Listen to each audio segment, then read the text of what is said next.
Story number 1. Echoes in the desert. Winter in Nevada is deceptive. The scorching days give way to nights so cold they seem to pierce the very soul. In 1981, I found myself alone in the vast expanse of the Nevada desert, a place where the boundaries between reality and the supernatural blur beneath the indifferent gaze of the stars. What was meant to be a solo expedition to document the untouched landscapes of the Mojave had turned into a harrowing ordeal that would forever alter my perception of the desert's silent majesty. I was Ethan Mitchell, a passionate explorer with a thirst for uncovering the hidden secrets of America's most desolate terrains. My Jeep Wrangler, a trusty companion on countless adventures, had been meticulously prepared for this journey, equipped with high-quality gear, ample supplies, and a spirit of determination. I set out with the confidence that only comes from years of navigating nature's extremes. The first few days were everything I had hoped for. I marveled at the untouched beauty of the desert, capturing breathtaking photographs of towering Joshua trees, intricate sand dunes, and the mesmerizing play of light and shadow across the barren landscape. Each night, I set up camp under a blanket of stars, the silence of the desert both comforting and eerie. However, on the fifth day, as I ventured deeper into the heart of the Mojave, the unexpected happened. A fierce sandstorm, sudden and unrelenting, rolled in without warning. The sky darkened to a steel gray, and the wind howled like a chorus of restless spirits. Visibility dropped to mere feet, the world outside my windshield a swirling vortex of sand and debris. I tried to navigate back to the main trail, but the storm was relentless, and my Jeep's engine began to sputter ominously. With a final, desperate roar, the engine gave out, and I was stranded in the middle of the desert, enveloped by the fury of the storm. Panic set in as I realized the severity of my situation. My radio was dead, communication cut off by the storm's intensity. I knew I had to act quickly to survive the night. I secured my Jeep as best as I could, gathering my remaining supplies and seeking shelter in the cab. The storm raged on, each gust of wind battering the vehicle with increasing ferocity. Hours passed, marked only by the relentless pounding of sand against metal and glass. Exhaustion and fear began to erode my resolve, the isolation pressing down on me like the weight of the desert itself. Around midnight, as the storm reached its peak, I heard it, a faint, unmistakable sound cutting through the chaos. It was my name, whispered with a sorrowful urgency that sent chills down my spine. Ethan, Ethan. The voice seemed to come from everywhere and nowhere, echoing through the tempestuous night. Heart pounding, I peered out the window, trying to locate the source of the haunting call. Nothing but the swirling sand and the blinding darkness greeted me. I rubbed my eyes, convincing myself it was just the wind playing tricks on my mind. But the voice persisted, growing louder and more desperate with each passing minute. Help me, Ethan. Against every instinct urging me to stay put, I felt an inexplicable urge to follow the voice. I grabbed my flashlight and cautiously stepped out into the storm, the biting cold searing my skin as the sand whipped around me. The world was a disorienting blur of white, the storm's fury making it nearly impossible to see more than a few feet ahead. Clutching the flashlight tightly, I followed the ethereal call, my footsteps crunching through the thick blanket of snow that had settled over the desert. The voice led me deeper into the wilderness, away from the remnants of my abandoned Jeep and further into the heart of the storm. Every step was a struggle against the howling wind and the relentless snow, my body numb from the cold and exhaustion. After what felt like an eternity, the voice began to fade, replaced by an eerie silence that hung heavy in the air. The storm had seemingly passed, leaving behind a serene but desolate landscape bathed in the soft glow of the rising sun. Shivering and disoriented, I looked around, trying to make sense of my surroundings. It was then that I noticed something peculiar, a series of small footprints leading into a nearby grove of Joshua trees.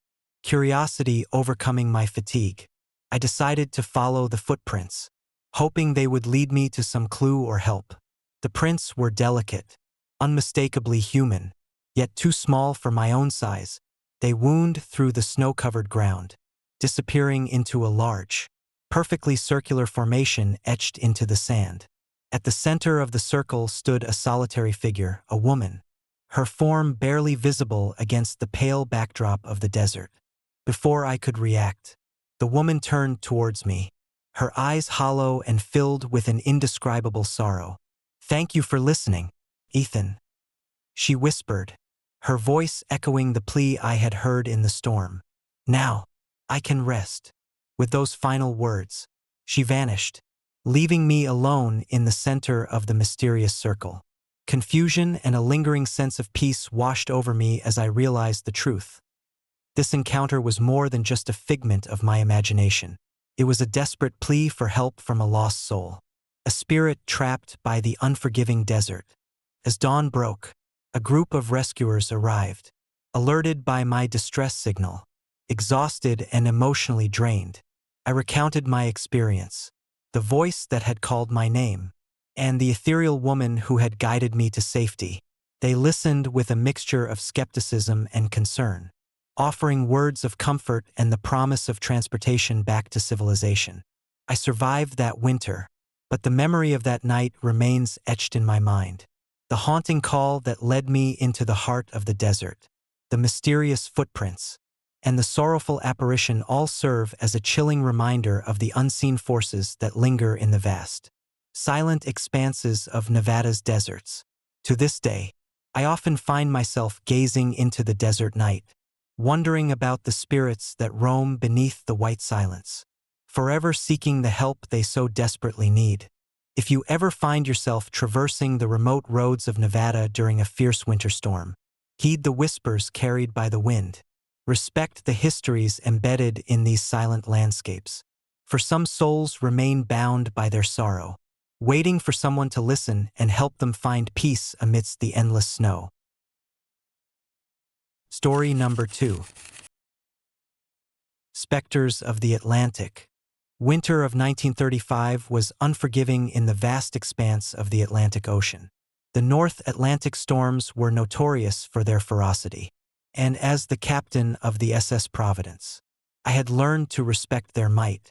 Our vessel, a sturdy freighter built to withstand the harshest conditions, was making its way from New York to Liverpool, laden with goods essential for the war effort brewing across the ocean. It was the third week of our journey, and morale was high among the crew. The camaraderie on board was palpable, with sailors sharing stories and songs to pass the long, monotonous nights. The sea had been relatively calm, allowing us to make good time. But as we ventured further into the heart of the Atlantic, the weather began to change ominously. On the eve of our 40th day at sea, dark clouds began to gather on the horizon, their edges tinged with an unnatural hue. The air grew thick with anticipation, and the wind picked up, carrying with it the salty tang of an approaching storm. We adjusted our sails and battened down the hatches, bracing ourselves for the tempest that was sure to come.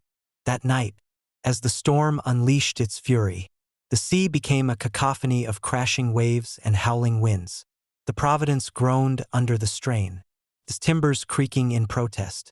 Lightning split the sky, illuminating the churning waters with brief, terrifying flashes. The crew worked tirelessly, securing cargo and ensuring the safety of all aboard. Amidst the chaos, I spotted something unusual on the periphery of our vision. A massive ship, its silhouette dark against the stormy backdrop, drifting aimlessly towards us. At first, I thought it was another vessel caught in the tempest, but something about its stillness struck me as odd. The ship seemed to float rather than sail, its lights dimmed and unlit. "Report," I bellowed to my first mate, John Harris, who was manning the wheel. John squinted through the sheets of rain, trying to make out the details of the approaching ship. "It's a full-rigged ship, Captain," not responding to our calls. I frowned, uneasy about the apparition of another vessel so close during such a perilous storm. "Prepare to send a boarding party. We need to assess the situation." As dawn broke, the storm began to wane, leaving behind a blanket of heavy fog that clung to the sea like a shroud. Visibility was reduced to mere feet. The world around us a ghostly white void. The Providence slowed its course, positioning itself parallel to the mysterious ship. The boarding party consisted of myself, John, and two trusted sailors, Mike Thompson and Sam O'Reilly. We donned our heavy coats and sturdy boots, preparing to venture onto the stranger's vessel. The air was thick with tension, each step across the slippery deck amplified by the eerie silence that had fallen over the ocean. As we approached the deck, the ship's structure loomed before us, its woodwork immaculate despite the raging storm we had just endured. There were no signs of life, no lights on the cabins, no movement on the deck. The ship appeared abandoned, yet everything seemed intact, as if frozen in time.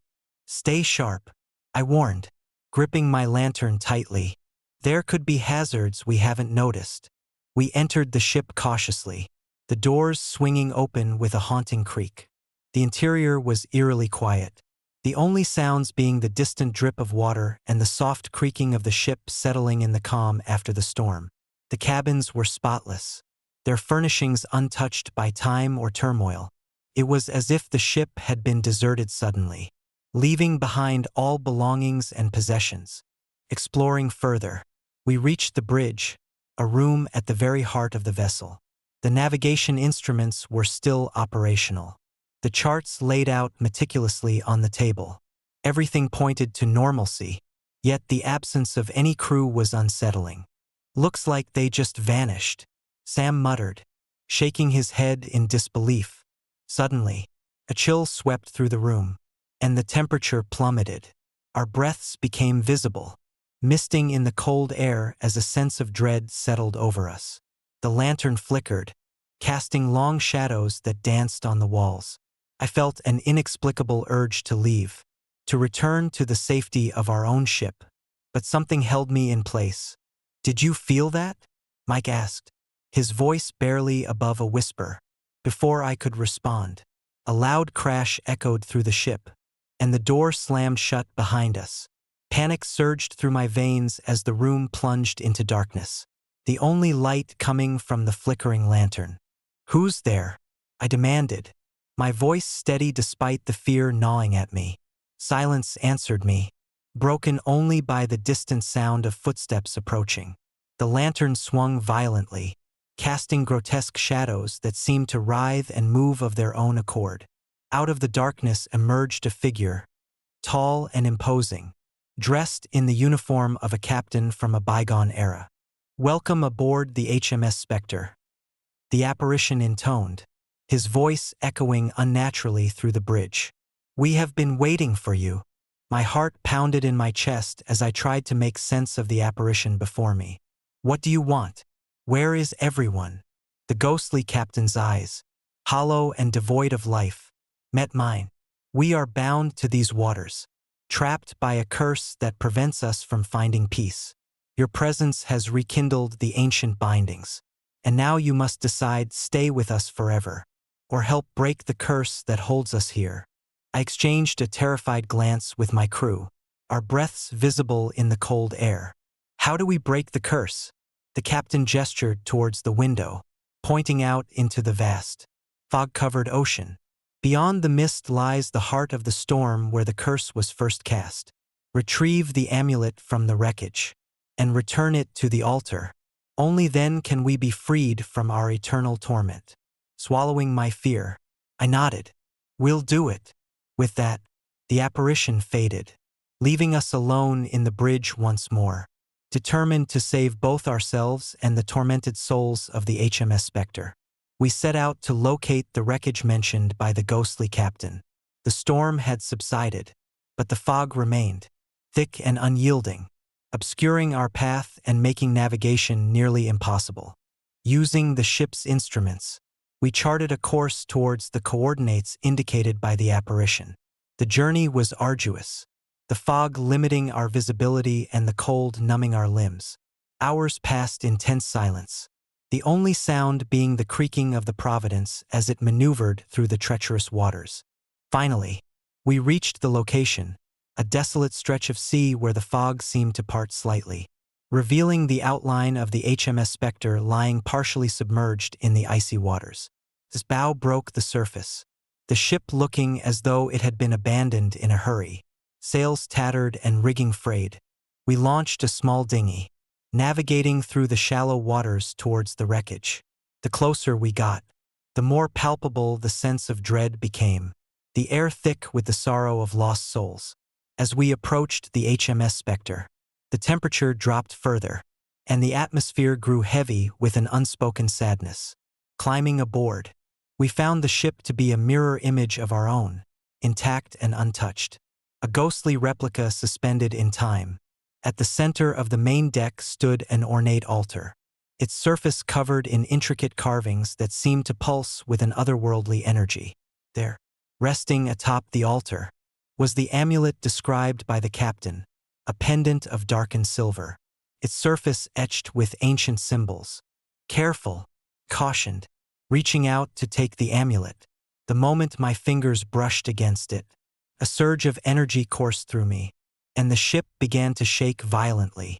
Ghostly apparitions materialized around us, their eyes pleading for release. "We must leave now," John shouted, his voice barely audible over the tumultuous sounds surrounding us. With the amulet in hand, we hurried back to our dinghy, the ghostly voices urging us to complete our mission. As we rowed away, the HMS Spectre began to crumble, the once majestic vessel succumbing to the relentless forces of nature and the curse that had bound it for so long. We returned to the Providence, the storm now a distant memory, replaced by a serene calm that felt almost surreal after the chaos we had endured. Placing the amulet on the altar within our own ship, we watched as the symbols on its surface glowed with a bright, purifying light. The atmosphere shifted, the oppressive weight lifting as a sense of peace settled over us. The ghostly captain appeared once more, his form more translucent and serene than before. "You have done well," he said, his voice filled with gratitude. "The curse is broken, and we can finally find peace." With a final nod, his apparition faded, leaving us with a profound sense of accomplishment and a lingering connection to the souls we had helped to free. The Providence sailed on, the memory of the HMS Spectre and its tormented crew forever etched into our hearts. Years later, the story of that fateful journey remains one I share with fellow sailors and curious souls alike. The Atlantic Ocean holds many secrets, and the ghosts of the past continue to whisper their stories to those willing to listen. The encounter with the HMS Spectre taught me that even in the vast, indifferent expanse of the ocean, the bonds of love and duty can transcend death, offering redemption and peace to those lost to time. If you ever find yourself navigating the remote waters of the Atlantic during a fierce winter storm, remember the tale of the SS Providence and the ghostly captain who sought liberation from his eternal plight. Respect the spirits that linger beneath the waves, for some ships are more than just vessels. They are remnants of lost souls yearning for the peace that only the living can grant. Story number 3. The Light on the Plateau. Winter in Utah is a relentless force, shaping the landscape into a monochromatic expanse of snow and silence. The plateau, vast and unforgiving, stretches as far as the eye can see, its beauty both mesmerizing and intimidating. In January 1999, my wife, Emily, and I decided to embark on a camping trip to escape the chaos of city life. Seeking solace in the serene isolation of the high desert, we arrived at our chosen spot late in the afternoon, the sun casting long shadows across the snow-covered ground. The air was crisp, each breath a visible puff that lingered before dissipating into the cold. Setting up our tent was a rhythmic dance, our movements synchronized by years of shared adventures. As dusk settled, we built a small fire, its flames flickering against the encroaching darkness, providing warmth and a sense of security. The first night was peaceful, the only sounds being the crackling of the fire and the distant howl of the wind through the barren trees. We lay on our sleeping bags, gazing up at the star-studded sky, marveling at the clarity that only such isolation could offer. Conversations flowed effortlessly, punctuated by comfortable silences that spoke volumes of our deep connection. As midnight approached, the temperature plummeted, and the wind intensified, carrying with it a biting chill that seeped into our bones. We retreated to the warmth of the tent, wrapping ourselves in blankets, the fire's glow our only defense against the encroaching cold. It was then that it happened. A brilliant, piercing beam of light descended from the heavens, bathing our campsite in an ethereal glow. The light was unnaturally bright, its intensity making it impossible to look directly at. For a moment, time seemed to stand still, the world outside our tent fading into a blur of white. A sense of unease washed over me, an inexplicable fear that prickled at the edges of my consciousness. Emily stirred beside me, her eyes wide with alarm, but neither of us could move, paralyzed by the sheer force of the illumination. The beam remained for what felt like an eternity, then abruptly vanished, leaving us in an oppressive darkness. I glanced at Emily, her face pale and drawn, mirroring my own fear. We tried to shake off the unease, convincing ourselves it was a rare natural phenomenon, perhaps a reflection or a rare atmospheric event. Exhausted by the ordeal, we eventually succumbed to sleep, the lingering anxiety a heavy blanket over our minds. Morning broke with a muted light, the storm having passed as swiftly as it had arrived. We emerged from our tent, the world around us transformed by the night's tempest. The snow lay undisturbed, save for a few scattered footprints leading away from our campsite. Confusion settled in as we realized that time had slipped away during the night. Hours had passed, yet it felt like mere minutes. Perplexed, we began to inspect our belongings, noticing something uncanny: the meticulous organization of our gear. Every item was neatly arranged, the tent was perfectly pitched, and the fire pit was untouched by the night's chaos. Neither of us remembered tidying up, yet everything was in impeccable order. The unsettling realization that our memory had gaps, that time had eluded us, gnawed at our sanity. We decided to venture back to civilization, eager to find answers and dispel the haunting memory of the night's events. The journey was slow, the snow still lingering, making every step a challenge. As we trudged through the white expanse, the footprints from the night guided us like silent sentinels, leading deeper into the plateau's heart. The wind had calmed, leaving behind a deceptive tranquility that belied the turmoil within us. Hours turned into days as we searched for signs of the mysterious light, questioning our own perceptions and the reliability of our memories. The plateau offered no answers, its vastness a relentless reminder of our isolation. Desperation began to take hold, the fear of the unknown festering in the recesses of our minds. We scoured the area, retracing our steps, yet the footprints dissolved into the snow, leaving us with nothing but the haunting echoes of our lost time. One evening, as we sat huddled around a small fire, the sky once again darkened, the clouds swirling ominously above. A sense of déjà vu washed over us, the air thick with the anticipation of a storm. The wind picked up, whispering through the trees with a voice that seemed almost sentient, carrying with it the faintest hint of sorrow and longing. Then, without warning, the beam of light descended once more, its brilliance overpowering the encroaching darkness. Panic surged through me as I grabbed Emily's hand, pulling her into the tent. "Stay inside," I urged, my voice trembling. But before we could fully retreat, the light intensified, enveloping the tent in its unforgiving glare. Memories flooded back, fragments of time we couldn't account for, glimpses of shadows moving in the periphery, the sensation of being watched by unseen eyes. The realization hit us like a freight train. We had been witness to something beyond our understanding, something that defied logic and reason. The beam receded as abruptly as it had arrived, leaving us shaken and terrified. We emerged from the tent, the snow pristine once more, but the plateau had changed. Strange symbols were etched into the snow around us. intricate patterns that pulsed with a faint, otherworldly energy. The air was thick with the remnants of the storm, the faintest scent of ozone lingering like a ghost of the night before. Determined to uncover the truth, we delved into research, scouring old records and local folklore for any mention of phenomena similar to ours.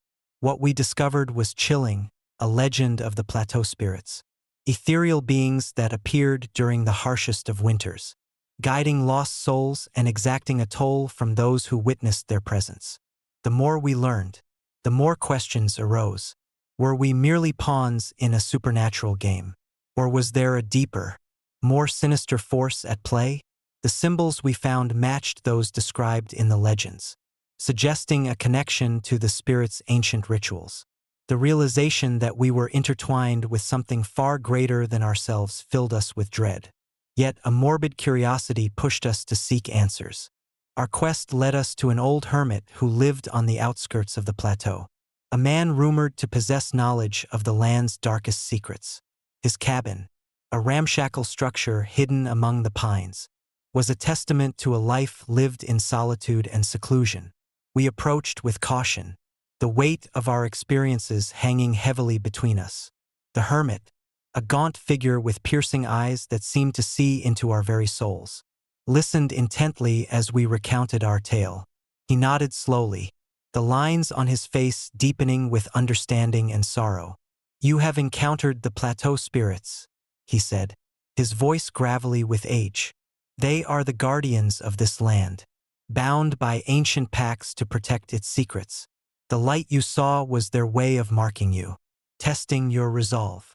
He explained that the symbols were part of a ritual meant to either bind or release the spirits, depending on the intentions of those who witnessed their power.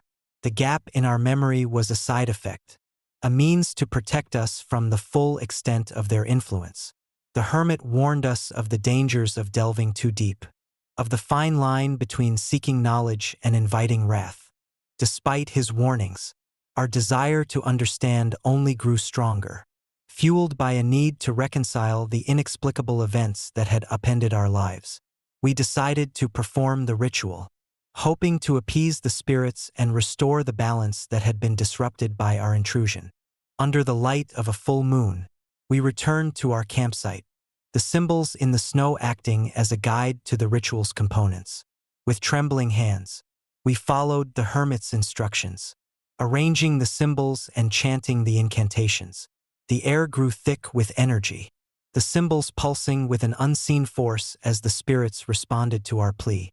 A brilliant light enveloped us, the same ethereal beam that had marked us now serving as a conduit for the spirit's will.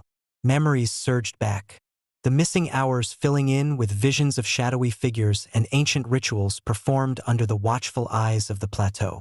The realization that we were part of a timeless cycle, a dance between the living and the ethereal, settled over us with a sense of profound humility. As the ritual reached its climax, the symbols in the snow dissolved into a shimmering mist, the spirit's presence lifting like morning fog. The plateau seemed to breathe a collective sigh of relief, the balance restored by our acceptance and understanding. The beam of light faded into the night, leaving behind a sense of peace and closure that had eluded us for so long. We returned to civilization with a newfound appreciation for the mysteries that nature holds. Our bond strengthened by the trials we had endured together. The experience left an indelible mark on our souls, a testament to the unseen forces that shape our world and the resilience of the human spirit in the face of the unknown. Years later, the legend of the plateau spirits remains a topic of fascination and fear among those who brave the Utah winters. My wife and I share our story with caution, urging others to respect the land and the ancient powers that dwell within its silent expanses. For in the heart of the snow-covered plateau, amidst the whispers of the wind and the glow of the mysterious light, lies the eternal dance between the seen and the unseen, a reminder that some mysteries are meant to be revered, not unraveled. If you ever find yourself camping on the Utah Plateau during the dead of winter, remember our tale, respect the land, heed the legends, and be mindful of the thin veil that separates our world from the ethereal realms that watch over us. For in the quiet solitude of the snow, the spirits linger, their presence a haunting reminder of the delicate balance between human curiosity and the enduring mysteries of the natural world. Story number 4. The Vanishing Express. Winter in Russia is not merely a season. It's an omnipresent force that shapes the very soul of the land. The year was 1972, a time when the Iron Curtain loomed large, and whispers of the unknown traversed the icy winds across the vast Siberian plains. I still remember that cold December night as if it were yesterday. The night the express number 47 vanished without a trace. I'm Ivan Petrov, a railway engineer with over 2 decades of experience navigating the treacherous terrains of the Russian railways.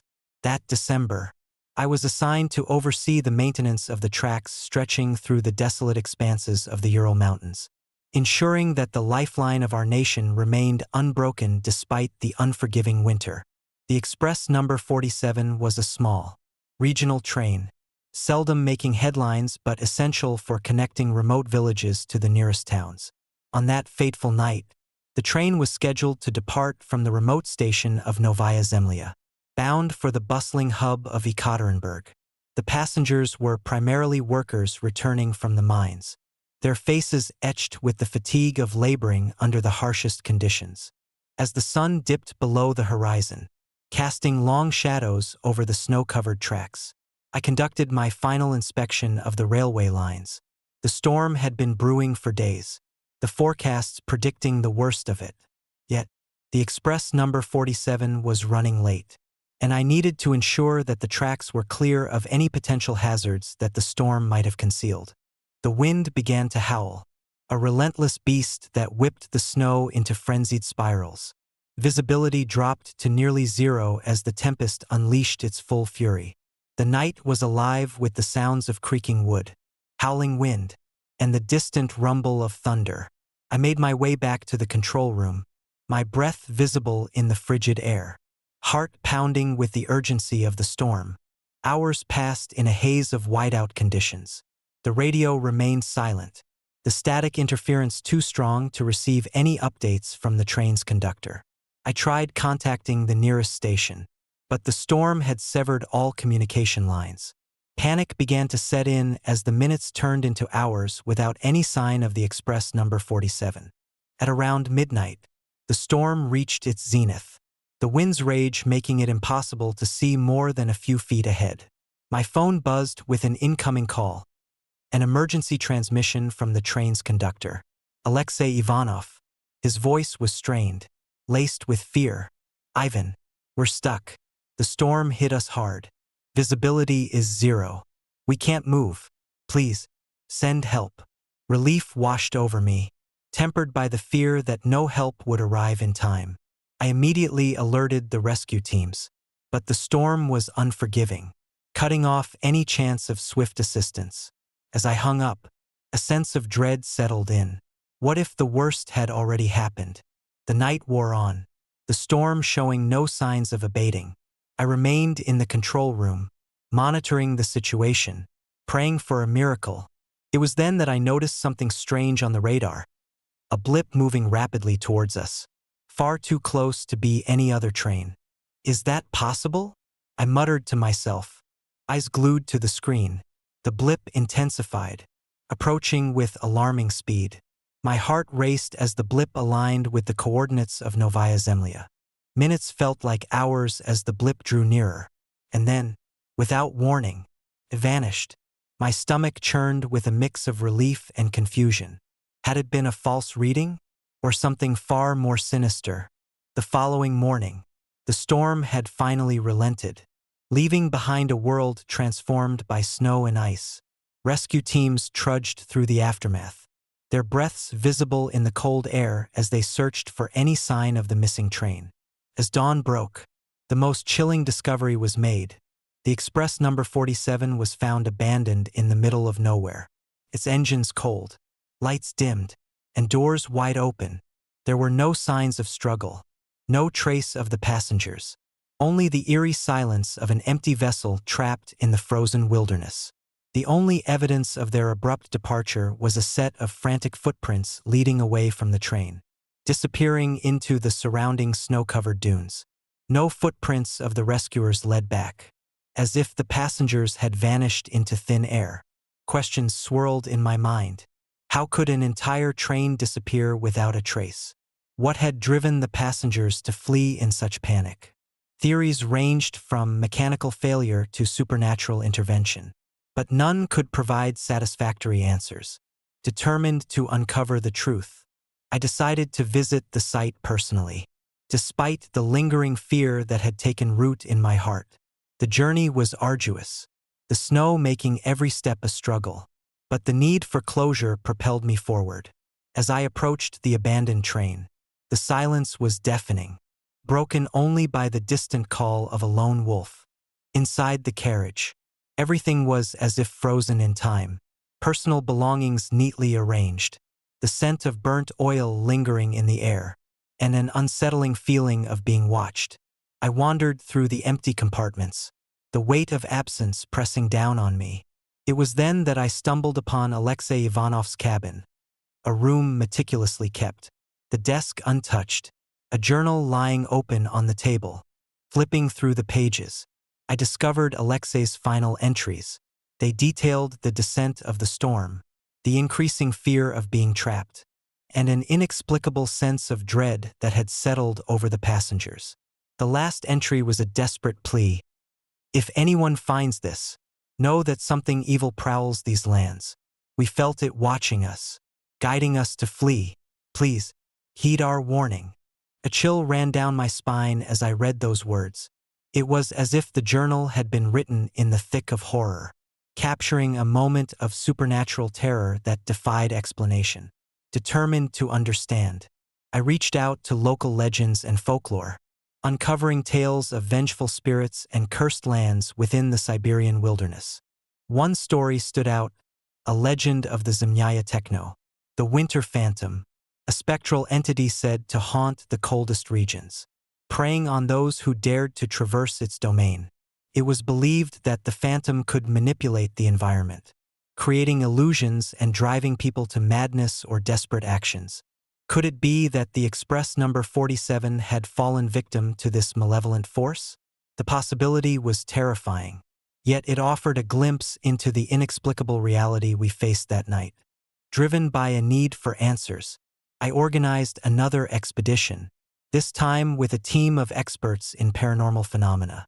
Equipped with advanced technology and guided by the legends I had uncovered, we ventured back to the site where the Express number 47 had vanished. As we set up our equipment, the cold air seemed to thicken, the silence heavy with anticipation. The days were spent meticulously scanning the area, capturing data, and searching for any residual energy that might explain the train's disappearance.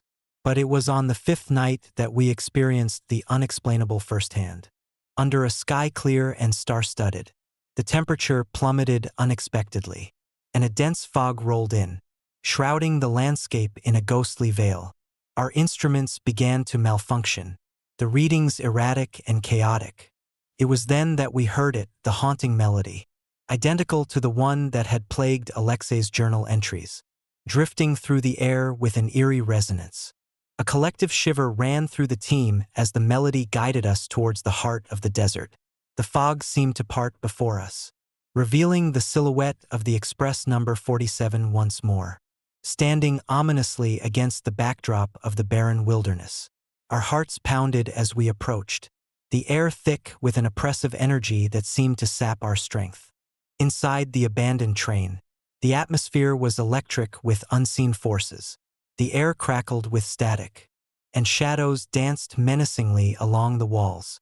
Suddenly, the door slammed shut, trapping us inside. The temperature dropped further, our breaths visible in the icy air as the presence of the winter phantom manifested before us.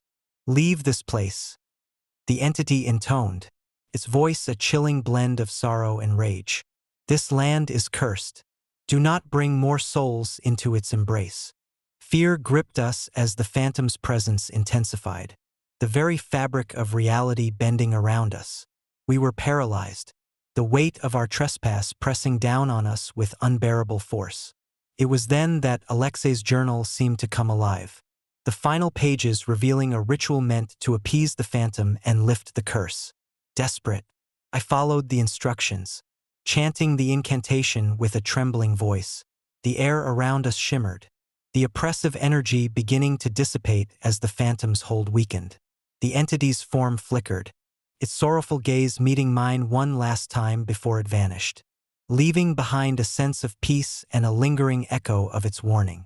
As the curse lifted, the express number 47 began to dissolve into the snow, the train's presence fading like a mirage under the morning sun. We emerged from the abandoned carriage, the desolate landscape transformed back into its natural state. The storm's remnants now a distant memory. Our expedition had uncovered the truth behind the express number 47's disappearance, a tragic encounter with a vengeful spirit that sought to protect its cursed domain. The legend of the Winter Phantom was no mere tale, but a grim reality that had claimed countless souls over the years. Returning to civilization, we shared our findings with the world. The story of the express number 47 serving as a warning to those who dared to traverse the icy wilderness. The memory of that night remains etched in my mind, a haunting reminder of the thin veil between our world and the supernatural forces that lurk in the shadows. To this day, when winter's chill blankets the Russian plains and the winds howl like the voices of lost souls, I can't help but wonder, are there still restless spirits seeking vengeance, guarding their cursed lands against the living? The mystery of the express number 47 may never be fully unraveled, but its story serves as a testament to the enduring power of legend and the unexplainable horrors that lie just beyond the edge of our understanding. If you ever find yourself traversing the remote tracts of Russia's icy wilderness, heed the warnings of those who ventured before you. Respect the land, honor the spirits that guard its secrets, and remember that some mysteries are best left undisturbed, their tales echoing through the snow as a reminder of the unseen forces that shape our world. Story number 5. Whispers beneath the dunes. Winter in the Middle East can be deceptively mild, but beneath the surface of serene nights and vast, undulating sands lies a history steeped in mystery and untold secrets. In 2015, I joined a team of archaeologists on an expedition to uncover remnants of ancient civilizations buried deep within the desert of Jordan. The allure of unearthing artifacts that had lain dormant for millennia was irresistible.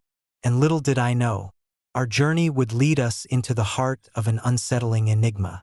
I'm Dr. Michael Thompson, a seasoned archaeologist with a passion for uncovering the past. Our team comprised experts from various disciplines, each bringing unique skills to the table. Among us was Layla Hassan, a brilliant linguist specializing in ancient scripts, and Ahmed El-Masri, our lead geologist, whose knowledge of desert formations was unparalleled. Together, we ventured into the harsh desert environment, driven by the promise of discovery and the thrill of exploration. Our base camp was set up near the edge of a sprawling dune field, the perfect vantage point for our excavation. The nights were cold, the temperature plummeting well below freezing, while the days brought relentless heat that scorched the sand. Despite the challenging conditions, the excitement of potential discoveries kept our spirits high. The first week passed without incident. We meticulously excavated layers of sand, uncovering pottery shards, stone tools, and fragments of what appeared to be an ancient structure. Layla spent hours deciphering inscriptions etched into the stone, her eyes gleaming with each breakthrough. Ahmed monitored the shifting sands, ensuring our equipment remained stable against the unpredictable desert winds. But on the 8th night, as the sun dipped below the horizon, painting the sky in hues of orange and crimson, an eerie stillness settled over the desert. The usual sounds of nocturnal creatures were absent, replaced by an oppressive silence that seemed to press down on us. As darkness enveloped the landscape, the temperature dropped sharply, the chill seeping into our bones despite our layered clothing.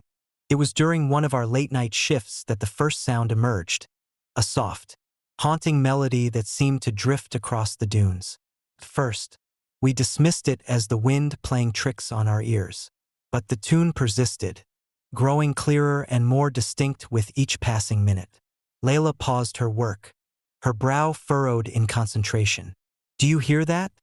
she asked, her voice barely above a whisper. We all strained to listen, the melody weaving through the desert night like a ghostly lullaby. The notes were unfamiliar, yet carried an undeniable sorrow that tugged at our hearts. Intrigued and unsettled, we decided to investigate the source, hoping to uncover the origin of the mysterious song. Armed with lanterns and a sense of foreboding, we ventured deeper into the dunes, the sand crunching beneath our boots. The melody led us further away from our camp, the wind guiding our steps as if the desert itself was beckoning us forward. Hours passed as we trudged through the shifting sands, the song never wavering in its melancholic cadence. As midnight approached, we stumbled upon an unexpected sight, a perfectly circular formation etched into the sand, its center illuminated by a faint, ethereal glow. At the heart of the circle stood a solitary figure, a woman draped in flowing robes that shimmered under the moonlight. Her presence was both mesmerizing and terrifying, an apparition that seemed to materialize from the very fabric of the desert night. "Who are you?" I called out, my voice trembling with a mix of fear and awe. The woman turned to face us, her eyes hollow yet filled with an ancient sorrow. She extended a delicate hand, her fingers outstretched as if reaching for something beyond our grasp. "Do not follow the song," she whispered, her voice echoing through the stillness. "Leave this place, for it is not meant to be disturbed." Before we could respond, the wind picked up, swirling around us with renewed intensity.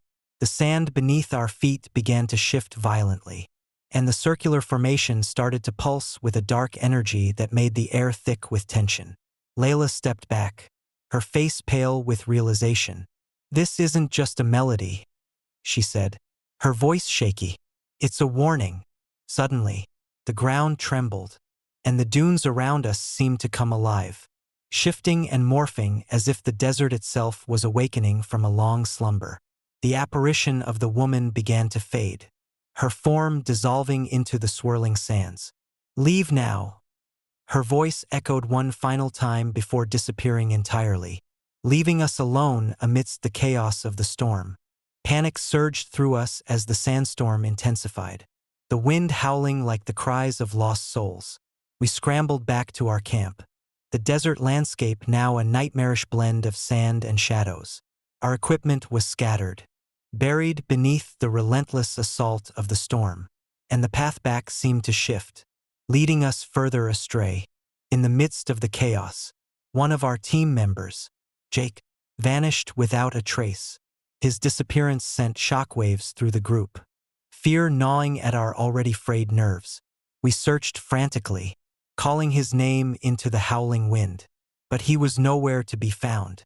The storm showed no mercy, swallowing us in its icy grip as we struggled to survive the night. When dawn finally broke, the storm had abated, leaving behind a landscape transformed by the night's fury. We emerged from our makeshift shelter, the first rays of sunlight piercing through the remnants of the storm. Our camp was in disarray, our equipment buried under layers of sand and ice. Most disturbing of all was the realization that Jake was still missing, his absence a haunting void within our group. Desperate for answers, we scoured the area, following the faint remnants of the melody that had led us astray. It was then that we discovered something chilling, a series of small, delicate footprints leading from the circular formation back into the dunes. Far beyond the reach of our lanterns, they matched Jake's size, yet the sand seemed to have reclaimed them, erasing any trace of their existence. Layla's expression was one of profound sadness and fear. "He's gone," she whispered, her voice breaking. Whatever that song was, it took him. The days that followed were a blur of exhaustion and grief, the weight of our loss heavy upon us. We abandoned the excavation, our dreams of discovery shattered by the desert's unforgiving embrace. The mystery of the haunting melody and the disappearance of our colleague left us with more questions than answers. Our minds haunted by the whispers of the desert night. Years later, the memory of that fateful expedition remains etched in my soul. A haunting reminder of the thin veil that separates our world from the unknown. The desert holds secrets that defy explanation. Its vast expanse a canvas for stories of sorrow and mystery that linger beneath the endless sands. Layla and I parted ways, each carrying the scars of that winter. Our friendship forged in the crucible of loss and the supernatural.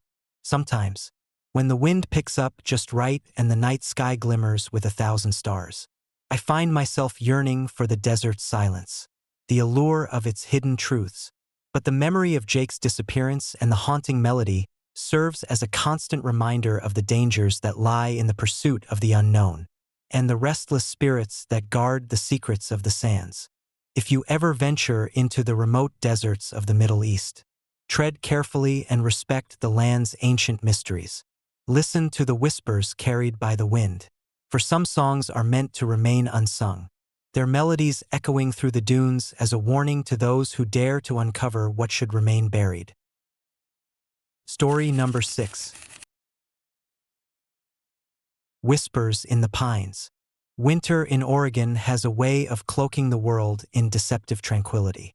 The dense forests, usually teeming with life, become silent expanses of white, each snowflake muting the sounds of the wild.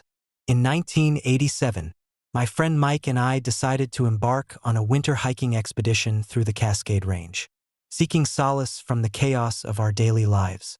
Little did we know, the serenity of the snow-covered pines would soon give way to an encounter that would forever change our perception of the wilderness. We had been trekking for days, our breaths visible in the frigid air, the crunch of our boots the only sound breaking the silence. The trail was arduous, winding through thick underbrush and steep inclines, but the reward was worth every step. A secluded spot rumored to offer breathtaking views of the surrounding peaks. As dusk approached on our 4th day, the sky painted itself in hues of orange and pink, the snow reflecting the fading light in a mesmerizing display. Exhausted but exhilarated, we set up our tents in a small clearing, the ground beneath us soft and powdery. Mike, ever the optimist, busied himself with organizing our gear while I unpacked the last of our supplies. The temperature had dropped significantly, the chill seeping into our bones despite our layered clothing. As night fell, we huddled around a portable stove, sharing stories and sipping hot cocoa, the warmth a stark contrast to the biting cold outside. Around midnight, a fierce blizzard began to brew, the wind picking up speed and the snow falling in heavy, relentless sheets. Visibility dropped to mere feet, the world outside our tents becoming an impenetrable wall of white. Mike suggested we seek shelter in a nearby structure he had spotted earlier in the day, a wooden cabin half buried in snow, its windows dark and unwelcoming. With no other options and the storm showing no signs of abating, we decided to brave the elements and make our way to the cabin. The trek through the blizzard was treacherous, each step a battle against the howling wind and swirling snow. The cabin emerged through the whiteout conditions like a specter, its silhouette barely distinguishable against the storm's fury. We approached cautiously, the cold biting at our faces as we pushed open the heavy wooden door. Inside, the space was dimly lit by the weak glow of a single oil lamp hanging from the ceiling. The air was thick with the scent of damp wood and mildew, the atmosphere oppressive and unwelcoming. The cabin was sparsely furnished, an old wooden table, a couple of chairs, and a fireplace that had seen better days. As we settled in, we couldn't shake the feeling that we were not alone. The silence was unnerving, broken only by the distant roar of the storm outside and the occasional creak of the cabin settling under the weight of the snow. Determined to stay warm, we built a small fire, the flickering flames casting long shadows that danced on the walls. Amidst the sparse furnishings, I noticed a dusty, leather-bound journal lying atop the table. Curiosity getting the better of me, I picked it up, blowing off the thick layer of dust. The cover was worn and cracked, the pages yellowed with age. Opening it, I discovered entries written in a shaky hand, detailing the life of the cabin's previous occupant, a man named Thomas Whitaker. December 12, 1943. Another night of restless sleep. The wind howls like the voices of the damned, and I can't shake the feeling that I'm being watched. This place, it's not as abandoned as it seems. I fear for my sanity. December 14th, 1943. The whispers have grown louder. I hear them in the night, calling my name, urging me to stay. I must leave, but something holds me here. If anyone finds this journal, heed my warning. Do not stay in this cabin. The darkness that resides here is beyond comprehension. A chill ran down my spine as I read the final entry, the desperation in Whitaker's words echoing the unease that had settled over us. I shared my findings with Mike, his expression mirroring my own concern. "Do you think we're being watched?" he asked, his voice barely above a whisper. Before I could respond, the storm outside intensified, the wind now a furious beast that rattled the windows and doors. The temperature inside the cabin plummeted, the warmth of the fire struggling to combat the encroaching cold. We huddled closer, trying to find comfort in each other's presence. But the oppressive atmosphere made it difficult to relax. As the night wore on, strange occurrences began to unfold. Objects shifted inexplicably, chairs moved from their original positions, and our gear seemed to rearrange itself without explanation. The whispers described in Whitaker's journal seemed to manifest, faint and indistinct at first, then growing clearer and more insistent. "Stay with us." The voice seemed to murmur, a haunting plea that sent shivers down my spine. Mike and I exchanged uneasy glances, the line between reality and paranoia blurring under the weight of the storm and the cabin's eerie ambience. Determined to uncover the truth, we delved deeper into Whitaker's journal, searching for clues that might explain the cabin's sinister presence. The entries grew more frantic, detailing Whitaker's descent into madness as the whispers took hold of him, driving him to the brink of insanity. December 20th, 1943. I can't escape the voices. They're inside my head, tearing me apart. I've locked myself in the basement, hoping to find solace. But the darkness is suffocating. If you find this, please leave this place. It's not safe here. As I read the final, desperate plea, a sudden gust of wind slammed the cabin's door shut, plunging us into darkness save for the flickering light of the oil lamp. The temperature dropped further, our breaths visible in the frigid air as the cabin seemed to close in around us. Panic surged through me as the whispers intensified, now a cacophony of desperate voices that filled every corner of the cabin. Mike grabbed my arm, his eyes wide with fear. "We need to get out of here," he urged, his voice shaking. "This place, it's haunted." But before we could make a move, the cabin began to tremble, the very foundation groaning under the weight of unseen forces. The oil lamp flickered violently, casting grotesque shadows that writhed and twisted on the walls. In a terrifying moment of clarity, we realized that the cabin itself was alive, its dark energies intent on keeping us trapped within its cursed confines. Desperate to escape, we scrambled towards the door, but it wouldn't budge. The whispers reached a fever pitch, a desperate symphony of sorrow and rage that threatened to drive us to madness. Just as hope began to fade, a brilliant flash of light pierced the darkness, momentarily blinding us. The storm outside intensified one last time, the wind tearing through the cabin with a ferocity that felt almost sentient. In that blinding moment, we felt an inexplicable force pulling us away from the cabin, the weight of our bodies lifting as if gravity itself had abandoned us. The storm roared around us, the snow blinding our vision as we were hurled back into the tempestuous night. When the light finally subsided, we found ourselves standing alone in the clearing where we had first sought shelter, the cabin nowhere to be seen. Breathing heavily, we looked around, the storm beginning to abate, the snow slowly settling into a serene blanket. Relieved yet shaken, we hurried back to our campsite, our gear miraculously intact and organized as if the cabin had never existed. The footprints leading to the cabin were gone, replaced by an untouched expanse of snow that seemed to erase any trace of our harrowing experience. As dawn broke, casting a gentle light over the snow-covered landscape, we packed up our gear and made our way back through the forest, the memory of the cabin lingering like a ghostly echo in our minds. We reached civilization with a mix of relief and lingering fear, the events of that night forever etched into our souls. Years have passed since that fateful winter, but the memory of the wooden cabin in the Oregon wilderness remains a haunting reminder of the thin veil that separates our world from the unknown. Mike and I often recount our story to others, the details vivid in our minds yet impossible to fully comprehend. The cabin's disappearance leaves us with unanswered questions and a lingering sense of unease, a testament to the supernatural forces that lurk in the heart of nature's most beautiful and treacherous landscapes. Sometimes, on particularly cold nights, I find myself gazing out into the dense forests of Oregon, the memory of the cabin's oppressive presence a silent whisper in the wind. The snow continues to fall, each flake a reminder of the night when we crossed paths with something beyond our understanding, something that defies logic and reason. If you ever find yourself hiking through the remote wilderness of Oregon during the dead of winter, heed the tales of those who have ventured before you. Respect the land and the unseen forces that dwell within its silent embrace.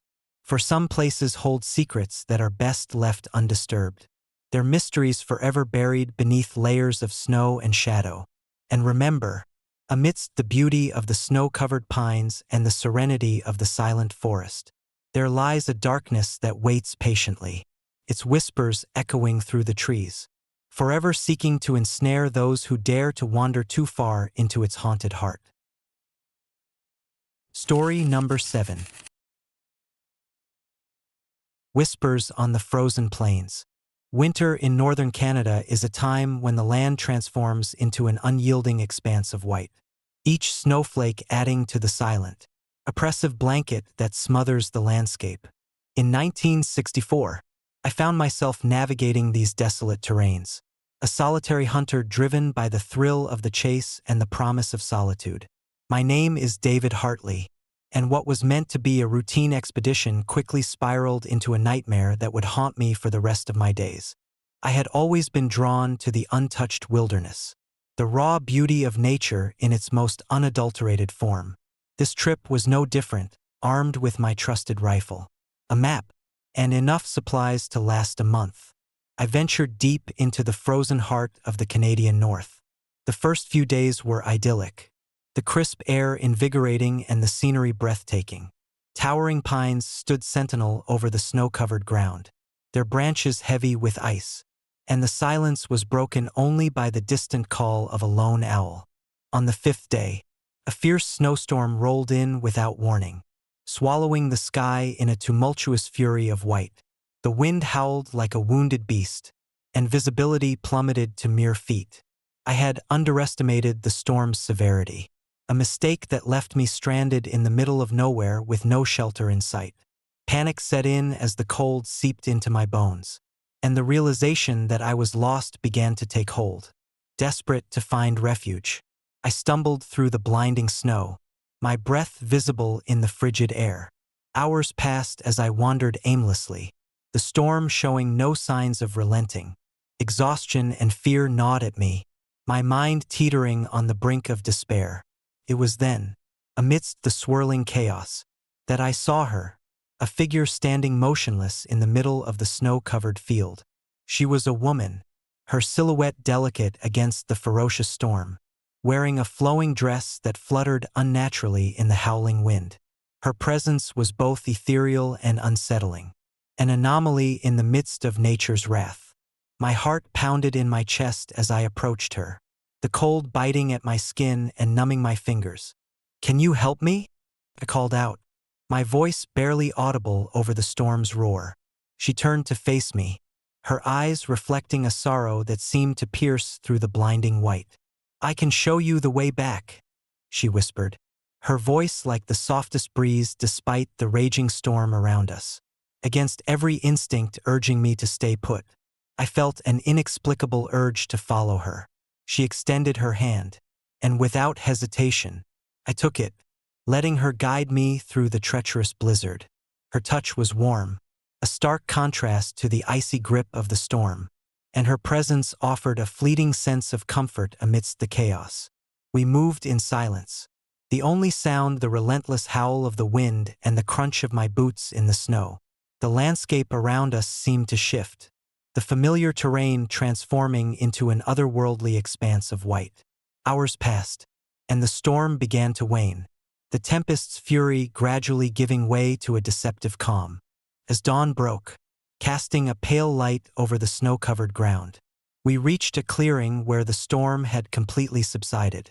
Exhausted and bewildered, I turned to thank her, but she was gone, vanished without a trace, leaving only a series of small, delicate footprints that led towards a frozen lake in the distance.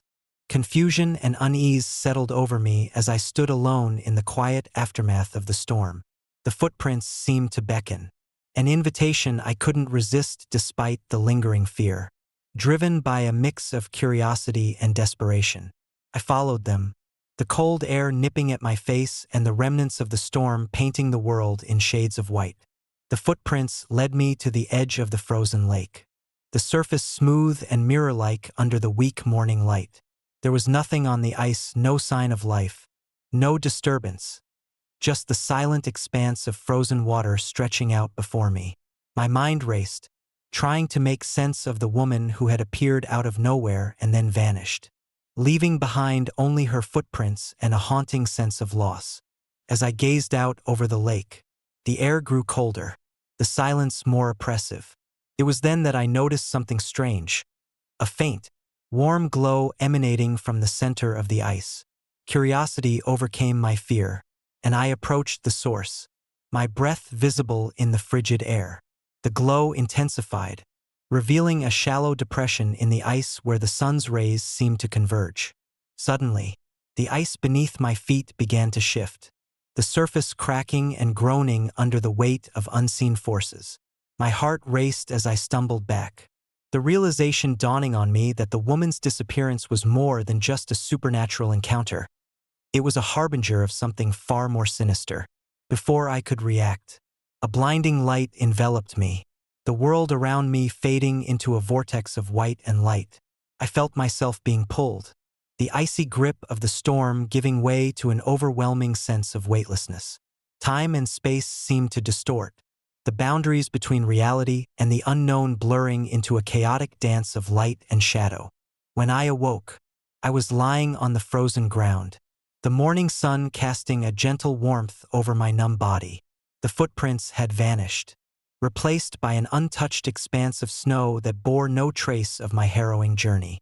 My belongings were neatly arranged around me, every item in perfect order despite my frantic search and the relentless storm that had raged hours before. I sat up, my mind reeling from the experience, struggling to piece together the fragments of memory that lingered like fading echoes. Had it all been a dream? A figment of my desperate mind conjured by the isolation and cold? But the sense of loss and the haunting image of the mysterious woman remained, etched into my soul like a permanent scar. Days passed as I made my way back to civilization, the memory of the encounter a constant shadow that haunted my every step. I shared my story with others, but their skeptical gazes and dismissive nods only deepened my sense of isolation. The truth was elusive, a ghostly whisper that lingered just beyond the grasp of reason and explanation. Years later, the memory of that winter in northern Canada remains a haunting reminder of the thin veil that separates our world from the unknown. The woman in the snow, her sorrowful eyes and the mysterious footprints leading to the frozen lake, have become a part of local folklore, a ghostly legend that warns against the untamed forces of nature and the spirits that may dwell within its silent embrace. Sometimes, on particularly harsh winters, I find myself gazing out into the snowy expanse, the memory of that night vivid in my mind.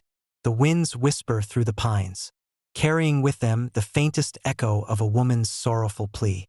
It's a chilling reminder that some encounters leave an indelible mark, forever altering our understanding of the world and the mysteries that lie just beyond the horizon.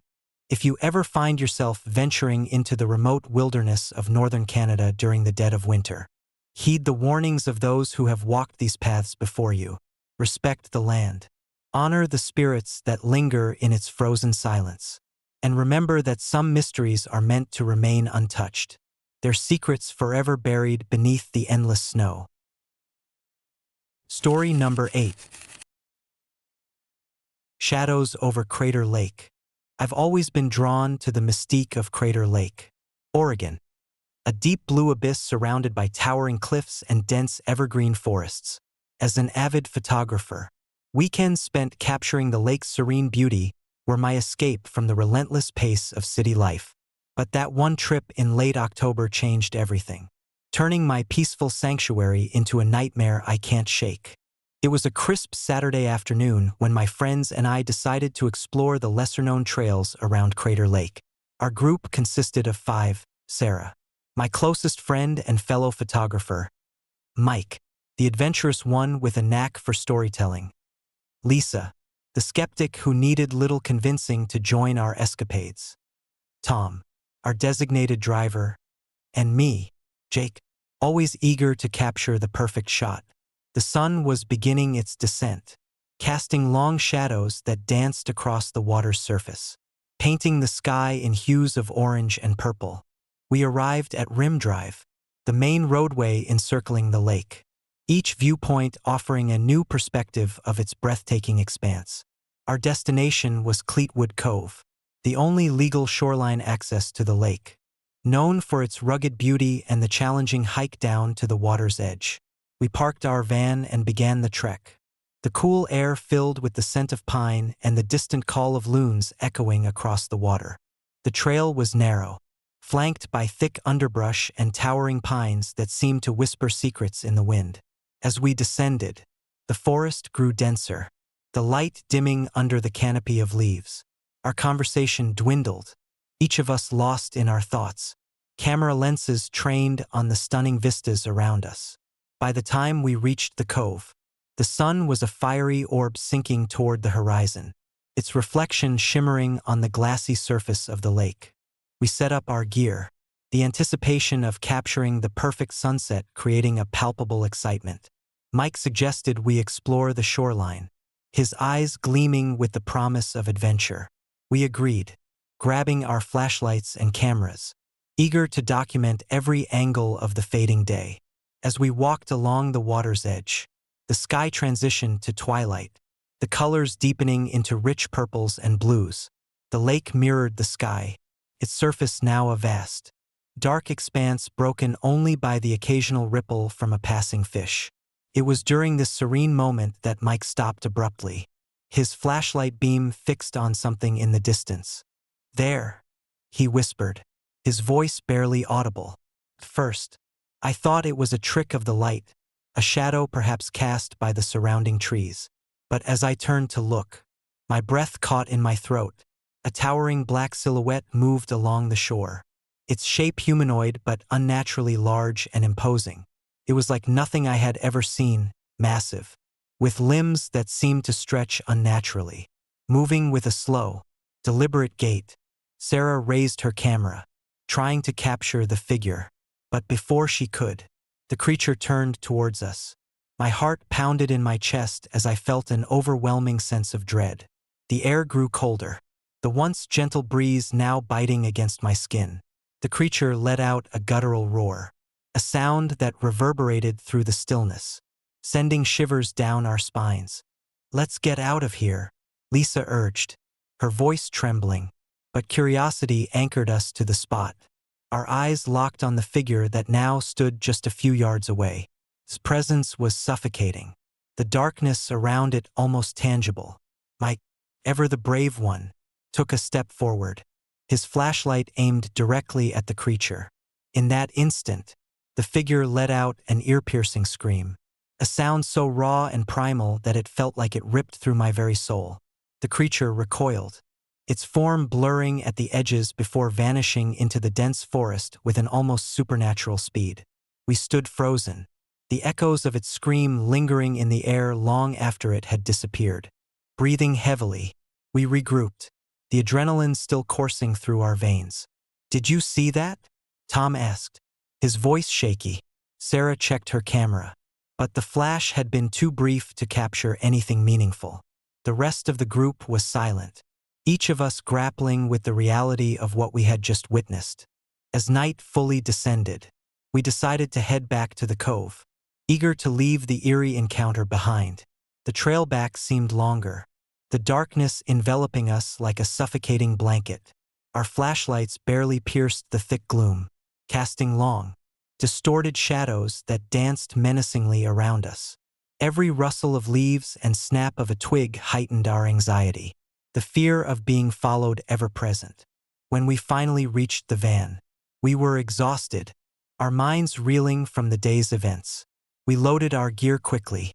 The drive back to the parking area, a tense silence punctuated only by the occasional mutter of disbelief and fear.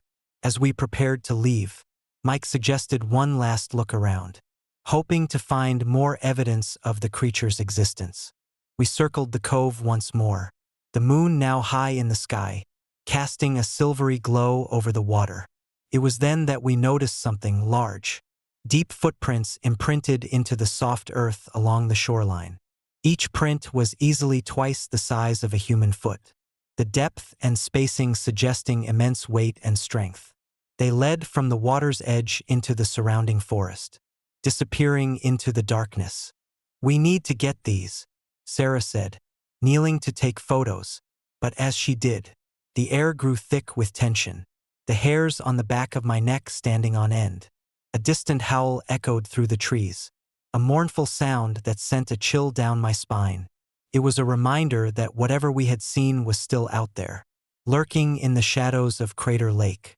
Back at the parking area, we loaded into the van in silence, the gravity of our experience weighing heavily on us.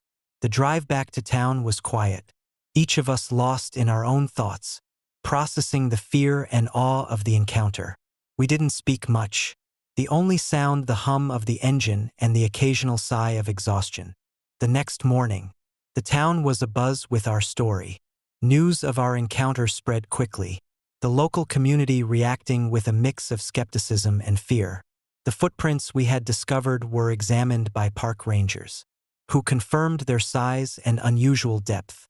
While some dismissed it as a prank or an elaborate hoax, others couldn't ignore the chilling possibility that something truly mysterious roamed the shores of Crater Lake. In the days that followed, I found myself unable to return to my peaceful fishing spots without feeling a sense of unease. The image of the towering black shadow haunted my dreams, a constant reminder that the wilderness holds secrets far beyond our understanding.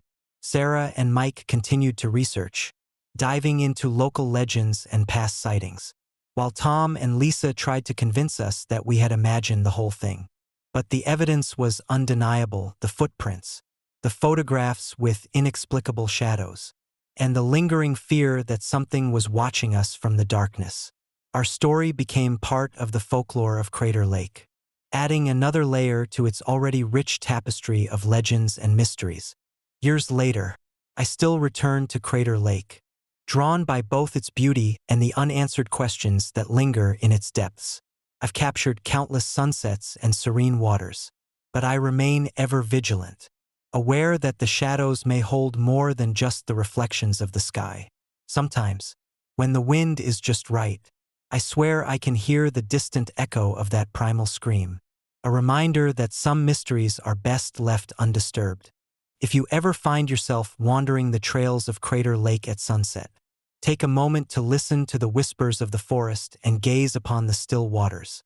And remember our story: some shadows are more than just the absence of light, and some creatures are best left unseen, hidden within the depths of the wilderness. Story number 9. Shadows over St. Helens. I still hear the echoes of that night on Mount St. Helens, a haunting reminder of what lurks in the shadows of those ancient woods. It was late September, the air crisp with the promise of winter. When our logging crew decided to push deeper into the mountain than ever before, we were seasoned men, familiar with the terrain and its challenges. But nothing could have prepared us for the terror that awaited us.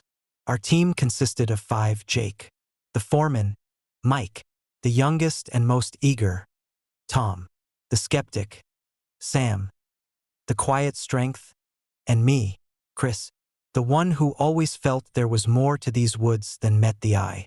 We had heard the stories, whispers of Bigfoot sightings and strange occurrences, but we dismissed them as local lore. Nothing more. That Friday afternoon, we set out early, the sun casting long shadows across the rugged landscape.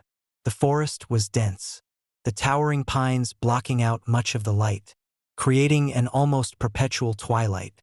As we delved deeper, the usual sounds of wildlife seemed to fade, replaced by an eerie silence that hung heavy in the air. By midday, we reached a section of the mountain rarely logged, untouched and wild. The ground was uneven, littered with fallen branches and thick underbrush. Jake mapped out our route, his confidence unwavering. We began our work, the rhythmic sound of chainsaws breaking the stillness. As the day wore on, the sun began to dip, casting the forest in shades of orange and purple. We decided to take a break, setting up camp near a small clearing. The fire crackled, offering warmth and a semblance of safety. Jake cracked open a beer, and we settled into casual conversation, the tension of the day's labor melting away. It was around dusk when we first heard it, a low, guttural growl that seemed to emanate from the very earth beneath us. We paused, straining to locate the source, but the forest remained silent. Probably just a bear, Jake suggested, though his voice lacked conviction. Night fell swiftly, the temperature dropping rapidly. We huddled around the fire, its flickering light casting dancing shadows on our faces. Mike, ever the jokester, tried to lighten the mood with stories of haunted logging camps. But his laughter was nervous, strained. Then, out of nowhere, a piercing howl shattered the stillness. It was unlike anything I'd ever heard, deep, mournful, and filled with rage. We sat in stunned silence, the sound reverberating through the trees. Sam was the first to react, grabbing his flashlight and scanning the darkness. "Did you guys hear that?" Before anyone could respond, the howl was joined by another, closer this time, as if something was circling our camp. The temperature seemed to drop further, our breaths visible in the cold night air. Tom stood up, his skepticism wavering. "Maybe we should move to a different spot." Before Jake could respond, a shadow loomed at the edge of the firelight, a massive figure, covered in thick, matted fur, its eyes reflecting the flames with a malevolent intelligence. My heart pounded in my chest as the creature stepped forward, his presence overwhelming. It was unmistakably Bigfoot, but there was something different about it, something darker, more sinister. The creature let out a roar, and without warning, it lunged. Mike swung his flashlight like a club, but it passed harmlessly through the beast, which moved with unnatural speed. Panic erupted. We scrambled to our feet, grabbing whatever tools we could find. Chainsaws roared to life. Axes gleamed under the firelight. But the creature was relentless. We ran through the forest, branches whipping past our faces, the creature's howls growing louder behind us. Every step felt like a struggle against an unseen force, the terrain treacherous and unfamiliar in our desperate flight. Jake led the way, but it wasn't long before we realized we were being herded deeper into the mountain, the path looping back on itself. Breathless and terrified, we stumbled into a narrow ravine, the walls closing in around us. The creature appeared at the top, towering over us, its eyes burning with fury. It began throwing large rocks down, the impact sending tremors through the ground. "We need to find another way," Tom shouted, his voice cracking. In the chaos, Sam tripped, sliding down the rocky slope. Without thinking, I grabbed his arm, pulling him up as Jake and Mike provided cover. The creature advanced, his presence suffocating. "Stay together," Jake commanded, his voice authoritative despite the fear in his eyes. We moved as one, navigating the narrow passages, the creature never far behind. Every turn seemed to lead us further into the labyrinth, the mountain itself seeming to conspire against us. Our breaths came in ragged gasps, the exhaustion and fear taking their toll. Just when hope seemed lost, we spotted a narrow ledge leading upwards. With a surge of adrenaline, we climbed, the creature's howls echoing below. Reaching the top, we found ourselves on the precipice of a sheer drop, the path narrowing to a treacherous ledge. The creature was upon us, its massive form blocking our escape. In that moment, time seemed to stand still. I glanced around, searching for any sign of salvation. Then, a blinding light pierced the darkness, a spotlight from a distant search helicopter. This beam sweeping across the mountain. The creature recoiled, its form dissipating into the shadows as if banished by the light. We collapsed on the ledge, our bodies trembling, hearts still racing. The helicopter landed nearby, and the rescuers quickly reached us, their presence a lifeline. As we were airlifted to safety, I looked back at Mount St. Helens, the night still cloaked in darkness. The howls had ceased, but the memory of that pursuit lingered, a chilling reminder of the unknown forces that dwell in the wild.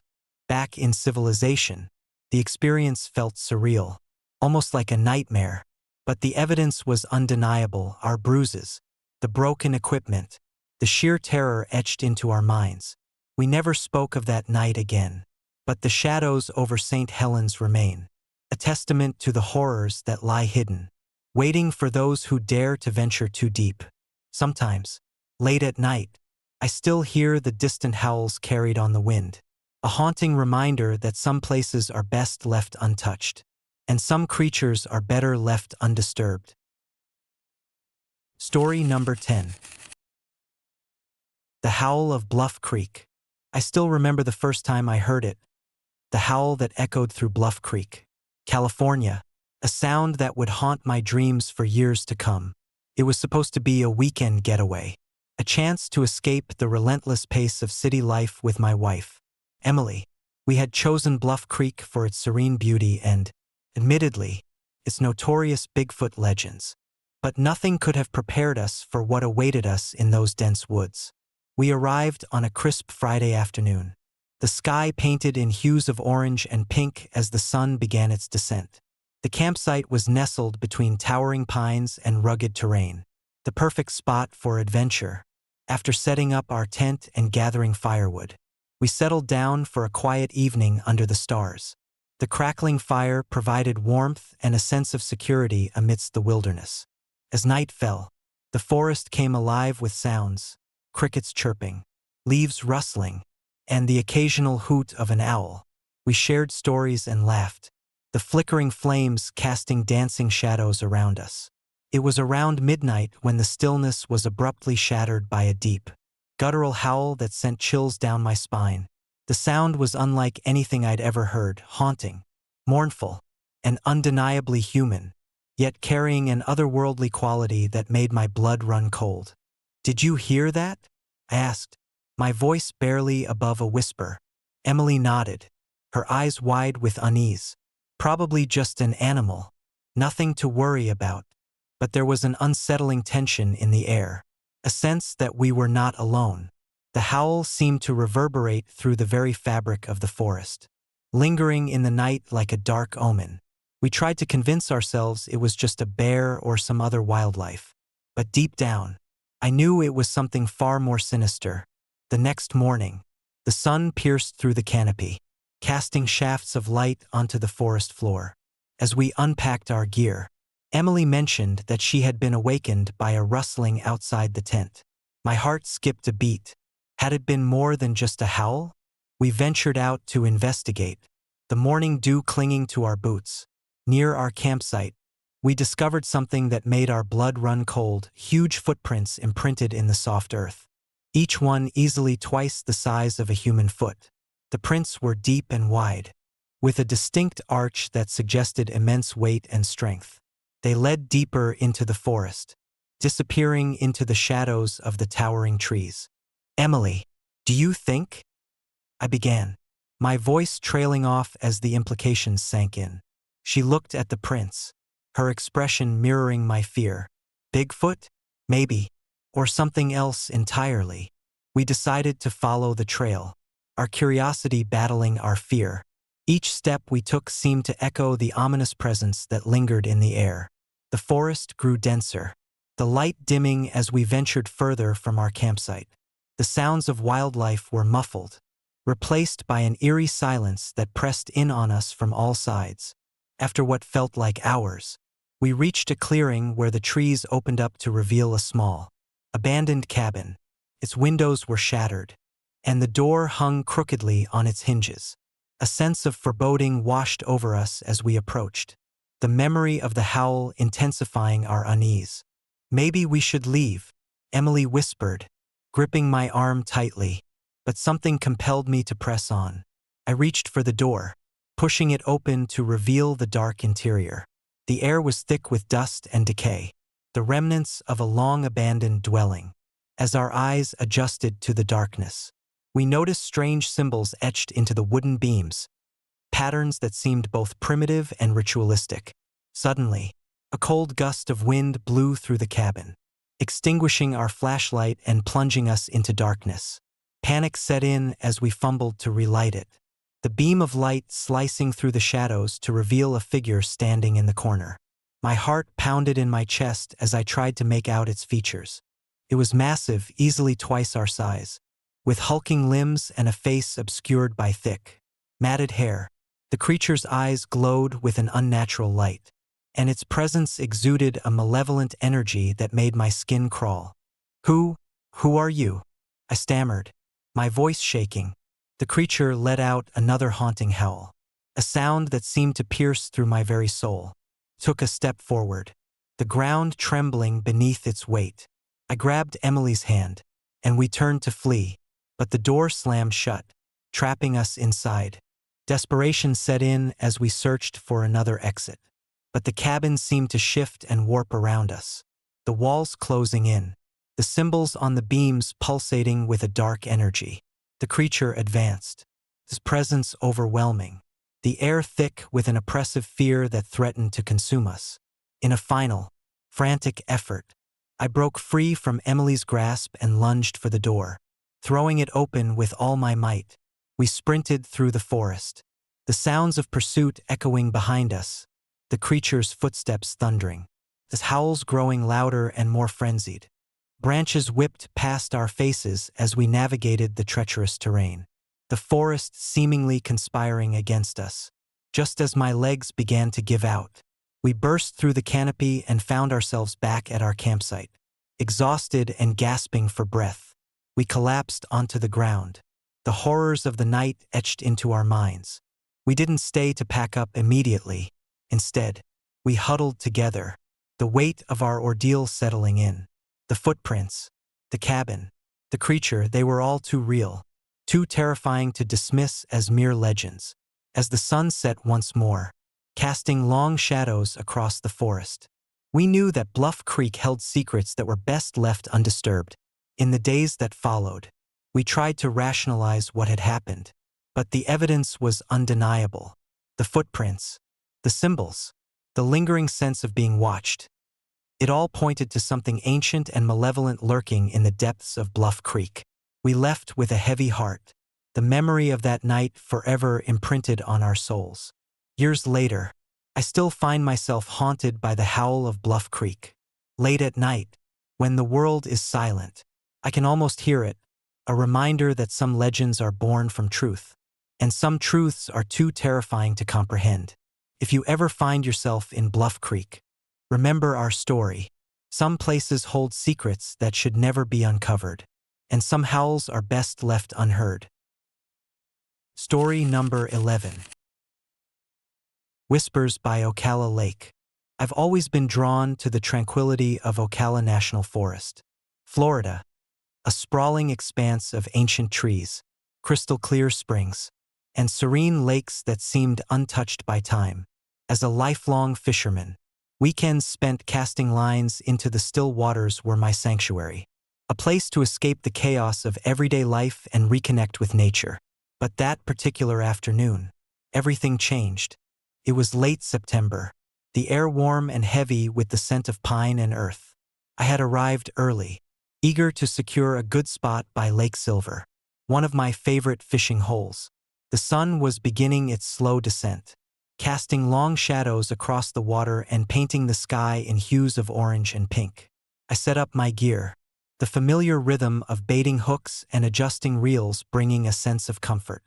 As I settled into my routine, the forest around me seemed to come alive. Birds chirped melodiously, and the gentle rustle of leaves provided a soothing backdrop. I cast my line, watching as the lure disappeared beneath the surface, ripples spreading outward. Time passed peacefully, the world reduced to the simple act of waiting and observing. About an hour into my solitude, a sudden noise shattered the calm, a loud thud from behind me. My heart skipped a beat, adrenaline coursing through my veins. I glanced over my shoulder, half expecting to see a fellow fisherman or perhaps a deer startled by my presence. But there was nothing, just the dense forest stretching out in every direction. Shaking off the unease, I turned back to my fishing, but the noise had left me rattled. My senses heightened. I tried to focus, but another sound emerged, a deep, guttural growl that seemed to vibrate through the ground itself. My blood ran cold. This was no ordinary animal. My mind raced, recalling the countless tales of Bigfoot sightings in these very woods.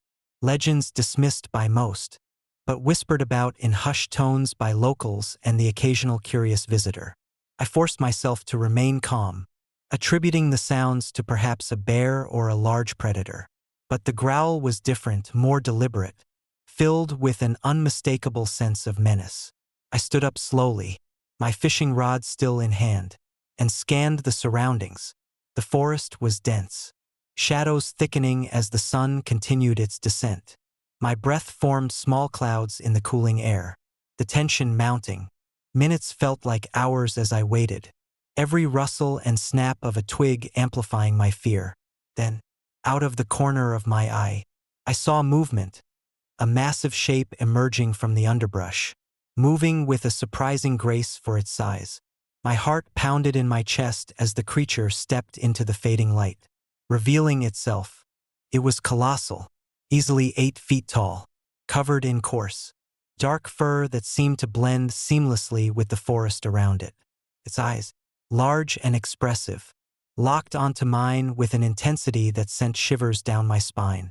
The creature stood still for a moment, assessing me, before emitting another low growl that reverberated through the still air. I took a cautious step back, the fishing rod feeling suddenly heavy in my hands. The creature remained motionless, its presence overwhelming. I could smell it then, an overpowering stench of decay and something else, something primal and unsettling.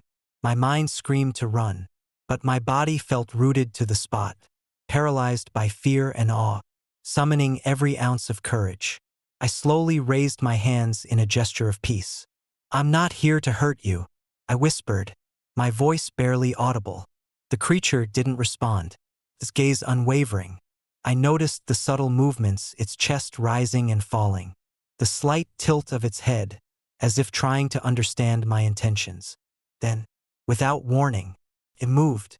The speed was astonishing, the creature lunging forward with surprising agility. I stumbled backward, my mind racing to comprehend what was happening. It reached out with long, powerful arms, each movement deliberate and controlled. Panic surged through me as I realized I had no way to defend myself. In a desperate bid for safety, I turned and began to run, my legs pumping furiously as I navigated the dense underbrush. Branches whipped against my face, and the ground seemed to shift beneath my feet. The forest closing in around me. The creature was relentless, its growls echoing behind me, a constant reminder that it was pursuing me. I darted towards the lake, hoping the open water would offer some refuge. The shoreline was just ahead, the water shimmering under the last rays of sunlight. I plunged into the cool embrace of the lake, the water lapping against my skin as I swam towards the far side. The creature hesitated for a moment at the water's edge, its eyes never leaving mine, before retreating back into the forest. I surfaced, gasping for breath, my heart still racing, shivering from the cold and the adrenaline. I pulled myself onto the shore, trembling uncontrollably. The lake was eerily silent now, the only sounds my ragged breathing and the distant calls of night creatures awakening. I lay there for what felt like an eternity, the reality of what I had just experienced slowly sinking in. As night fully descended, the forest took on a different character. The familiar beauty now seemed foreboding, every shadow a potential threat. I gathered my belongings with trembling hands, the image of those expressive eyes seared into my mind. Leaving the lake was the only option, but the forest felt endless, the path back obscured by darkness and fear. I navigated through the underbrush, every sense on high alert. The sounds of the night were amplified, branches snapping under unseen feet, distant howls that sent chills down my spine. My thoughts were a whirlwind of confusion and terror, trying to make sense of the encounter. Was it really Bigfoot, or something else entirely? The legends spoke of intelligent, elusive creatures, but this felt different, more aggressive, more sentient. Hours passed as I struggled to find my way, the forest seemingly conspiring against me. My flashlight provided only limited illumination, casting long, eerie shadows that danced and shifted with every step. Exhaustion set in, my legs aching and my body battered from the frantic escape. Just when I thought I couldn't go on, a faint light appeared in the distance, a beacon of hope amidst the darkness. Stumbling towards the light, I realized it was the entrance to a ranger station, a small structure nestled among the trees. Relief washed over me as I approached, the sight of human presence a stark contrast to the nightmarish pursuit I had endured. I pounded on the door, shouting for help, and within moments, a ranger emerged, concern etched on his face. "Are you okay?" he asked, his voice steady but filled with worry. I nodded frantically, recounting the events that had unfolded by the lake. The ranger listened intently, his expression growing serious. "We've had reports of strange sightings in this area," he admitted. "You're not the first, but encounters like yours are rare." As we sat together, the ranger shared stories of others who had experienced similar encounters, men and women who had come seeking solitude only to find themselves face to face with the unknown. Some spoke of fleeting glimpses, others of more direct confrontations. It was clear that whatever roamed these woods was not just a myth, but a real and formidable presence. In the days that followed, I couldn't shake the memory of that evening. The image of those intelligent eyes haunted my dreams, a reminder of the thin veil between reality and legend.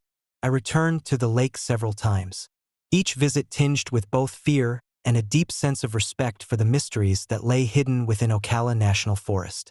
The experience changed me, instilling a profound understanding of the wild and its secrets. I realized that some stories are born from truth, and some truths are too powerful to be contained by mere folklore. If you ever find yourself wandering those ancient trails, remember my story. The forest holds its own guardians, creatures of immense strength and intelligence that demand our respect and caution.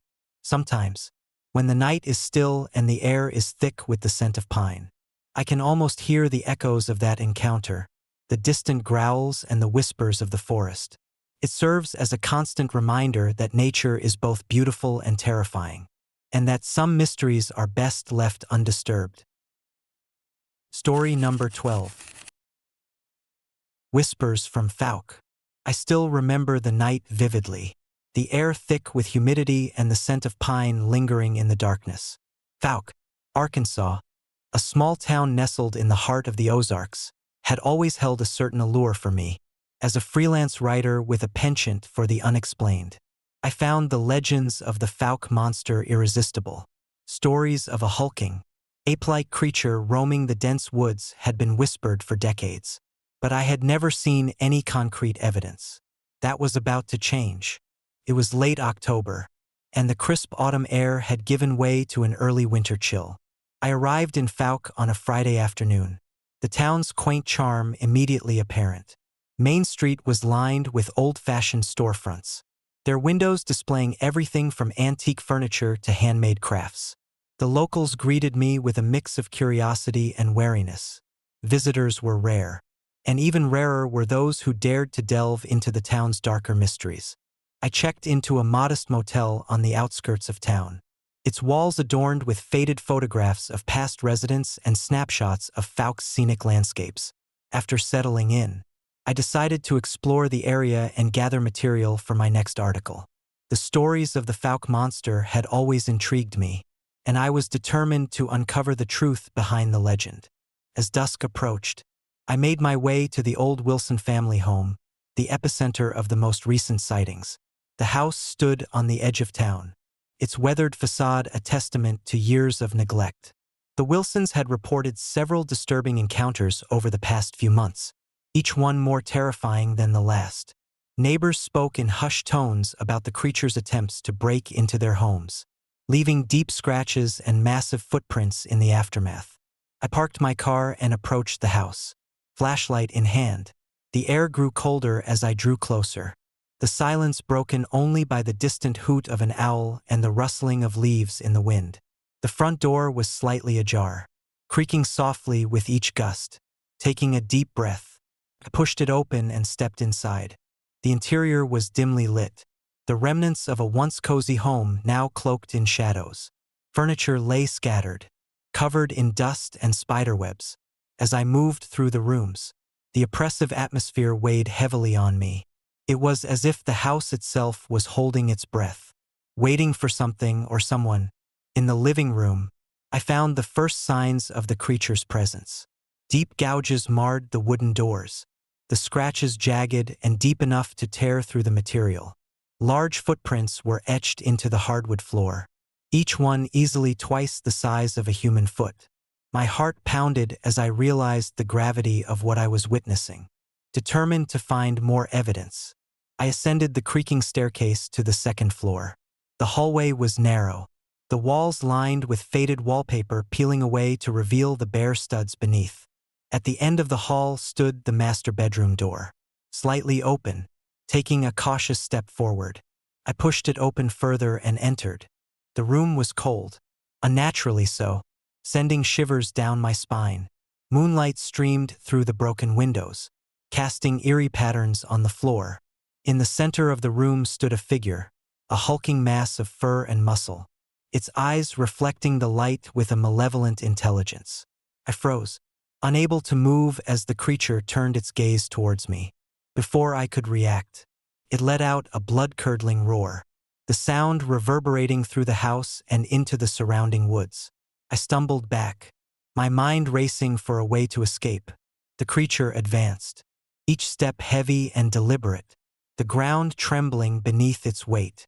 Panic surged through me as I backed away, my only thought to flee the nightmare unfolding before me.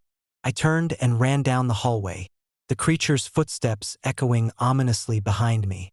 The house seemed to come alive, doors slamming shut and windows rattling as if trying to trap me inside.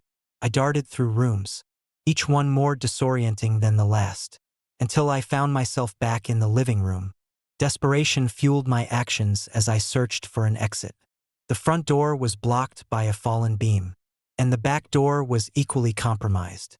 My only hope was the attic door, hidden behind a tattered curtain in the far corner of the room. I grabbed a heavy flashlight and yanked the curtain aside, revealing a narrow staircase leading upward.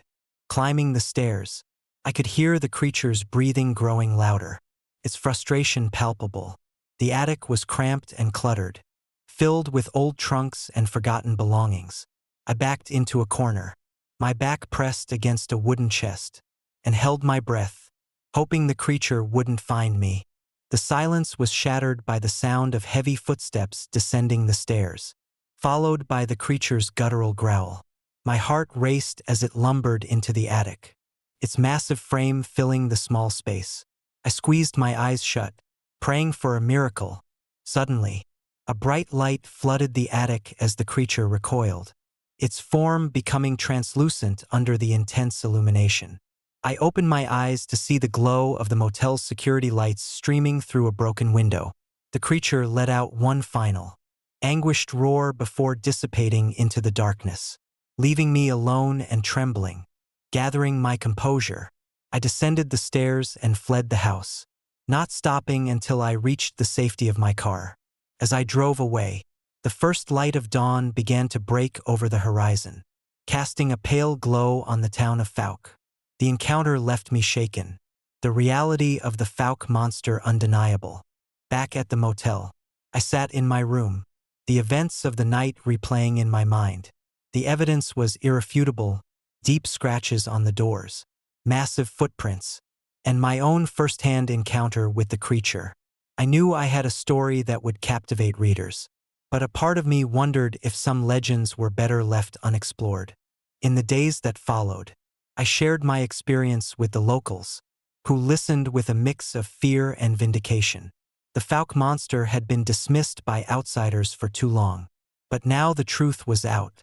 The town seemed to breathe a collective sigh of relief, knowing that their guardian or predator had been acknowledged. Yet, as I left Fouke and headed back to the bustle of everyday life, I couldn't shake the feeling that the creature was still out there, watching from the shadows of the Ozarks.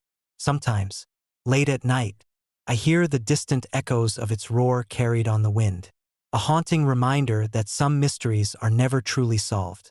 The experience changed me, instilling a deep respect for the unknown and the creatures that inhabit the darkness. If you ever find yourself in Fouke, Arkansas, tread carefully. The woods may seem inviting, but they hold secrets that are best left undisturbed. And remember my story: some legends are born from truth, and some truths are too terrifying to ignore. Story number 13. Whispers in the Allegheny Shadows. I've always found solace in the wilderness, the Allegheny National Forest in Pennsylvania being my sanctuary from the relentless grind of everyday life. The dense canopy, the rustling leaves, and the crisp scent of pine have a way of clearing my mind that nothing else can. As an avid deer hunter, weekends spent tracking through these woods were my escape, a chance to reconnect with nature and myself. But that one autumn evening changed everything, turning my peaceful retreat into a nightmare I still can't forget. It was late October, the air turning brisk with the promise of winter. The forest was a tapestry of vibrant reds, oranges, and yellows, the ground carpeted with fallen leaves that crunched underfoot. I had planned this trip meticulously, choosing a remote area deep within the Allegheny to maximize my chances.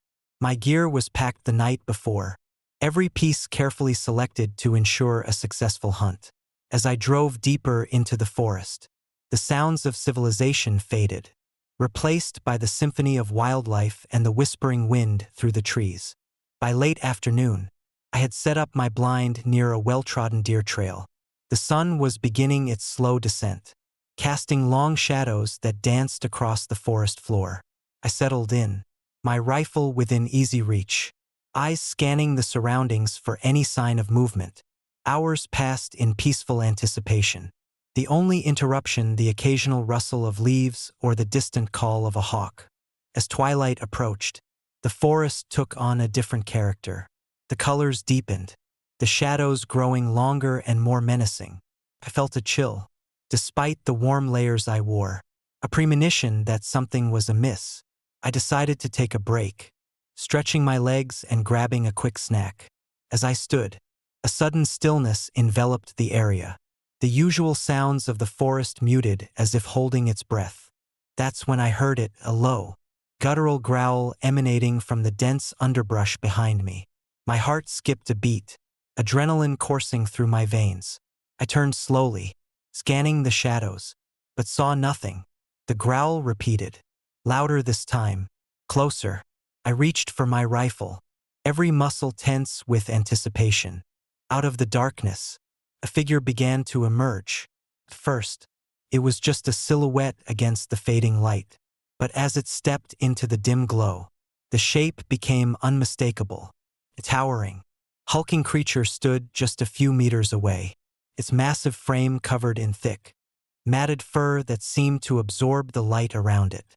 Its eyes, large and luminescent, fixed directly on me, burning with an intensity that made my blood run cold.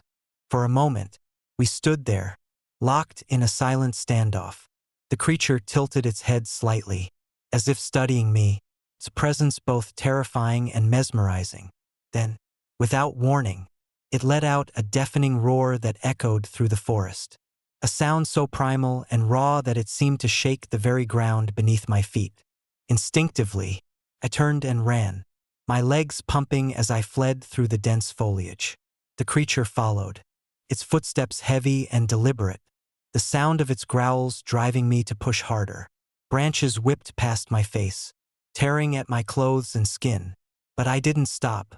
My mind was a whirlwind of fear and desperation, every instinct urging me to survive.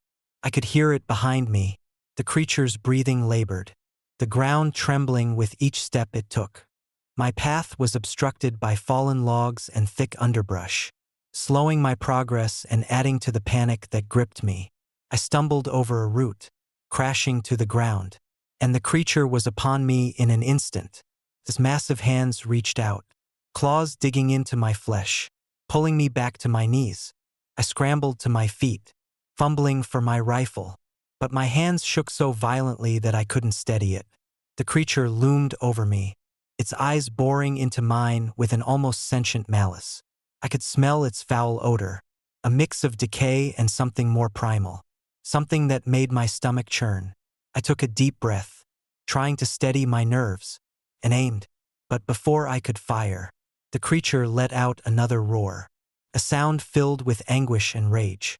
And then it turned, retreating back into the darkness from which it had emerged. I didn't wait to see why. I turned and ran, not looking back until the sounds of its pursuit faded into the night. My breaths came in ragged gasps, my heart pounding so loudly I was sure it would give me away. When I finally stopped, I was miles away from my blind, exhausted and terrified. The forest around me was dark, the moonlight barely penetrating the thick canopy above. I didn't know how long I had been running, but eventually, the first light of dawn began to break, casting a pale glow over the landscape. I knew I couldn't stay there any longer, so I made my way back, every step a reminder of the horror I had faced. The next morning, I returned to my blind, but it was empty. My gear was left behind, the evidence of my ordeal scattered and disheveled. I never went back to that spot, unable to shake the memory of those eyes, the roar that shattered the night, and the overwhelming fear that drove me to flee. The experience left me with more questions than answers. What was that creature? Why did it target me? And why has it haunted my dreams ever since? I tried to share my story with friends and fellow hunters, but most dismissed it as a hallucination brought on by exhaustion and fear. Some suggested it was a bear or another large predator, but nothing could explain the intelligence and the sheer presence of the creature. The Allegheny National Forest is vast, with many unexplored areas, but I couldn't shake the feeling that something ancient and malevolent still roamed those woods. Years have passed since that night, but the memory remains vivid, a scar that time hasn't healed. I often find myself driving past the Allegheny, the sight of the dense forest reminding me of what I left behind. Occasionally, I receive calls from locals who claim to have seen the same creature, their stories echoing mine. It's become a part of the folklore now, whispered among hunters and hikers as a cautionary tale about the unknown that lurks in the shadows. I've learned to respect the forest's mysteries, understanding that some things are beyond human comprehension. The encounter taught me about fear, survival, and the thin line between reality and legend. If you ever find yourself wandering the trails of the Allegheny National Forest, heed my warning. The woods are beautiful, but they hold secrets that are best left undisturbed.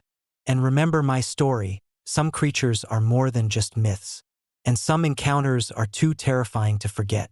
Sometimes, when the wind rustles through the trees just right, I swear I can hear that guttural growl echoing through the forest.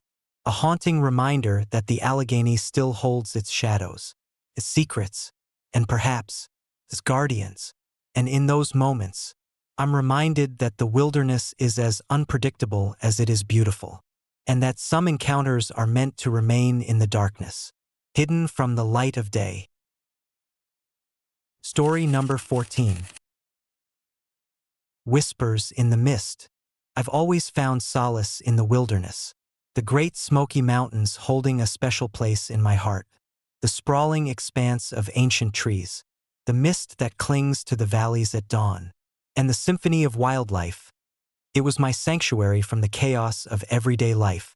Hiking alone had become a ritual, a way to reconnect with myself and the world around me. But that one trek in late October changed everything. The trailhead was crowded with the vibrant hues of autumn, leaves painted in fiery reds and golds carpeting the ground beneath towering oaks and maples. I set out early, the morning air crisp against my skin, carrying the earthy scent of fallen leaves and pine. My backpack was light, filled with essentials: water, a map, some snacks, and my trusty camera. I wasn't expecting anything out of the ordinary, just another day immersed in nature's beauty. As I ventured deeper into the park, the path became narrower, flanked by dense thickets and gnarled trees whose branches intertwined overhead, creating a natural canopy. The sunlight filtered through in fragmented beams, casting eerie shadows that danced with every step I took. The tranquility was almost surreal, broken only by the occasional rustle of leaves or the distant call of a woodpecker. By midday, I reached a clearing where the trail split. Maps and guidebooks had mentioned this spot as a scenic overlook. But something felt different today. The air seemed thicker, the silence more profound. I decided to take a short break, unpacking my lunch and gazing out over the mist-covered valley below. The view was breathtaking, rolling hills shrouded in a delicate fog that gave the landscape an ethereal quality. As I ate, a sudden chill ran down my spine. I glanced around, feeling an inexplicable unease. The forest, usually so inviting, now seemed to watch me with unseen eyes, shrugging it off as a trick of the light or perhaps the onset of autumn's embrace. I continued my meal, but the feeling lingered, an unshakable sense that I wasn't alone. After finishing, I packed up and resumed my hike, choosing a less traveled path that wound through denser parts of the forest. The trees here were older, their trunks thick and twisted, roots sprawling across the ground like ancient guardians. The path was barely visible, overgrown with underbrush and fallen leaves. My footsteps were muffled, the only sound my own breathing and the occasional snap of a twig underfoot. About an hour into my hike, I noticed something unusual: a series of large footprints pressed into the soft earth. They were unmistakably larger than any humans, with deep impressions and a distinct arch that suggested immense weight. My heart skipped a beat. Could it be? The legends of Bigfoot had always intrigued me, but I had dismissed them as mere folklore. Yet here they were, tangible evidence that something was out there. I followed the trail of prints, my curiosity overcoming my initial fear. The footprints led me deeper into the forest, where the canopy grew thicker and the light dimmer. The sounds of the forest seemed to fade, replaced by an oppressive silence that pressed in on all sides. Every crack of a branch or rustle of leaves heightened my anxiety, making me jump at every sound. After what felt like hours, I found myself in a secluded grove. The trees here were massive, their trunks wide and imposing, their branches stretching out like skeletal fingers. In the center stood a figure, a hulking silhouette partially obscured by the dense foliage. My breath caught in my throat as I realized what I was seeing. It was a creature, humanoid in shape but monstrously large, covered in thick, matted fur that blended seamlessly with the surrounding trees. I froze, unable to move as the creature regarded me with eyes that seemed to pierce through my very soul. There was an intelligence there, a sorrow that mirrored my own isolation. Before I could react, it emitted a high-pitched screech, a sound that echoed through the grove and reverberated in my bones. The creature took a step back, its presence both terrifying and tragic. Instinctively, I turned to flee, my legs moving of their own accord as I sprinted down the trail. The forest seemed to come alive around me, the trees twisting and turning, paths shifting in ways that defied logic. Every direction I took led me deeper into the labyrinth, the creature's screeches growing louder, more desperate. It was as if it was chasing me, not out of malice, but out of fear. Panic set in as I realized I was lost. The trail markers I had followed earlier were now indistinguishable, swallowed by the relentless growth of the forest. My breaths came in ragged gasps, my heart pounding in my chest as I stumbled over roots and rocks. The mist thickened, reducing visibility to mere feet, the cold seeping into my bones. In the distance, I thought I saw a faint light, a beacon of hope amidst the darkness. Summoning every ounce of strength, I headed towards it, the creature's cries echoing behind me. The path led me to a small, abandoned cabin, its windows shattered, the door hanging precariously on its hinges. Desperation drove me inside, slamming the door shut and barricading it with whatever I could find. Inside, the cabin was dark and musty, the remnants of past inhabitants scattered around. I tried to catch my breath, listening intently for any sign of the creature outside. Silence enveloped the space, broken only by the sound of my own heartbeat. Minutes passed like hours, the tension unbearable. Suddenly, a low growl resonated from the outside, followed by the creature's screech. It began pounding on the door, the impact sending vibrations through the walls. I backed away from the barricade, my mind racing for a way out. The creature's presence was palpable, its sorrowful cries mingling with a haunting rage. Gathering my courage, I peered through a broken window, the mist swirling outside in an almost hypnotic pattern. The creature stood just beyond the glass, its eyes locked onto mine. In that moment, I saw not a monster, but a being yearning for connection.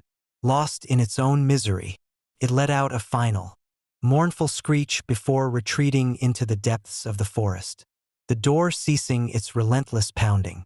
Exhausted and shaken, I waited until dawn broke, the first light of day piercing through the mist and illuminating the cabin's interior. The oppressive darkness had lifted, replaced by a fragile peace. I ventured outside, the forest now calm and inviting, as if nothing had happened. The trail markers were visible again, guiding me back to safety. As I made my way out of the Smoky Mountains, the memory of that night lingered, etched into my mind like a haunting melody. I never saw the creature again, but I couldn't shake the feeling that it was still out there, watching, waiting. The experience left me with more questions than answers, a reminder that some mysteries of the wilderness are best left unexplored. Back in the safety of my home, I often find myself staring out the window, listening to the sounds of the forest, wondering if the creature is still watching. The Great Smoky Mountains remain a place of beauty and terror, a testament to the unknown forces that dwell within.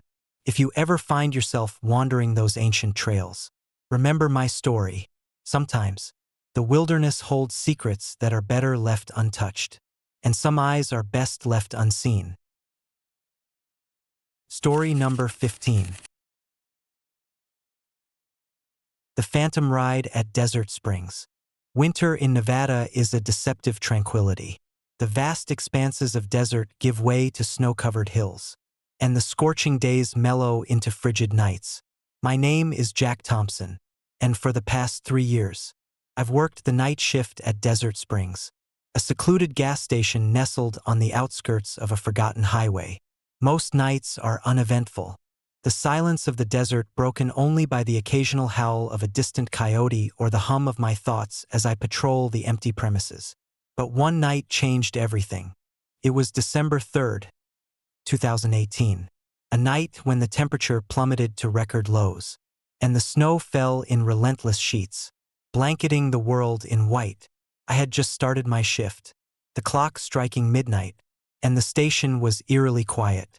The gas pumps stood motionless, their digital displays casting a cold glow in the darkness. I grabbed a cup of coffee and settled into my usual spot behind the counter. My eyes half closed against the weariness of another long night. As the hours dragged on, the storm outside intensified, the wind whipping against the windows and creating a symphony of rattling and howling that seemed almost alive. My thoughts wandered to memories of childhood winters, of sledding down hills and the warmth of family gatherings. But tonight, those comforting images were overshadowed by a growing sense of unease. Around 2 a.m., the familiar chime of the station's entrance door signaled the arrival of the first customer.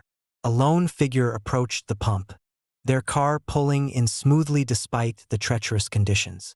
I straightened up, preparing to greet them, but something felt off. The car was an old sedan, its paint faded and windows slightly fogged. But it was fully functional, its engine purring like a contented cat in the midst of a storm. The driver exited the vehicle, a man dressed in a heavy parka, his face obscured by the hood. He moved with a deliberate slowness, as if weighed down by invisible burdens. I watched him approach the pump, his steps measured and precise. "Good evening," I called out, trying to mask the apprehension creeping into my voice. The man nodded silently, removing his gloves and inserting his card into the pump. The machine whirred to life, dispensing fuel with mechanical efficiency. He leaned against the pump, his eyes hidden beneath the brim of his hat, staring blankly into the distance.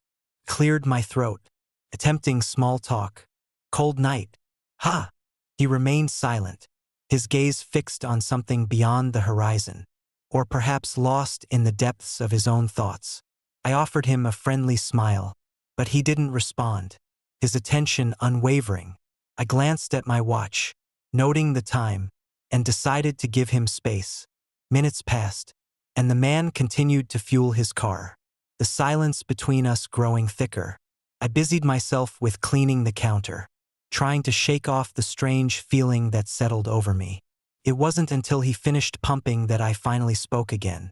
"Need any help?" He didn't reply, but I could feel his presence lingering, an invisible weight pressing against the walls of the station.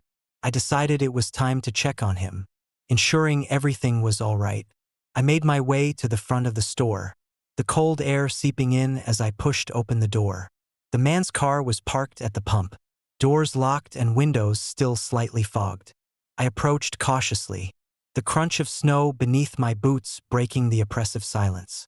As I neared the car, the man turned slowly, his back still facing me.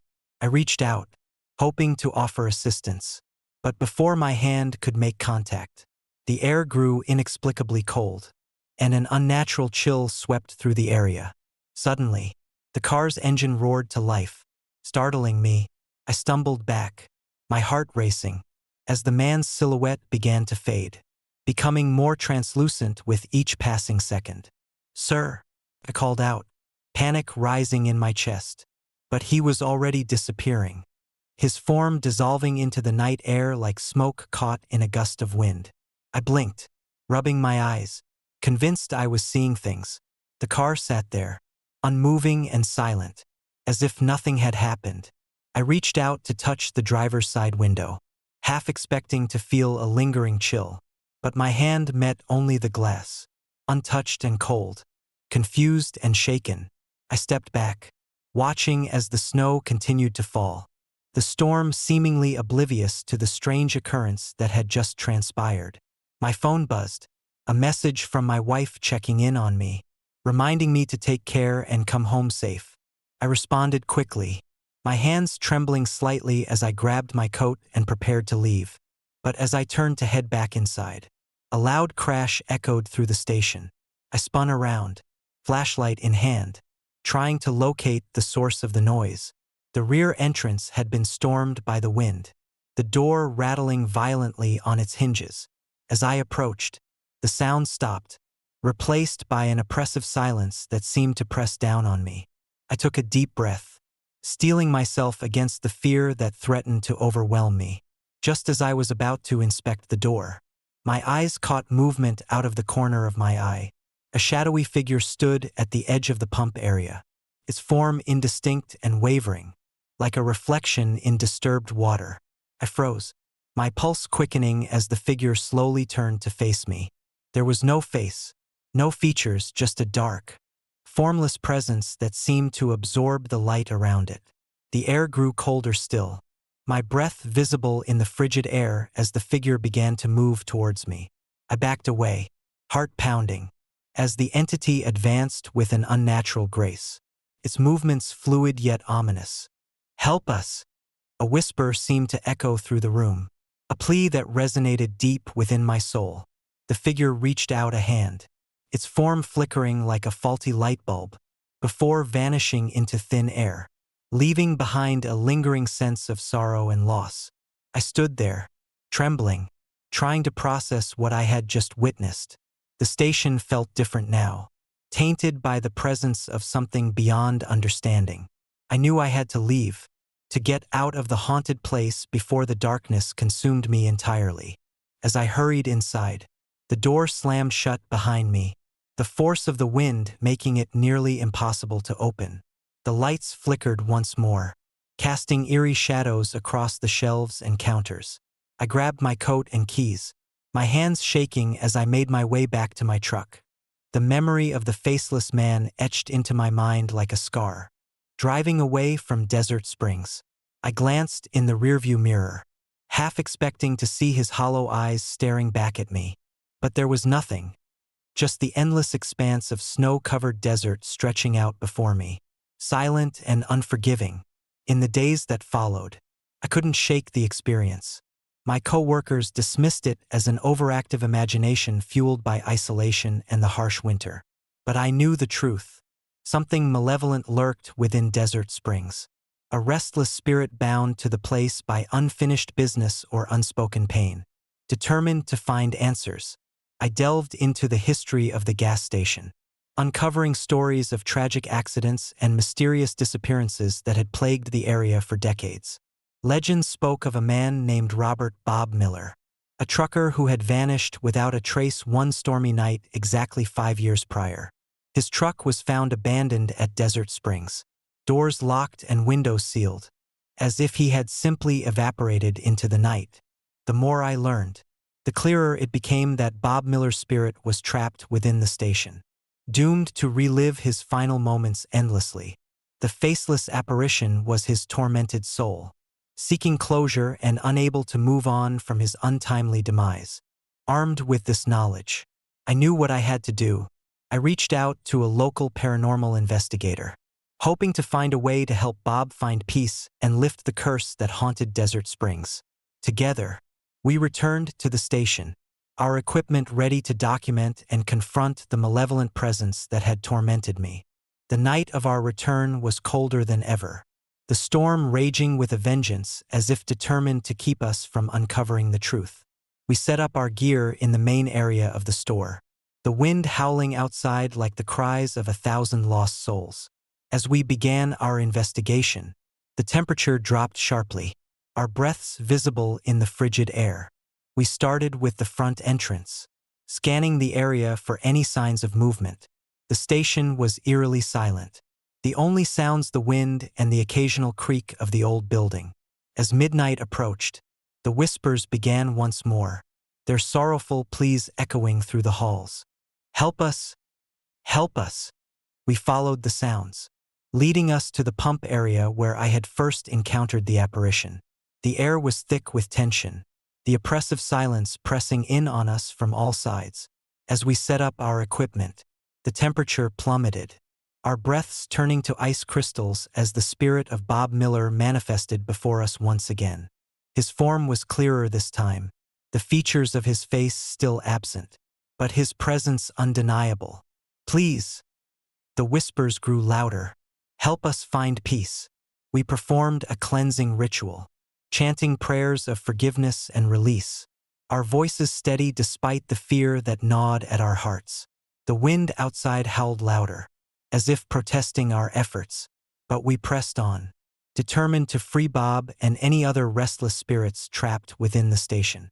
As the ritual reached its peak, the air shimmered with energy, the shadows swirling and contorting in a dance of darkness and light. the spirit of Bob Miller let out a final, anguished cry before dissolving into the ether, his presence fading like mist in the morning sun. The oppressive cold lifted, replaced by a profound sense of peace that settled over the station. Exhausted but victorious, we knew that Desert Springs had been freed from its curse. The malevolent presence was gone, leaving behind only the memories of the tormented soul we had helped to release. The station stood silent once more, the darkness now a comforting blanket rather than a suffocating shroud. Driving away from Desert Springs, I felt a weight lift from my shoulders, the lingering fear replaced by a sense of accomplishment and closure. The memory of that night would stay with me forever, a reminder of the thin veil that separates our world from the unknown and the enduring power of empathy and determination in the face of unexplainable horror. But sometimes, when the wind howls just right and the snow blankets the world in silence, I catch a faint whisper carried by the breeze. A haunting echo of the night I faced the faceless man at Desert Springs and helped a restless spirit find peace.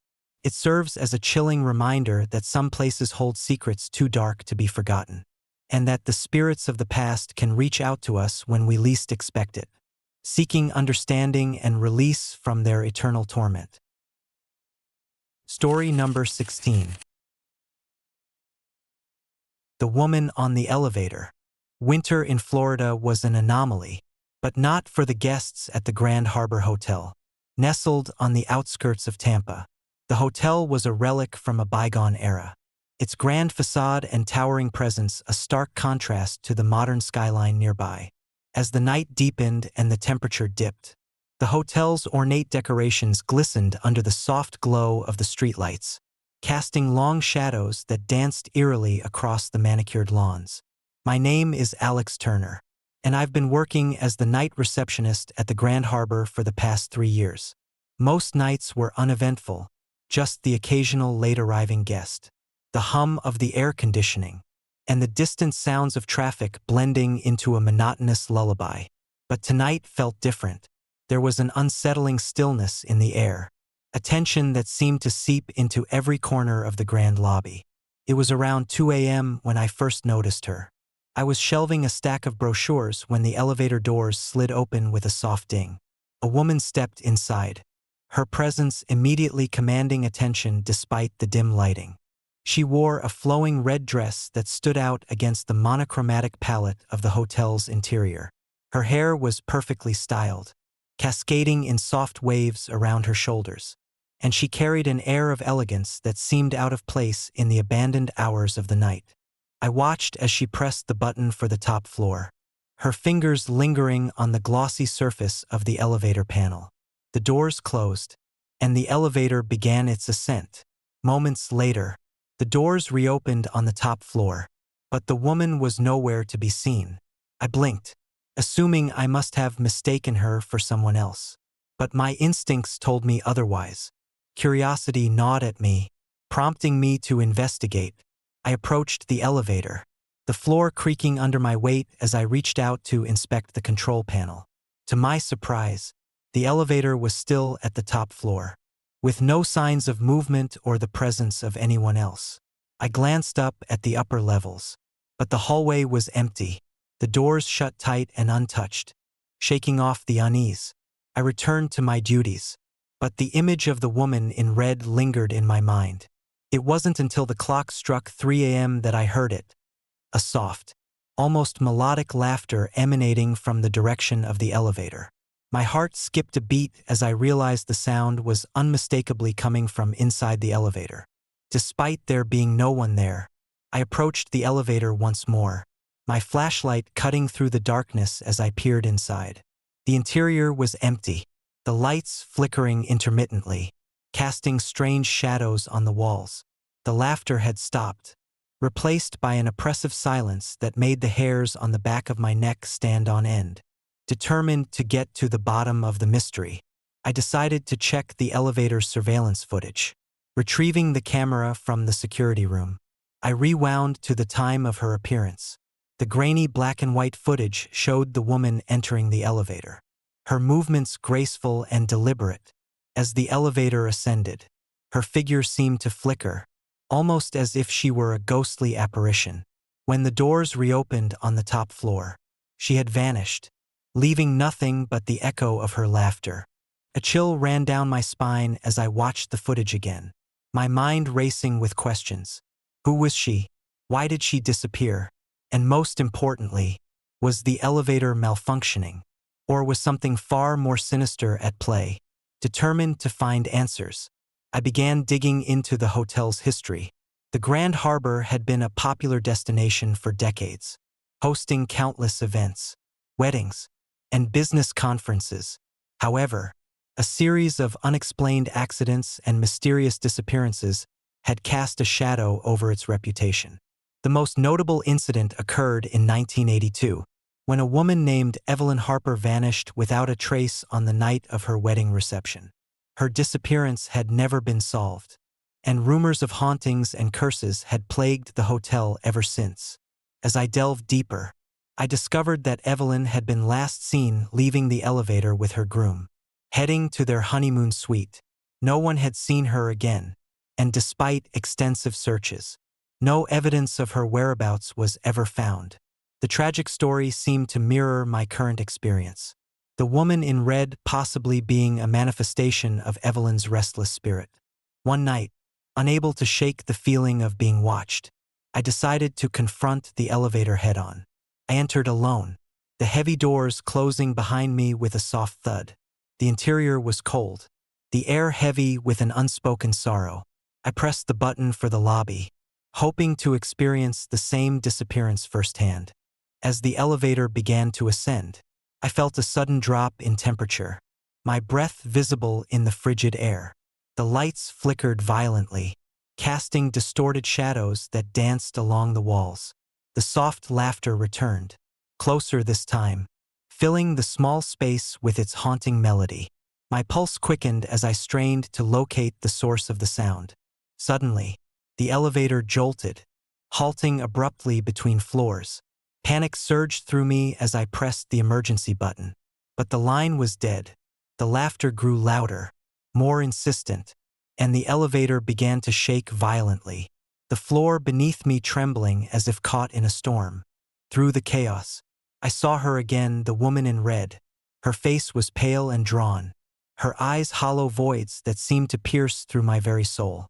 She reached out a hand, her fingers brushing against mine, sending a jolt of electricity through my body.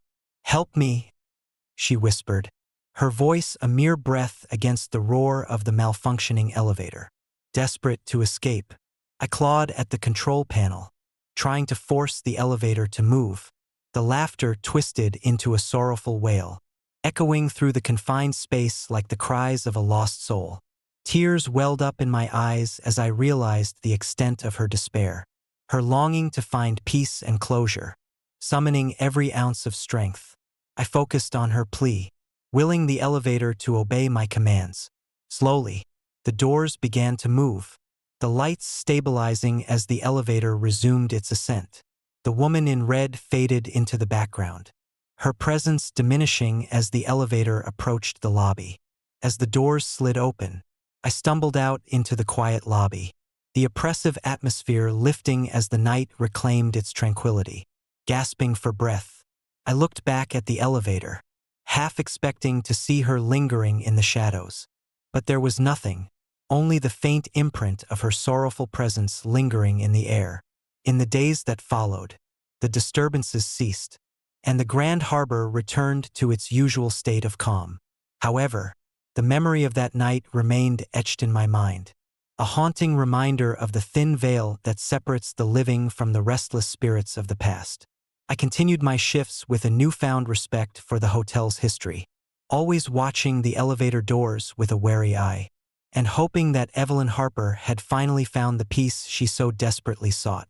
But sometimes, on the coldest nights of winter, when the wind howls just right and the snow blankets the world in silence, I catch a faint echo of her laughter carried by the breeze, a haunting reminder of the night I faced the woman on the elevator and helped a tormented spirit find her way to peace. Story number 17. Whispers by Herman Lake. Winter in Northern California has a way of seeping into your bones, making the nights feel endless and the shadows grow long with secrets.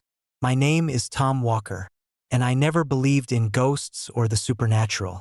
Growing up near Herman Lake, I heard the stories, tales of the Zodiac Killer, a name that sent chills down the spines of even the bravest souls. But I dismissed them as urban legends, until one fateful New Year's Eve in 1968 changed everything. It was December 31st, 1968, and the air was crisp with the promise of a new beginning. The town of Benicia was bustling with preparations for the midnight celebrations, but the serenity of the lake belied the darkness that lurked in its depths. I was working the night shift at the local diner, a modest establishment that served as a gathering place for truckers, late-night workers, and the occasional wanderer seeking solace in a warm meal. The night was uneventful at first. The regulars trickled in, sharing stories and laughter over steaming cups of coffee and plates of hearty stew. But as the clock edged closer to midnight, an uneasy tension settled over the diner. It wasn't just the anticipation of the coming year. There was an unspoken fear, a collective anxiety that something was amiss. At around 11:45 p.m., the door swung open, and a man stepped inside. He was tall, with a lean build and a trench coat that seemed out of place on a chilly December night. His face was obscured by the brim of his hat, casting deep shadows over his eyes. There was an air of menace about him, a palpable sense of danger that made even the most hardened patrons shift uncomfortably in their seats. "Evening," I greeted him, trying to keep my voice steady despite the unease gnawing at me. He nodded curtly and took a seat at the corner booth, away from the other customers. I watched him out of the corner of my eye, noting the way his hands clutched a worn leather briefcase tightly. There was something unsettling about his presence, a feeling that he was not just another traveler passing through. As the night wore on, the man remained silent, his eyes fixed on the menu as if searching for something. I refilled his coffee cup without a word, feeling an inexplicable urge to make him comfortable despite the growing tension. Around midnight, just as the crowd began to thin, the man stood up, leaving a generous tip before heading towards the door. But as he reached the exit, something strange happened. The lights flickered, and the temperature in the diner seemed to drop drastically. I felt a shiver run down my spine as I followed him out. Drawn by a mix of curiosity and fear, the streets were deserted, the snow-covered ground reflecting the dim light of the street lamps. The man paused at the edge of the parking lot, turning slowly to face me. "Looking for something?" he asked, his voice low and gravelly. I shook my head, trying to muster the courage to speak. "I just wanted to make sure you were okay." He smirked, a cold, unsettling gesture. "I'm always okay," he replied, his eyes gleaming with an otherworldly intensity. "But maybe you're not." Before I could react, he lunged forward, and everything went black. When I regained consciousness, I was lying on the cold ground near the edge of Herman Lake. My head throbbed with pain, and my vision was blurry. Panic set in as I struggled to sit up, my mind racing to piece together what had happened. The man was nowhere to be seen, and the lake before me was calm, its surface undisturbed by the night's chaos. I stumbled to my feet, my legs weak and trembling, and began to make my way back to the diner. As I walked, memories of the encounter flooded back, his hollow eyes, the sinister smile, and the feeling of impending doom that had settled over me like a dark cloud. The whispers of the Zodiac Killer stories now seemed all too real, their eerie presence woven into the fabric of my reality. Reaching the diner, I found it empty, the remnants of the night's patrons gone without a trace. The clock on the wall showed it was well past midnight, the new year already upon us. I approached the counter, my hands shaking as I searched for something to soothe my nerves. But before I could take a sip of coffee, the lights flickered again, and the door creaked open. There he was, the man in the trench coat, standing once more in the doorway. This time, his face was partially visible, revealing sharp features and eyes that seemed to pierce through my very soul. He walked towards me with deliberate steps, the air around him growing colder with each passing second. "Happy New Year," he whispered, his voice a haunting echo that sent chills down my spine. I backed away, fear gripping my heart as he continued to advance. "What do you want?" I demanded, my voice barely audible over the howling wind outside. He stopped inches from me, his presence overwhelming. "To remind you that some mysteries are best left unsolved," he replied, his eyes narrowing into slits. "To remind you of the darkness that resides within us all." Before I could react, he vanished, leaving me alone in the empty diner, the oppressive silence more suffocating than ever. My mind raced with questions. Who was he? What did he mean by his cryptic message? And most importantly, was the Zodiac Killer truly supernatural? A ghostly entity haunting the living? Determined to find answers, I began to research the case more intensely, delving into old newspapers, police reports, and eyewitness accounts. The double murder near Herman Lake had baffled authorities for years, the lack of evidence and the elusive nature of the killer making it one of the most perplexing cases in American history. The cryptic letters sent to the press only deepened the mystery, the ciphers and symbols taunting investigators with their hidden meanings. As the days turned into weeks, I became obsessed with uncovering the truth behind the man in the trench coat and his connection to the Zodiac Killer. I spent countless nights poring over documents, visiting the crime scene, and interviewing anyone who might have information. The more I delved, the more I felt the presence of something dark and malevolent watching my every move, a shadow that seemed to follow me wherever I went. One night, driven by a mixture of fear and determination, I returned to Herman Lake, the place where it all began. The snow had ceased, leaving the landscape pristine and eerily quiet.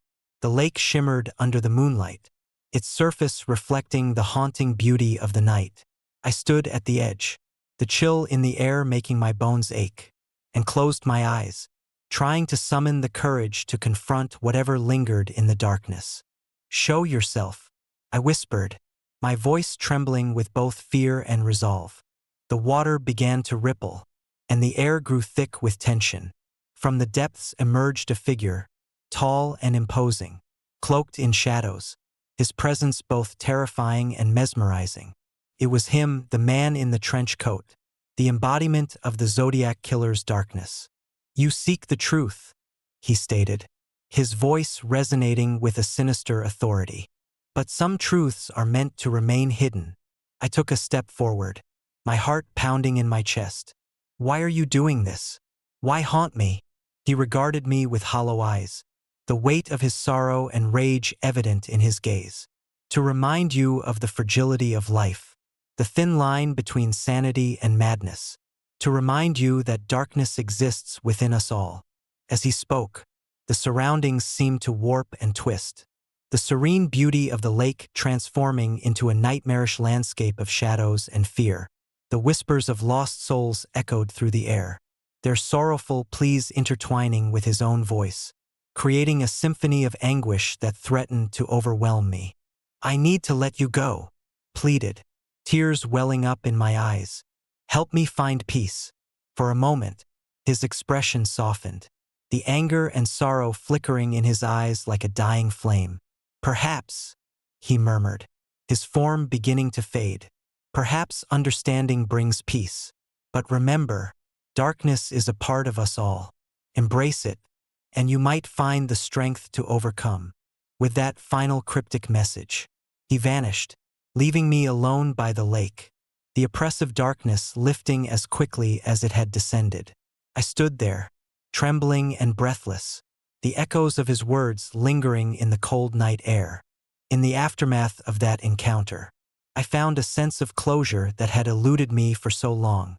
The man in the trench coat and the haunting legacy of the Zodiac Killer remained intertwined in my mind, a reminder of the darkness that resides within and the thin veil that separates our world from the unknown. I continued my work, driven by a newfound understanding of the mysteries that lie hidden in the shadows. always wary of the darkness that watches and waits.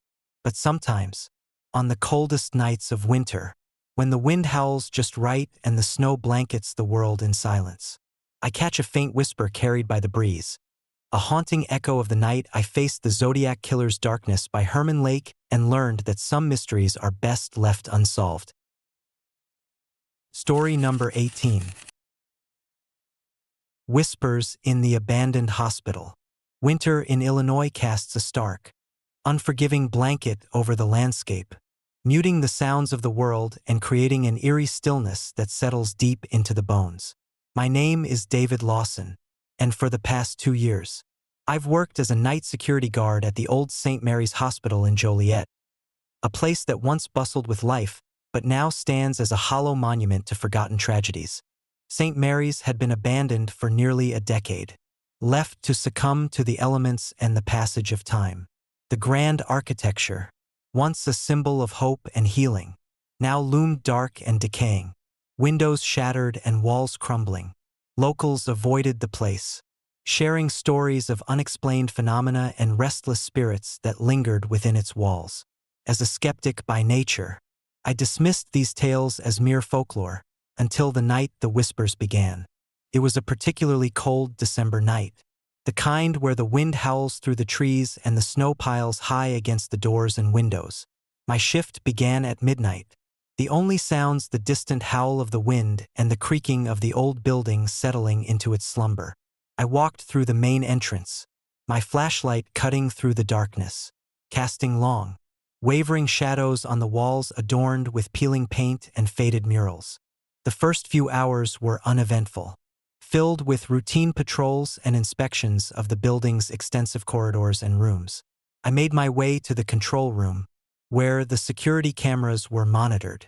The monitors displayed grainy footage of empty hallways and abandoned wards, the occasional flicker of light revealing the remnants of a once thriving hospital. It was during one of these quiet moments that I first heard it, a soft, indistinct whisper calling my name. David, David. The voice was faint, barely audible over the background hum of the security system, but unmistakable. I froze, my heart pounding in my chest. "Did you hear that?" I called out, but the only response was the silence of the abandoned hospital. I shook my head, trying to dispel the unease that had settled over me. "Just the wind," I muttered to myself, though the feeling of being watched lingered. Hours passed, and the whispers became a nightly occurrence. Always at the same time, always the same haunting call. Each night, I would wake to the sound, a ghostly echo that seemed to seep into my very soul. Determined to uncover the source, I began to investigate, tracing the whispers through the labyrinthine halls of St. Mary's. One night, as I navigated the dimly lit corridors, the temperature dropped sharply, my breath visible in the frigid air. The whispers grew louder, more insistent, guiding me towards the old maternity ward, a place rumored to be the epicenter of the hospital's darkest secrets. The door to the ward stood ajar, the squeak of hinges the only sound as I pushed it open, flashlight in hand. The room was frozen in time, beds lined up in neat rows, each one empty but for the thick layer of dust that coated everything. The air was thick with the scent of mildew and decay, a testament to years of abandonment. As I stepped further into the room, the whispers intensified, the voice of a woman clear and sorrowful. "Help us!" I spun around, trying to locate the source, but the room was empty. Panic clawed at me as I realized I wasn't alone. Shadows danced at the edge of my vision, fleeting glimpses of figures that vanished when I turned to look. My flashlight flickered, the beam wavering as the room seemed to close in around me. Suddenly, a cold wind swept through the room, extinguishing my flashlight and plunging me into darkness. My heart raced as I fumbled for the battery pack. The whispers now a cacophony of desperate pleas and anguished cries. "David, help us!" I managed to reignite the flashlight, the beam cutting through the darkness to reveal a figure standing at the far end of the room, a woman in a white nightgown, her face pale and contorted in sorrow. Her eyes were hollow, void of any warmth or humanity. staring directly at me with an intensity that made my blood run cold. "Who are you?" I demanded, my voice barely above a whisper. The woman didn't respond. Instead, she began to move towards me, her footsteps silent on the cold wooden floor. As she drew closer, the temperature dropped even further, my breath visible in the frigid air. I felt an overwhelming sense of despair and loss emanating from her, a sorrow that pressed down on me like a physical weight. Suddenly, she vanished, the room returning to its oppressive silence. I stood there, trembling, trying to make sense of what had just happened. The whispers ceased, leaving me in a suffocating stillness that felt almost tangible. I knew I couldn't leave the hospital until I understood the truth behind these restless spirits. Days turned into weeks, and the whispers continued unabated, each night more intense than the last. I delved into the hospital's history, uncovering stories of unmarked graves, failed medical experiments, and families torn apart by tragedy. It became clear that St. Mary's had been the site of countless suffering and sorrow, the spirits of the departed unable to find peace within its walls. One particularly harrowing night, I decided to confront the spirits head-on. Armed with a notebook, a voice recorder, and a deep-seated determination to uncover the truth, I made my way to the old records room, a place where the hospital's darkest secrets were kept hidden. The door creaked open, revealing shelves upon shelves of dusty files and worn-out papers. As I sifted through the records, the whispers grew louder, guiding me to a specific folder marked Confidential. Inside, I found documents detailing experimental treatments and unethical practices that had been carried out in the pursuit of medical advancement.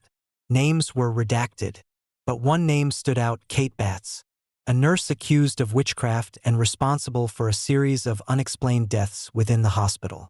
According to the records, Kate had been ostracized by her peers and the community, her reputation ruined by baseless accusations and fear of the unknown. The final entry in the folder was a personal diary, written in shaky handwriting. "They don't understand." It read, "They fear me because they don't see the truth. I'm only trying to help, but their anger blinds them. I can't move on until they see my innocence." A chill ran down my spine as I realized the connection between Kate Batts and the restless spirits haunting the hospital.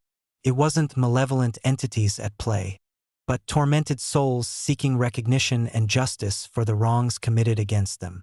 The whispers were not just random calls for help. They were pleas for acknowledgement and understanding. Determined to bring peace to these spirits, I organized a memorial within the hospital, gathering information from the records to expose the truth behind Kate Batts and the tragic events that had unfolded.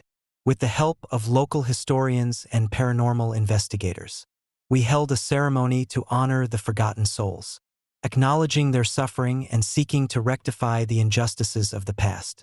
The night of the memorial was cold and clear, the snow still falling softly outside. As we gathered in the main hall, candles were lit, their warm glow illuminating the faces of those present. I stood at the front, reading aloud the names and stories of the departed, my voice steady despite the nervous energy in the room. As I spoke, the atmosphere in the hospital began to change. The oppressive chill lifted, replaced by a sense of calm and closure. The whispers that had once filled the halls now transformed into gentle sighs. The anguished cries softened into peaceful murmurs. The spirits seemed to find solace in our acknowledgement, their presence becoming less tangible, their sorrow easing as they finally began to move on. As the ceremony concluded, a profound silence settled over the room, broken only by the soft crackling of the candles. I felt a deep sense of accomplishment and relief, knowing that we had done something meaningful to help these restless souls find peace. The hospital, once a place of fear and sorrow, now held a newfound sense of tranquility. But even years later, the memory of those nights lingers like a shadow over my soul. Sometimes, when the wind howls just right and the snow blankets the world in silence, I catch a faint echo of the whispers carried by the breeze, a haunting reminder of the night I faced the restless spirits of St. Mary's Hospital and help them find the peace they so desperately sought. And though the hospital stands abandoned once more, its walls now silent and still, the legacy of those we helped continues to resonate, a testament to the enduring power of empathy and the belief that even in death, there is hope for redemption. Story number 19. Whispers in the Shadows of Starved Rock. Winter in Illinois was unforgiving, but nothing could prepare me for the darkness that awaited me on that fateful New Year's Eve in 1960. My name is Mark Thompson, and I was a night security guard at the Grand Oak Hotel, nestled near the serene yet enigmatic Starved Rock State Park. The park was a place of natural beauty, its towering sandstone cliffs and cascading waterfalls drawing visitors year-round. But beneath its picturesque exterior lay secrets that would forever haunt my soul. It was December 31st, 1960, a night when the air was thick with anticipation and the promise of a fresh start. The Grand Oak Hotel was bustling with guests celebrating the arrival of the new year. The grand ballroom filled with laughter, music, and the clinking of champagne glasses. As the night deepened, the hotel quieted down, the revelers retreating to their rooms, leaving behind an eerie silence that enveloped the grand old building. My shift began at midnight, the perfect time to ensure everything was in order before the dawn broke.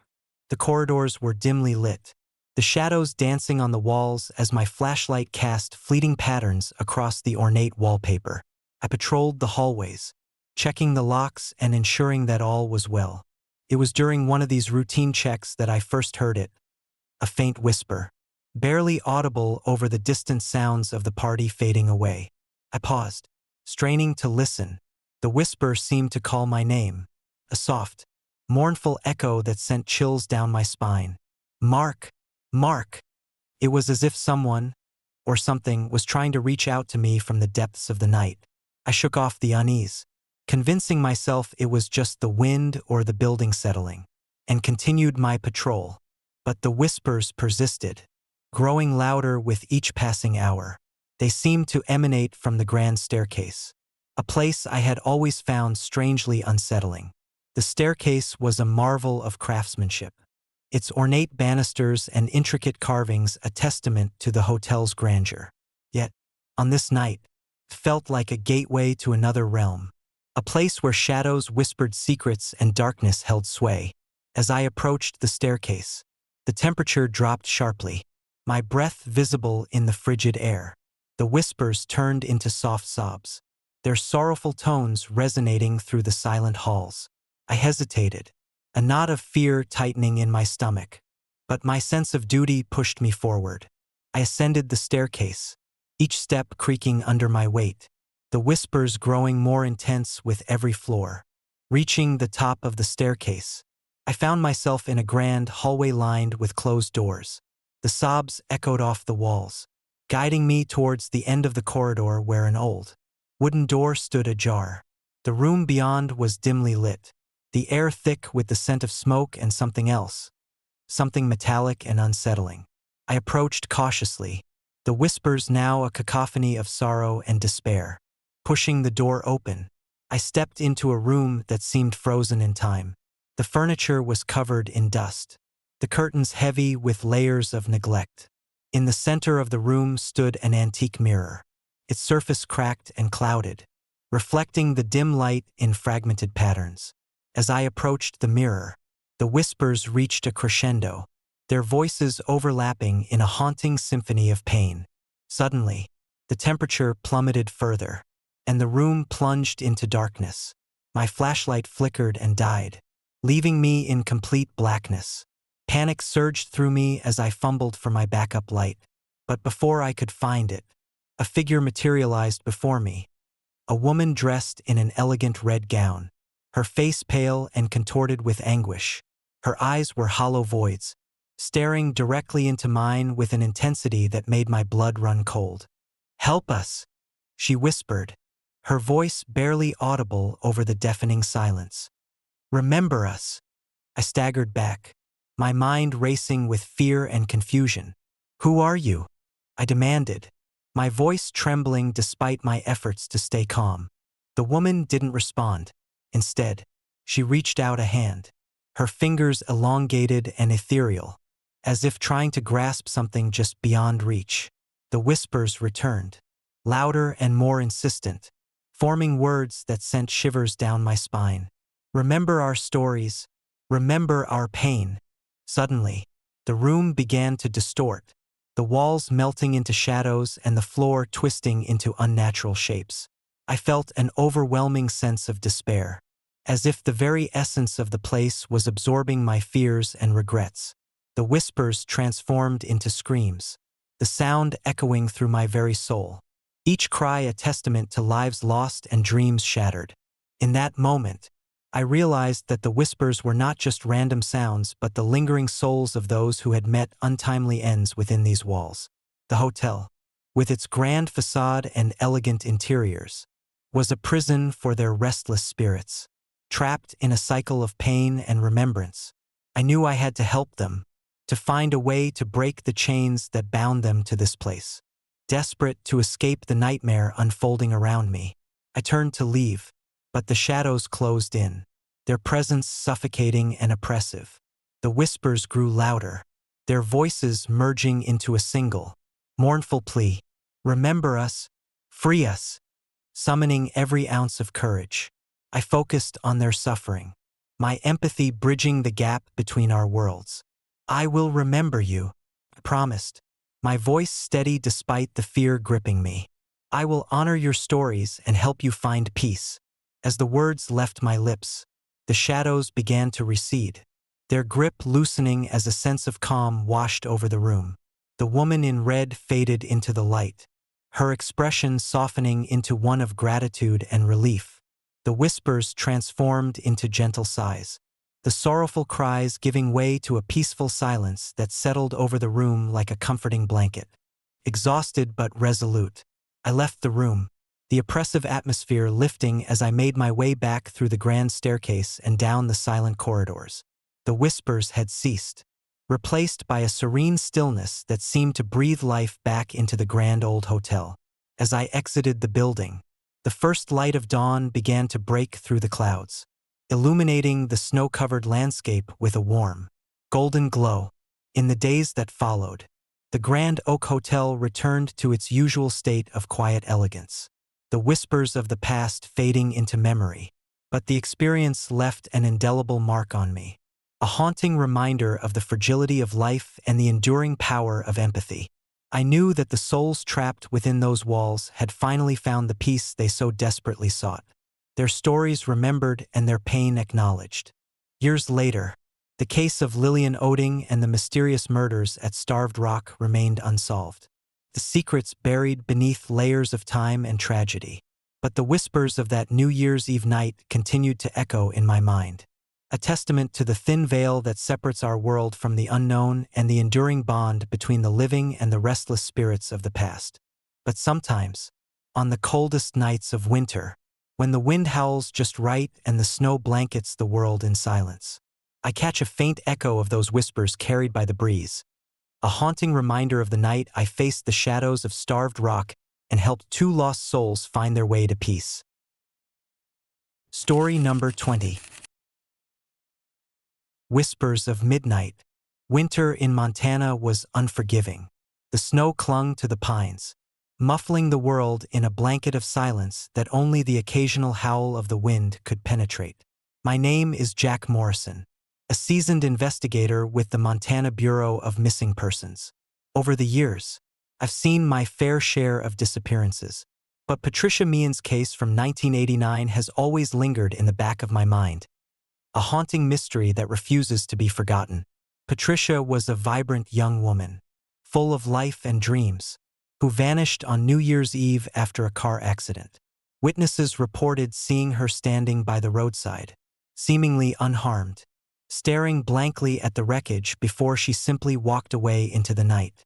Despite extensive searches, she was never found, and her disappearance remains one of the most perplexing cases in Montana's history. It was a particularly cold December night when I decided to revisit Patricia's case, driven by an inexplicable pull that I couldn't quite understand. The old case files were spread out on my desk, each one a testament to the desperation and hope that had characterized the search for her. But something was different this time, an unshakable feeling that there was more to Patricia's disappearance than met the eye. I drove to the site of the accident, a desolate stretch of highway flanked by dense forests that seemed to watch silently as I approached. The road was slick with ice, and my headlights barely cut through the darkness. Parking my car near the edge, I stepped out, the cold biting through my coat as I surveyed the area. The remnants of the crash were still visible, a twisted wreckage that had long since been claimed by nature. As I walked closer, the memories of that night flooded back. Patricia's laughter, her fear as she exited the vehicle, and the eerie calmness that enveloped her as she stood by the wreckage. I pulled out my flashlight, the beam piercing the inky blackness, and began to explore the surroundings, hoping to find something I might have missed years ago. Hours passed with nothing out of the ordinary, just the relentless whisper of the wind and the crunch of snow under my boots. Just as I was about to call it a night, a faint sound caught my attention, a soft, almost imperceptible whisper that seemed to emanate from the very trees around me. I froze, straining to listen, but the sound faded as quickly as it had appeared. Shaking off the unease, I continued my search, moving deeper into the forest. The moon was a mere sliver in the sky, its light barely illuminating the path ahead. That's when I saw her, a figure standing just off the road, partially obscured by the trees. My heart raced as I approached, the hairs on the back of my neck standing on end. "Patricia," I called out, my voice barely a whisper against the howling wind. She didn't respond. Instead, she turned slowly, her face pale and expressionless, eyes hollow and devoid of any warmth. My breath caught in my throat as I took a step closer, the flashlight revealing more of her unsettling appearance. Her clothes were tattered, and her movements were jerky, almost unnatural, as if she were a puppet controlled by unseen strings. "Patricia, please," pleaded, reaching out a hand to touch her shoulder. But as my fingers made contact with her cold skin, she vanished, leaving behind only the lingering scent of lavender and a trail of wet footprints leading into the darkness. Panic set in as I followed the footprints, my mind racing with questions. How could she disappear so suddenly? Where was she going? The whispers returned, louder this time, forming indistinct words that sent chills down my spine. "Don't leave us," they echoed, a chorus of sorrow and desperation that seemed to come from everywhere and nowhere at once. I stumbled through the forest, the path ahead obscured by snow and shadows. The temperature plummeted, my breath forming icy crystals in the air as the whispers grew more frantic. Just as I thought I couldn't go any further, I reached a clearing where an old, abandoned cabin stood. The structure looked as though it hadn't been touched in decades, windows boarded up and the door hanging loosely on its hinges. Desperate for answers, I approached the cabin, the whispers now a cacophony of voices pleading for help. Pushing open the creaky door, I stepped inside, the interior cloaked in darkness and decay. The air was thick with the scent of mold and something else, something metallic and unsettling. My flashlight flickered, casting eerie shadows that danced across the walls as I moved deeper into the cabin. In the center of the room stood a large, ornate mirror, its surface cracked and clouded. As I approached, the whispers seemed to converge, forming coherent sentences that sent shivers down my spine. "Remember us," they pleaded. "Don't forget our pain." I gazed into the mirror, and the reflection that stared back at me was not my own. Instead, I saw the faces of lost souls, families torn apart, friends abandoned, all victims of the same tragic fate that had befallen Patricia. Their eyes were filled with sorrow, their mouths moving silently as they relived their last moments of pain and fear. A sudden gust of wind blew through the cabin, causing the mirror to shatter, the sound of breaking glass ringing out like a death knell. The spirits began to materialize around me, their forms ghostly and translucent, each one replaying their tragic stories. I felt their anguish, their desperate need for closure, and a profound sadness that weighed heavily on my heart. In the midst of the chaos, Patricia appeared before me once more, her face still pale and expressionless. "Help us," she whispered, her voice filled with an unending sorrow. "Find peace for us." Tears welled up in my eyes as I realized the truth. The spirits were bound to this place by their unresolved pain, unable to move on from the tragedies that had defined their lives. Patricia's disappearance was not just a simple case of a missing person. It was a gateway for these restless souls to reach out, seeking help from the living to find the peace they so desperately needed. Determined to help, I spent the following days researching the history of the cabin and the surrounding area, uncovering stories of untimely deaths, lost loves, and broken promises. Each revelation deepened my understanding of the spirit's plight and the darkness that had consumed this once peaceful place. With the help of a local medium, I returned to the cabin, ready to facilitate the spirit's journey towards closure.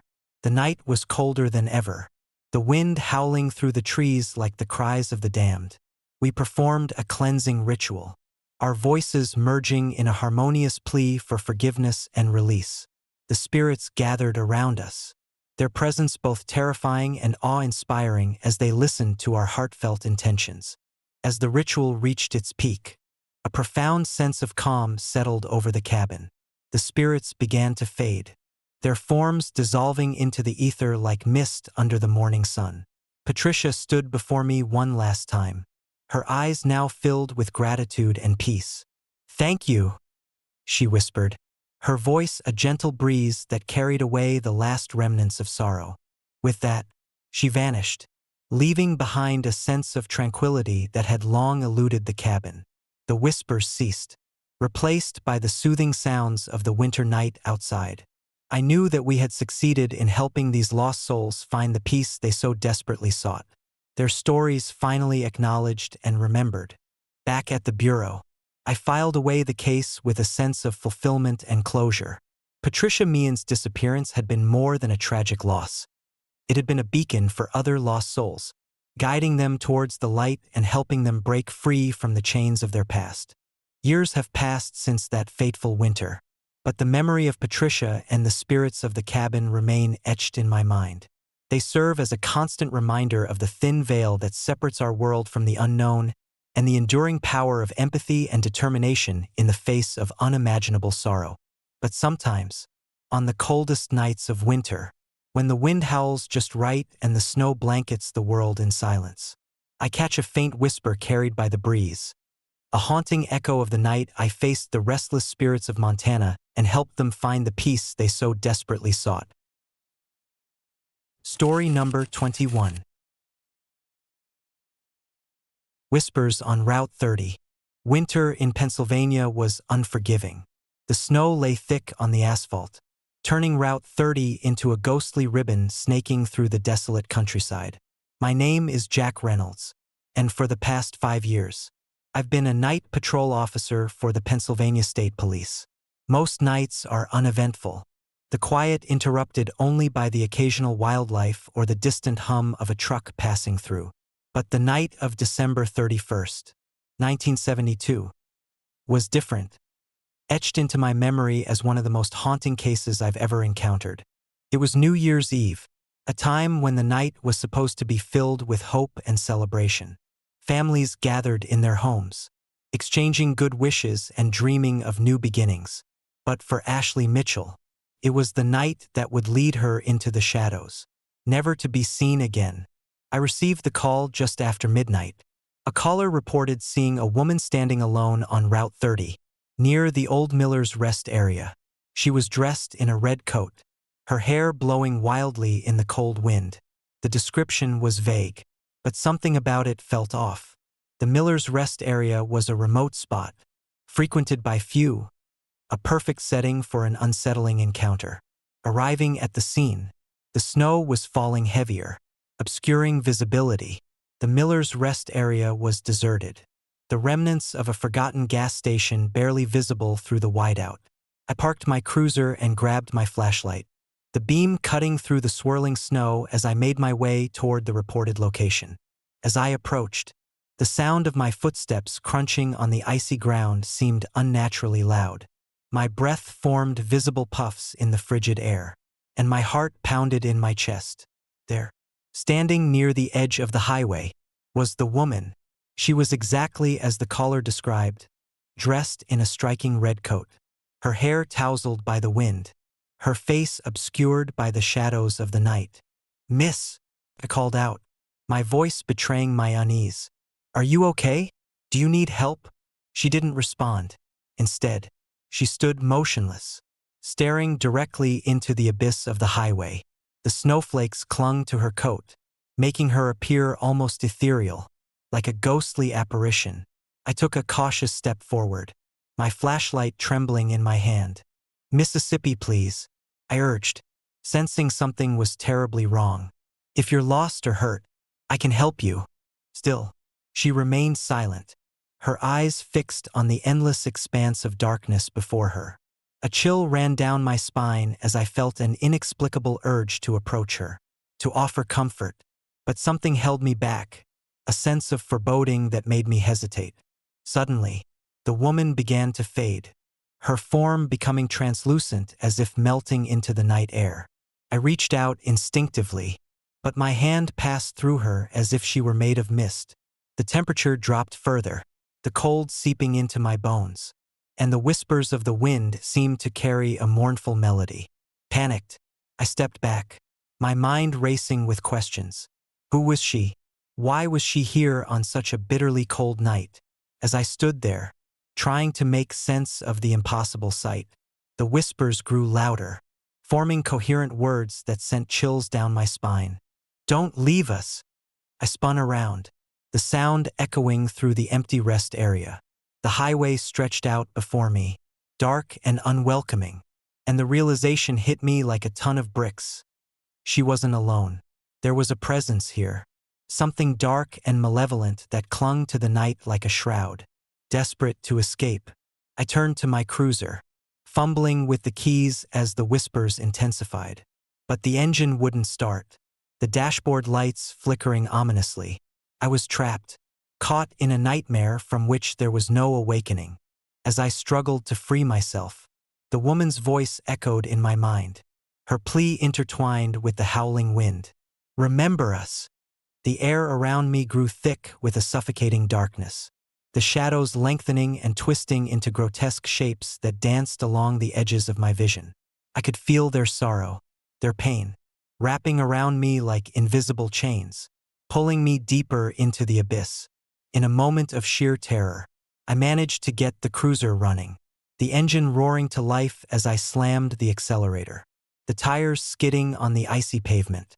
The rest area disappeared behind me as I sped down Route 30, the night swallowing me whole.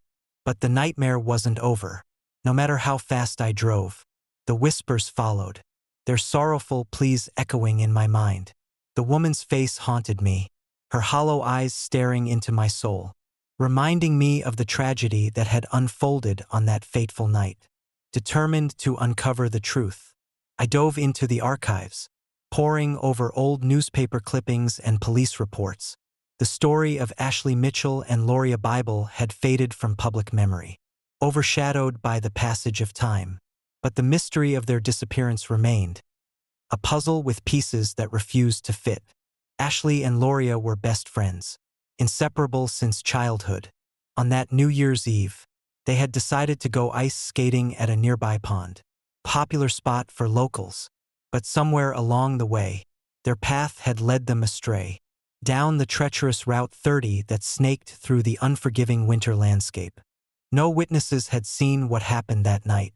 No clues had been found to explain their sudden disappearance. The only evidence was the charred remains of their parents, victims of the same mysterious fire that had claimed their lives. It was as if the entire family had been erased from existence, leaving behind only unanswered questions and lingering fears.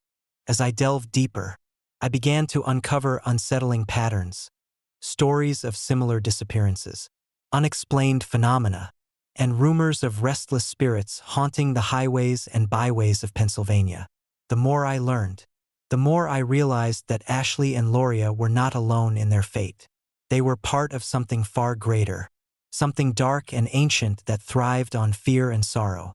One night, as I sat alone in my office, the wind howling outside like the cries of lost souls, I heard it, the familiar whisper that had haunted me since that night on Route 30.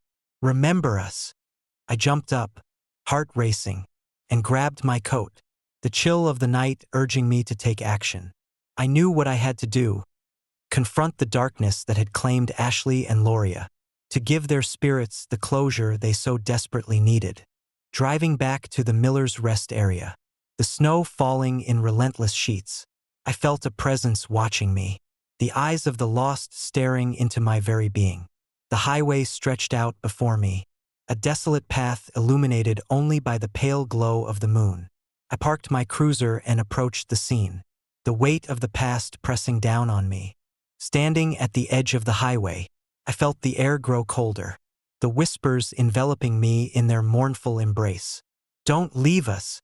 Drawing a deep breath, I spoke into the night, my voice steady despite the fear that gnawed at my insides. "Ashley, Loria, I'm here to help you find peace. Let go of your pain and move on." The whispers transformed into a harmonious melody, the sorrowful notes intertwining with the stillness of the night. The snow around me began to swirl, forming ethereal shapes that danced in the pale light. Slowly, the figures of Ashley and Loria materialized before me, their translucent forms shimmering like specters in the snow. "How?" I asked, my voice barely above a whisper. "How can I help you?" They reached out their hands, their eyes filled with an endless sadness. "You must remember us," Ashley whispered, her voice echoing through the night. "Keep our stories alive, so we are never forgotten." Loria nodded, her gaze unwavering. "Only then can we find the peace we seek." As I stood there, the weight of their plea settling over me, I felt a surge of determination. I knew that their memories had to be preserved, that their stories had to be told so that their spirits could finally rest. With a heavy heart, I vowed to honor their legacy, to uncover the truth behind their disappearance, and ensure that their voices would never fade into the shadows. Driving away from Miller's Rest, the snow began to ease, the whispers fading into the distance as the first light of dawn broke through the clouds. The night had been a journey into the depths of sorrow and fear, but it had also been a testament to the enduring power of memory and the unbreakable bonds of friendship. In the days that followed, I continued my investigation with renewed purpose, piecing together the fragments of Ashley and Loria's lives and the events that had led to their tragic end. Their story became a beacon of hope, a reminder that even in the darkest of times, there is a light that can guide us home. But sometimes, on the coldest nights of winter, when the wind howls just right and the snow blankets the world in silence, I catch a faint echo of their whispers carried by the breeze, a haunting reminder of the night I faced the ghosts of Route 30 and helped two lost souls find their way to peace. Story number 22. Eternal Winter, The Curse of Frosthaven House. Winter in Colorado has always been a formidable presence, but Frosthaven House stood as a chilling testament to nature's unyielding grip. Nestled on a secluded mountain ridge, the house had been abandoned for decades, its windows darkened by grime and its wooden facade weathered by countless storms. Locals whispered tales of curses and restless spirits, warnings etched into the collective memory of the nearby town of Silverpine. In 1958, driven by a mix of curiosity and skepticism, my family and I decided to challenge the legends that had long deterred others from venturing into the cursed abode. I'm Thomas Caldwell, a writer with a penchant for uncovering the truth behind old myths. My wife, Margaret, a historian, shared my fascination, while our two children, Emily and Jack, brought a youthful energy to our expedition. We purchased Frosthaven House with the intention of restoring it, believing that the stories were mere fabrications born from superstition and isolation. The first few weeks were idyllic. We spent our days clearing the overgrown gardens, repairing broken windows, and restoring the interior to its former glory. The house, though dilapidated, held a certain charm that spoke of a bygone era. Margaret delved into the town archives, uncovering snippets of Frosthaven's history and the tragic tale of its last resident, Eleanor Frost. Eleanor was a reclusive woman, known for her knowledge of herbal remedies and her deep connection to the land. However, rumors of witchcraft and dark rituals began to circulate after a series of unexplained disappearances plagued Silverpine. Eleanor was blamed for these tragedies, leading to her exile and the subsequent abandonment of Frosthaven House. Before her departure, it was said that she cursed the house, declaring that anyone who dared to reside there would never witness the warmth of spring again. As winter approached, an uneasy tension settled over our household. Margaret found Eleanor's journal hidden beneath a floorboard, its pages filled with cryptic entries and ominous warnings. One passage stood out: "The winter's embrace shall be eternal, and those who dwell within these walls shall be lost to the frost."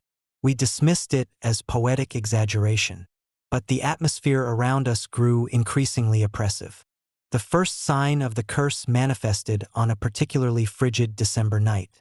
A fierce snowstorm descended upon Frosthaven, the wind howling through the cracks in the walls and the roof groaning under the weight of the accumulating snow. We huddled together by the fireplace, the warmth of the flames a stark contrast to the biting cold outside.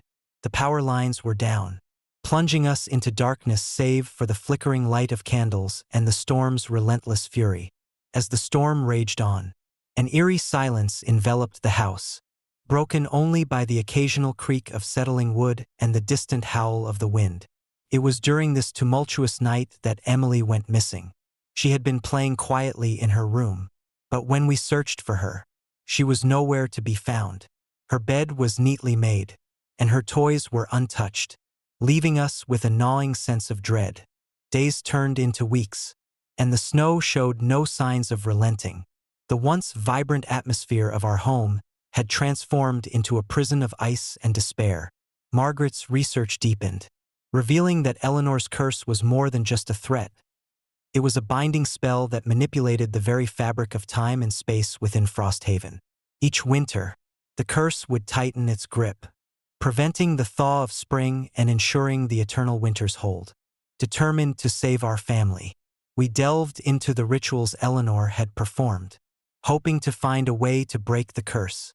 Her journal hinted at a counter-ritual, one that required a profound sacrifice and a deep understanding of the land's ancient magic.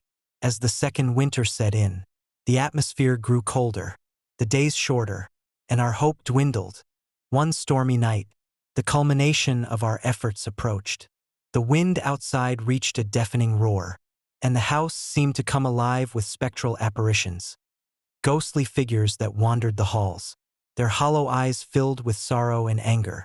Margaret and I stood in the center of the living room, the remnants of Eleanor's rituals scattered before us. Emily's presence lingered like a shadow, a constant reminder of the stakes we faced.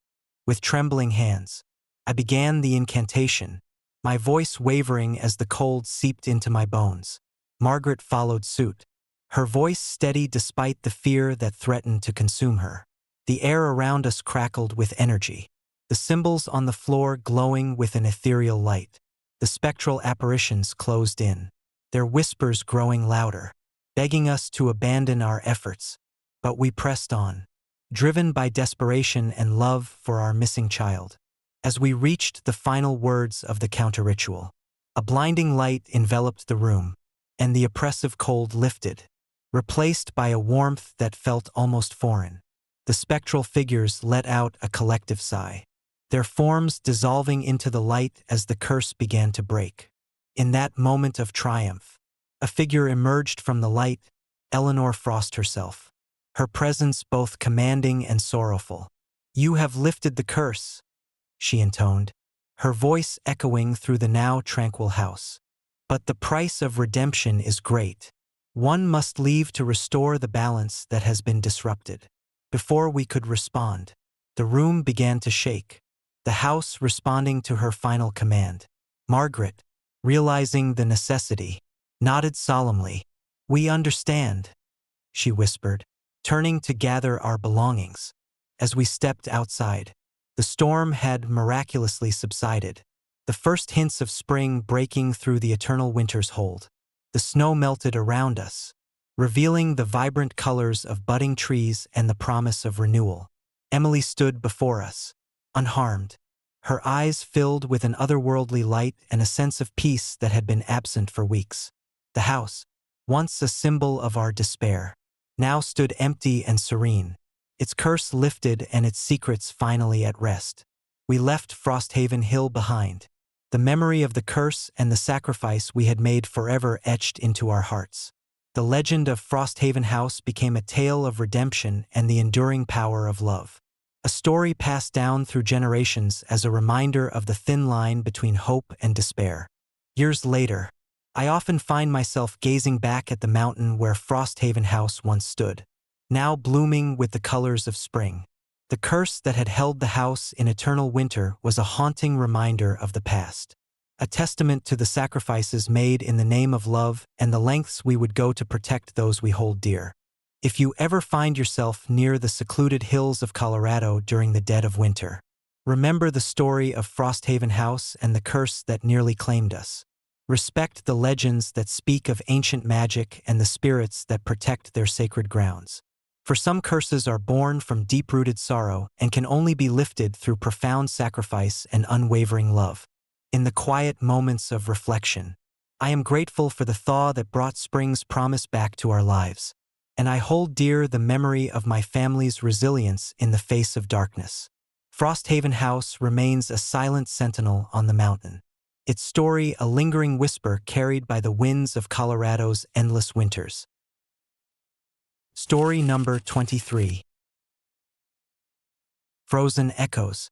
Winter in Michigan was always harsh, but the deep chill that settled over Lake Seraphine in 1944 felt different, unnaturally oppressive, as if the very air was thick with foreboding. Nestled in a secluded valley, the lake was a picturesque expanse of ice, surrounded by dense forests that stood silent and watchful.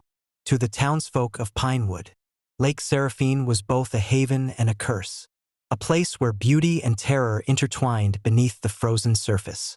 I remember the first time I heard the stories. It was a bitterly cold December evening, the kind that seeped into your bones and made even the simplest tasks feel monumental. My father, a lifelong fisherman, sat me down by the fireplace, his weathered face etched with lines of worry and exhaustion. "Son," he began, his voice heavy with a mix of fear and resignation. "There's something about that lake. Every winter, people go out there fishing, skating, and they never come back. When the ice melts, their bodies are found, frozen with eyes wide open, staring into nothingness." I was 12 then, naive and curious, but his words planted a seed of unease that would grow over the years. Pinewood was a small town, the kind where everyone knew each other's business and secrets were hard to keep. The legends of Lake Seraphine were whispered with a mix of fear and reverence, especially as winter approached. By the time I was 18, I had become fascinated with the lake's dark reputation. I spent countless hours wandering its icy shores, captivated by the eerie stillness and the way the snow seemed to blanket every sound, muffling the world into a hushed silence. There was something magnetic about Lake Seraphine, a pull that drew me closer even as a part of me screamed to stay away. One particularly frigid January night, under a sky blanketed with stars and the moon casting a ghostly glow over the frozen landscape, I decided to uncover the truth behind the lake's curse. Armed with a sturdy pair of ice skates, a lantern, and a notebook to document my findings, I ventured out alone, driven by a need to understand the inexplicable disappearances that had plagued Pinewood for generations. The path to the lake was treacherous, the snow deep and unyielding beneath my boots. The forests around me were silent, the only sounds the crunch of snow and the distant howl of the wind. As I approached the lake, the full moon illuminated the vast expanse of ice, revealing intricate patterns etched by the freezing temperatures. The water beneath was dark and still, a deceptive calm that belied the danger lurking just beneath the surface. I set up a small camp near the shoreline, the lantern casting long, wavering shadows across the snow. The air was biting cold, each breath a visible puff that dissipated into the night. I strapped on my skates, the blades cutting cleanly into the ice, and began to glide across the frozen surface. The sensation was liberating, the smooth glide over the ice a stark contrast to the tension coiling within me. Hours passed as I skated, the monotony of the night broken only by the occasional flicker of the lantern and the distant sounds of the forest. Just as fatigue began to set in, a strange phenomenon caught my attention, a faint, pulsating light emanating from the center of the lake. It was subtle at first, barely noticeable against the moonlight, but gradually it grew brighter, more defined. Curiosity overcame caution, and I found myself drawn towards the source of the light. As I approached, the air seemed to grow colder, the very atmosphere thickening with an unnatural stillness. The ice beneath me felt different here, the texture shifting as if responding to an unseen force. The light now pulsed with a rhythm that matched my racing heartbeat, beckoning me closer. Standing at the edge of the glowing patch, I peered into the water, the ice shimmering with an ethereal glow. The sight that met my eyes was both mesmerizing and terrifying. A figure, translucent and ghostly, standing beneath the surface. It was a woman, her form barely discernible, yet her presence was undeniably human. Her eyes were wide open, staring into the abyss, filled with a silent, unending sorrow. Before I could react, a chilling whisper echoed across the lake, carried by the wind. "Help us." It beckoned, a plea that resonated deep within my soul. My heart pounded in my chest as I struggled to make sense of the apparition before me. Was it a hallucination brought on by isolation and cold, or something far more sinister? Determined to find answers, I reached out towards the figure, my fingers trembling as they brushed against the icy surface. Instantly, the air around me seemed to crackle with energy, the temperature plummeting further as the figure began to ascend. Her expression remained one of profound sadness, her eyes never leaving mine as she floated upwards, breaking through the ice with a grace that defied reality. "Why are you here?" I managed to whisper, my voice barely audible over the storm that had begun to brew on the horizon. She didn't respond with words, but her eyes conveyed a desperate need, a yearning for release from whatever bound her to the lake. The realization hit me hard.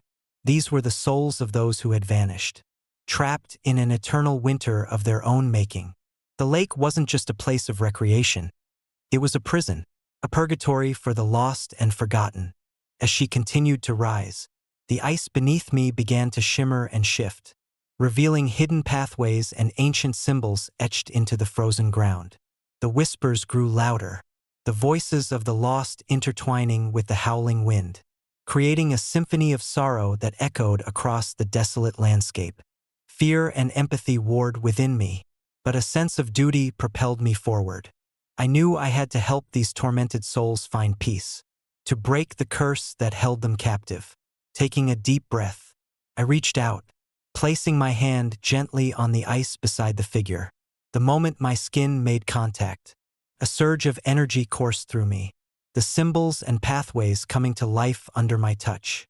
Visions flooded my mind, images of the past, of the woman who had been exiled, her desperate attempts to save the village from its own darkness, and the tragic night when the storm had claimed her and countless others. The whispers became clearer, guiding me towards a forgotten ritual, a means to lift the curse and set the souls free. Following the visions, I retraced my steps across the lake, the figure watching me with a silent plea. The ice beneath me felt less solid, more fluid, as if responding to my determination. As I reached the designated spot, the symbols glowed brightly, their ancient power resonating with my resolve.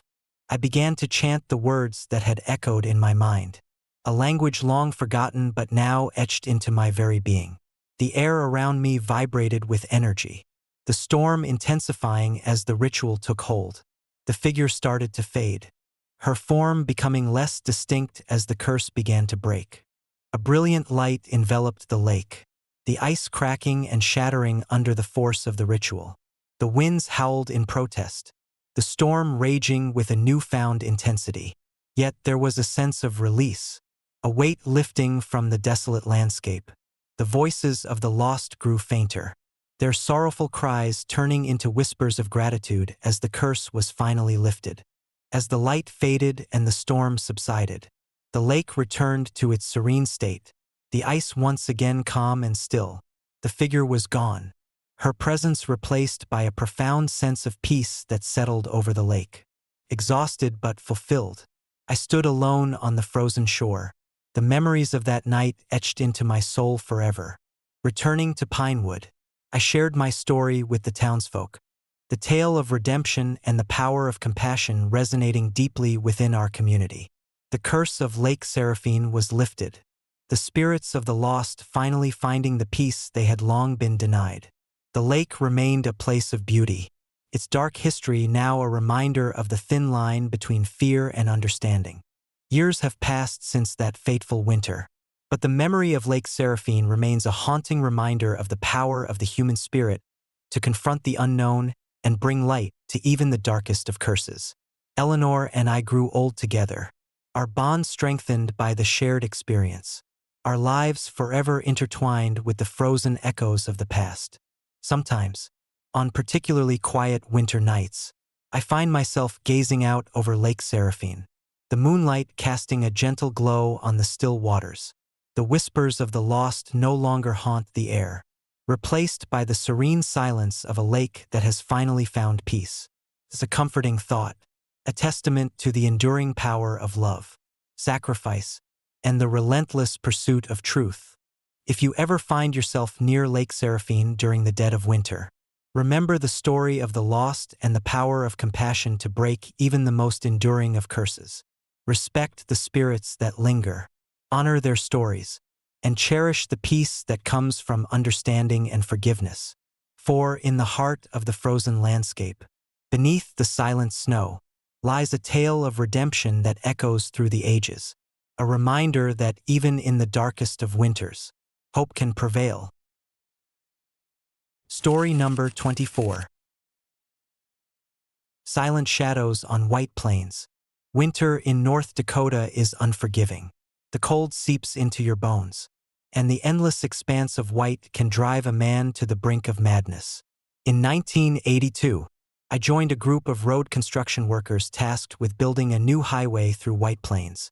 A desolate snowfield whispered about in town as cursed land. Skeptical of ghost stories and driven by the promise of steady work, I didn't believe the legends until the snow began to fall harder than usual.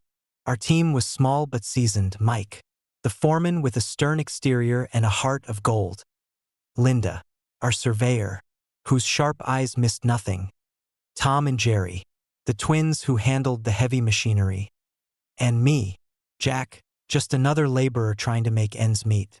We set up camp near the edge of White Plains, the snow piling high around our makeshift tents, isolating us from the rest of the world.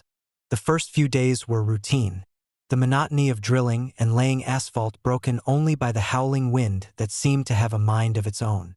But as the weeks dragged on, an uneasy tension settled over us. The snow never seemed to stop falling, each flake colder and heavier than the last, as if the sky itself was mourning. One evening, after a particularly grueling day, we gathered around the fire, the warmth a fragile barrier against the relentless cold. Mike shared tales of the land's dark history, stories of miners and settlers who had perished in sudden blizzards, their spirits said to wander White Plains, seeking vengeance for their untimely deaths. I laughed it off, clinking my mug against theirs, dismissing the stories as nothing more than local folklore. But that night, as the fire flickered and the shadows danced on our tents, the atmosphere changed. A heavy silence fell, broken only by the crackling of the flames and the distant roar of the storm. It was then that Linda spoke up, her voice barely above a whisper. "Do you guys hear that?" We fell silent, straining to listen. At first, there was nothing but the wind, But gradually, faint whispers began to emerge, soft and indistinct, like voices carried by the breeze. They seemed to be calling our names, echoing through the vast emptiness of White Plains. Tom leaned closer to the fire, his eyes darting around nervously, probably just the wind playing tricks on us. But the whispers grew louder, more insistent, weaving through our thoughts like icy tendrils. I felt a chill run down my spine, the hairs on the back of my neck standing on end. Mike stood abruptly, the wooden chair scraping against the ground. "All right, that's enough," he declared, trying to mask his unease. "We're not letting some ghost stories get the best of us. Let's get some rest." We tried to ignore the whispers, but sleep was elusive that night. Every creak of the tents and every gust of wind seemed amplified, the voices persistent and haunting. When morning finally broke, the snow had fallen even thicker, blanketing the world in oppressive silence. As we resumed our work, the tension among us was palpable. It wasn't long before the first incident occurred. Jerry was operating the snowplow, clearing a path through the drifts, when he suddenly stopped, his eyes wide with terror. "Guys, I saw something," he stammered, pointing towards the north side of the field. We followed his gaze, and there, amidst the swirling snow, stood a figure, a shadowy silhouette that seemed to flicker and wane with the storm's fury. For a moment, it appeared human, then dissolved into the white nothingness, leaving us staring into the void. Mike approached cautiously, his skepticism waning. "Probably another drift. Jerry, don't know what you're seeing." But that night, the phenomena escalated. Tom went missing, vanished without a trace during a blizzard that hit with unprecedented ferocity. We searched the entire area, calling out his name, but the storm had swallowed him whole. Days later, his frozen body was found at the edge of White Plains, eyes wide open in eternal horror, as if he had seen something unspeakable.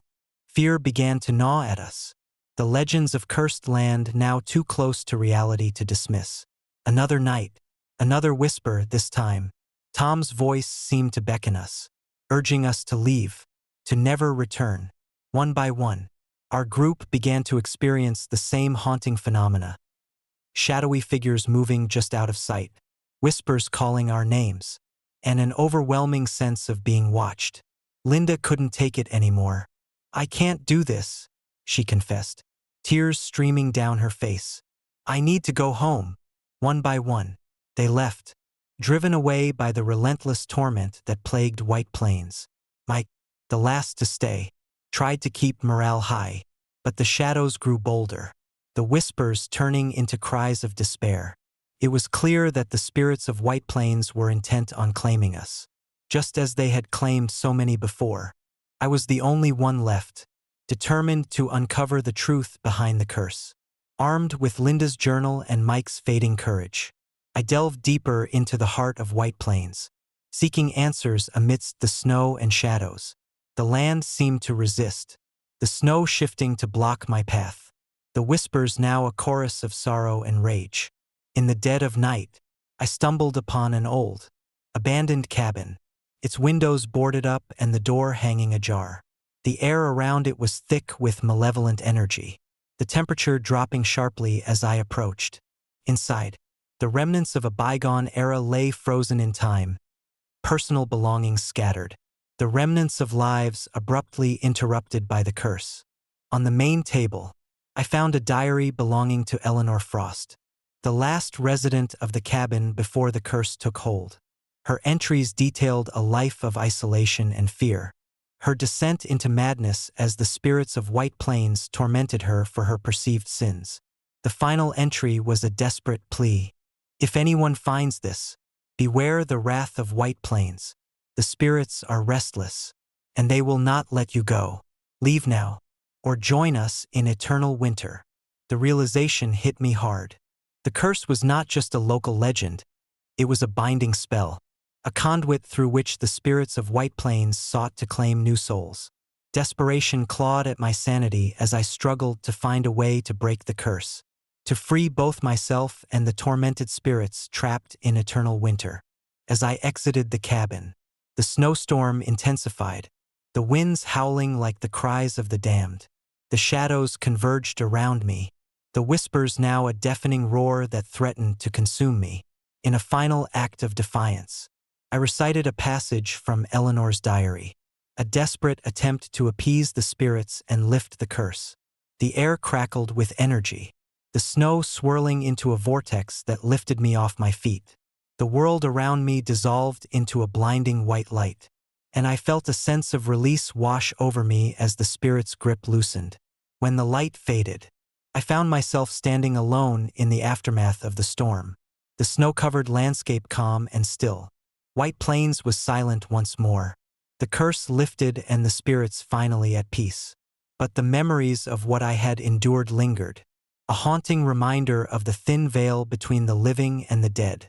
I left North Dakota soon after, the snowfields of White Plains a ghostly memory etched into my soul. Years later, the legend of White Plains persists, a cautionary tale for those who dare to venture into its cursed expanse. Some still speak of shadowy figures and haunting whispers, but for me, the truth lies in the silent snow and the memories of a winter that never ended. If you ever find yourself traversing the remote snowfields of North Dakota, heed the warnings of those who've walked the cursed paths before you. Respect the land. Honor the spirits that linger. And remember that some legends are born from truths too terrifying to ignore. For in the heart of the endless white, the shadows watch, and the whispers call, waiting for the next soul to fall under their eternal winter spell. Story number 25. Silent Snowfall, The Curse of Novaya Zemlya. Winter in Siberia is a force that demands respect. The vast expanse of snow-covered plains stretches endlessly, the horizon blurred where the sky meets the frozen earth. In 1897, my journey to the remote village of Novaya Zemlya was driven by a mix of curiosity and duty.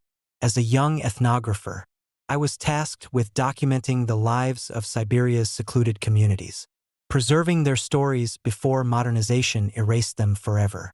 Little did I know, the story of Novaya Zemlya would become one of the darkest chapters in my life. I arrived in Novaya Zemlya in early December, the air already biting with the onset of winter. The village was a small cluster of wooden huts, their roofs heavy with fresh snow. Nestled amidst dense pine forests, the villagers greeted me with a mix of suspicion and curiosity, their eyes reflecting the harshness of their environment. They were hardy people, accustomed to the relentless cold and the isolation that the Siberian wilderness imposed. During my first few weeks, I immersed myself in their daily routines, listening to their tales around the communal fire. They spoke of survival, of battling the elements, and of the deep-rooted superstitions that governed their lives. One story, however, stood out among the rest, a tale of an elderly woman named Yelena, who had been exiled from the village years prior. Yelena was considered a witch by many, accused of dark magic and unnatural deeds. The reasons for her exile were murky, shrouded in whispers and fear. Some claimed she could control the weather. Others believed she communed with spirits from beyond. Regardless of the truth, her departure left a void, and her absence was felt deeply by the villagers. As winter tightened its grip, the first signs of the curse began to emerge. The nights grew longer, the storms more violent, and the snow fell with a vengeance that seemed almost sentient. One particularly harsh storm descended upon Novaya Zemlya in late December, enveloping the village in a blinding whiteout. The wind howled through the trees, carrying with it an eerie silence that was both beautiful and terrifying. I stayed in the village during the storm, the power lines down and the roads impassable. Inside the communal hut, we huddled together, the fire barely keeping the cold at bay. The villagers whispered prayers and performed age-old rituals, hoping to appease whatever wrath the storm had brought upon them. Amidst the chaos, I couldn't shake the feeling that something malevolent was at work, something beyond the natural fury of the storm. The storm raged for 3 days and nights, each passing moment more harrowing than the last. On the third night, as the wind reached its peak, the ground began to tremble beneath our feet. The snow piled higher, burying huts and trees alike, until the village was swallowed by a relentless avalanche of white. Panic erupted as villagers scrambled to find shelter. But the storm's ferocity left little room for escape. When the storm finally subsided, a heavy silence hung in the air, broken only by the distant creak of settling snow. We emerged from our shelters to a scene of utter devastation. The village of Novaya Zemlya was no more, completely buried under meters of snow and ice. It was as if the earth had reclaimed the land, erasing any trace of human presence. In the days that followed, I sought answers. Conversations with the surviving villagers revealed a chilling connection to Yelena's exile. They believed her curse had been triggered by their fear and rejection, condemning the village to a fate of perpetual winter and eventual disappearance. Skeptical yet unnerved, I began to investigate the circumstances surrounding the storm and the village's sudden vanishing. Delving into old records and speaking with the elders, I uncovered fragments of Yelena's story. She had lived alone on the outskirts of the village, her hut a place of solitude and mystery. Some spoke of seeing strange lights emanating from her home during storms, others of hearing her chants carried by the wind. It became clear that Yelena was more than just a scapegoat for the villagers' fears. She was a pivotal figure in their lives, intertwined with the very essence of the village's survival. Determined to understand the true nature of the curse, I returned to the site of Novaya Zemlya the following winter, armed with equipment to probe beneath the snow. The landscape was eerily calm, the snow untouched since the storm that had obliterated the village. As I began my excavation, the cold seeped into my bones, the isolation pressing down on me with every passing hour. Days turned into weeks, each moment filled with a haunting silence and the relentless biting cold. One night, as I worked under the pale light of a full moon, I heard it, the faintest whisper carried by the wind. At first, I thought it was my imagination, a trick of the frigid air. But the whisper grew clearer, forming words that sent shivers down my spine. "Find her!" I froze, the whisper echoing in the vast expanse around me. Gathering my courage, I followed the sound, the snow crunching beneath my boots as I ventured deeper into the heart of the buried village. The ground beneath me felt different, almost pulsating with an unseen energy that seemed to guide me towards Yelena's hut. As I approached the remnants of her home, the air grew colder, the silence more oppressive. The remnants of the hut were now mere outlines beneath the snow, but something beckoned me forward. I began to dig, my hands numb and trembling, until I uncovered the buried entrance to the basement. Descending into the darkness, I felt a presence, a cold, sorrowful energy that weighed heavily on my spirit.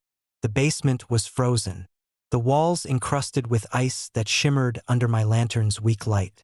In the center stood an altar, its surface covered in ancient symbols and offerings that seemed to pulse with a life of their own. A chill ran through me as I realized the extent of Yelena's influence. The altar was the source of the curse, a conduit through which her anger and sorrow had manifested, bringing perpetual winter and obliterating the village. The air was thick with the scent of pine and something else, something darker and more unsettling. As I examined the altar, the temperature plummeted further, my breath forming visible puffs in the frigid air. Suddenly, the whispers returned, louder and more urgent. "Release me." I understood then that Yelena's spirit was trapped, bound to the altar by the villagers' fear and rejection.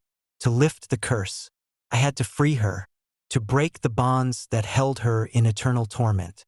Trembling, I began to dismantle the symbols, each removal weakening the altar's hold on the land. But with each broken symbol, the presence of Yelena's spirit intensified, her sorrow and rage coalescing into a palpable force that threatened to consume me. The basement seemed to close in, the walls pulsating with dark energy as I fought against the oppressive weight of her curse. With a final, desperate effort, I shattered the last symbol, the altar cracking under the strain of my actions. A blinding light filled the room, and I felt a surge of energy that pushed me back. The force of the curse finally beginning to break. The whispers transformed into cries of relief and sorrow. A haunting melody that filled the basement as Yelena's spirit was finally set free. The light faded, leaving behind a profound silence and a sense of peace that had eluded the village for decades. I ascended from the basement, the snow around me beginning to melt as the curse lifted, revealing the landscape in a new light. The perpetual winter that had claimed Novaya Zemlya was no more. The land thawing under the warmth of newfound freedom, returning to the remnants of the village. I felt a sense of accomplishment tempered by the haunting memories of Yelena's sorrow. The curse had been broken, but the cost was high. A village lost to time and a spirit finally at peace. As I documented my findings, I couldn't help but reflect on the power of fear and the consequences of rejection. The lessons of Novaya Zemlya etched into my soul forever. Years later, the story of Novaya Zemlya serves as a cautionary tale among those who venture into the Siberian wilderness. The memory of Yelena's curse lingers, a reminder of the thin veil that separates our world from the supernatural forces that dwell in the shadows of nature's most unforgiving landscapes. My experiences have made me a firm believer in the importance of understanding and respecting the beliefs and traditions of the communities we study, lest we awaken forces beyond our comprehension. Sometimes, when the wind howls through the pines and the snow begins to fall, I find myself yearning for the quiet solitude of Novaya Zemlya, the memory of Yelena's sorrow a silent whisper in the cold air. It's a haunting reminder that some curses are born from the depths of human fear, and that the spirits we wrongfully reject can leave a mark that lasts far beyond our mortal lives. If you ever find yourself traversing the remote wilderness of Siberia, heed the stories of Novaya Zemlya and the spirit of Yelena. Respect the land and its inhabitants, for some curses are not just legends but powerful forces that can alter the very fabric of reality. And remember, in the vast expanse of snow and silence, you are never truly alone. Story number 26. The Curse of Frost Peak Hill. Winter in Vermont was always unforgiving, but Frost Peak Hill stood as the epitome of nature's relentless grip. In 1923, my wife, Eleanor, and our two children, Anna and Michael, decided to leave behind the bustling city life for the serene isolation of this remote hilltop.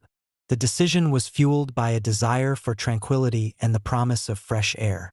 Away from the clamor that had frayed our nerves over the past few years, our new home was a modest wooden cabin, nestled among towering pines and blanketed by thick snow that seemed to cling to every branch and roof. The locals had warned us about Frost Peak Hill, sharing tales of a wanderer named Viktor Ivanov who had met a tragic end there many years before. According to village lore, Viktor was a solitary man, often seen trekking the hill during winter storms. One fateful night, a severe blizzard struck, and Viktor vanished without a trace, leaving behind nothing but eerie silence and whispered curses. We dismissed these stories as mere folklore, remnants of a bygone era that had lost their relevance in the modern world. Yet, as the days grew shorter and the nights colder, an unsettling feeling began to settle over our family. The wind seemed to carry voices from the past, and shadows danced menacingly among the trees. It was Christmas Eve, December 24th, when the true horror unfolded. The storm that had been brewing for days finally broke, unleashing a fury of wind and snow that howled through the night.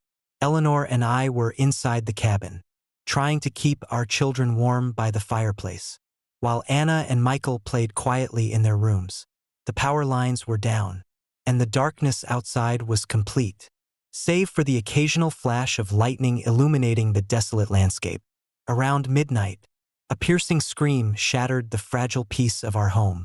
Anna, startled from her sleep, rushed to our room, her face pale and wide-eyed. "Daddy, Mommy, I heard someone crying out there," she whispered, her voice trembling with fear. Eleanor grabbed a lantern, her expression stern yet worried. "Stay here, Anna. We'll go check it out."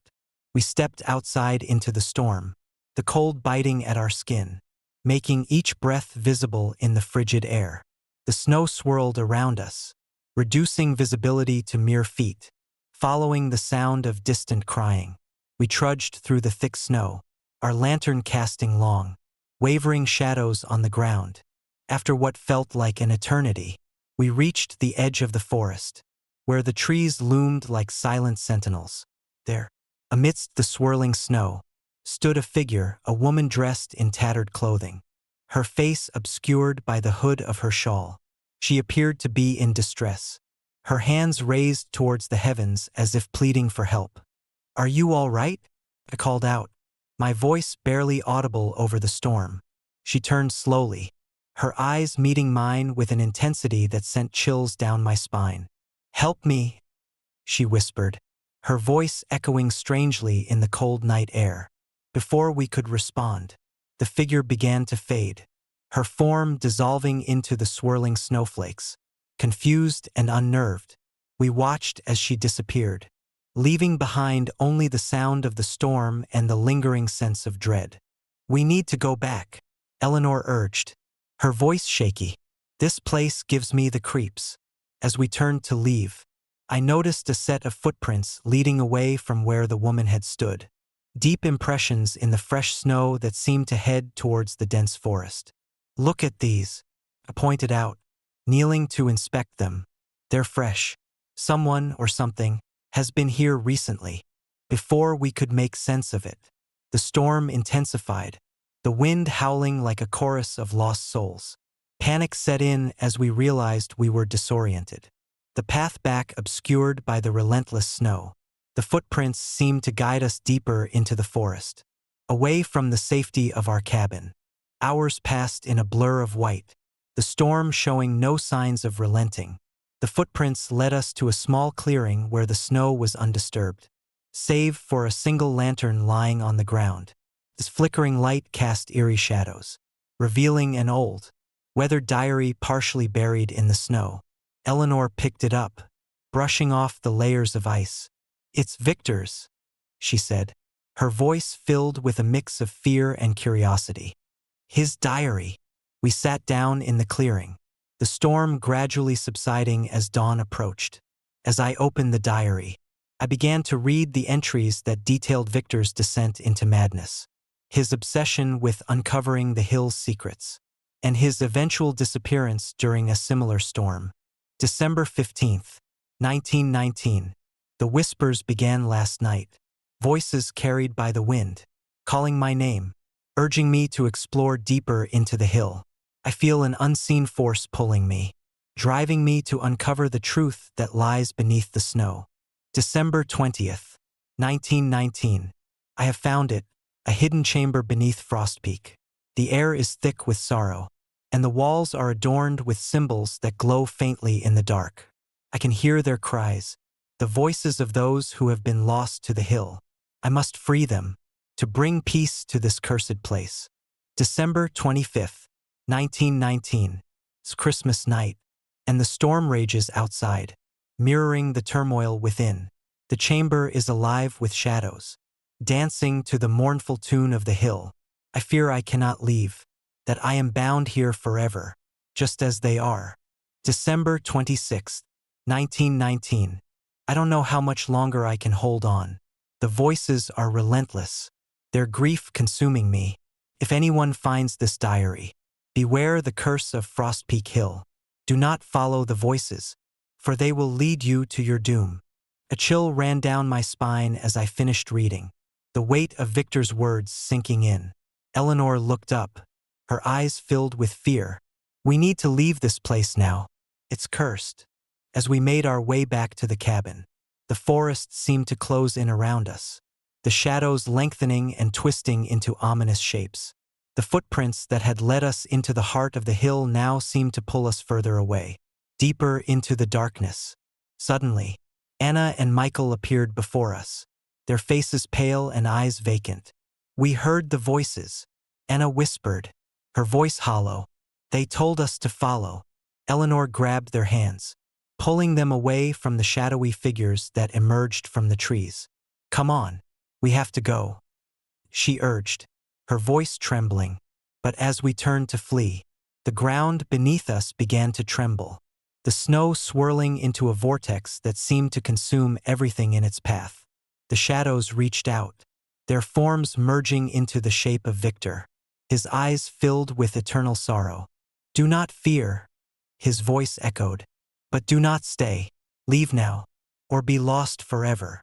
With a surge of adrenaline, we sprinted towards the cabin, the storm now a full-blown tempest that threatened to swallow us whole.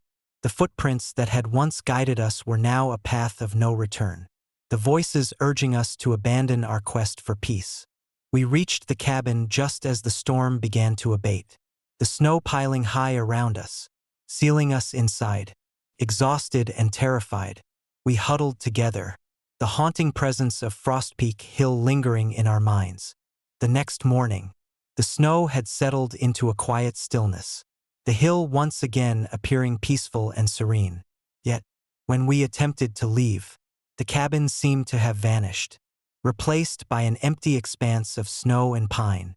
Desperation set in as we realized we were trapped, the hill refusing to release its hold on us. Days turned into weeks, our isolation weighed down by fear and the unending winter. Our belongings were neatly arranged inside the empty cabin, every item in its place despite our frantic attempts to escape. It was as if the hill had erased our existence, leaving behind only the memories of our torment. We never found a way out, our fate sealed by the curse of Frost Peak Hill. Locals who ventured near the area spoke of seeing shadows dancing in the snow, hearing the faint cries of lost souls carried by the wind. The story of our disappearance became another chapter in the village's grim folklore, a cautionary tale of the dangers that lurk in the heart of the frozen wilderness. Years later, I hear the whispers still, soft calls carried by the wind, urging travelers to heed the warnings and respect the ancient curses that bind the land. The memory of that cursed winter remains a haunting reminder of the thin veil between our world and the supernatural forces that seek to protect their secrets at any cost. If you ever find yourself drawn to the remote hills of Vermont during the dead of winter, remember the story of Frost Peak Hill and the curse that claims those who dare to challenge its wrath. Respect the land, honor its history, and beware the voices that call from the snow. For some curses are not easily broken, and some hills are better left untouched. Story number 27. The Haunting Sleigh of Frostfell. Winter in Scandinavia is a time of stark beauty and relentless chill, where the days are short, and the nights stretch endlessly beneath a blanket of snow. In the remote village of Frostfell, nestled deep within the Scandinavian wilderness, winter was not just a season, it was a presence, an ever-watchful force that shaped the lives of its inhabitants. It was here, in the heart of the frozen expanse, that the legend of the haunting sleigh took root, a tale whispered around hearth fires and carried by the howling winds. I'm Lars Eriksson, a local lumberjack with more stories than years under my belt. Frostfell was all I had ever known, and I'd heard every tale spun by the elders, except the one that began to unfold around me one bitterly cold December in 1901. It started innocently enough. The snow had been falling steadily for weeks, turning the village into a serene, monochromatic landscape. The trees stood tall and silent, their branches heavy with ice. Life moved at a slow, measured pace, the villagers accustomed to the demands of winter. But as the first week of December waned, an unsettling unease settled over Frostfell. One evening, as I returned from the forest, axe in hand, I noticed an unusual stillness in the air. The usual crunch of snow underfoot was absent, replaced by an oppressive silence that seemed to press against my ears. The sky was a deep, inky blue, the stars obscured by thick clouds that hinted at an impending storm. As I approached the outskirts of the village, my breath visible in the frigid air, I caught sight of something that made my blood run cold. A sleigh, unlike any I'd ever seen, gliding silently across the snow. It was ornate, crafted from dark wood and adorned with intricate carvings that seemed to shimmer under the weak light. The runners left no tracks, and the horses, sleek and ghostly white, moved with an unnatural grace. A chill swept over me as I watched the sleigh approach, the moonlight reflecting off its polished surface.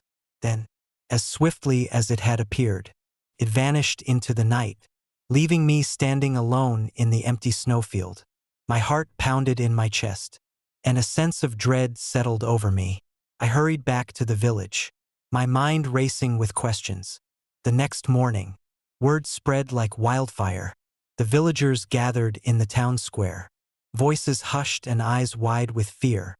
They spoke of the haunting sleigh, a cursed vehicle said to be the vengeful spirit of a hunter named Bjorn, who had met a tragic end years ago.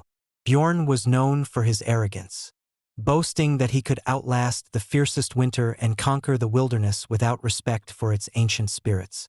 One harsh winter, Bjorn's hubris led him into a deadly blizzard. Lost and disoriented, he succumbed to the elements, his body never found. The villagers believed that in death, his spirit became twisted by anger and resentment, manifesting as the haunting sleigh that now roamed the snow-covered plains each winter, a warning to those who dared to disrespect the land. Despite the warnings, a small group of men, fueled by skepticism and pride, decided to challenge the legend. Among them were Ivar, a brash young hunter eager to prove himself; Henrik, a seasoned woodsman with a deep respect for the old ways; and Johann, the quiet thinker who often mediated disputes within the group. We set out one frigid night, determined to uncover the truth behind the haunting sleigh and put an end to the fear that gripped our village. The journey was treacherous, the snow piling high as we made our way deeper into the wilderness. The wind howled like the spirits of the lost, and the cold was a biting reminder of nature's unforgiving power. As midnight approached, we reached the snowfield where the sleigh had been sighted. The moon was a mere sliver in the sky, providing scant light to guide our way. Suddenly, the temperature dropped sharply, and an eerie silence fell over the landscape. Out of the darkness, the haunting sleigh emerged, its presence commanding and otherworldly. The horses stepped forward, their eyes empty voids that seemed to pierce through our very souls. The sleigh moved with deliberate intent, the sound of its silent runners sending shivers down our spines. Ivar, ever the bold one, took a step forward. "Show yourself, spirit. We're not afraid of your curses." A cold laugh echoed through the night, the sound reverberating across the snow. The sleigh halted, and Bjorn's ghostly figure appeared, his face twisted in eternal anger. "You disrespect the land," he intoned, his voice a chilling blend of sorrow and rage. "You seek to challenge the spirits that protect this sacred ground."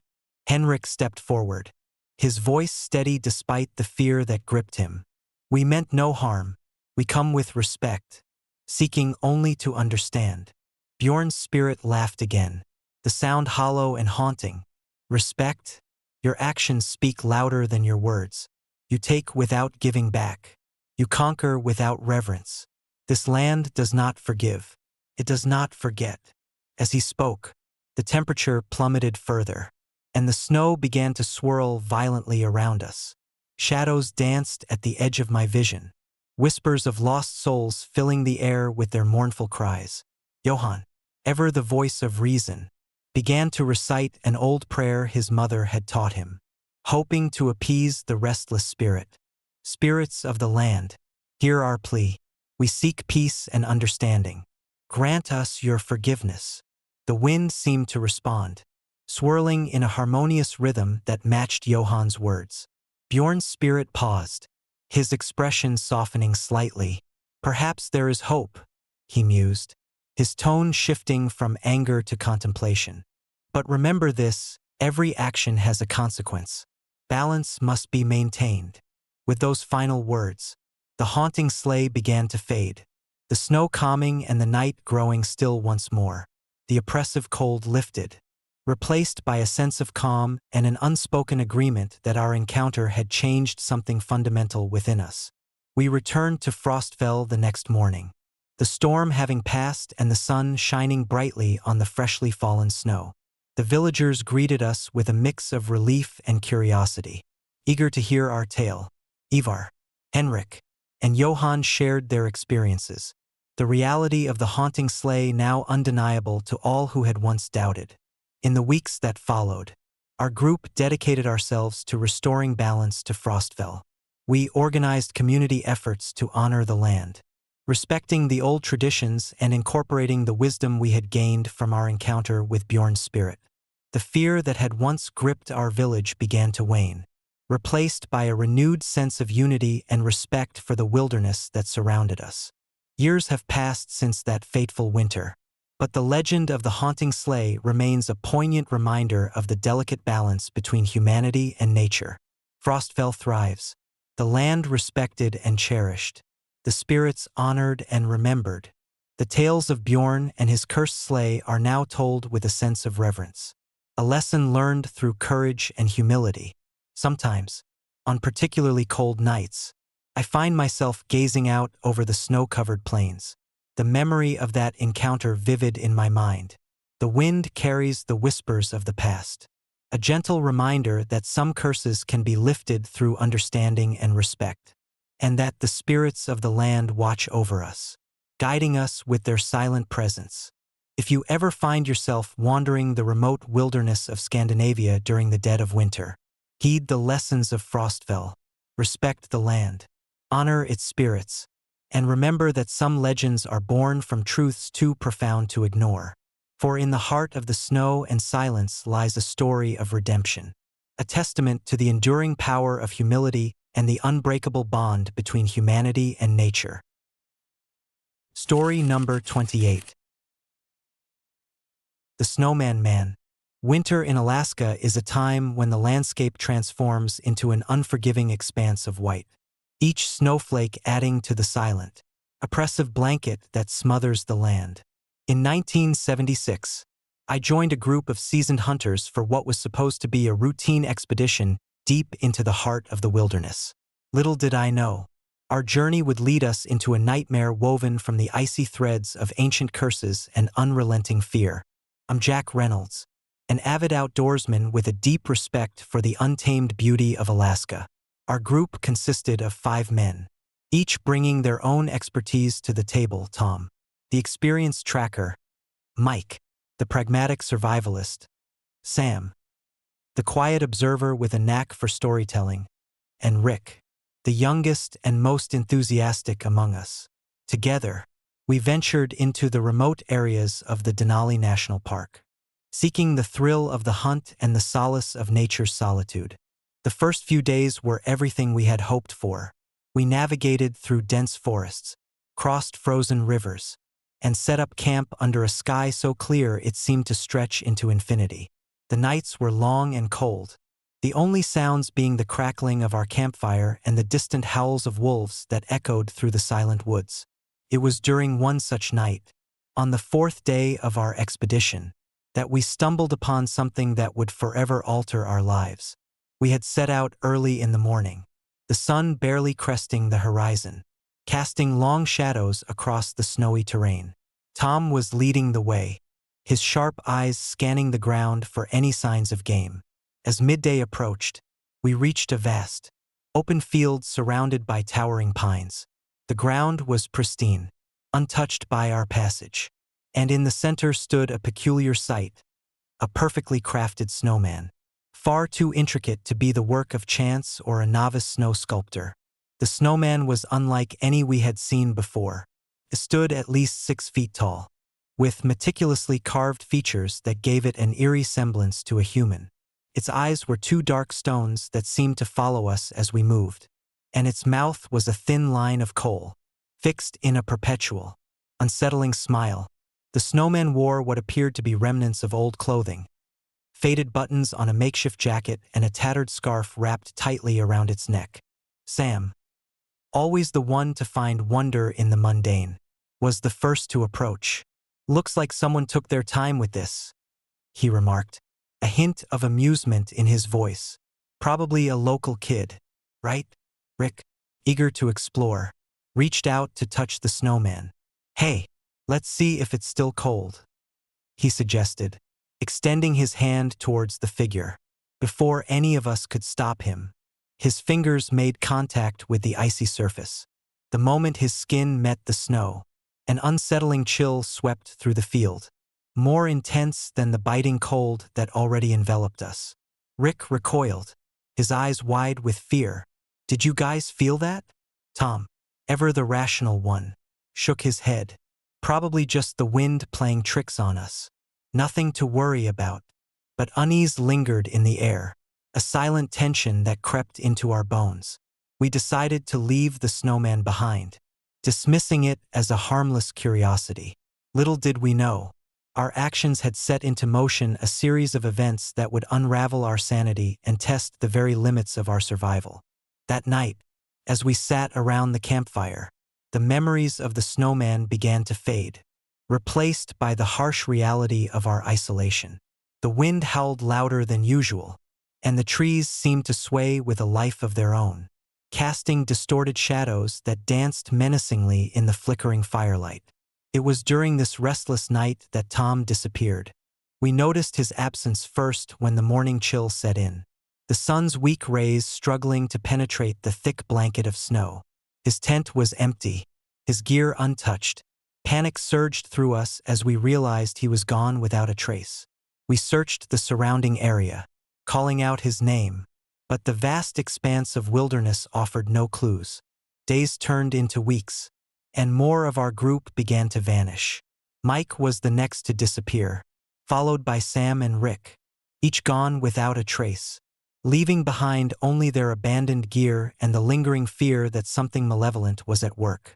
The once tight-knit group was now reduced to me, alone and desperate in a land that seemed determined to swallow me whole. In the aftermath of their disappearances, I delved into the local legends, seeking answers to the horrors that had befallen us. The townsfolk spoke in hushed tones about Frost Peak Hill, an ancient site believed to be cursed by a tribe that had long since vanished. According to the tales, a shaman named Eerie had harnessed dark powers to protect his people from outsiders, but the curse had backfired, binding the spirits of the tribe to the land in eternal torment. As I pieced together the fragments of our ordeal, the connection between the snowman and the curse became undeniable. The intricate design of the snowman mirrored the symbols described in the legends, suggesting that it was more than just a child's plaything. It was a manifestation of the curse, a beacon that drew the spirit's wrath upon those who disturbed it.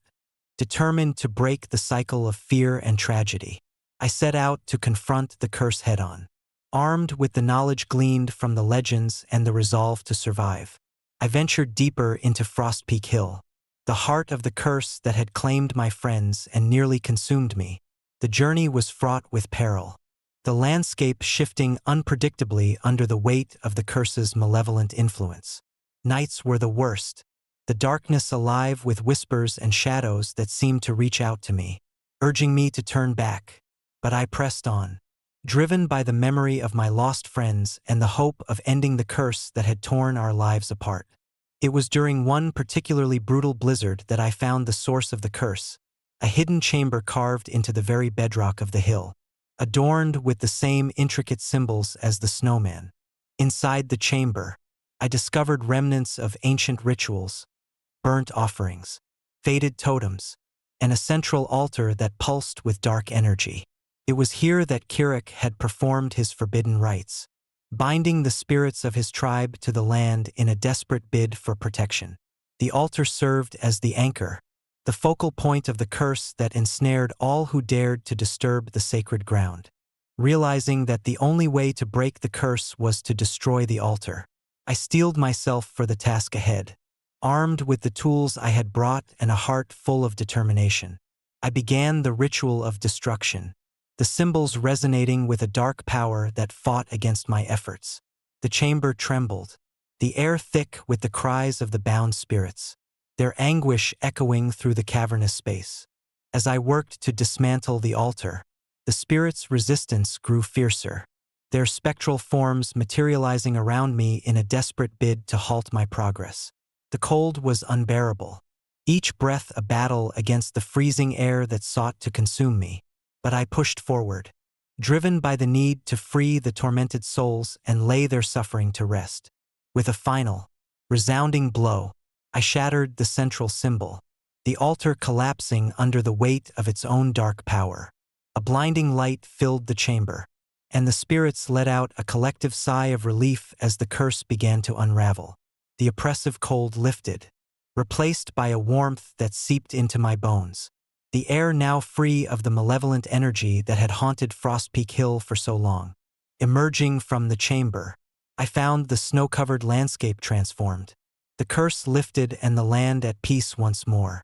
The storm had abated, the sky clearing to reveal a sky streaked with the colors of dawn.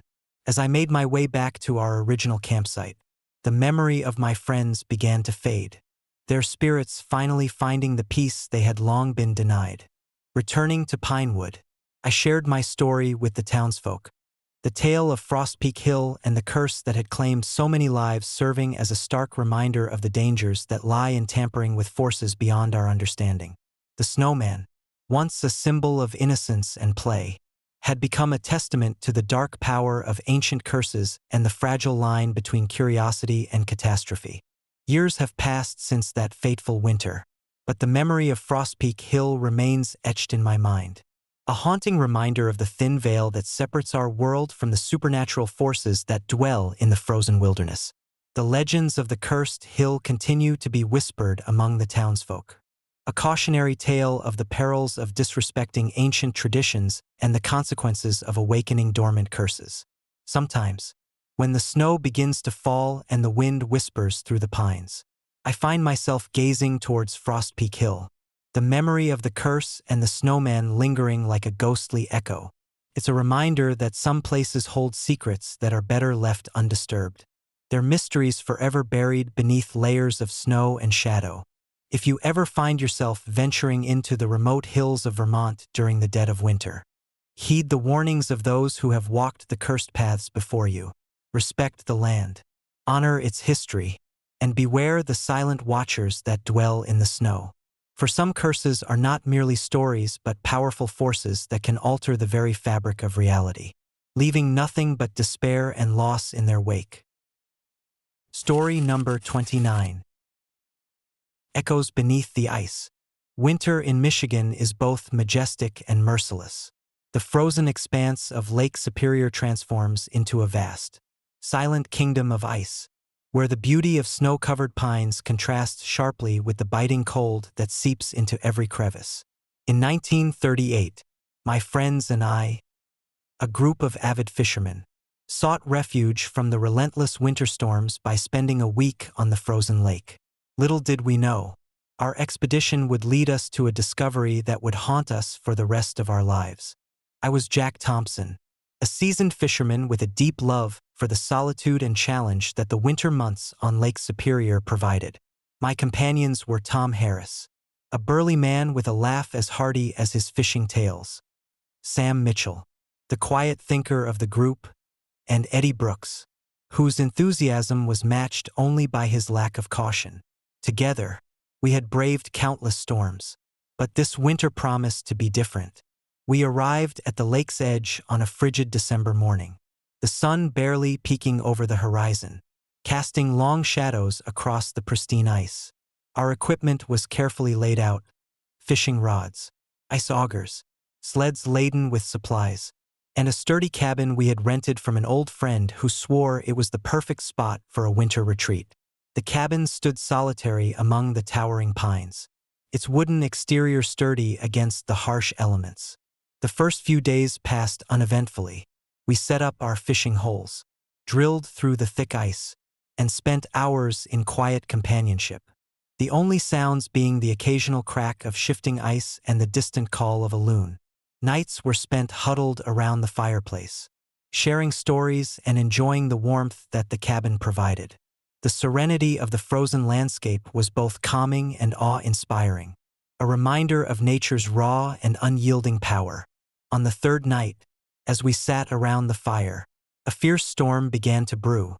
The wind picked up, howling through the trees and whipping the snow into blinding drifts. Tom, ever the optimist, suggested we move some of our supplies closer to the cabin to prepare for the worsening weather. Reluctantly, we agreed, bundling up and trudging through the deepening snow. As we worked, the storm intensified, the wind lashing against the cabin with a fury that made the windows rattle and the door creak ominously.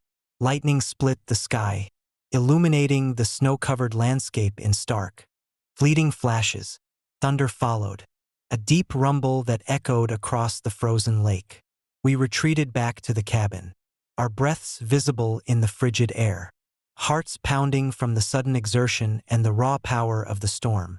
That night, as the storm raged outside, we were awakened by a series of strange sounds, faint, desperate cries that seemed to emanate from beneath the ice. At first, we dismissed them as the wind playing tricks on our minds, but the cries grew louder and more distinct, echoing through the cabin with an unmistakable anguish. "Did you guys hear that?" Sam whispered, his eyes wide with fear. Tom nodded, pulling his coat tighter around him. "Probably just the storm. Let it go." But I couldn't shake the feeling that there was something more. The cries continued, a haunting melody of despair that pierced the silence of the night. Driven by a mix of curiosity and unease, I grabbed my flashlight and ventured out onto the porch, the cold air biting at my skin. The storm showed no signs of abating, the snow swirling in a frenzy that made it nearly impossible to see. I scanned the frozen lake, the flashlight beam cutting through the blinding whiteout. There was no one in sight, yet the cries persisted, echoing off the ice like a lost soul's plea for help. My mind raced, trying to rationalize the inexplicable sounds. Then, out of the corner of my eye, I saw something, a faint, ghostly figure standing on the ice, just beyond the reach of the porch light. My heart pounded in my chest as I watched the apparition. It was a man, his features distorted by the cold, his eyes wide with terror, and his mouth frozen in a silent scream. He seemed to be trying to reach out, his hands clawing at the air as if desperately seeking salvation from an unseen horror. "Jack!" Eddie's voice cracked through the tension. "What the hell is that?" I turned to see Eddie staring in the same direction, his face pale and his breath visible in the icy air. "I don't know," I replied, my voice barely above a whisper. "But we need to find out." Ignoring the others' protests, I grabbed my sled and headed out into the storm, determined to uncover the source of the cries. The snow was relentless, each step forward a struggle against the howling wind and the thickening blizzard. The footprints of our earlier trek were soon covered by fresh snow, erasing any trail of our journey. As I approached the frozen lake, the cries grew louder, more desperate. My flashlight flickered, casting eerie shadows that danced across the ice. I reached the edge of the lake, the cold seeping into my bones, and peered into the darkness beneath the surface. The ice was thick, but the sound seemed to come from the depths below, a haunting lament that resonated through the frozen water. Determined to investigate, I began drilling a hole through the ice, the sound of the auger cutting through the thick sheet of ice breaking the silence of the night. Minutes turned into hours as I worked, the storm showing no signs of letting up. Finally, I broke through to the other side, lowering the bucket into the dark waters below. As I lifted the bucket, my heart skipped a beat. It was empty, the cold water shimmering in the dim light. Confusion and fear welled up inside me. Where had the cries come from? Had I missed something? Just then, my flashlight caught a glimpse of movement beneath the ice. A shadowy figure flitting through the water, moving with unnatural speed and grace. My blood ran cold as I realized the truth. Something was trapped beneath the frozen surface, something desperate to escape. I quickly hauled the bucket back up, shutting off the auger and pulling away from the edge of the lake. As I stood there, breathing heavily, the cries ceased abruptly, replaced by an oppressive silence that pressed down on me like a physical weight. The storm began to subside, the winds dying down as if acknowledging the presence of the trapped spirit. Returning to the cabin, I found my friends huddled together, their faces etched with fear. "What did you find?" Tom asked, his voice barely above a whisper.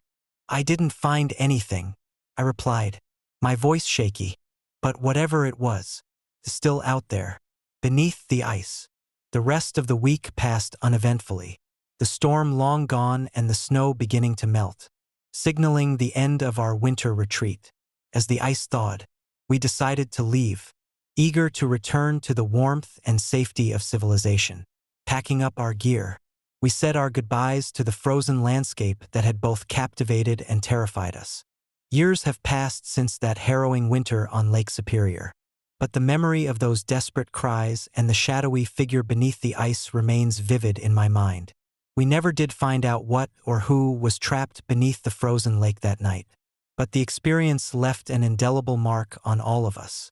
The unanswered questions and the lingering fear serve as a reminder of the thin veil between our world and the unknown, and the restless spirits that may be lurking just out of sight.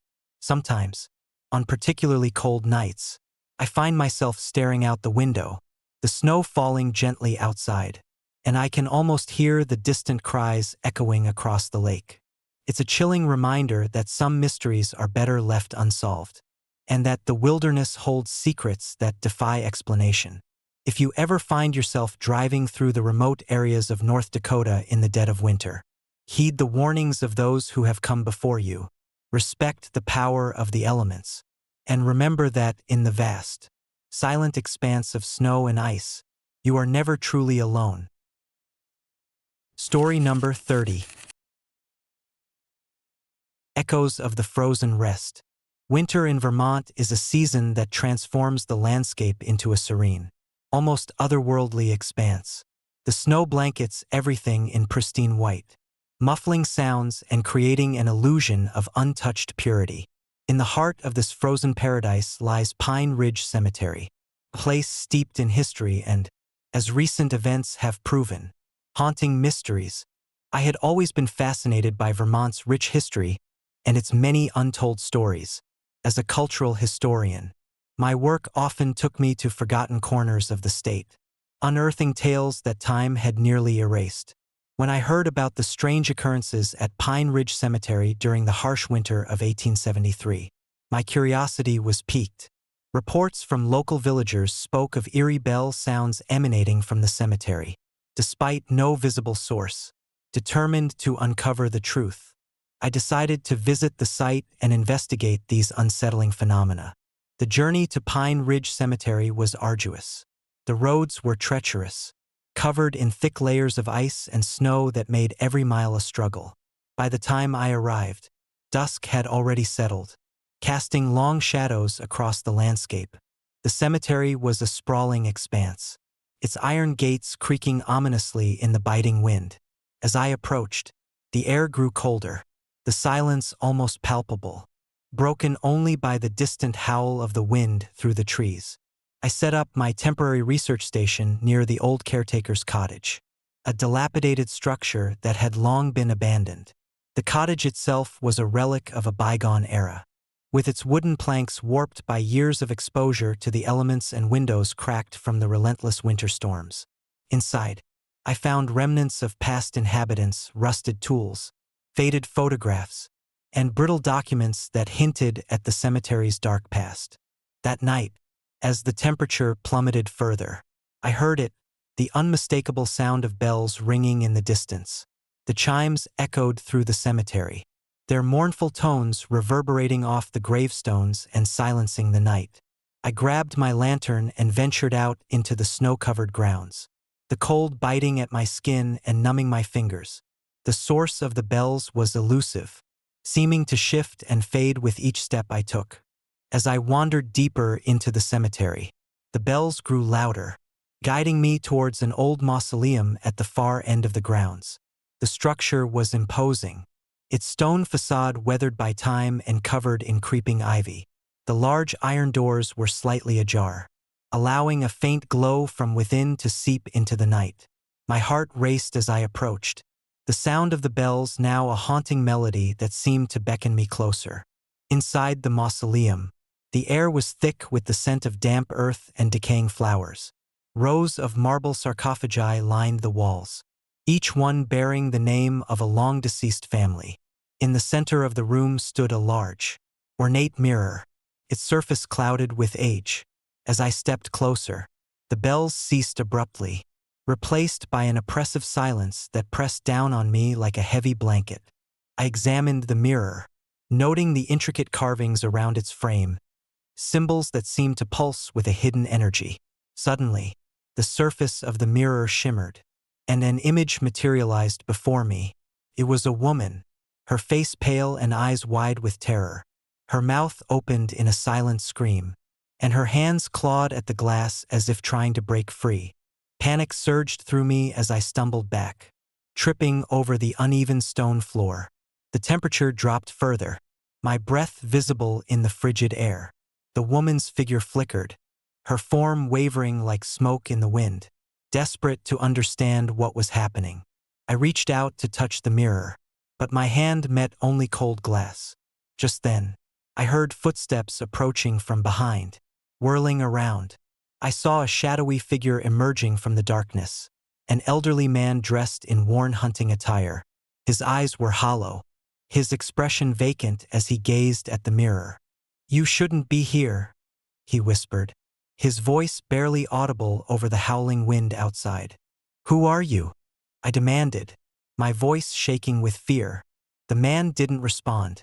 Instead, he turned and began to walk towards the exit, his footsteps slow and deliberate.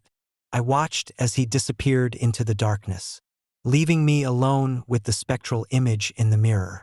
Determined to uncover the truth, I delved deeper into the cemetery's history. Local archives and old newspaper clippings revealed a tragic story. In the winter of 1873, a series of brutal storms had ravaged the area, claiming the lives of many villagers. Among the victims was Eleanor Whitaker, a young mother who lost her children in a devastating avalanche. Consumed by grief, Eleanor had turned to dark rituals, seeking to communicate with her lost children and bring them back. The townsfolk believed that her desperation had awakened restless spirits, forever bound to the cemetery in their frozen state. The scratching marks inside the disturbed coffins suggested a frantic attempt to escape, while the shattered graves indicated violent disturbances. It was clear that something malevolent had been unleashed, something that sought to break free from its icy prison. Armed with this knowledge, I returned to the mausoleum, determined to find a way to appease the restless spirits. That night, under a full moon that cast an ethereal glow over the snow, I performed a cleansing ritual, using the symbols I had uncovered in Eleanor's journals. I arranged candles around the mirror, their flames flickering against the darkness, and began to chant the ancient incantations. My voice steady despite the fear that gnawed at me. As the ritual progressed, the atmosphere in the mausoleum shifted. The temperature rose slightly, the oppressive cold giving way to a palpable sense of hope.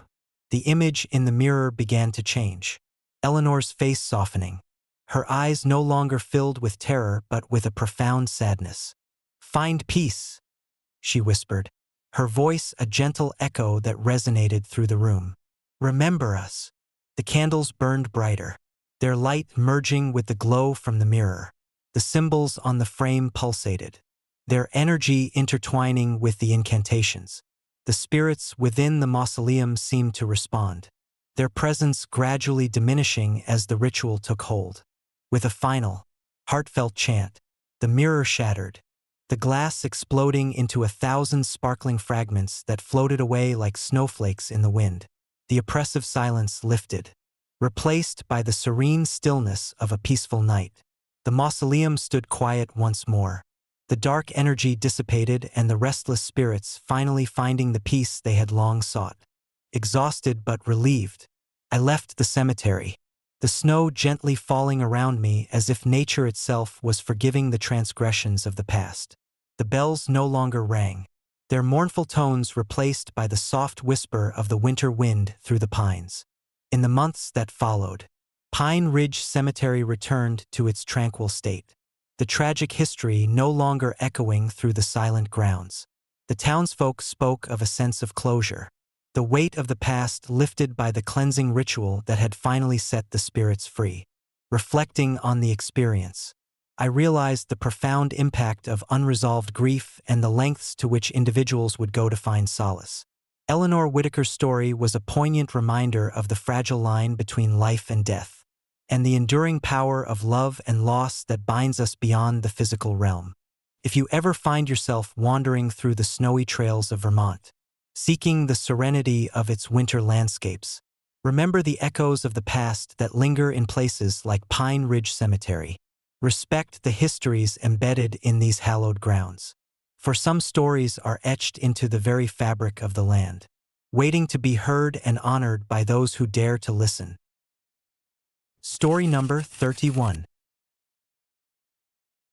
Frozen Smile. Winter in Alaska is a season that tests the very limits of human endurance. The relentless cold, the biting winds, and the endless expanse of snow-covered wilderness create an unforgiving landscape. In 1959, a group of us, seasoned hunters accustomed to the harshest conditions, embarked on what we thought would be a routine expedition deep into the heart of the Alaskan wilderness. Little did we know, our journey would lead us to a discovery that would haunt us for the rest of our lives. I was the youngest among us, eager to prove myself in the unforgiving wilds.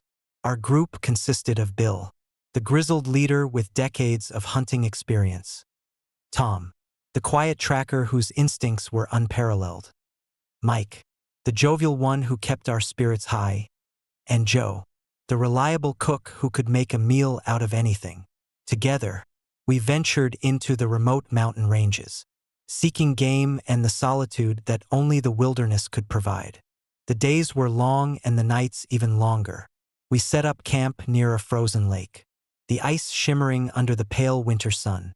Our routine was simple: hunt during the day, rest by the fire at night, and prepare for the next day's trek. The isolation was both comforting and unnerving, each of us lost in our thoughts as the snow continued to fall. One particularly frigid evening, as the sun dipped below the horizon, casting long shadows across the snow, we gathered around the fire. The crackling flames provided warmth against the encroaching cold, and Mike regaled us with tales of his past hunts. Laughter echoed through the silent woods, a brief respite from the oppressive stillness. As midnight approached, the wind began to howl, rattling the tents and sending snow swirling into the air. Bill stood up, his weathered face serious. "We've got a good one tonight," he announced, his eyes scanning the darkened forest. "A large moose tracked just east of our camp. Tom, you take lead. Mike, you cover our backs. Joe and I will set up a perimeter." We split up, moving silently through the thick snow, our breaths visible in the frigid air. The darkness was absolute, broken only by the dim glow of our lanterns. Tom's footsteps were steady, his movements calculated as he followed the moose tracks. The cold seeped into our bones, but the thrill of the hunt kept us moving forward. Hours passed with no sign of the moose. Frustration began to set in as we trudged through the relentless snow. It was then that we stumbled upon something that would change our lives forever. Bill was the first to notice it, a figure lying motionless in the snow, partially buried under a mound of white. We approached cautiously, our weapons at the ready, but there was no sign of movement. As we drew closer, the sight that greeted us was both horrifying and inexplicable. It was a man, frozen in a strange, contorted pose. His eyes were wide open, staring blankly into the void, and his mouth was frozen in a grotesque smile. The expression on his face was one of sheer terror, yet his lips curled upwards in a chilling grin. Surrounding him were tracks that suggested he had been running desperately, fleeing from something unseen. "Jesus," Tom muttered, his voice barely above a whisper. "What in the hell happened here?" We circled the body, noting the lack of any visible wounds or signs of a struggle. The snow around him was undisturbed, except for the tracks leading away into the darkness. It was as if he had been chased by something that forced him into this final, frozen stance. Bill knelt beside the man, his hands trembling slightly. "He's been here a while," he said, his voice heavy with sadness. No signs of scavengers. Either. Mike shivered, pulling his jacket tighter. Whatever chased him, it left him like this. It's like he was fighting for his life against something beyond our understanding. We sat in silence, the weight of the discovery pressing down on us. The man remained motionless, a haunting reminder of the dangers that lurked in these remote parts of Alaska. As the night wore on, we took turns keeping watch, our minds haunted by the man's frozen smile and the mystery of his demise. The next morning, the storm had passed, leaving the landscape transformed.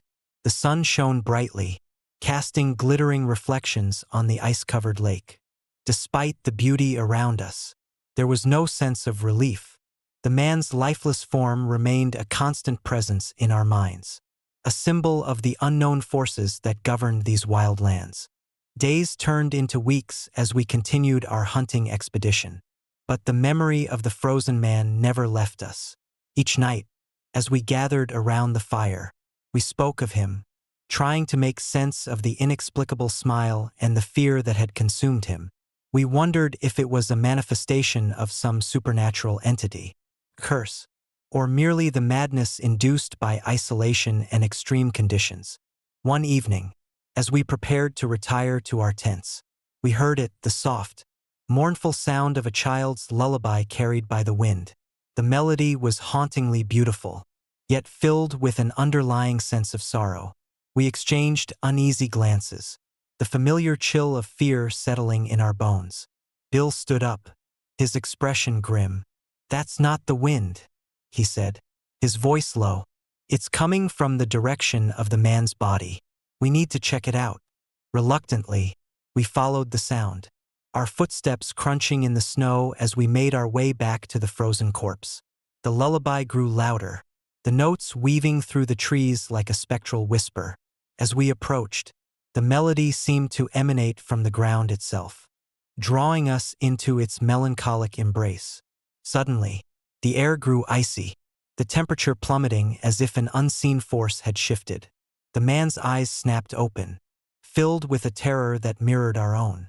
His frozen smile twisted into a snarl, the grotesque expression now one of malevolence. The lullaby transformed into a haunting wail, echoing through the silent woods. "We need to leave," Tom urged, grabbing Bill's arm. "Now." But it was too late. The snow around us began to swirl violently, the ground trembling beneath our feet.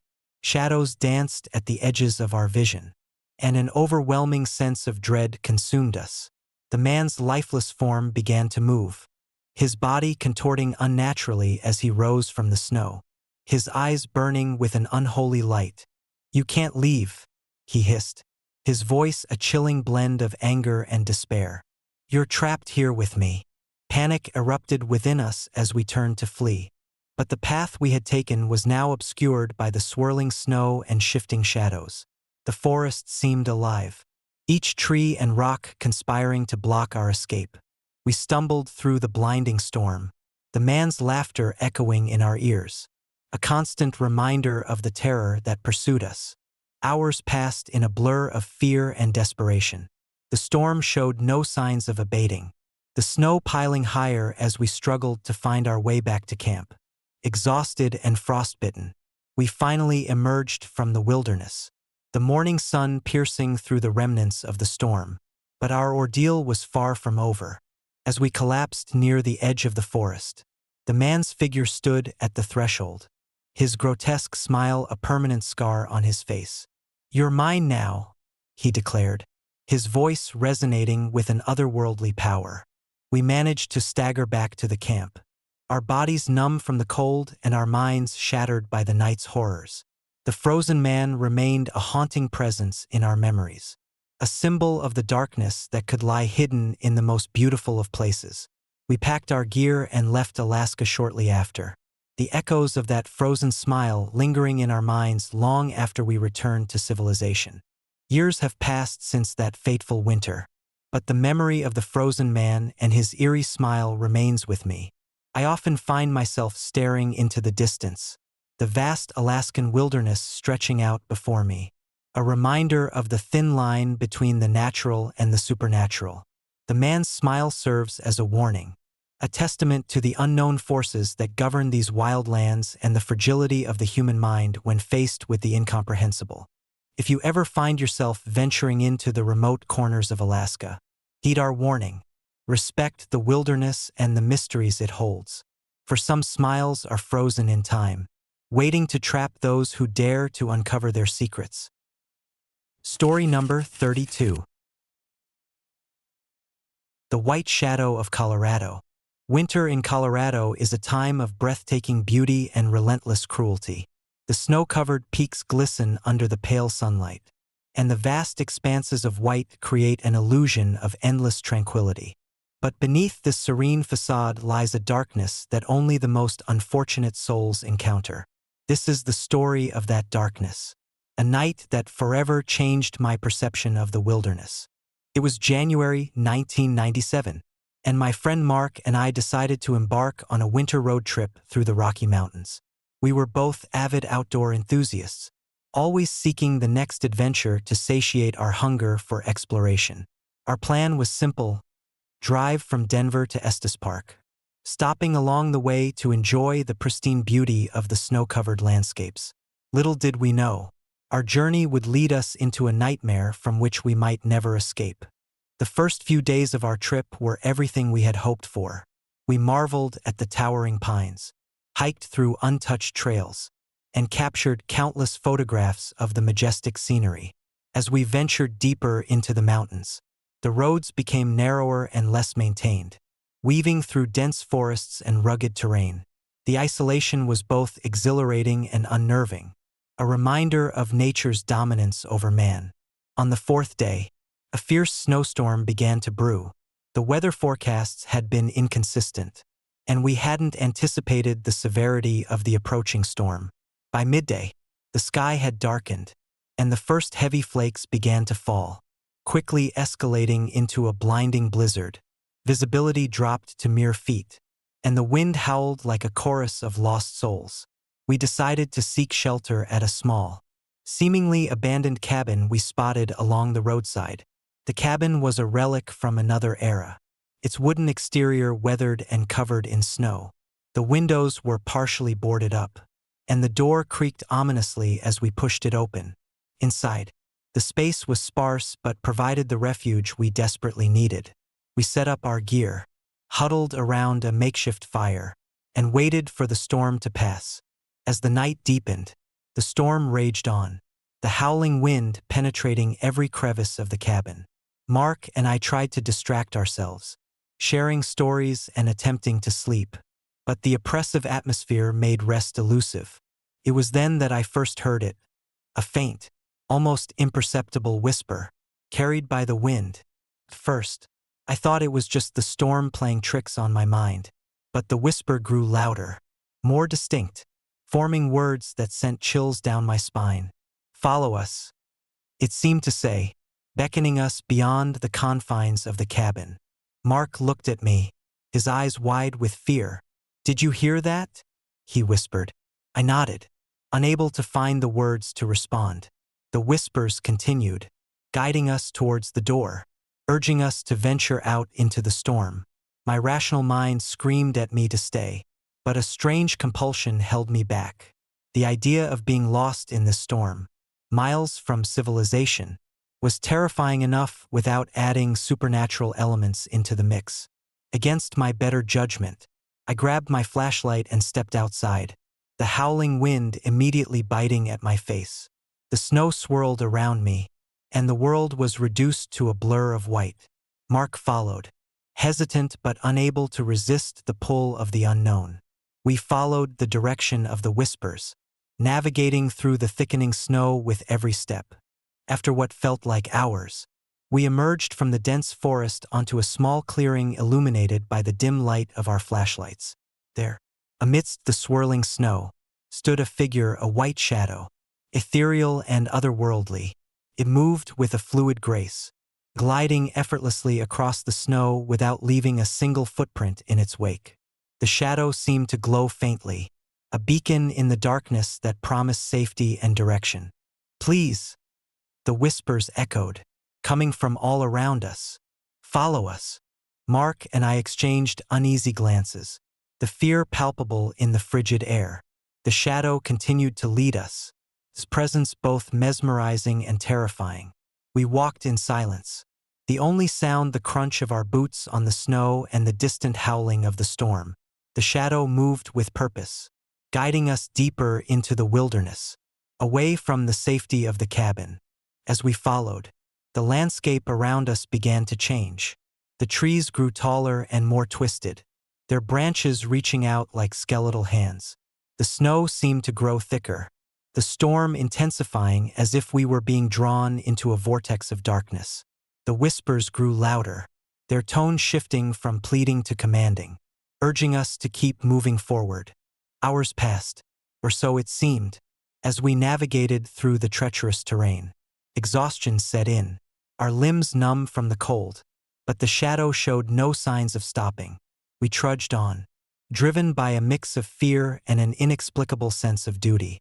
The storm showed no signs of abating, the wind howling louder than ever, threatening to tear us apart. Just as I was about to give up, the shadow led us to the edge of a frozen lake. The surface was smooth and mirror-like, reflecting the pale light of our flashlights. In the center of the lake stood an old, decrepit bridge, its wooden planks barely holding together beneath the weight of the snow. The shadow paused, its form wavering as it turned to face us. "This is the way," the whispers commanded, their voices now a chorus of sorrow and despair. "Find the light." I looked at Mark, his face etched with exhaustion and fear. "We have to trust it," he said softly, though his voice trembled with uncertainty. With no other option, we approached the bridge, each step taking us closer to the unknown. The ice beneath our feet was treacherous, threatening to give way at any moment. The shadow remained beside us, a silent guide leading us towards the center of the lake. As we reached the middle of the bridge, a blinding light erupted from below the ice, illuminating the entire area with an intense, otherworldly glow. The shadow dissolved into the light, and the whispers ceased abruptly, leaving us in stunned silence. The light was both beautiful and horrifying, an overwhelming presence that seemed to press down on us from all sides. Suddenly, the ice beneath our feet began to crack and shatter, the sound echoing through the night like the breaking of 1,000 dreams. Panic surged through us as the ground gave way, plunging us into the freezing water below. The shock of the cold was immediate, sending waves of pain through my body as I struggled to break free from the icy grip of the lake. Mark fought alongside me, our hands grasping at anything solid as the water threatened to pull us under. The whispers returned, now a cacophony of voices filled with anguish and rage. "Stay with us," they cried. "Never leave." Desperation fueled our movements as we clawed our way back to the surface, gasping for air and fighting against the icy waters that sought to claim us. The bridge above began to collapse, the remnants of wood and ice falling into the depths below as we reached the edge. With a final, Herculean effort, we pulled ourselves onto the icy shore, collapsing onto the snow-covered ground, our bodies numb and our hearts racing. The storm began to subside, the wind dying down as if acknowledging our escape. We lay there for what felt like an eternity, the silence of the night enveloping us in its cold embrace. Slowly, we regained our strength, pulling ourselves to our feet and stumbling back towards the cabin. The shadow was gone, leaving us alone in the stillness of the aftermath. As we made our way back, the snow seemed to melt away, the path to the cabin now clear and inviting. We reached the safety of our temporary refuge, the warmth of the fire providing a stark contrast to the horrors we had just endured. Exhausted and shaken, we knew that what we had experienced was beyond our understanding, a glimpse into a realm where the living and the dead were irrevocably intertwined. In the days that followed, we attempted to return to normalcy, but the memory of that night lingered like a specter in our minds. We never spoke of the shadow or the bridge again, the fear of reliving the nightmare too great to bear. The footage from our trip showed nothing unusual. the recordings of the storm capturing only the sounds of nature. Yet, we knew the truth. Something had reached out to us from beyond, a haunting reminder of the thin veil that separates our world from the unknown.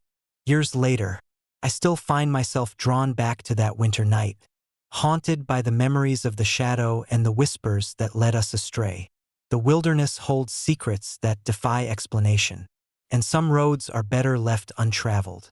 The white shadow of Colorado remains an enigma, a ghostly guide leading lost souls into the depths of the storm, forever trapped between the realms of the living and the dead. If you ever find yourself driving through the remote stretches of Colorado in the dead of winter, heed the warnings of those who have gone before you. The snow may seem endless and the roads clear, but the wilderness has a way of revealing its darkest secrets to those who dare to seek them.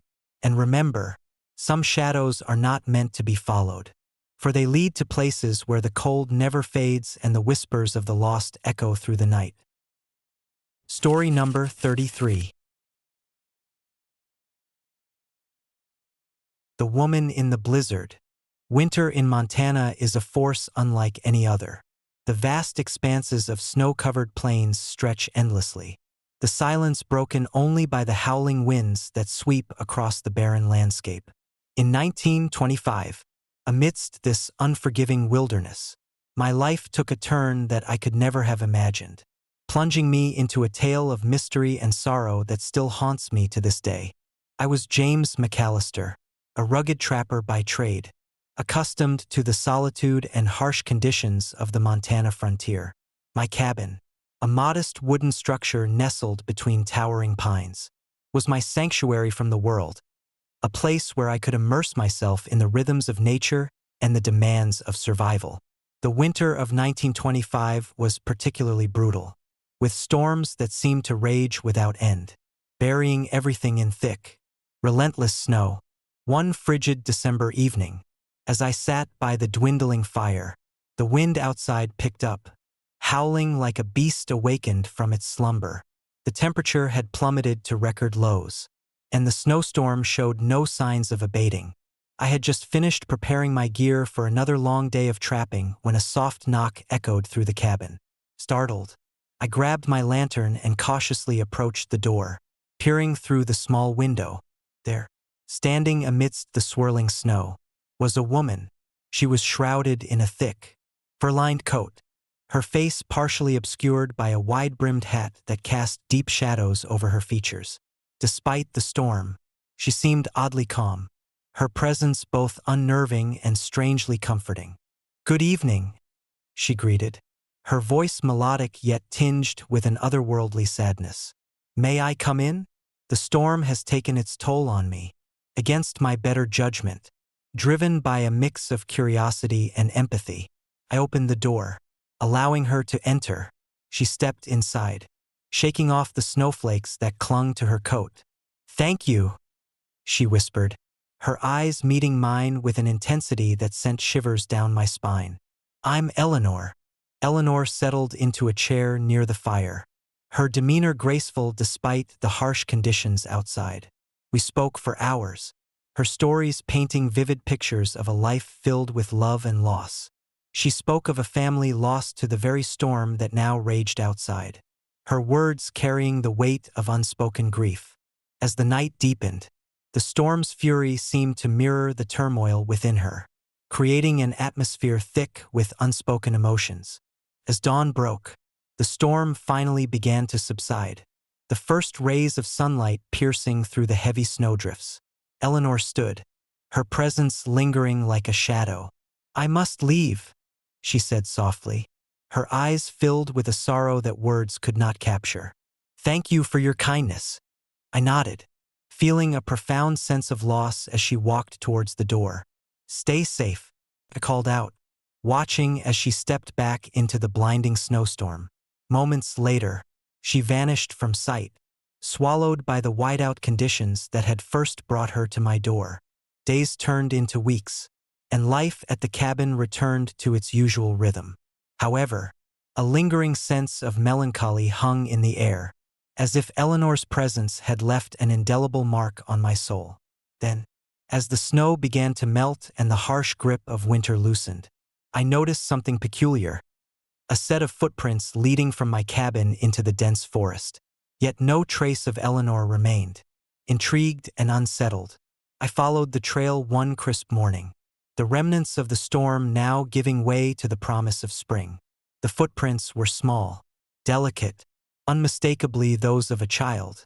They meandered through the trees, leading me deeper into the wilderness until they abruptly stopped at an old, forgotten grave marked with the name Eleanor Whitaker. A chill ran down my spine as I examined the tombstone, the name etched in weathered stone standing out against the backdrop of blooming wildflowers. According to local lore, Eleanor Whitaker had been a young mother who had perished in a tragic avalanche in 1924. A year before my encounter, her family's loss had left the community grieving, and her spirit was said to wander the snowy plains, forever searching for her lost loved ones. As I stood there, memories of our conversations flooded my mind, the sorrow in her eyes, the weight of her stories, and the inexplicable connection we had formed during that stormy night. It was as if her spirit had reached out to me, seeking solace and understanding in the vast loneliness of the Montana wilderness. Driven by a sense of duty and compassion, I decided to pay my respects. I lit a candle at Eleanor's grave, the flickering flame a small beacon of hope amidst the fading snow. "I'm sorry for your loss," I whispered, my voice barely audible over the rustling leaves. "May you find peace." That night, as I lay in bed, the memory of Eleanor's face haunted my dreams. She appeared before me, her eyes filled with the same sorrow I had seen in the waking world. "Thank you," she whispered, her voice a gentle caress against my soul. "You have given me peace." When I awoke, the cabin felt warmer. The oppressive melancholy lifted as if a heavy burden had been eased. The connection between us had been severed, but the bond we had shared lingered, a testament to the enduring power of compassion and understanding. Years have passed since that fateful winter, and the cabin on Pine Ridge still stands, a silent witness to the events that unfolded within its walls. The story of Eleanor Whitaker has become a part of local folklore, a tale of love, loss, and the restless spirits that linger in the snowy expanses of Montana. Sometimes, when the wind howls just right and the snow begins to fall, I catch a glimpse of a figure in the distance, an ethereal presence moving gracefully across the landscape. I smile, knowing that Eleanor has found her peace, her spirit finally free from the torment that had once bound her to the frozen plains. If you ever find yourself traversing the remote trails of Montana during the winter months, remember the story of Eleanor Whitaker. Respect the histories embedded in these silent landscapes. For some souls find solace only when their stories are heard and honored by those willing to listen. And should a storm ever force you to seek refuge in an unfamiliar cabin, open your heart to the tales of those who have walked these snowy paths before you, for their whispers carry the echoes of a love that transcends the boundaries of life and death. Story number 34. Whispers in the Snow. Winter in North Dakota is unforgiving. The vast expanses of snow-covered plains stretch endlessly, merging seamlessly with the horizon under a blanket of white silence. In 2002, I never imagined that a routine drive through these desolate landscapes would thrust me into a nightmare that blurred the lines between reality and the supernatural. I was returning from a late-night shift at the local factory, the road ahead illuminated only by the weak glow of my headlights cutting through the thick snowstorm. The radio was off, a deliberate choice to avoid the unsettling static that seemed to amplify the storm's fury. My truck's heater struggled against the biting cold, the windshield wipers barely keeping up with the relentless flurries. About an hour into my journey, as fatigue settled into my bones, I decided to take a short break at a rest stop I rarely used. The area was sparsely populated, with only a few trucks parked along the roadside, their drivers likely seeking the same respite from the storm. I parked my truck, grabbed a warm cup of coffee from the dispenser, and stepped outside into the swirling snow. That's when I saw them, a pair of small, children's shoes half buried in the fresh snow, stark white against the otherwise unblemished field. My heart skipped a beat. In the middle of such a remote and barren landscape, finding children's shoes was both bizarre and chilling. I approached cautiously, the snow crunching under my boots, and examined the shoes more closely. They were simple, worn from use, and the tiny footprints leading away from them were fresh, leading deep into the nearby forest. Curiosity gnawed at me. Who would leave these shoes here? And why? Without warning, a gust of wind swept through the area, causing the footprints to swirl into the air before dissipating completely. It was as if the storm itself was erasing the evidence of their existence. I felt a shiver run down my spine but pressed on, unable to resist the urge to follow the mysterious trail. I trudged through the snow, the footprints guiding me deeper into the forest. The trees loomed overhead, their branches heavy with snow, creating a canopy that blocked out most of the light. The cold intensified, each breath forming a visible puff in the frigid air. My flashlight beam pierced the darkness, illuminating the path ahead, but offering little comfort against the oppressive silence. After what felt like hours, the footprints abruptly stopped. There was no sign of the shoes or the person who had been wearing them. Confusion and unease settled over me as I stood alone in the heart of the forest. The storm still raging around me. I considered turning back, but something kept me rooted to the spot, a nagging feeling that I wasn't meant to leave yet. Suddenly, I heard it, a soft, muffled crying echoing through the trees. My heart pounded in my chest as I strained to locate the source of the sound. It was faint, almost imperceptible over the howling wind, but unmistakable in its sorrow. I followed the sound, my footsteps silent against the thick blanket of snow, until I reached a small clearing. In the center stood an old, dilapidated cabin, its windows dark and lifeless. The door hung ajar, swaying gently with the wind. The crying grew louder, more desperate, emanating from within the cabin. A sense of dread washed over me, but I couldn't turn away. I pushed the door open, the hinges creaking loudly in the stillness, and stepped inside. The cabin was cold, the air thick with the scent of mold and decay. My flashlight swept across the room, revealing remnants of a life long forgotten, broken furniture, faded photographs, and children's toys scattered across the floor. The crying seemed to come from the back of the cabin, leading me to a small, cluttered bedroom. There, in the corner, sat a rocking chair that moved gently back and forth, as if someone had just been sitting there. The crying ceased abruptly, replaced by an oppressive silence that pressed down on me. I approached the chair cautiously, the beam of my flashlight revealing a faded photograph resting on the seat. It was a picture of a young girl, no older than 7, her eyes wide with fear and her mouth twisted into a silent scream. As I reached out to pick up the photo, the temperature in the room plummeted. My breath came in sharp gasps, and I felt an invisible force pressing against me from all sides. The room seemed to darken, the shadows growing deeper and more menacing.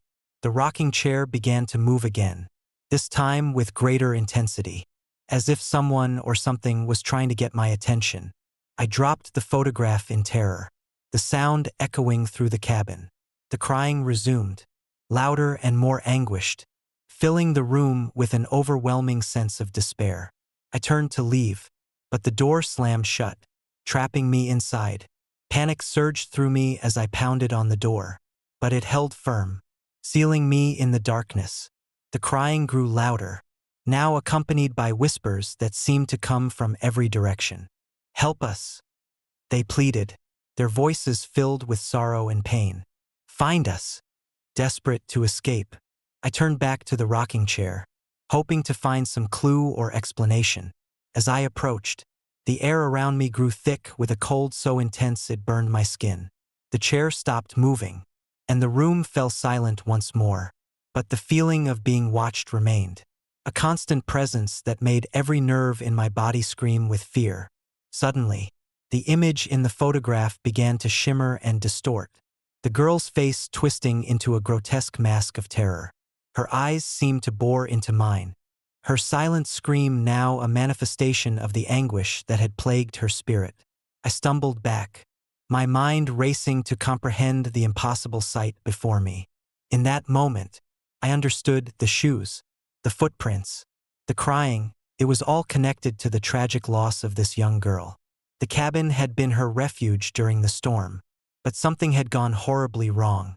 Her spirit, unable to find peace, was now trapped in this desolate place, forever reliving the horrors of that night. Determined to help her, I began to search the room for anything that might offer a way to release her spirit. My flashlight caught sight of an old, leather-bound journal lying beneath a broken dresser. With trembling hands, I picked it up and began to read, hoping to find answers. The journal belonged to Eleanor Whitaker, a mother who had lived in the cabin with her young daughter, Clara. Entries detailed their struggles during the harsh winter of 1873, the isolation, and the increasing fear as the storm raged on. The final entry was a desperate plea for help, a mother's anguish as she searched for her lost child amidst the unforgiving blizzard. As I read the heartbreaking words, the room began to change. The oppressive cold lifted slightly, and a sense of sadness mixed with hope filled the air. I knew what I had to do, to honor Eleanor's plea and help Clara find peace. I carefully placed the journal on the table and began to recite the final prayer written within its pages. My voice steady despite the fear coursing through me. The crying ceased, replaced by a gentle whisper that seemed to carry away the lingering sorrow. The rocking chair stopped moving, and the room felt lighter, the shadows retreating into the corners. As the last words of the prayer left my lips, the cabin fell silent. The oppressive atmosphere lifted entirely. The door creaked open slowly, as if inviting me to leave. I didn't hesitate, backing out of the cabin and into the still storm. The footprints that had once led me into this nightmare were gone, replaced by a sense of closure that had been missing for over a century. Driving away from Pine Ridge Cemetery, the storm beginning to abate, I felt a profound sense of relief. The haunting cries and restless spirit of Clara Whitaker had finally found peace. Her story no longer trapped in the frozen wilderness. But the memory of that night lingered, a reminder of the thin veil that separates our world from the restless souls that seek solace. Years later, I still think back to that winter night in North Dakota, the eerie cries that echoed through the snow, and the desperate plea of a mother searching for her lost child. Pine Ridge Cemetery remains a place of quiet beauty, but those who visit are unaware of the tragedy that unfolded within its bounds. If you ever find yourself wandering through the desolate snowfields of North Dakota, heed the silent whispers carried by the wind. Respect the histories embedded in these remote places, for some stories are etched into the very fabric of the land, waiting to be heard by those who dare to listen. And remember, amidst the beauty of the snow-covered wilderness, the echoes of the past can reach out, seeking peace and redemption in the hearts of the living. Story number 35. Whispers of Winter's Grief. Winter in Maine is a relentless force. The snow blankets the landscape in an unyielding embrace, muting sounds and transforming familiar sights into eerie, monochromatic vistas. When Sarah and I decided to leave behind the chaos of city life, seeking solace in the tranquility of nature, the old wooden house on Pine Ridge seemed like the perfect refuge. Little did we know, our sanctuary would become a prison of sorrow and unresolved anguish. The house stood alone at the edge of a dense pine forest, its weathered logs and sloping roof promising warmth against the biting cold. As we drove up the winding gravel path, the setting sun cast long shadows that danced eerily on the snow-covered ground. The air was crisp, each breath visible in the fading light. The charm of the place was undeniable. Large windows framed picturesque views of the surrounding wilderness, and a stone chimney hinted at cozy nights by the fire. Inside, the house was as charming as its exterior suggested. The living room featured a grand fireplace, its mantel adorned with antique trinkets and family photos that seemed to watch us with silent eyes. The bedrooms were spacious, each with its own unique character, and the kitchen was well equipped for any culinary adventure we might embark on. It was perfect until the nights began. The first few evenings passed without incident. We settled into a comfortable routine, enjoying the peaceful isolation and the beauty of winter's embrace. Sarah took to gardening, tending to the small greenhouse, while I delved into my research, compiling data for a book I had long dreamed of writing. Our children, Emma and Jack, reveled in the snow, building snowmen and sledding down the gentle slopes nearby. But as the nights grew longer and the snow deeper, an undercurrent of unease began to seep into our idyllic retreat. It started subtly, faint sounds that seemed out of place in the otherwise silent house. At first, we dismissed them as the natural settling of an old building or the wind finding its way through the cracks. However, the sounds grew more persistent and unmistakable. The soft, heart-wrenching cries of a child echoing from the basement. One particularly frigid night, as the wind howled like a chorus of lost souls, Sarah and I were awakened by the unmistakable sound of crying. It was a piercing, sorrowful wail that seemed to emanate from deep within the house. My heart pounded in my chest as I reached for my phone to call out to Sarah. But the line was dead, another casualty of the winter storm that had enveloped us. "Sarah," I whispered, my voice trembling with fear. She stirred beside me, her eyes wide and filled with concern. "Did you hear that?" I nodded, though my throat felt tight with anxiety. We exchanged a glance, the unspoken fear between us growing heavier with each passing moment. Gathering our courage, we decided to investigate, armed with flashlights and a determination to uncover the source of the haunting cries. Descending the creaky wooden stairs, the basement was cold and damp, the air thick with the scent of mildew and decay. The faint light from our flashlights barely penetrated the darkness, casting long, distorted shadows on the walls. The cries grew louder, more desperate, guiding us deeper into the bowels of the house. At the far end of the basement, we discovered a small, forgotten room that appeared untouched by time. Dust-covered furniture and faded wallpaper hinted at a bygone era. But what truly caught our attention was an old, worn diary lying open on a table. The pages were yellowed with age, the ink smudged and fading, but one entry stood out clearly. December 12th, 1873. Today was the coldest night we've ever endured. Little Clara wandered outside, chasing snowflakes in the blinding storm. The wind carried her cries, but none could hear her over the howling gale. I fear something dark prowls these woods, something that takes without warning. If she is lost, please, someone find her and bring her back. Our hearts break with each passing moment. A chill ran down my spine as I read the heartbreaking words. It was a plea from a parent, desperate to find their lost child amidst the unforgiving winter. The realization that our house had a tragic history settled over us like the heavy snow outside. We were not alone here. Clara's spirit, restless and tormented, still lingered, trapped by the very cold that had claimed her life. Determined to bring peace to the grieving soul, we delved into the house's history. Conversations with local historians and old newspaper archives revealed the heartbreaking tale of the Whitaker family. In the winter of 1873, a devastating storm had swept through the region, claiming the lives of many, including young Clara Whitaker. Her disappearance had left the family shattered, their grief echoing through the years in the form of haunting cries and unexplained phenomena. As the snow began to melt, marking the end of our winter retreat, we decided to honor Clara's memory. We organized a small memorial service in the basement room where we had found her father's diary, lighting candles and placing flowers to guide her spirit to rest. The ceremony was simple yet filled with heartfelt emotion, our prayers a beacon of hope amidst the lingering sorrow. On the final night before our departure, the house felt different, lighter, as if the weight of Clara's grief had been lifted.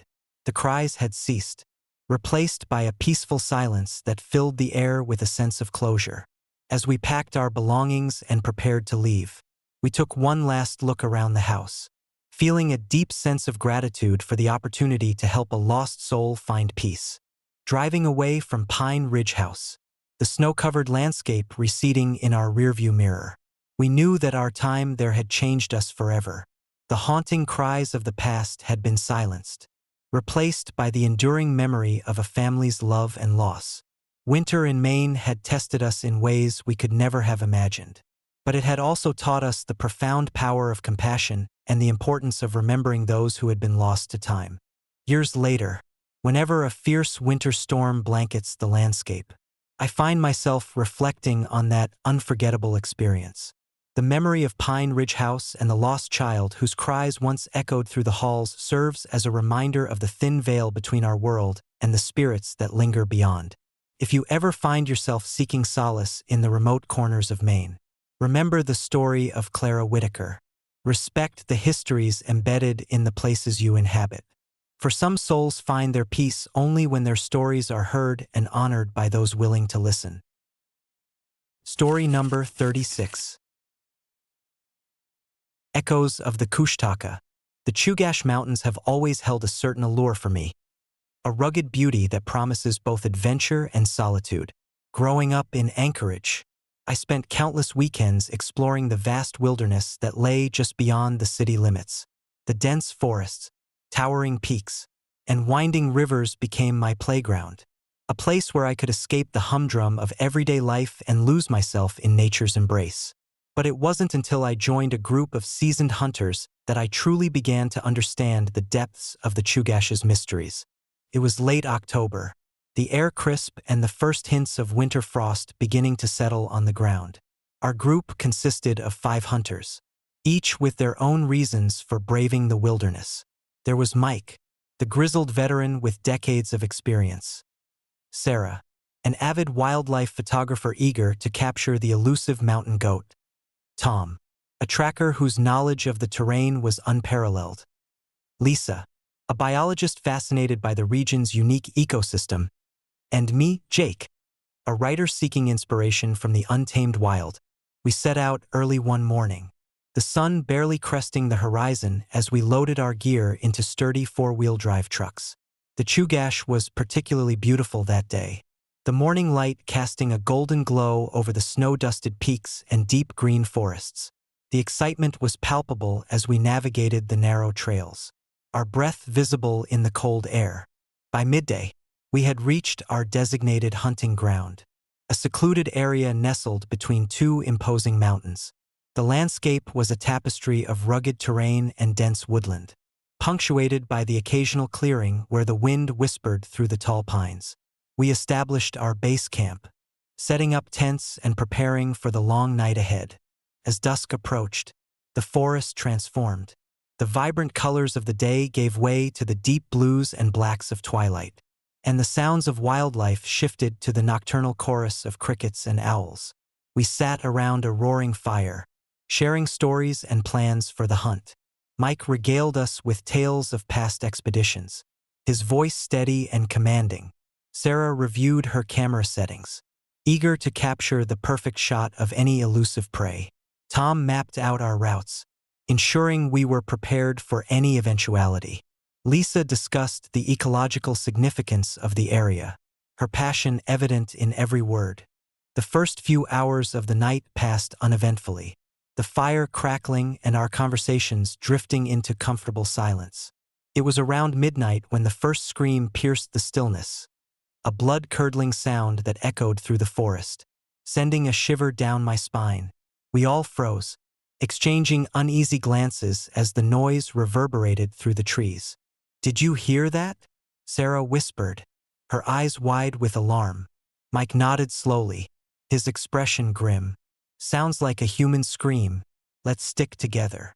We grabbed our flashlights, the beams cutting through the darkness as we moved cautiously towards the source of the sound.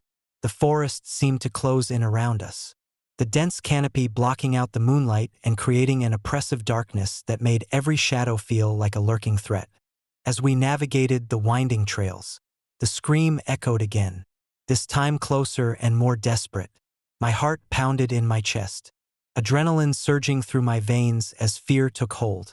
We quickened our pace, moving as one unit, our senses heightened and our nerves frayed. Suddenly, Tom signaled for us to stop, pointing towards a narrow clearing ahead. In the faint light of our flashlights, I could make out a figure standing motionless in the center of the clearing, a woman dressed in a flowing white gown, her eyes hollow and pleading. She seemed out of place in the rugged wilderness, her presence both haunting and sorrowful. "Is she human?" Lisa murmured, her voice barely audible. Before anyone could respond, the woman let out a soft, melancholic cry, her voice echoing through the night air. Then, without warning, she vanished, disappearing into the darkness as if she had never been there at all. We stood in stunned silence, the remnants of our courage dissipating in the face of the inexplicable. Mike broke the silence, his voice tense. "We've got to get out of here. Now." We turned to leave, but as we did, the forest seemed to come alive with sounds, branches snapping, leaves rustling, and distant howls that sent chills down our spines. The air grew colder, the temperature dropping rapidly as an unnatural stillness settled over us. It was then that we realized we weren't alone. Out of the shadows emerged another figure, this one larger and more imposing, a creature covered in thick, matted fur, its eyes glowing a fierce red in the darkness. The legendary Kushtaka, the shape-shifting creature of native Alaskan folklore. Known for its malevolent intent and cunning nature, the hunters had dismissed these stories as mere myth. But now, confronted by the creature, the truth was undeniable. The Kushtaka let out a guttural growl, the sound reverberating through the forest and sending waves of fear through our group. Mike stepped forward, trying to appear brave. "We mean you no harm. We're just here to hunt. Nothing more." The creature tilted its head, eyes fixed on us with an intensity that seemed to pierce our very souls. Without warning, it lunged towards us, its movements swift and agile despite its massive frame. We scattered, running in different directions, the howls and growls of the Kushtaka echoing behind us like a dark symphony of terror. I sprinted towards the nearest tree, diving behind it as the creature passed by, his breath hot on my heels. My heart raced, each beat a frantic reminder of the life-threatening danger we faced. The forest around me was a blur of darkness and movement, the trees looming like ancient sentinels watching our futile attempts to escape. From my hiding spot, I could hear the desperate calls of my friends, their shouts mingling with the relentless pursuit of the Kushtaka. The creature was relentless, its presence a constant shadow that refused to relent. Every step I took felt heavy, the snow crunching beneath my feet a stark contrast to the silent terror that enveloped us. As I moved deeper into the forest, the howling grew louder, more anguished, a haunting lament that seemed to embody the pain and sorrow of countless lost souls. The Kushtaka was not just a predator. It was a vessel of the forest's dark secrets, a guardian of its untold mysteries. Finally, after what felt like an eternity of running and hiding, I stumbled upon a narrow stream cutting through the forest. The sound of flowing water was a welcome relief, offering a glimmer of hope in the midst of the nightmare. I followed the stream, the cold water numbing my exhausted limbs as I pushed forward, the howls fading behind me but still echoing in my mind. By the break of dawn, I emerged from the forest, the first rays of sunlight breaking through the clouds and illuminating the snow-covered landscape. My breath came in ragged gasps, the adrenaline slowly ebbing away as exhaustion set in. I collapsed onto the ground, the reality of what had transpired sinking in, a nightmarish encounter that would forever change my perception of the Chugach Mountains. Days later, I returned to the village, the memory of that night still vivid in my mind. The stories of the Kushtaka were now more than just folklore. They were a chilling reminder of the untamed forces that lay hidden in the wilderness. The hunters who had accompanied me were gone, their fates a haunting mystery that added another layer to the legends we had dismissed so easily before.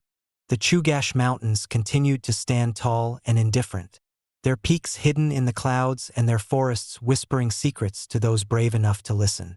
The Kushtaka remained a symbol of the unknown, a creature that embodied the fears and mysteries of the wild, reminding us that some legends are rooted in truths far more terrifying than we can ever comprehend.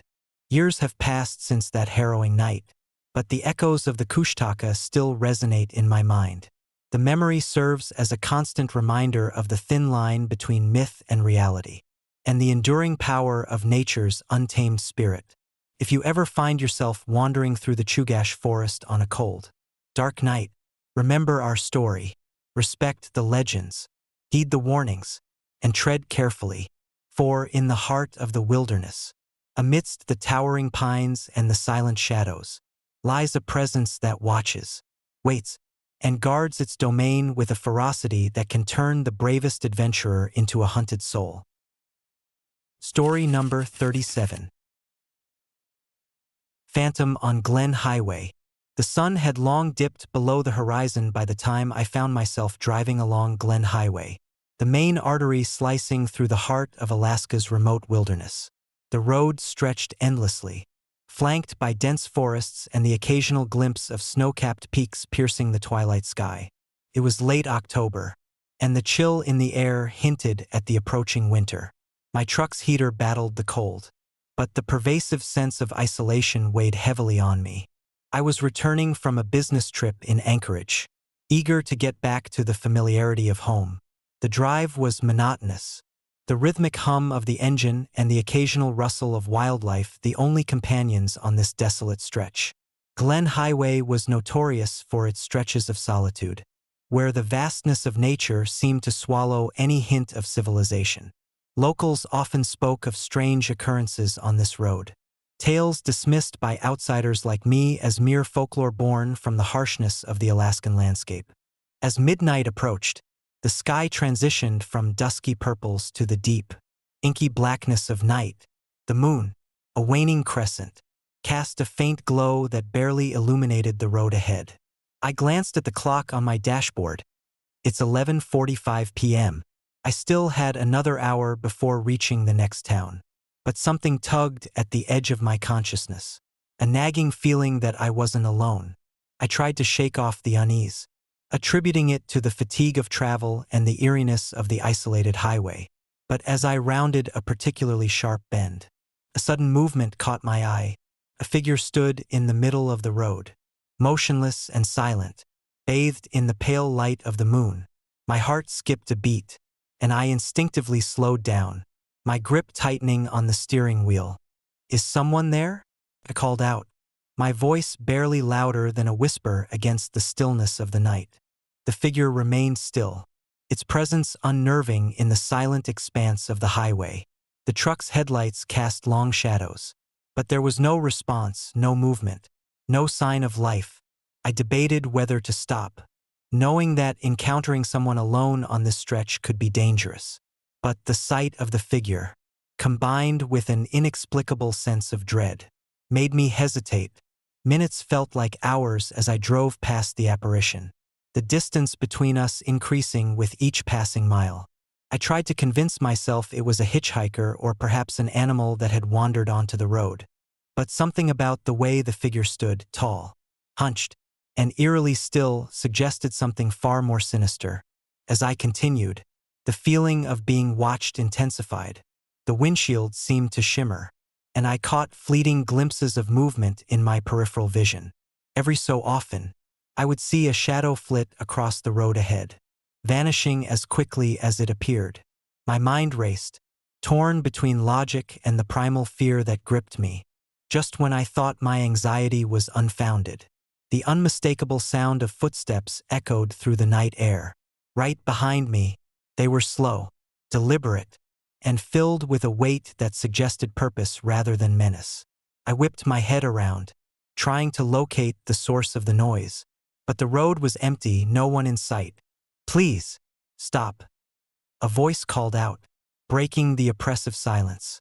It was soft yet urgent, carrying an undertone of desperation that sent chills down my spine. I slammed on the brakes, bringing the truck to an abrupt halt just inches from the edge of the road. My heart pounded in my chest as I stared into the darkness, trying to make out the figure that had called out to me. But there was nothing, no one standing there. No indication of another vehicle approaching. I opened the window, the cold night air biting at my skin. "I didn't see anyone," I replied, my voice shaky. "Are you okay?"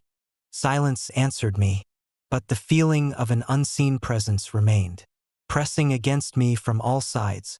I glanced back at the road, half expecting to see the ghostly figure reappear. But the highway remained empty, swallowed by the vastness of the Alaskan wilderness. Gathering my courage, I decided to continue my journey, the sense of being watched lingering like a shadow over my every thought.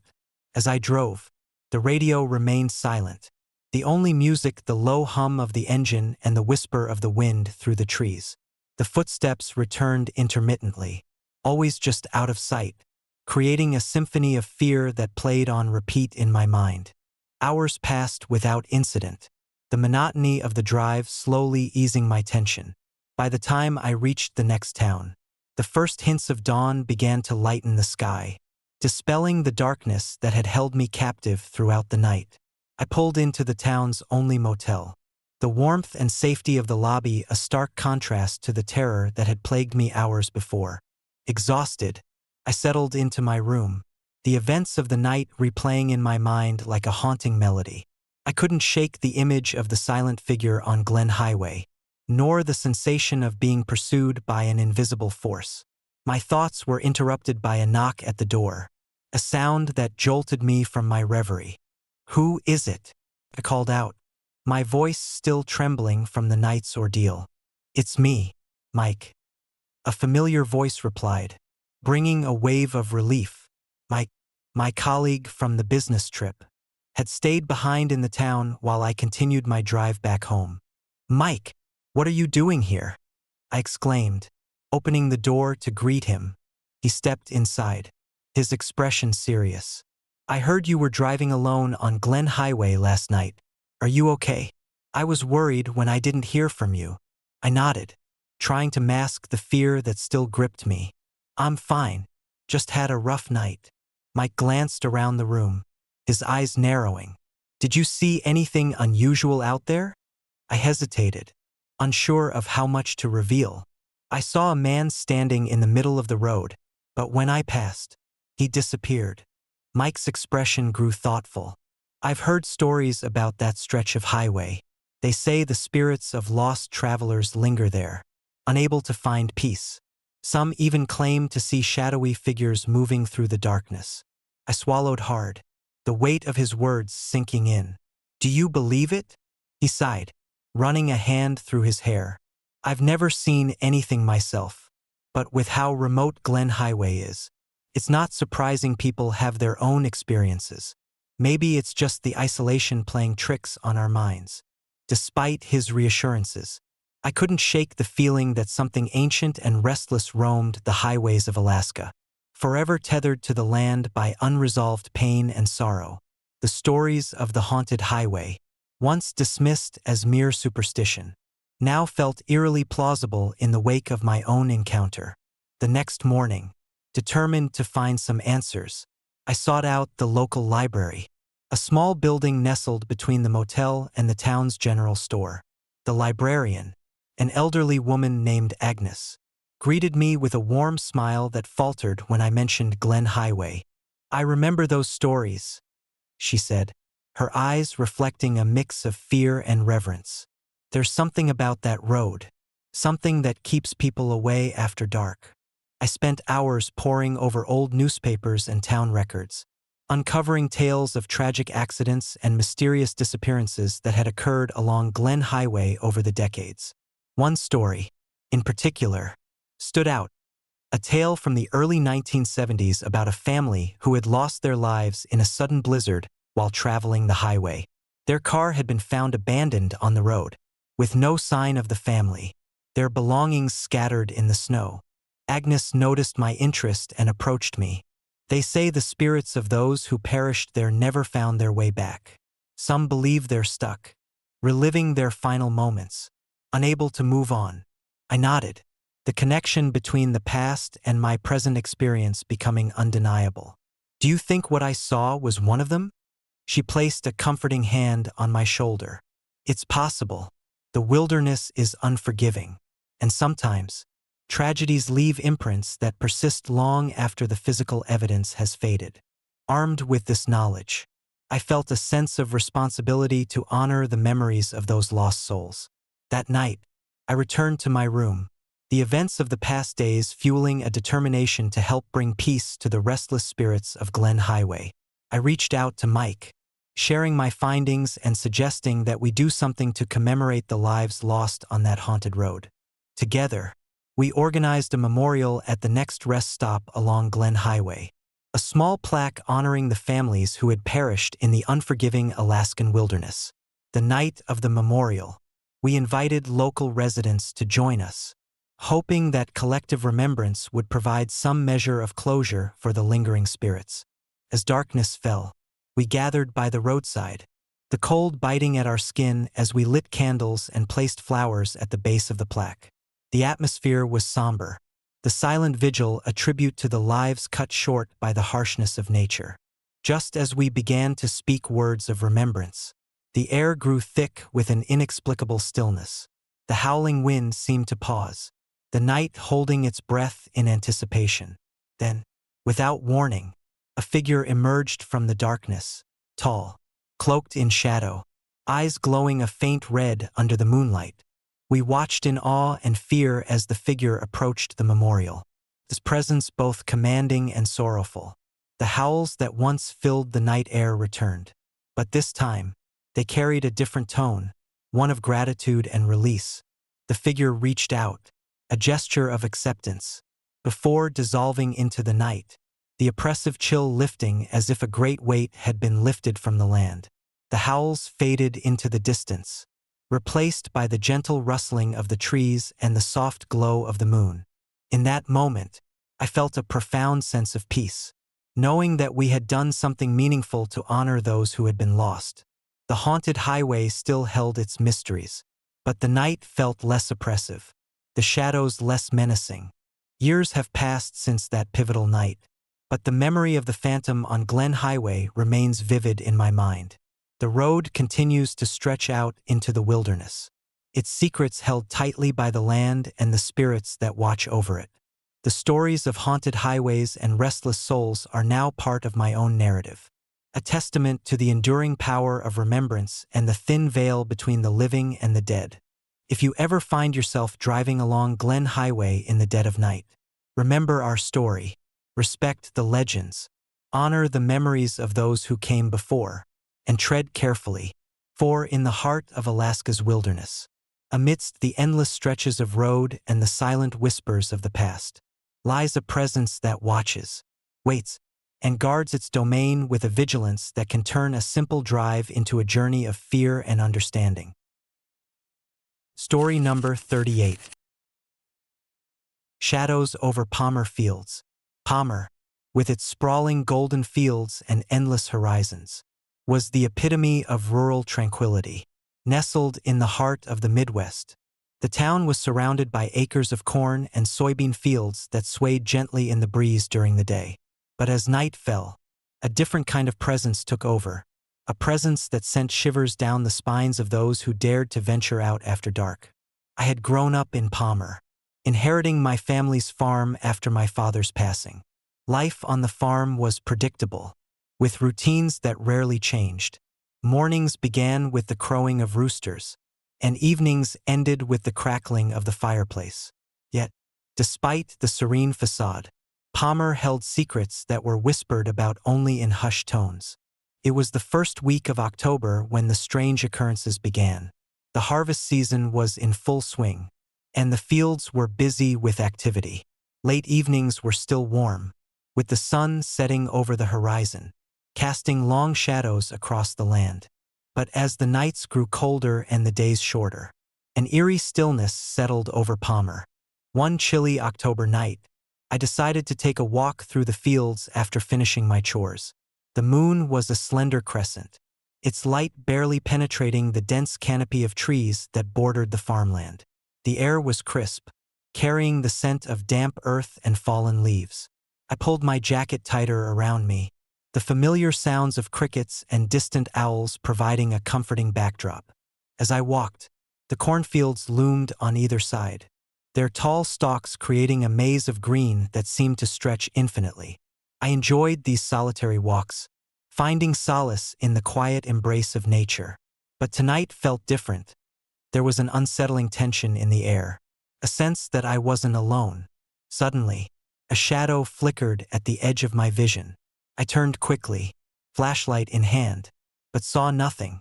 Shaking off the unease, I continued my stroll, the beam of my light cutting through the darkness. Minutes later, the same shadow appeared again, this time closer, moving swiftly through the rows of corn. My heart began to race as I realized that what I was seeing couldn't be explained by any known animal in the area. "Who's there?" I called out, my voice echoing through the stillness. Silence answered me, but the shadow continued to move, disappearing and reappearing like a phantom. My mind raced with possibilities, perhaps a stray dog, or maybe a deer, but the way it moved was unnatural, almost deliberate, determined to get to the bottom of it.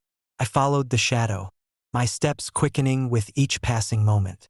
The figure led me deeper into the fields, where the corn grew denser and the darkness thicker. The temperature seemed to drop, an inexplicable chill settling into my bones despite the absence of wind. As I pushed through the stalks, the shadow stopped abruptly, standing motionless before me. I raised my flashlight, the beam revealing a tall, dark figure cloaked in tattered garments. Its eyes, glowing a piercing red, met mine with an intensity that froze me in place. The air around us grew heavy, the silence oppressive as if the entire field was holding its breath. "You shouldn't be here," a raspy voice whispered, the sound barely audible over the beating of my heart. I took a step back, my mind struggling to comprehend what I was witnessing. "Who are you?" I demanded, trying to keep my voice steady. The figure remained silent, its presence radiating a malevolent energy that made my skin crawl. I felt an overwhelming sense of dread, a fear that seemed to emanate from the very ground beneath my feet. The red glow of its eyes burned into my soul, and I knew that this was no ordinary encounter. "Leave this place," the voice repeated, now more urgent, the words slicing through the night air like a knife. I turned to flee, my legs moving of their own accord as I sprinted through the cornfields, the figure following closely behind. The corn became a blur as I ran, the darkness closing in around me, making it impossible to see more than a few feet ahead. My breath came in ragged gasps, each inhale a struggle against the cold that now enveloped me. Behind me, the sound of footsteps grew louder, the red eyes never leaving my path. Panic surged through me as I desperately searched for an escape, my mind racing with thoughts of survival. The fields seemed endless, a never-ending maze that trapped me in its claustrophobic embrace. Just as I felt my strength waning, a flicker of light appeared in the distance, a farmhouse that stood alone amidst the vast expanse of corn. Relief washed over me as I headed towards it, the promise of safety driving me forward. The farmhouse was a beacon of hope, its warm lights a stark contrast to the cold, dark nightmare I had been escaping. I reached the porch just as the first light of dawn began to break over the horizon, the sky painted in hues of pink and orange. Breathless and trembling, I collapsed onto the steps, the farmhouse towering above me like a guardian. The figure of the cloaked man stood at the edge of the field, watching me with its glowing eyes until the sun fully rose, dispelling the darkness and erasing the nightmare from view.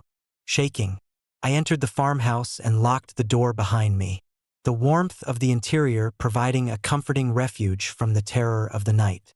I sat down, trying to steady my racing heart, replaying the events in my mind. The encounter felt like a distant nightmare, yet the lingering chill in the air and the fading echoes of that raspy voice kept me on edge. Over the following days, I couldn't shake the feeling that something had changed. The atmosphere in Palmer grew increasingly tense, with more reports of strange occurrences.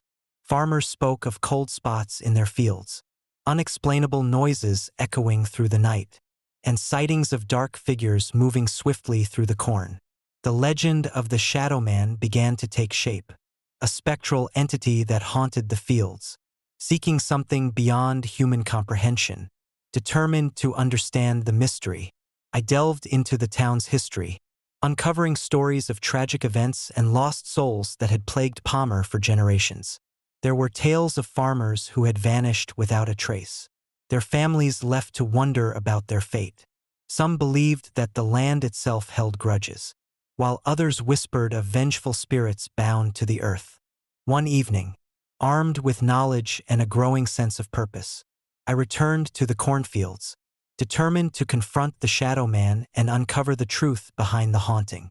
As night fell, I ventured out with a flashlight and a camera, ready to document whatever I might encounter. The fields were silent, the darkness thick and impenetrable. I walked cautiously, my senses heightened as I scanned the surroundings for any sign of movement. Hours passed with no incident, but the eerie stillness kept me on edge. Just as I began to doubt my resolve, I heard it, the faint sound of footsteps echoing through the corn.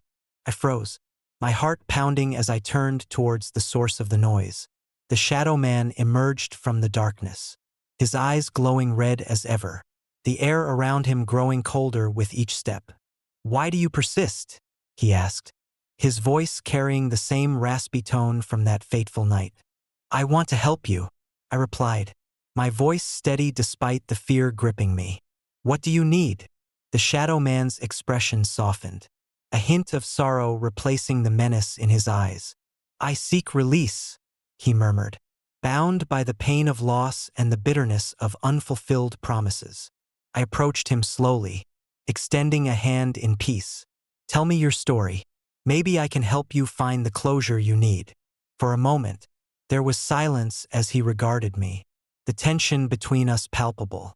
Then, he began to speak, his words weaving a tale of tragedy and regret that echoed through the fields. "I was once a farmer here, just like you," he said, his voice tinged with sorrow. "My family and I worked these lands, nurturing the crops and living in harmony with nature. But one harsh winter, tragedy struck. A blizzard swept through Palmer, claiming the lives of my loved ones and leaving me alone amidst the frozen wasteland."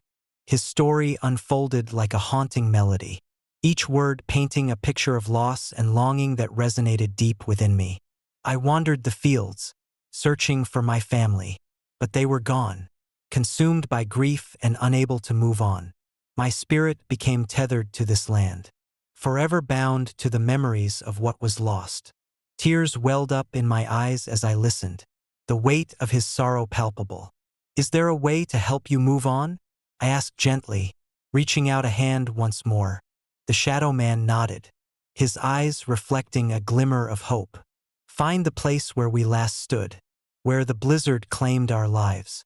There lay the key to my release." Determined to honor his request, I set out to locate the exact spot of the tragedy. Armed with maps and old records, I pieced together the events of that fateful winter, identifying the location where my family had perished. It was a remote area deep within the cornfields, a place that now held the key to freeing a tormented soul. Under the light of a full moon, I returned to the spot, laying out candles and symbols of remembrance as a tribute to the lost families of Palmer. I spoke words of compassion and understanding, bridging the gap between the living and the dead with my sincere intention to help. As I performed the ceremony, the air grew thick with emotion, the spirits of the past watching silently as I offered my aid. The Shadow Man appeared once more, his presence now filled with gratitude rather than menace. "Thank you," he whispered, his form beginning to shimmer and fade. "Your kindness has freed me from the chains of sorrow." With a final, heartfelt nod, he vanished, the oppressive chill lifting from the air as dawn broke over the horizon. The cornfields were bathed in the soft light of morning, the darkness of the night replaced by the promise of a new day. In the weeks that followed, the strange occurrences in Palmer ceased, the fields once again returning to their peaceful state. The legend of the Shadow Man evolved, a story of compassion and redemption rather than fear and vengeance. The town breathed a collective sigh of relief, grateful for the closure that had finally come to rest. Years have passed since that transformative night, but the memory of the Shadow Man remains a poignant reminder of the enduring power of empathy and the importance of honoring the past. Palmer continues to thrive, its fields a testament to resilience and the bonds that tie us to the land and to each other. If you ever find yourself walking through the cornfields of Palmer on a cool autumn evening, remember our story, respect the legends, honor the lost, and tread carefully, for in the heart of the fields, amidst the rustling stalks and the whispering winds, lies a presence that watches, waits, and guards its domain with a sorrowful vigilance that can turn curiosity into a journey of fear and understanding. Story number 39. The Frozen Vale of Eklutna. Winter in Eklutna was a time of beauty and isolation. Nestled deep within the Alaskan wilderness, the village lay surrounded by towering pines and blanketed in pristine snow, creating a serene yet unforgiving landscape. As a native of Eklutna, I had grown up listening to the stories that the elders whispered around the fire, tales of spirits and shadows that roamed the land during the long, harsh winters. But there was one story that always sent a chill down my spine, the legend of the Frozen Woman. They said she was the spirit of a woman who had vanished from the village centuries ago, her body never found despite extensive searches. Clad in a flowing white gown, her apparition was often seen wandering the outskirts of Eklutna on cold winter nights, her eyes hollow and searching, as if forever searching for her lost family in the relentless cold. It was the first week of December when the legend began to feel all too real. The nights were longer, the cold biting sharper than ever, and the snow fell relentlessly, covering the village in a thick, silent blanket. My wife, Lena, and I had settled into our cozy cabin, the warmth from the fireplace a stark contrast to the freezing temperatures outside. We had no children, just the two of us and our golden retriever, Max, who thrived in the snow-covered terrain. One particularly frigid evening, after a day spent chopping firewood and preparing for the impending winter storm, Lena and I decided to take a walk around the village. The sky was a deep indigo, dotted with stars that seemed to shimmer through the swirling snowflakes. The silence was profound, broken only by the crunch of our boots on the frozen ground and the occasional howl of the wind through the pines. As we approached the edge of the village, where the forest began to thicken, I felt an inexplicable sense of unease. Lena noticed it too, her hand tightening around mine. "Do you feel that?" she whispered. I nodded, glancing around nervously. "It's colder out here. Maybe we should head back." But Lena was persistent. "We need to check the perimeter. Make sure everything's secure before the storm hits." Reluctantly, I followed her deeper into the forest, the trees looming overhead like silent guardians. The moon was a pale crescent, its light barely penetrating the dense canopy. Max trotted alongside us, his breath visible in the frigid air. After a while, we reached a clearing where the snow glistened under the moonlight. It was a beautiful spot, untouched and pristine, yet something about it felt wrong. The air was unnaturally still, the usual sounds of the forest absent, as if the very essence of life had been sucked out.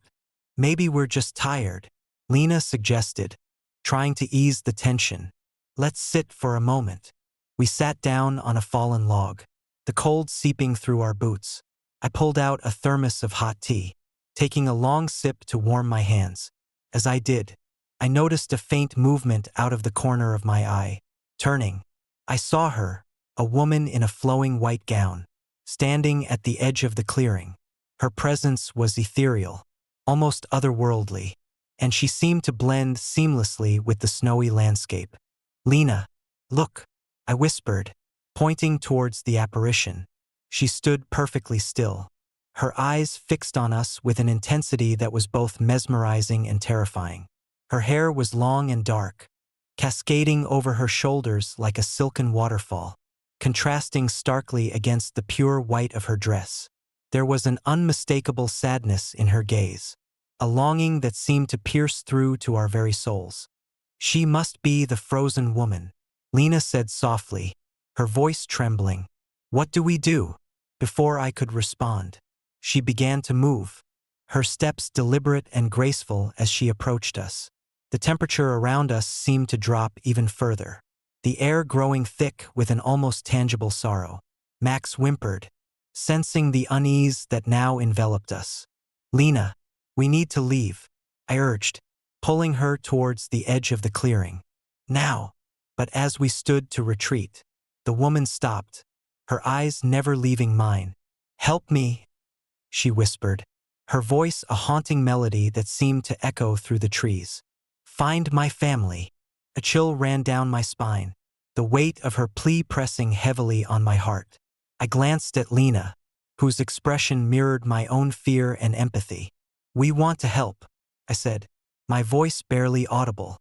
She reached out a hand, her fingers inches from mine, and for a moment, time seemed to stand still. The forest around us hushed, the howling wind silenced as if the world itself was holding its breath. Then, as suddenly as she had appeared, she began to fade, her form dissolving into the night air like mist under the morning sun. "Lena, we have to go," I said urgently, pulling her away from the clearing.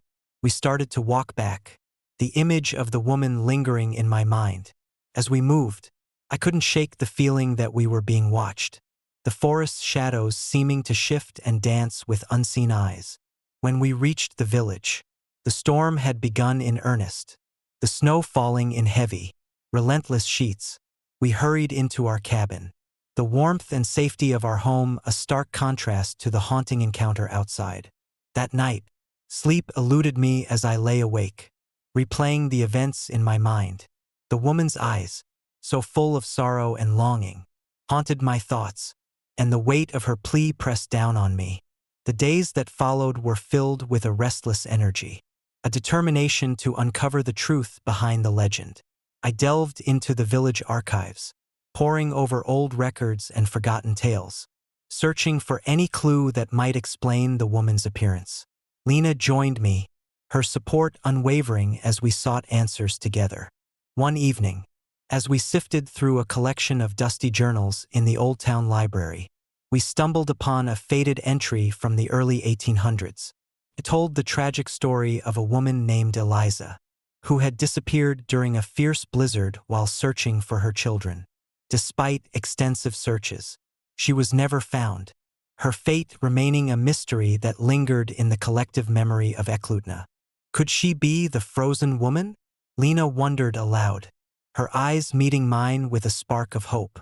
"Maybe," I replied, feeling a connection to the story.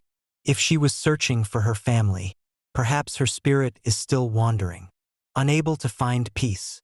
Determined to help Eliza, we organized a memorial at the edge of the village, a gesture of compassion and remembrance. As the sun set on the day of the memorial, we stood together with other villagers, the clearing illuminated by lanterns and the soft glow of candlelight. It was a solemn occasion, a collective effort to honor the lost and provide closure for restless spirits. As night fell and the first snowflakes began to descend, the air grew still, the forest watching us with silent anticipation. We held our candles high, reciting prayers and stories of Eliza's love for her family. The atmosphere was thick with emotion, the village united in our shared goal of bringing peace to a tormented soul. Then, as if in response to our prayers, the temperature dropped once more, the chill of winter wrapping around us like a comforting embrace. From the shadows, the figure of a woman in white appeared, her presence no longer menacing but serene. Her eyes, once filled with sorrow, now held a gentle gratitude as she gazed upon us. "Thank you," she whispered, her voice carrying the warmth of 1,000 sunsets. "Find your peace." With that, she began to fade, her form dissolving into the night air, leaving behind a sense of calm and fulfillment. The howls of the wind returned, but they were no longer filled with fear, but with a gentle harmony that resonated through the forest. In the weeks that followed, the legend of the frozen woman took on a new meaning in Eklutna. Eliza's story became a symbol of love and loss, a reminder of the enduring bonds that transcend even death. The nights remained cold, but the fear that once gripped our hearts had been replaced by a profound sense of connection and understanding. Years have passed since that pivotal winter, but the memory of Eliza and our shared journey to help her find peace remains vivid in my mind. Eklutna continues to thrive, its community bound by the stories that shape our identity and the legends that keep us connected to our past. The frozen woman no longer roams the outskirts of our village, her spirit finally at rest, a testament to the power of compassion and the resilience of the human spirit. If you ever find yourself in Eklutna during the winter months, take a moment to honor the stories that have shaped this place.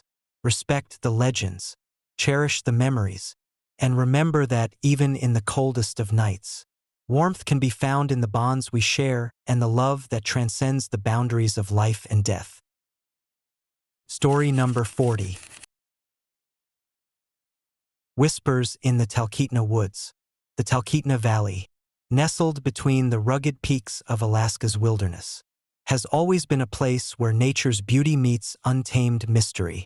Growing up in this remote area, I learned early on to respect the vast forests and the secrets they held. But nothing could have prepared me for the eerie events that unfolded one chilling winter, forever altering my perception of the world around me. I'm Alex Thompson, a 35-year-old father of two, living with my wife, Laura, and our 7-year-old son, Ethan, on the outskirts of Talkeetna. Our home was a modest cabin surrounded by towering spruce trees and blanketed in snow for most of the year. Life here was simple, filled with the rhythms of nature and the close-knit community that thrived despite the harsh conditions. It was late November, the days growing shorter and the nights colder as winter tightened its grip on the valley. The first snowfall had already transformed the landscape into a pristine white wonderland, the silence of the night broken only by the occasional howl of a distant wolf or the whisper of the wind through the pines. One evening, as the sun dipped below the horizon, casting long shadows across our yard, Laura and I noticed something unsettling. From the edge of the forest, beyond where the trees thickened and the snow lay deepest, came a sound that didn't belong to the natural chorus of the wild. It was a high-pitched, almost childlike laughter, echoing through the crisp night air. "Did you hear that?" Laura asked, her voice tinged with concern as she stood by the window, watching the darkness beyond our home. I nodded, my heart skipping a beat. "Yeah, sounds like laughter. Weird." "Huh." We exchanged uneasy glances, neither of us quite believing what we were hearing. Talkeetna was known for its legends and ghost stories, but we had always dismissed them as mere folklore. Still, the sound was distinct, unnerving in its unfamiliarity. The next night, the laughter returned, louder and more insistent. This time, it was accompanied by footsteps crunching through the snow, approaching closer to our cabin. My mind raced, considering possible explanations: wild animals, maybe a lost hiker, but something about the sound felt off, almost human, yet undeniably eerie. Determined to get to the bottom of it, I decided to investigate, armed with a flashlight and the confidence that comes from familiarity with the surrounding woods. I stepped outside into the biting cold. Laura stayed inside with Ethan, her eyes filled with worry. The forest was thick and dark, the moonlight barely piercing through the dense canopy. The laughter echoed again, guiding me deeper into the woods where the trees grew older and the snow lay undisturbed. As I walked, the footprints became more prominent, large, unusual tracks that didn't match any animal I knew. They led further into the forest, disappearing into the shadows where the night seemed to consume everything. My pulse quickened as the laughter grew louder, now interspersed with soft cries and whispers that seemed to come from all directions. The air around me felt colder, an unnatural chill that made my breath visible in the dim light. I followed the footprints, driven by a mix of fear and determination, until I reached a clearing I had never seen before. In the center stood an old, abandoned cabin, its windows dark and broken, the door hanging ajar as if inviting me in. The laughter and whispers emanated from within, a haunting symphony that filled the air with tension. Taking a deep breath, I pushed the door open and stepped inside, the floorboards creaking under my weight. The interior was frozen in time, dust covering every surface and remnants of a long-forgotten life scattered about. As I moved cautiously through the room, the sounds intensified, the laughter now accompanied by the unmistakable sound of footsteps and the soft tapping of something on the walls. My flashlight flickered, casting eerie shadows that danced along the decaying wallpaper. Suddenly, a figure materialized in front of me, a woman dressed in a flowing white gown, her face pale and eyes hollow, staring straight at me with an intensity that sent shivers down my spine.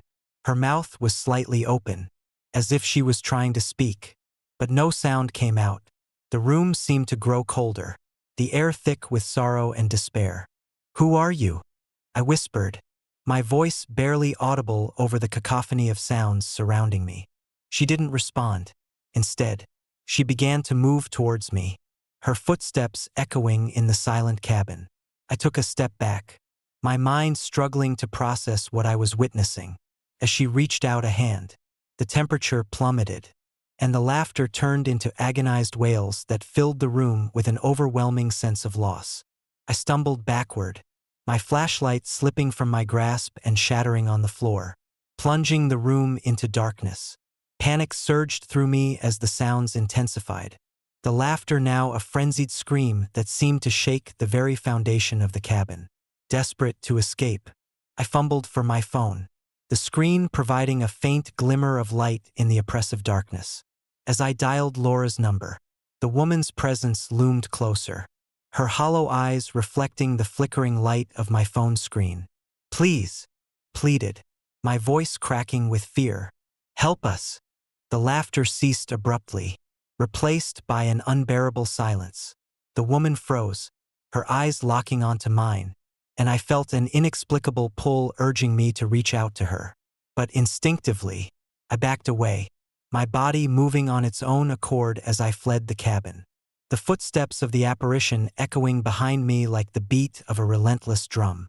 I didn't stop until I reached the edge of the forest, breathless and trembling, the sounds of the night fading into an eerie stillness. Laura and Ethan were waiting anxiously at the window, their faces etched with worry. "What happened?" Laura demanded, rushing to my side. I struggled to find the words. The image of the ghostly woman and the haunting sounds of her laughter seared into my memory. There was something, in the cabin. I saw her. Laura's eyes widened in fear, and she quickly ushered me inside. The warmth of our home a stark contrast to the chilling encounter in the woods. We sat together, trying to make sense of what had transpired, the silence between us heavy with unspoken fears. In the days that followed, the laughter and footsteps became a recurring nightmare. Every night, the sounds returned, stronger and more persistent, as if the spirits of the past were determined to reach out and reclaim what was lost. The footprints led to the abandoned cabin, a place that now felt cursed, its dark history entwined with our own lives. Determined to end the torment, I delved into the village archives, uncovering the tragic story behind the haunted cabin. Decades ago, a family had lived there, James, his wife Eleanor, and their 2 children. One fateful winter night, a sudden blizzard trapped them inside the cabin, cutting off all communication with the outside world. Rescue efforts were hampered by the relentless storm, and the family was never found, their fate a mystery that left the village in mourning. The legend of the haunted cabin grew in the aftermath, stories of ghostly apparitions and unexplained phenomena becoming a cautionary tale for those who dared to venture too close. The laughter and footsteps were believed to be the restless spirits of the family, eternally searching for a way to escape the frozen confines of their tragic end. Armed with this knowledge, I returned to the cabin with Laura and a local historian, hoping to lay the spirits to rest and bring closure to our village. We performed a ritual of remembrance, lighting candles and speaking prayers of peace, honoring the memory of the lost family and offering our empathy for their eternal suffering. As the ceremony reached its climax, the air grew thick with emotion, the temperature rising slightly as if acknowledging our intentions. The sounds of laughter and footsteps began to fade, replaced by a profound silence that enveloped the cabin. The ghostly woman appeared once more, her eyes filled with gratitude and sorrow, before dissolving into the night like mist under the morning sun. The following night, the laughter and footsteps ceased entirely, the cabin standing silent and still, its dark history finally finding peace. The footprints no longer appeared in the snow, and the presence that had haunted our village seemed to lift, leaving behind a sense of calm and closure. Years have passed since that transformative winter, but the memory of the haunting remains a poignant reminder of the fragile boundary between the living and the dead. Talkeetna continues to thrive, its community bonded by the shared experience of confronting the supernatural and the enduring power of compassion and remembrance.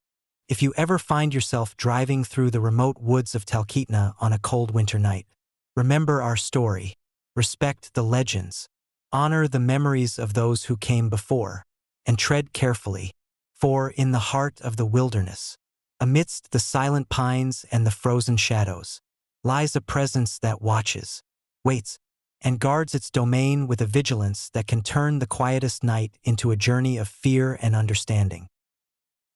Story number 41. Whispers on Iliamna Shore. The Iliamna Lake stretched out before me like a vast, shimmering mirror, reflecting the twilight hues of the Alaskan sky. As an avid fisherman and someone who cherished the solitude that nature provided, I had come to this remote corner of Alaska seeking peace and the thrill of a good catch. Little did I know, the serenity of Iliamna would soon be shattered by the haunting secrets that lay hidden on its shores. I had rented a small cabin a few miles from the lake's edge, the perfect spot for uninterrupted fishing. The cabin was old, its wooden beams weathered by countless winters, and its windows staring blankly out into the wilderness. Locals often spoke of strange occurrences around the abandoned house nearby, a relic from a bygone era, now a ghostly sentinel over the tranquil waters. They called it the haunted house of Iliamna, a place where the line between the living and the dead seemed impossibly thin. The first few days passed without incident. I spent my mornings casting lines into the still waters, afternoons exploring the dense forests that bordered the lake, and evenings curled up in the cabin with a book and the crackling fireplace. But as the sun began to set on the fourth day, an unsettling feeling settled over me, a sense that I was not alone. It was a cold October evening when I decided to take a stroll along the shoreline. The air was crisp, carrying the faint scent of pine and the promise of an early frost. The moon hung low in the sky, its silvery light casting long shadows across the snow-covered ground. As I walked, my thoughts drifted to the stories the locals had shared, tales of eerie noises and unexplained sightings that had kept them away from the haunted house. As I approached the old structure, its silhouette stark against the night sky, I felt a chill run down my spine. The house stood solitary, its windows dark and lifeless, the front door slightly ajar as if inviting the brave or the foolish to enter. I hesitated, heart pounding in my chest, before deciding to explore further. Pushing the door open, I stepped into the dimly lit foyer. The air inside was thick with dust, and the remnants of old furniture lay scattered across the floor. My flashlight beam danced across the walls, revealing faded wallpaper and cobweb-covered chandeliers. I called out softly, "Hello? Is anyone here?" But received no response, only the sound of my own footsteps echoing through the empty halls. I ventured deeper into the house, the silence growing heavier with each step. In the living room, I noticed a grand piano, its keys yellowed and worn from years of neglect. As I approached, a sudden gust of wind slammed the front door shut behind me, plunging the room into darkness. My heart raced as I fumbled for my flashlight, the beam flickering uncertainly before stabilizing. "Who's there?" I demanded, my voice trembling with a mix of fear and curiosity. The only answer was the faint whisper of the wind rustling through broken windows. I turned to leave, but the exit seemed to disappear, the walls now shifting and contorting into unfamiliar configurations. Panic surged through me as I realized I was lost within the labyrinthine structure. As I stumbled through the maze-like corridors, I began to hear it, the soft sound of footsteps, barely audible over the creaking of the old house. They echoed around me, coming from every direction. Yet no one was visible. The footsteps grew louder, more deliberate, and a cold dread settled in my bones, quickened my pace, desperate to find a way out. But the house seemed determined to keep me trapped within its haunted embrace. Suddenly, a door swung open in front of me, revealing a bedroom bathed in an unnatural, pale light. Inside stood the silhouette of a woman, her figure draped in a flowing white gown that seemed to shimmer in the dim glow. Her eyes, wide and hollow, stared directly at me, and her mouth hung open in a silent scream. I froze, unable to move as her gaze bore into my very soul. "Why are you here?" Her voice was a mere whisper, carried on the cold draft that filled the room. I didn't mean to intrude," I stammered, taking a hesitant step back. "I was just exploring." Her expression twisted into one of sorrow and rage. "This was my home. They took everything from me." Before I could respond, the room began to darken, shadows stretching and twisting into grotesque shapes that clawed at the edges of my vision. The temperature plummeted, and I could see my breath misting in the frigid air.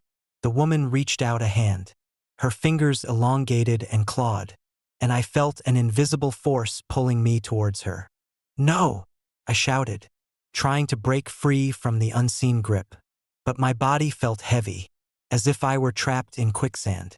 Desperation fueled my movements as I struggled against the invisible bond. The room now swirling with ghostly apparitions that wailed and moaned in the darkness. With a final surge of adrenaline, I managed to wrench myself free, stumbling away from the room as the house seemed to come alive with rage.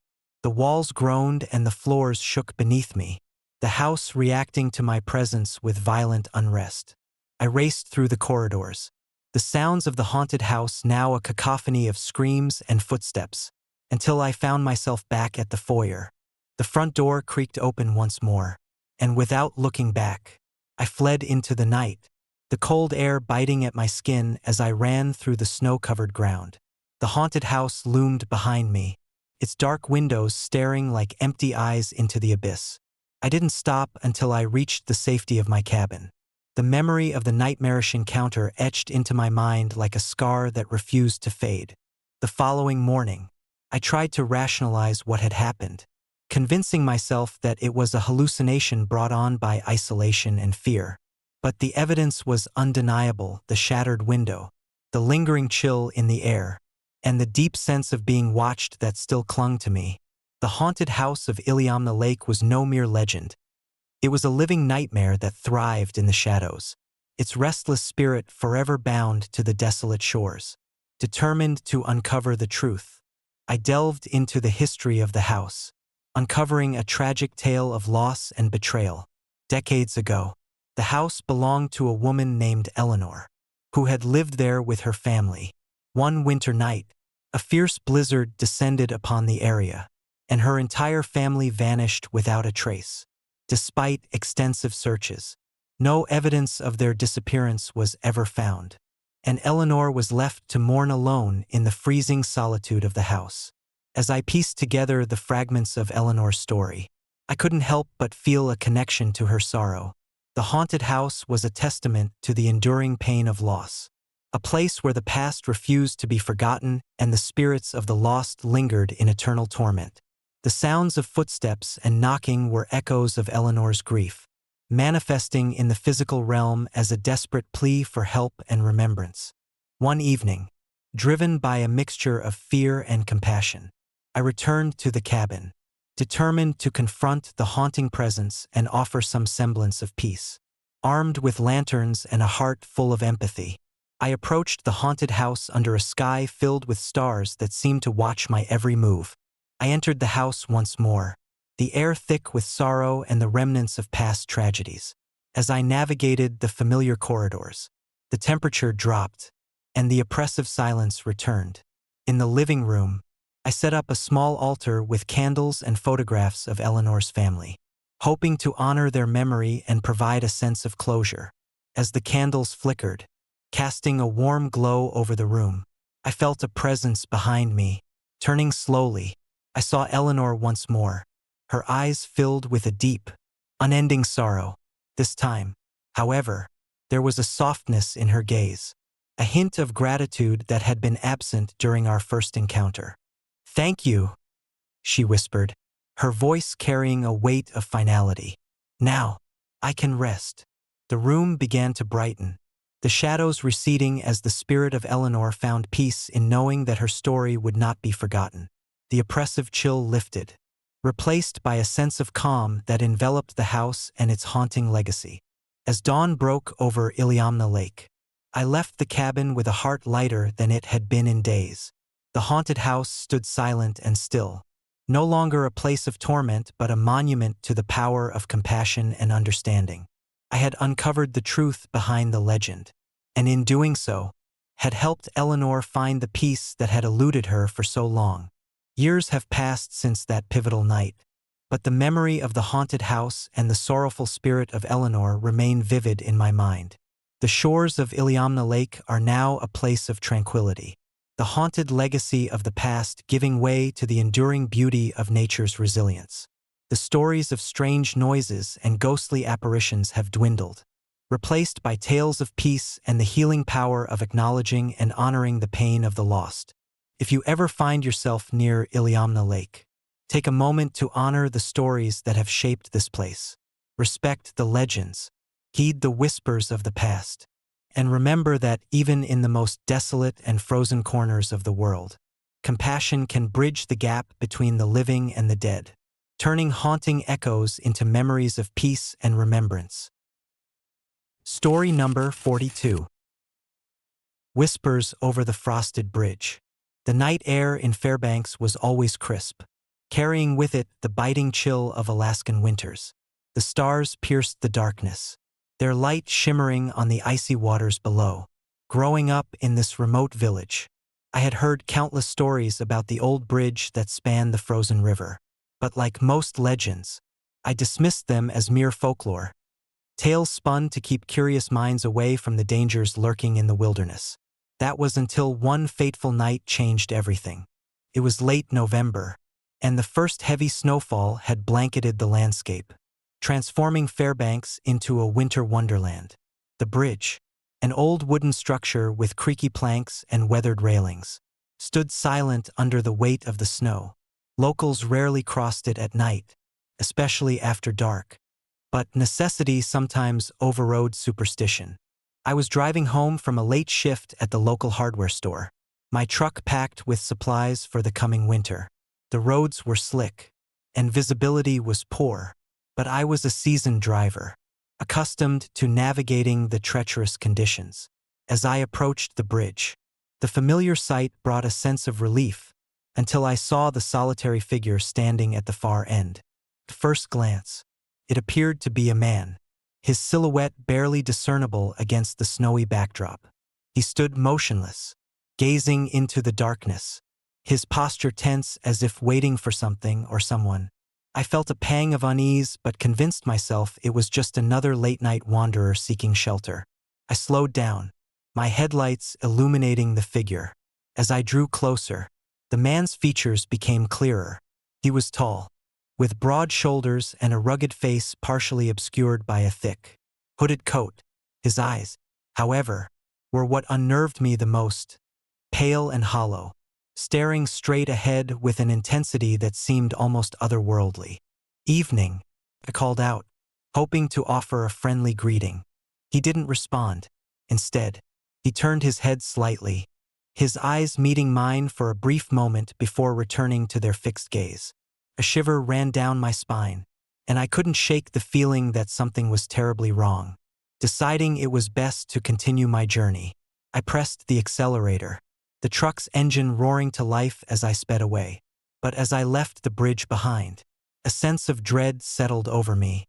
I glanced in the rearview mirror, half expecting to see the man following.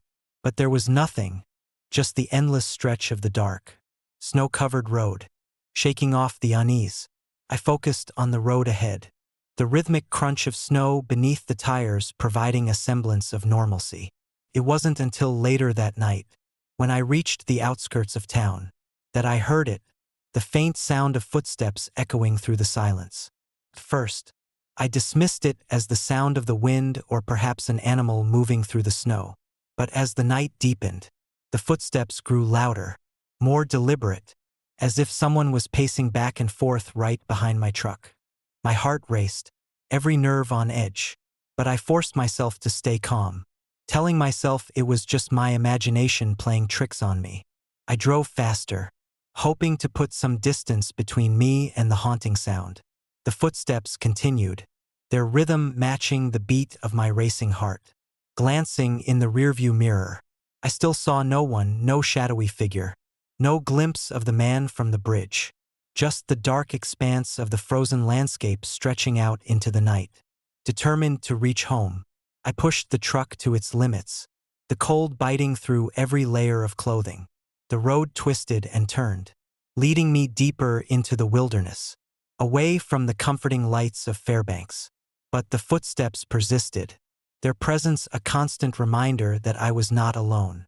Finally, just as exhaustion began to take hold, I spotted the faint glow of my neighborhood lights in the distance. Relief washed over me as I accelerated towards the familiar streets, the footsteps gradually fading behind me. My home loomed ahead, a beacon of warmth and safety against the encroaching darkness. As I pulled into my driveway, the sense of unease began to dissipate, replaced by the comforting sounds of my household settling in for the night. I turned off the engine and sat in silence for a moment, trying to make sense of what had just transpired. Had I truly been followed? Or was it all a product of my frayed nerves and the isolation of the Alaskan night? The next morning, I decided to visit the local sheriff to report the strange encounter. Sheriff Thompson, a grizzled man with years of experience dealing with the oddities of rural Alaska, listened intently as I recounted my story. "You're not the first to report something like that," he said thoughtfully. "There have been others who've crossed the bridge and felt like they were being watched or followed. Some even claim to have seen shadowy figures moving swiftly across the planks." His words sent a chill down my spine, and I realized that the bridge held more secrets than I had ever imagined. Determined to uncover the truth, I began to delve into the history of the bridge and the village, seeking answers to the haunting phenomena that plagued our nights. What I discovered was a tale of tragedy and loss that dated back decades. The bridge had been the site of a horrific accident years ago, when a severe snowstorm struck without warning. Several families were stranded on the bridge, unable to reach safety as the storm raged on. Rescue efforts were hampered by the treacherous conditions, and many never made it back home. In the aftermath, the bridge was declared cursed by the locals, believed to be haunted by the restless spirits of those who perished. Over the years, stories of unexplained noises, apparitions, and feelings of being watched became part of the village's folklore, passed down through generations as a cautionary tale to stay away from the bridge at night. Armed with this newfound knowledge, I decided to return to the bridge under the cover of daylight, hoping to gather evidence and perhaps put the spirits to rest. I spent days preparing, equipping myself with cameras, recording devices, and other equipment to document any unusual activity. On a clear, sunny morning, I made my way to the bridge, the weight of the village's history pressing down on me.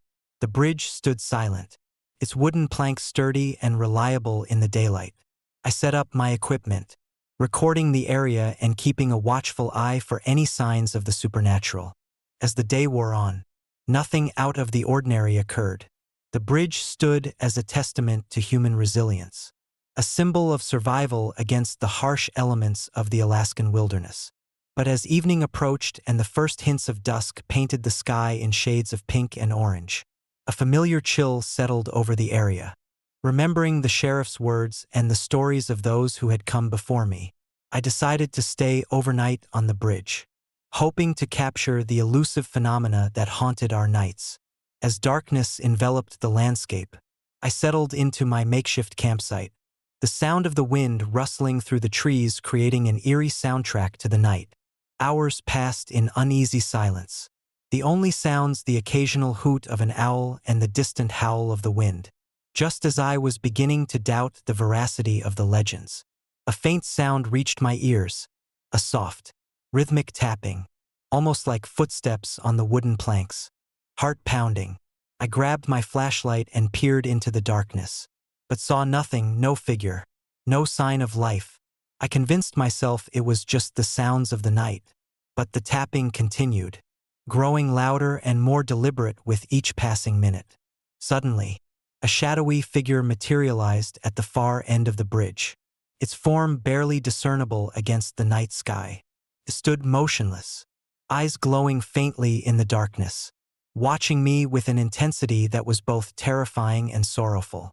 I felt a surge of fear, the realization that I was face to face with something beyond my understanding. "Why are you here?" I called out, my voice trembling with a mix of fear and curiosity. The figure didn't respond verbally. Instead, it began to move slowly towards me, each step deliberate and heavy, leaving deep impressions in the snow-covered planks. As it drew closer, the air grew colder, an unnatural chill that seemed to emanate from the very core of the bridge. "I just want to understand," I whispered, hoping to bridge the gap between the living and the dead. The figure stopped just a few feet away, its presence overwhelming as I felt the weight of countless untold stories pressing down on me. The silence was deafening, broken only by the soft sounds of the night. I took a hesitant step forward, reaching out a hand in a gesture of peace. "Let us help you," I said softly, the words hanging in the cold air between us. The figure's eyes softened, a flicker of recognition passing through them. For a moment, there was a sense of connection, a shared understanding of loss and longing. Then, without warning, the figure began to fade, its form dissolving into the darkness like mist under the morning sun. As it vanished, the oppressive chill lifted, replaced by a sense of calm that settled over the bridge. The tapping ceased, and the night returned to its peaceful stillness. I stood there for a moment, processing the encounter, feeling a profound sense of relief and closure. The next morning, I returned to the village, my heart lighter than it had been in years.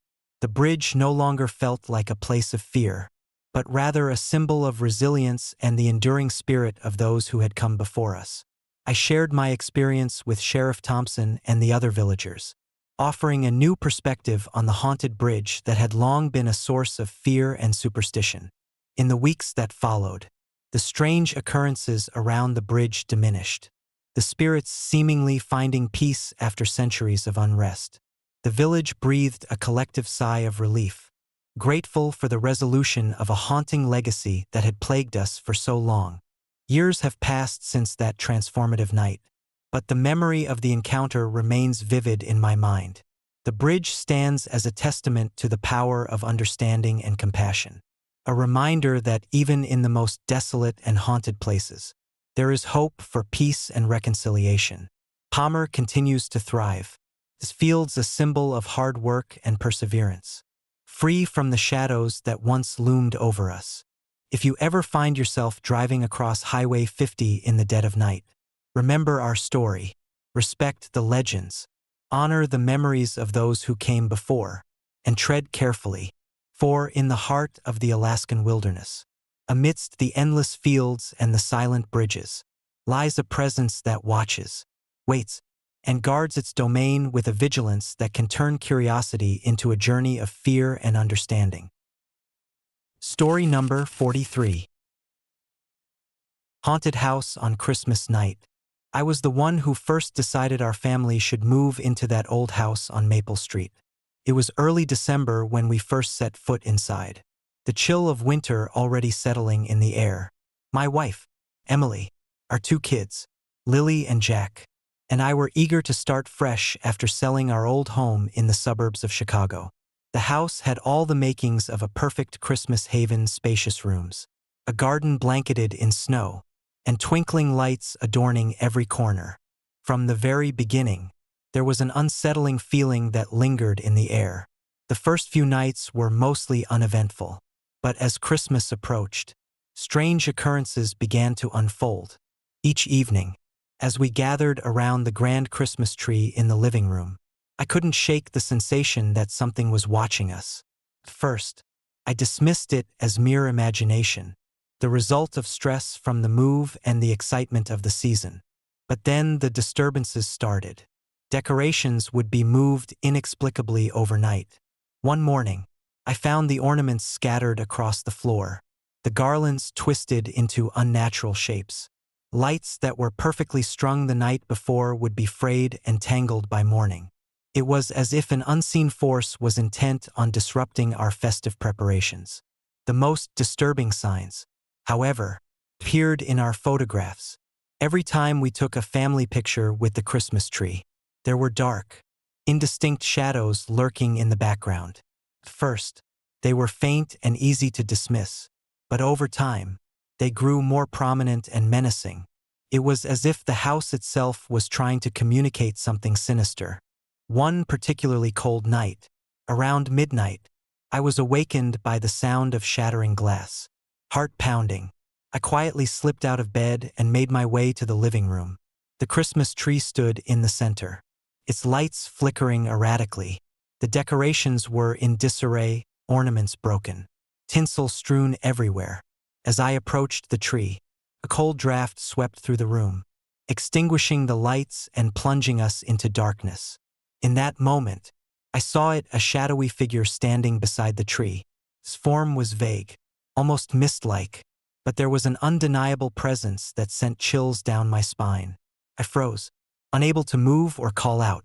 The figure remained for what felt like an eternity before dissipating into the darkness. I rushed back to bed, my mind racing with fear and confusion. The following days only intensified the eerie atmosphere. Doors would slam shut on their own.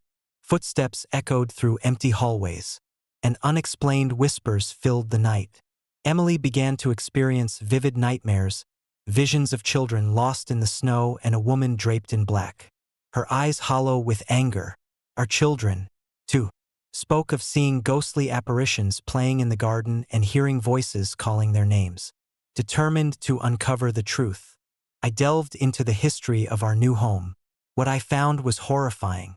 A decade ago, on Christmas night, the house had been the scene of a gruesome murder.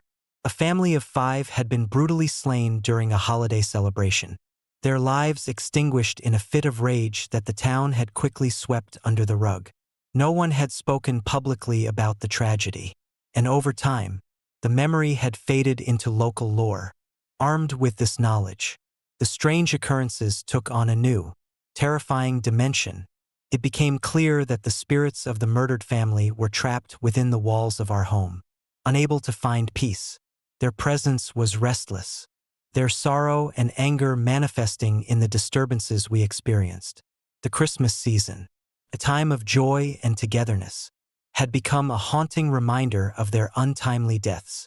One Christmas Eve, as we prepared for our annual dinner, the house seemed to hold its breath.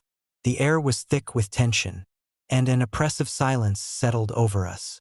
Suddenly, the front door burst open, and a gust of icy wind swept through the room. The lights flickered violently, and the temperature plummeted.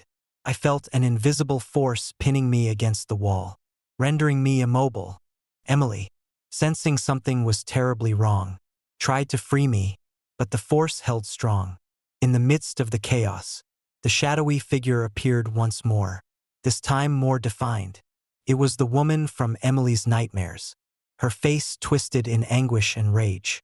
She raised her hand, pointing directly at us, her eyes burning with an otherworldly light. Desperate to protect my family, I mustered all my strength and shouted, demanding her to leave us in peace. To my astonishment, the room began to calm, the oppressive energy lifted, and the temperature returned to normal. The shadowy figure faded, leaving us alone in the quiet room. Exhausted but relieved, we embraced each other, grateful to have survived the night. The following morning, the disturbances ceased. The decorations remained intact, and no more shadows appeared in our photographs. It was as if the spirits had finally found the closure they needed. We continued to live in the house, though the memories of that harrowing Christmas night remained etched in our minds. Over the years, the house became a place of resilience and healing for our family. We learned to coexist with the lingering presence, honoring the memories of those who had suffered before us. Each Christmas, we added a small tribute to the fallen family, a gesture of respect and acknowledgement of their tragic past. Looking back, I realized that our experience taught us invaluable lessons about empathy, forgiveness, and the importance of understanding the stories that lie beneath the surface of every home. The house on Maple Street, once a symbol of fear and unease, became a testament to the strength of family bonds and the enduring power of love to overcome even the darkest of shadows. This Christmas, as we decorate our tree and gather around it each night, I can't help but feel a deep connection to the past. The house may still hold its secrets, but we have learned to embrace them, finding peace in the harmony between our present and the echoes of those who came before us. And in doing so, we have transformed a haunted house into a true home, where every light shines a little brighter, dispelling the darkness and welcoming the spirit of Christmas with open hearts. Story number 44. The Dark Night of December in Alaska. December in Alaska is a time when darkness reigns supreme. The sun barely graces the horizon, lingering just long enough to cast eerie shadows before plunging the landscape into an endless night. For my family and me, living in the remote town of Nightfall Ridge, this was both a beauty and a curse. But nothing could have prepared us for the events that unfolded during one particularly harsh December. I'm James Mitchell, a 42-year-old father of two, married to Sarah, a nurse, and father to our 10-year-old daughter, Emily, and 7-year-old son, Ethan. We moved to Nightfall Ridge seeking tranquility and a closer connection to nature. Far from the hustle and bustle of city life, the cabin we purchased was nestled deep in the woods, surrounded by towering pines and blanketed in pristine snow. It was the perfect winter retreat, or so we thought. It began on December 12th. The first signs were minor, flickering lights and the occasional power surge. We chalked it up to the old wiring and the severe weather conditions typical of the region. However, by December 20th, the power outages became more frequent and prolonged, sometimes lasting for days on end. The isolation that once felt peaceful now loomed ominously. One particularly frigid evening, the temperature plummeted to -20 degrees Fahrenheit. A relentless blizzard raged outside, the howling wind battering our cabin with ferocity. The power had been out for 3 days straight, and our only source of light was the dim glow of battery-operated candles and the flickering flames of the fireplace. Sarah was tending to the fire in the living room, trying to keep our home warm and habitable. Emily and Ethan were huddled together on the rug, reading by candlelight. I was in the kitchen, rationing our dwindling food supplies and ensuring we had enough to last through the worst of the storm. As midnight approached, palpable tension filled the air. The silence was deafening, broken only by the creaking of the cabin and the relentless storm outside. Suddenly, the temperature seemed to drop even further, a bone-chilling cold that seeped into my bones. I glanced up at the security camera we had installed, a precaution we never thought we'd need in such a remote area. The camera's feed was grainy and distorted, but I could make out the outline of the backyard. My heart skipped a beat when I saw a towering figure standing motionless near our cabin's entrance. It was impossibly tall, with limbs that seemed too long, and eyes that glowed a sinister red. The creature stood there, unwavering, as if waiting for something. I called out to Sarah, who looked up from the fire with a mixture of fear and confusion. "Did you see that?" She nodded slowly, her eyes wide with terror. "There's something outside." We approached the window cautiously, peering into the darkness. The blizzard had obscured our view, but the red eyes were unmistakable, piercing through the thick snowstorm. Emily clutched Ethan's hand tightly, sensing the fear that gripped her parents. "We need to stay calm," I whispered, trying to mask the panic in my voice. It's probably just a deer or something. But deep down, I knew it was something far more sinister. The presence we felt wasn't just a figment of our imagination. It was real, and it was watching us. As the night wore on, the creature remained outside, its presence growing more menacing with each passing hour. The security camera's battery was nearly dead, and the feed became increasingly unstable. Every time I glanced at it, the figure seemed closer, its red eyes burning into my soul. By the early hours of the morning, the power had been restored, albeit briefly. The sudden surge brought a flicker of relief, but it was short-lived. The lights flickered back on, but the creature had vanished. We breathed a collective sigh of relief, believing the nightmare was over. However, our relief was fleeting. The following night, the power failed again, plunging us back into darkness. The cycle of fear began anew, and we realized that whatever haunted our cabin wasn't bound by the interruptions in electricity. It was something that thrived in the darkness, something that fed off our fear and isolation. Desperate for answers, I decided to delve into the history of Nightfall Ridge. The town was small, with a population that had dwindled over the years as younger generations moved away. What I discovered was a chilling tale dating back to the early 1900s. A series of mysterious disappearances had plagued the area, all occurring on the darkest nights of the year. The most notable case was that of a mailman named Harold Finch, who vanished on December 24, 1912, while delivering mail to a remote homestead.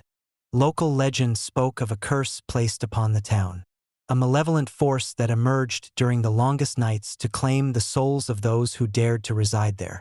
Many dismissed these stories as mere folklore, but the evidence before me suggested there was truth to the tales. Determined to protect my family, I reached out to the town's historian, Mrs. Evelyn Harper, an elderly woman with a wealth of knowledge about Nightfall Ridge's past. She agreed to meet us at her home, a quaint cottage filled with dusty books and artifacts. Upon our arrival, Mrs. Harper listened intently as I recounted the events we had been experiencing. She nodded solemnly, her eyes reflecting the weight of the town's dark history. "The creature you describe is known as the Shadow Harbinger," she explained. "It's said to be the spirit of Harold Finch, the mailman who was cursed for delivering an unsent letter. The letter was never delivered to the homestead, leading to the family's demise and trapping Finch's soul in an eternal vigil. Every year, during the darkest nights, he seeks to complete his duty, ensuring that the messages of the past reach their intended recipients." "We need to find that letter," I said, determination hardening my voice. "If Finch's spirit is bound by this task, completing it might release him and end the curse." Mrs. Harper handed me an old, brittle map of Nightfall Ridge, marking the location of the original homestead. "It's a treacherous journey, especially in these conditions," she warned. "But if you're willing to try, I can provide you with the tools you'll need." With renewed hope, I prepared for the journey. Sarah packed warm clothing and supplies, while Emily and Ethan stayed close, fearful yet resilient. As dawn broke, we set out into the blinding snowstorm, guided by the map and Mrs. Harper's instructions. The path to the homestead was fraught with peril. The blizzard raged on, visibility reduced to mere feet. The cold was unbearable, each gust of wind a reminder of the malevolent force we were up against. After hours of trudging through the snow, we finally reached the abandoned homestead, a dilapidated structure, its windows shattered and walls covered in frost. Inside, the air was thick with the scent of decay. We searched the rooms meticulously, hoping to find the lost letter. In the main living area, beneath a heavy layer of snow that had blown in through a broken window, we discovered an old, tattered envelope. It was addressed to the homestead's patriarch. Dated December 24, 1912. With trembling hands, I opened the letter.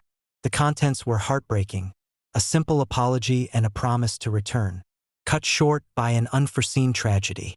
It was a message of regret, never delivered, never read.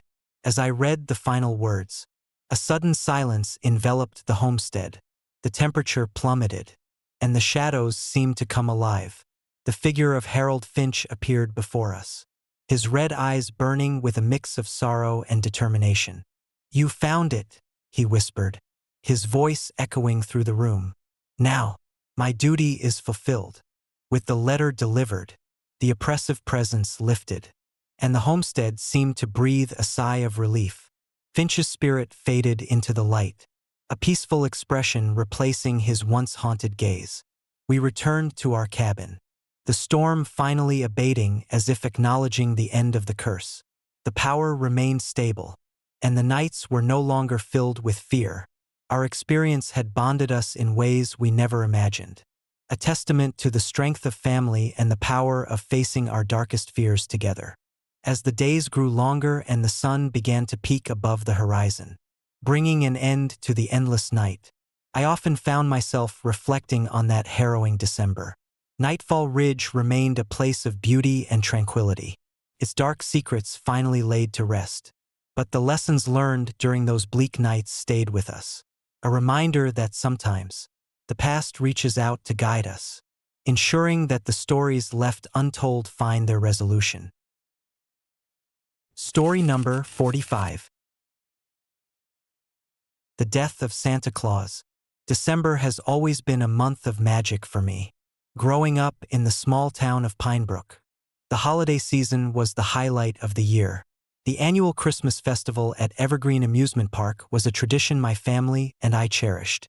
The park transformed into a winter wonderland, complete with twinkling lights, festive music, and, of course, the beloved figure of Santa Claus himself. But that year, everything changed. Michael Turner, a 35-year-old event coordinator responsible for organizing the Christmas festival.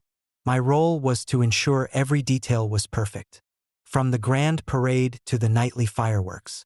Santa Claus was the star attraction, a role filled by Harold Jenkins, a man whose jolly demeanor and hearty laugh made him a favorite among children and adults alike. Harold had been portraying Santa for over a decade, and his sudden death on Christmas Eve left our community in shock.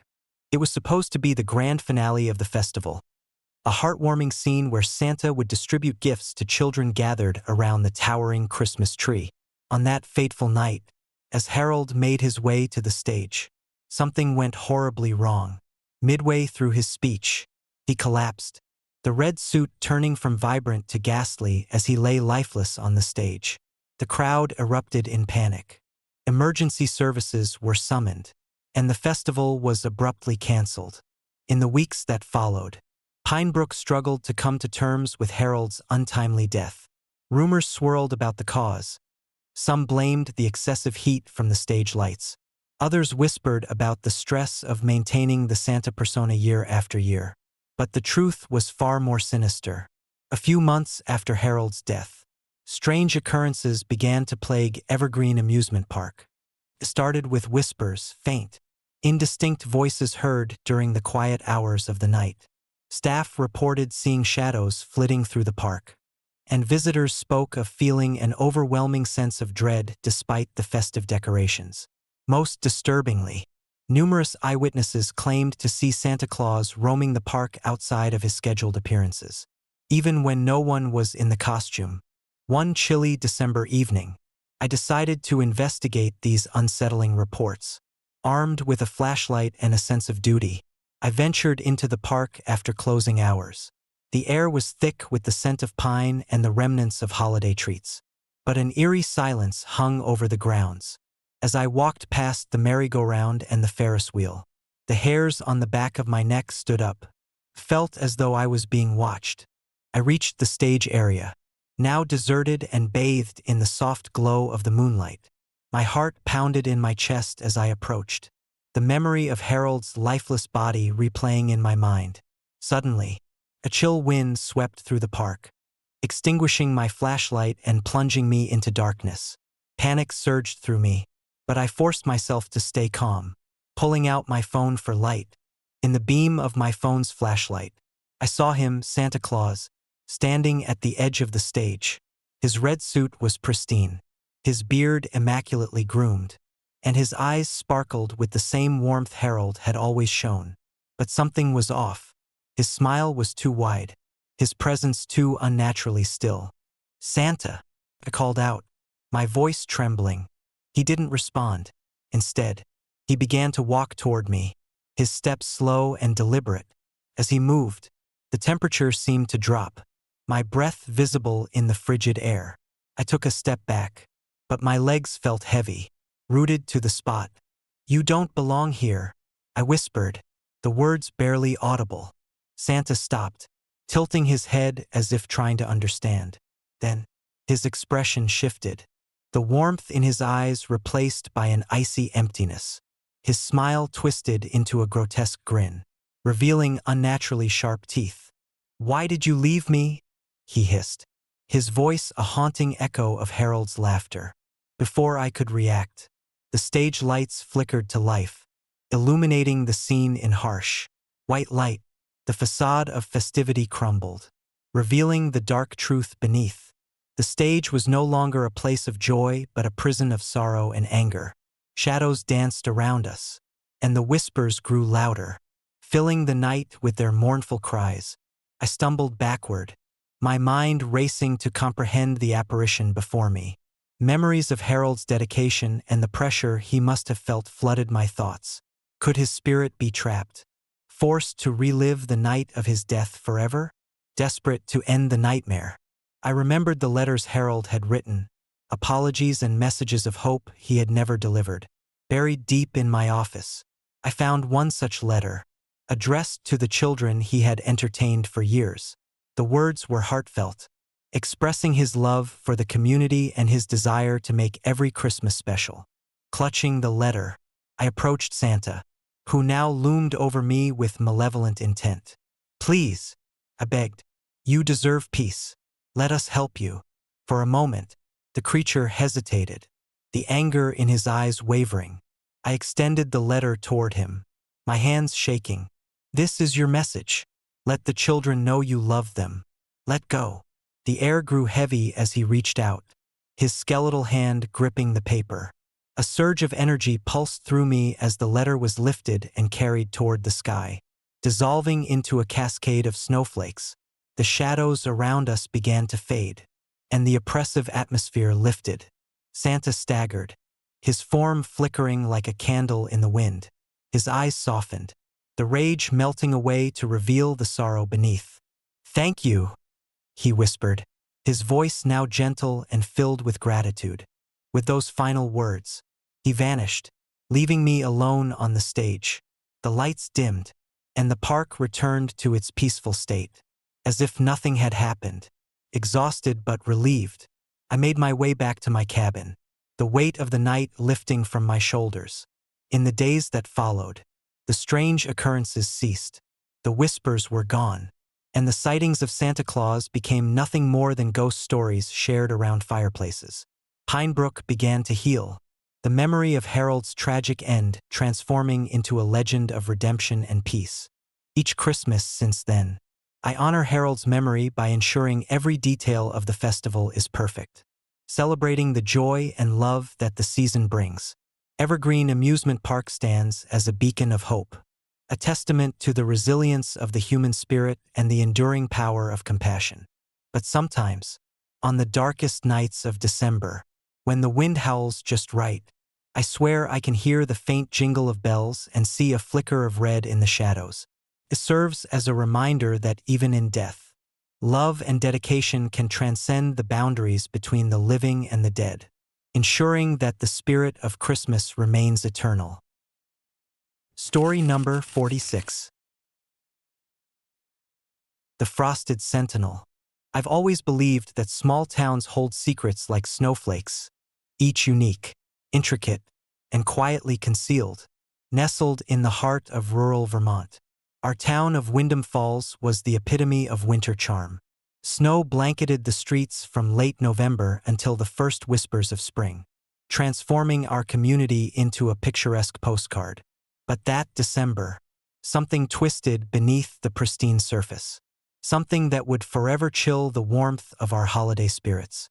It started innocently enough. My neighbor, Mr. Thompson, an elderly widower with a penchant for storytelling, decided to build the grandest snowman the town had ever seen, standing nearly 7 feet tall, with a top hat, a bright red scarf, and coal eyes that seemed to gleam with life. His creation quickly became the talk of the neighborhood.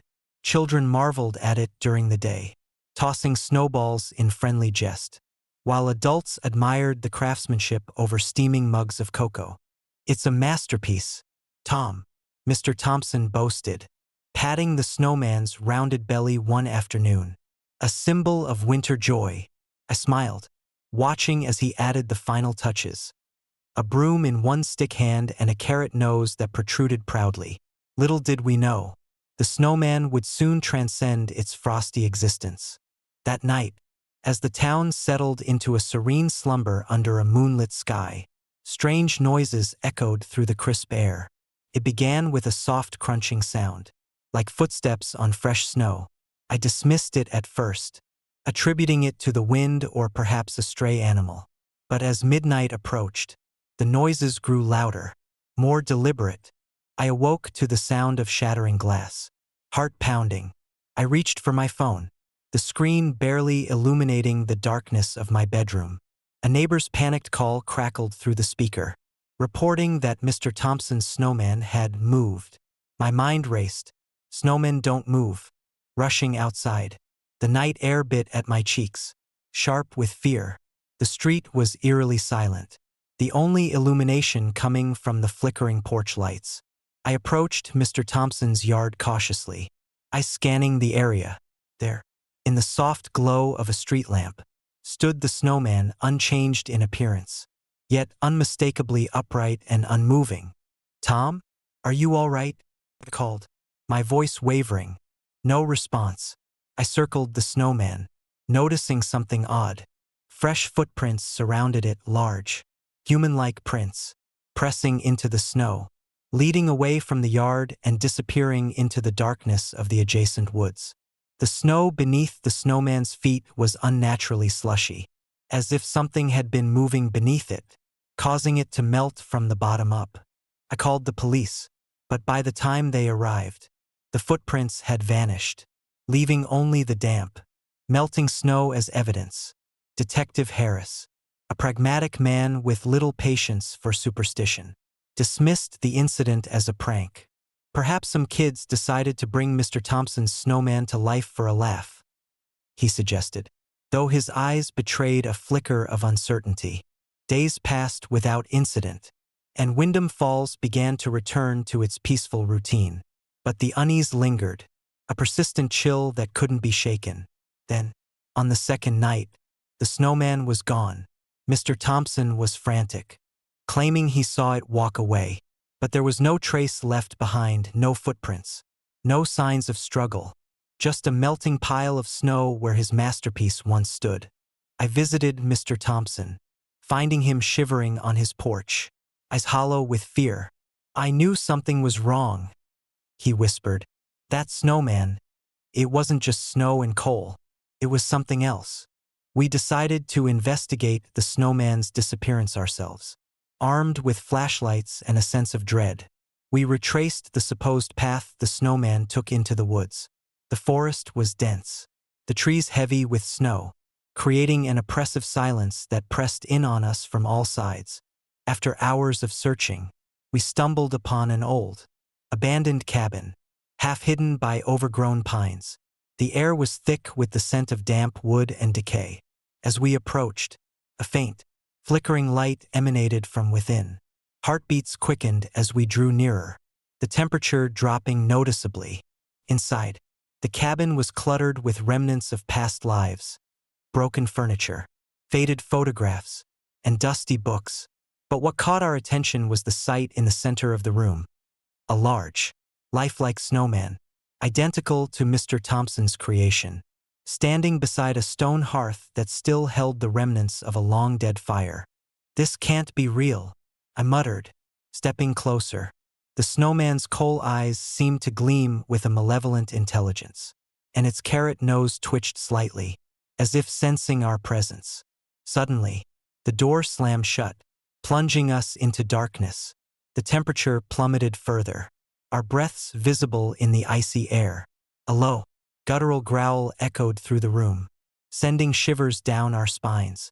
"We need to leave," Mr. Thompson urged, grabbing my arm. But as we turned to flee, the snowman moved.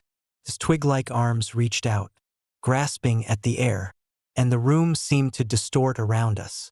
Shadows lengthened unnaturally, and whispers filled the space, voices from the past echoing our deepest fears. Panic set in as we struggled against the invisible force holding us. The snowman advanced, his presence overwhelming, embodying the very essence of winter's darkness. I could feel the weight of forgotten tragedies pressing down on us, the cabin becoming a nexus of restless spirits tied to the snowman's existence. In a desperate bid for freedom, I remembered the old tales Mr. Thompson used to tell, stories of spirits bound to objects, unable to move on without closure. "Maybe we need to give it what it wants," I suggested, my voice barely a whisper. Gathering our courage, we approached the hearth, noticing an old, tattered journal lying on the mantel. Flipping through its pages, we discovered it belonged to a man named Elias Grayson, who had lived in the cabin over a century ago. The entries detailed his descent into madness, obsessed with creating the perfect snowman to honor his lost family. But tragedy struck one harsh winter when a blizzard claimed the lives of his wife and children, leaving Elias broken and vengeful. His final entry was a frantic plea for forgiveness, a desperate attempt to bind his spirit to the snowman in hopes of never being forgotten. "Forgive me," it read, "for I cannot let go. Let my creation stand as a sentinel against the cold, a guardian of our memories." Understanding dawned on me. The snowman was more than just a snow sculpture. It was Elias's last act, a vessel for his lingering sorrow and rage. "We need to help him move on," I said, feeling the weight of our responsibility. Reciting a passage from the journal, we offered our own apologies for disturbing his creation and assured him that his family's memories would be cherished. The room seemed to respond, the oppressive atmosphere lifting as the snowman began to shimmer, its form becoming translucent. A gentle warmth filled the cabin, replacing the bitter cold. The snowman's coal eyes softened, and the carrot nose ceased its twitching. "Thank you," a voice echoed, no longer menacing but filled with profound sadness. The snowman slowly disintegrated into sparkling snowflakes, swirling around us before fading into the night. The door swung open, allowing us to escape the cabin's grasp. Back in the safety of our homes, the events of that night felt both surreal and liberating. Mr. Thompson and I shared a silent understanding. Our town had been touched by something beyond explanation, but together, we had brought peace to restless spirits. Spring eventually arrived in Wyndham Falls, melting away the remnants of winter's grip. The snowman was never rebuilt, but its memory lingered as a reminder of the thin veil between the living and the dead. Each year, as the first snowflakes began to fall, we honored Elias Grayson with a simple gesture, a lantern lit in his memory, symbolizing our collective promise to remember and respect the stories etched into the very fabric of our town.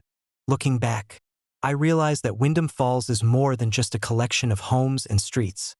It's a tapestry of lives intertwined with the seasons, each thread holding its own tale of love, loss, and longing. The frosted sentinel, as we came to call the snowman, stood as a testament to the enduring power of memory and the importance of facing our fears to find peace.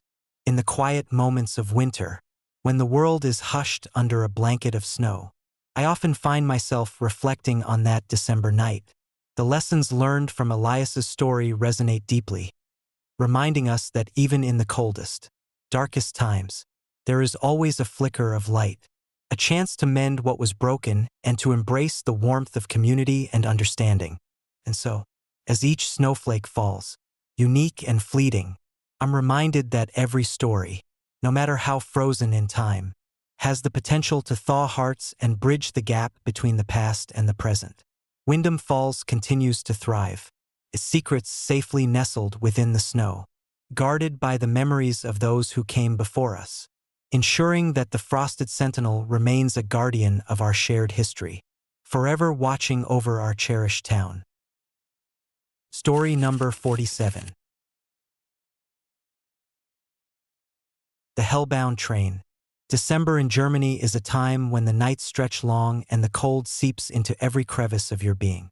I always found solace in the rhythmic clatter of trains. The predictable journey from one station to another, a stark contrast to the chaos of daily life. But that night, December 14th, 2023, my routine took a sinister turn that would forever alter my perception of reality. I had just finished a late shift at the local factory in Munich. Exhausted and eager to get home, I decided to take the last train back to my small apartment. The platform was nearly deserted, the cold biting through my coat as I waited for the train to arrive. The clock struck midnight when the train finally pulled into the station, its headlights piercing the darkness like the eyes of a beast awakening from slumber. As I boarded the carriage, the conductor gave me a nod, his expression unreadable behind the brim of his cap. The train was eerily quiet, save for the soft hum of the engine and the occasional rustle of paper as passengers settled into their seats. I chose a window seat near the back, the dim light casting long shadows across the compartment. The journey began smoothly, the train gliding through the snowy landscape with ease. I pulled out my phone, checking the time and scrolling through messages, trying to distract myself from the chill that seemed to penetrate deeper than usual. Hours passed, or perhaps it was minutes. Time felt distorted in the confined space of the carriage. Without warning, the train jolted violently, throwing me against the window.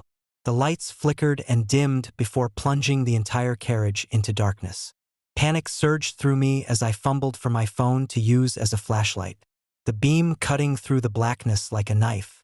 "Is anyone there?" I called out, my voice echoing in the empty space. No response. The silence was oppressive, broken only by the distant sound of metal grinding against metal. I stood up, my heart pounding, and approached the door, only to find it locked from the outside. Desperation clawed at me as I pounded on the door, shouting for help, but it remained stubbornly closed. Minutes turned into what felt like an eternity as I sat back down, trying to calm my racing thoughts. Then, through the darkness, I heard it, a faint whispering, growing louder with each passing second. It was indistinct, but the tone was menacing, filled with malice. My skin crawled as I strained to listen, the whispers weaving around me like icy fingers. Suddenly, the train screeched to a halt. The lights snapped back on, revealing an empty carriage bathed in an unnatural, cold light. The temperature had dropped precipitously, my breath visible in the air. I glanced around, but there was no sign of anyone else. The other seats were empty, the passengers gone without a trace. Heart hammering, I made my way to the front of the train, hoping to find an explanation or perhaps another passenger who could help. As I approached the conductor's compartment, the whispers returned, louder and more insistent. I pressed my ear against the door, trying to discern any words. "Leave now, before it's too late." A chill ran down my spine as I pulled away, the message clear despite the lack of audible clarity. I turned to leave, but the train began to move again, this time in the opposite direction. Panic set in as I realized I was trapped on a ghostly loop. The train caught between worlds, determined to uncover the truth. I decided to explore the rest of the carriage, moving through the dimly lit compartments. I found them empty, the seats untouched as if time itself had frozen. The whispering followed me, growing louder and more urgent, filling my mind with a sense of impending doom. In one of the last carriages, I stumbled upon a door that hadn't been there before. It was old and ornate, the wood darkened with age, and intricate carvings snaking along its surface. My curiosity overcame my fear as I reached out to touch the handle, feeling an inexplicable pull to open it.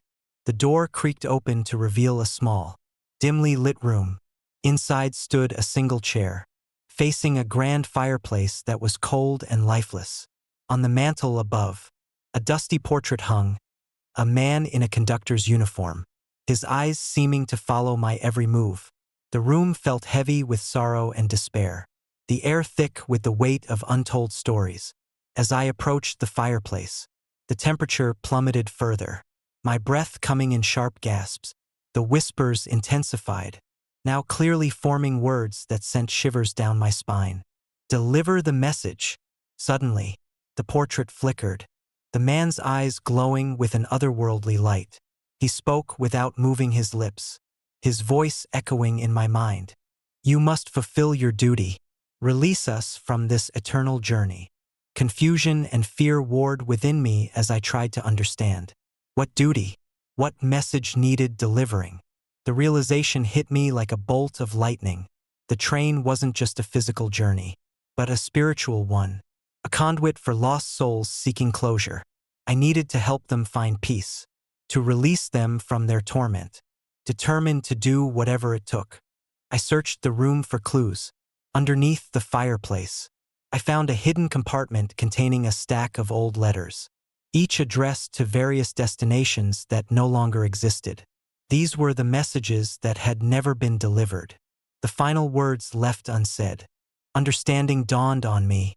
To free the souls trapped on the train, I needed to ensure each letter reached its intended recipient.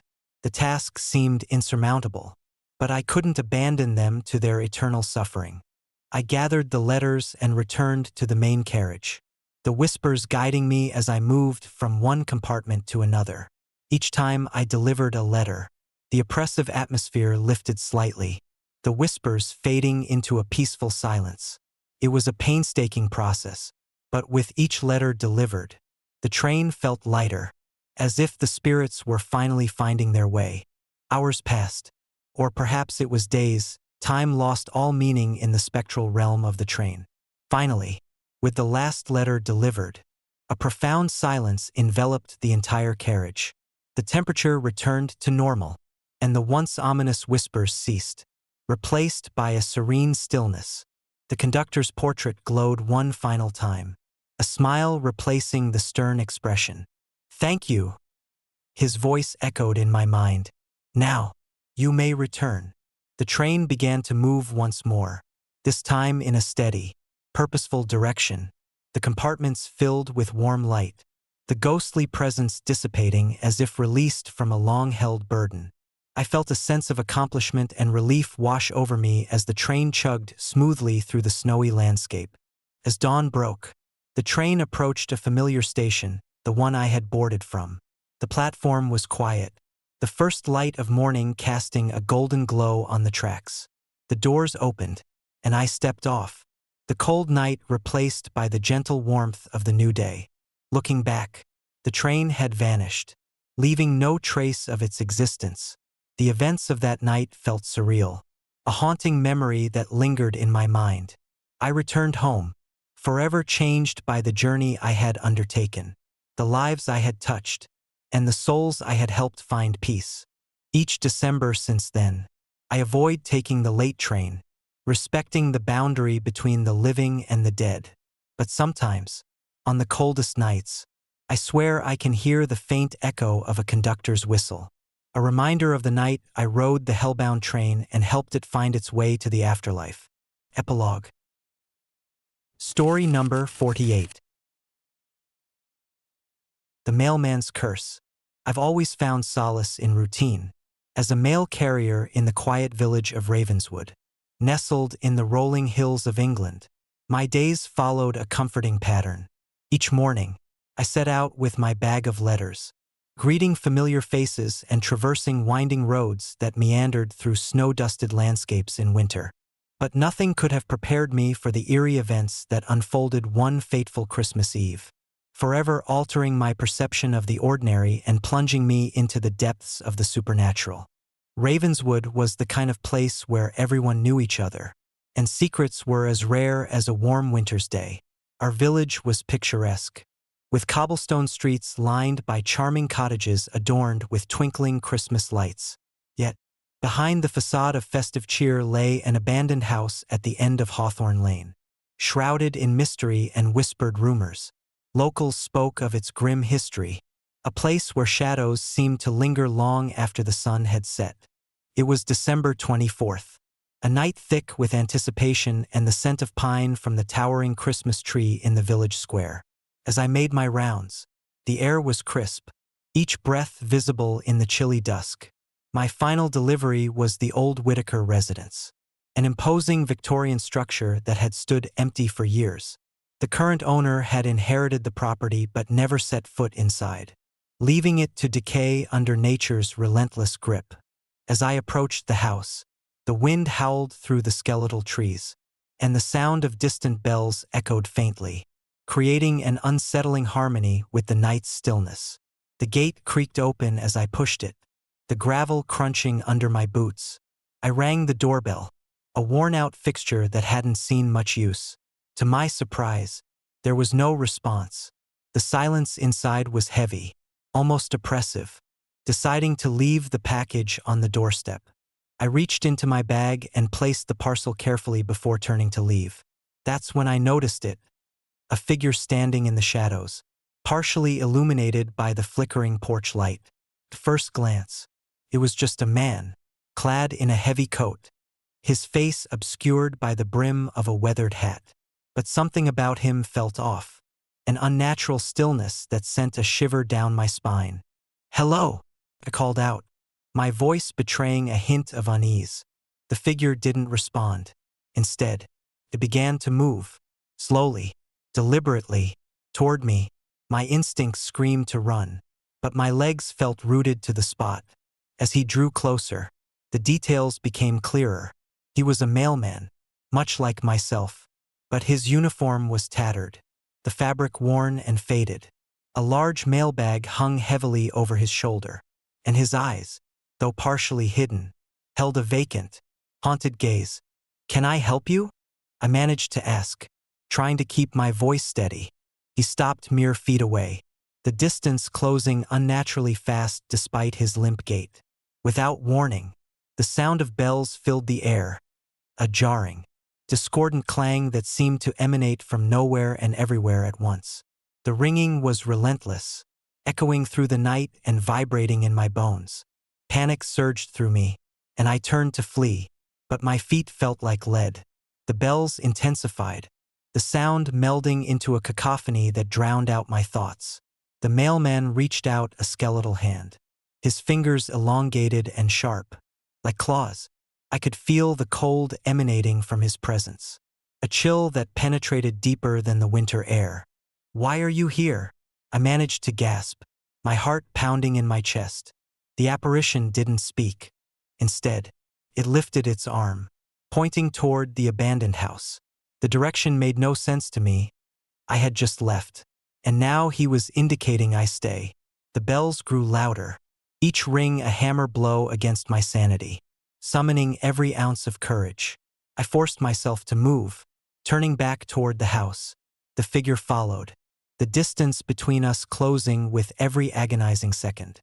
As I stepped onto the porch, the temperature plummeted, my breath turning to frost in the air.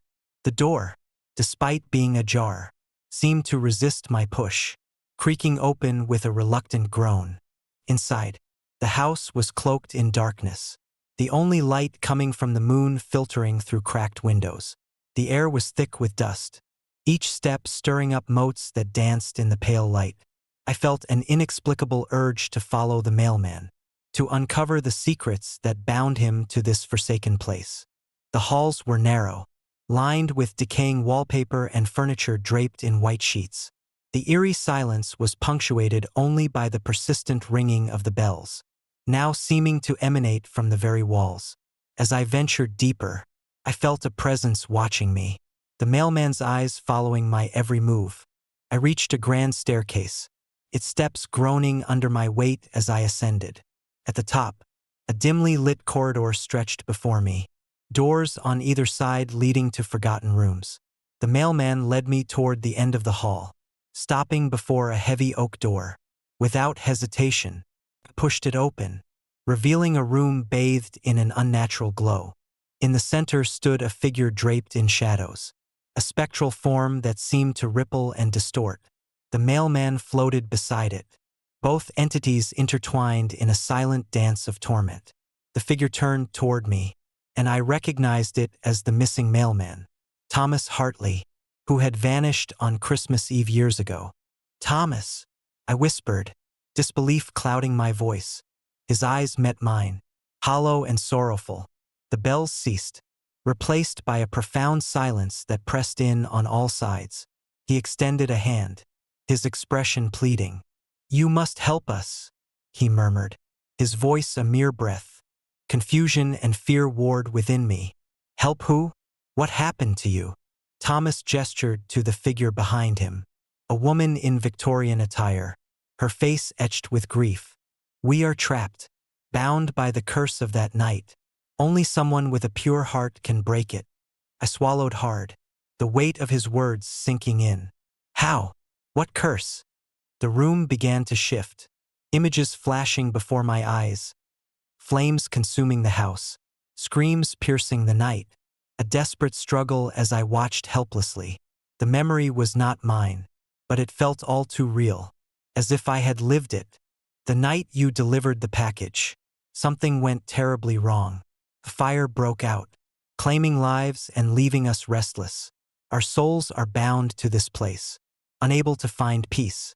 You have the chance to set us free, to end our suffering," Thomas explained, his voice now filled with urgency. Determined to help, I asked, "What do I need to do?" Thomas pointed to the fireplace, now ablaze with spectral flames. "You must retrieve the letter that started it all, the one that was never delivered.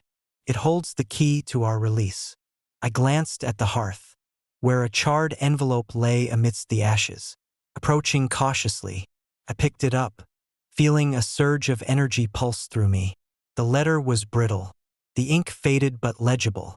"To whom it may concern, I regret to inform you that the property at Hawthorne Lane must be vacated immediately. There have been unforeseen circumstances that require your prompt attention. Failure to comply will result in severe consequences. Sincerely, Thomas Hartley." The letter was addressed to the residents who had perished in the fire, warning them to leave the house. It was a tragic oversight, the final delivery never made, leaving their souls trapped in limbo. Understanding dawned on me. I need to ensure this letter is delivered, to honor Thomas's last wishes and release their spirits. With Thomas's guidance, I carried the letter back to the front door, the mailbag now glowing with an ethereal light. As I stepped outside, the night felt different. The oppressive atmosphere lifted. The mailman's figure faded, replaced by a serene calm. I walked to the local post office, the building warmly lit against the cold night. Inside, I found an elderly clerk who had served the village for decades. "I need to deliver this," I said, handing over the charred envelope. The clerk examined it, a look of recognition crossing his face. "This was lost many years ago. Thank you for bringing closure." As I left the post office, the bells no longer rang, and the night was peaceful. Ravenswood felt lighter, as if a heavy burden had been lifted. I returned to the abandoned house one last time, standing before it with a sense of accomplishment and relief. The house seemed to breathe a sigh of contentment, the shadows receding and the windows reflecting the peaceful night. I turned to leave, but a soft glow lingered around Hawthorne Lane, a testament to the lives that once filled it and the peace that had been restored.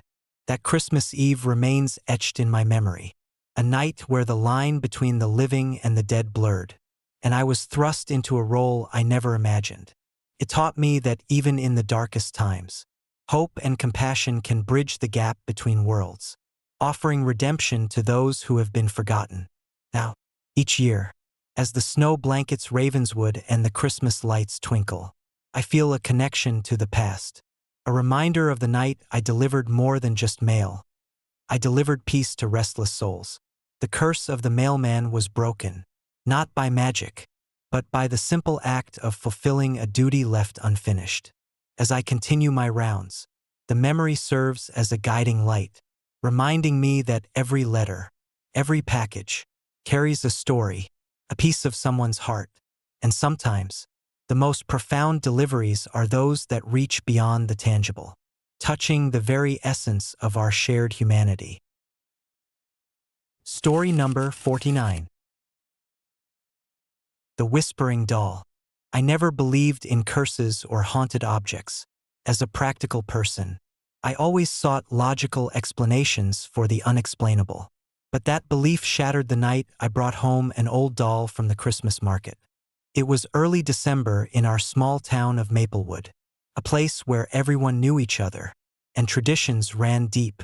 The annual Christmas market was the highlight of the season, a festive gathering filled with twinkling lights, joyful music, and countless stalls offering everything from handmade ornaments to delectable treats. This year, I decided to surprise my daughter, Emily, with a unique gift, a vintage doll that caught my eye among the myriad of trinkets. The doll was exquisite, with porcelain skin, deep blue eyes that seemed almost lifelike, and curly auburn hair framing her delicate face. She wore a Victorian-style dress, slightly faded but still elegant, with intricate lace detailing. The vendor, an elderly woman with kind eyes, assured me that the doll was one of a kind, a treasured piece from her late grandmother's collection.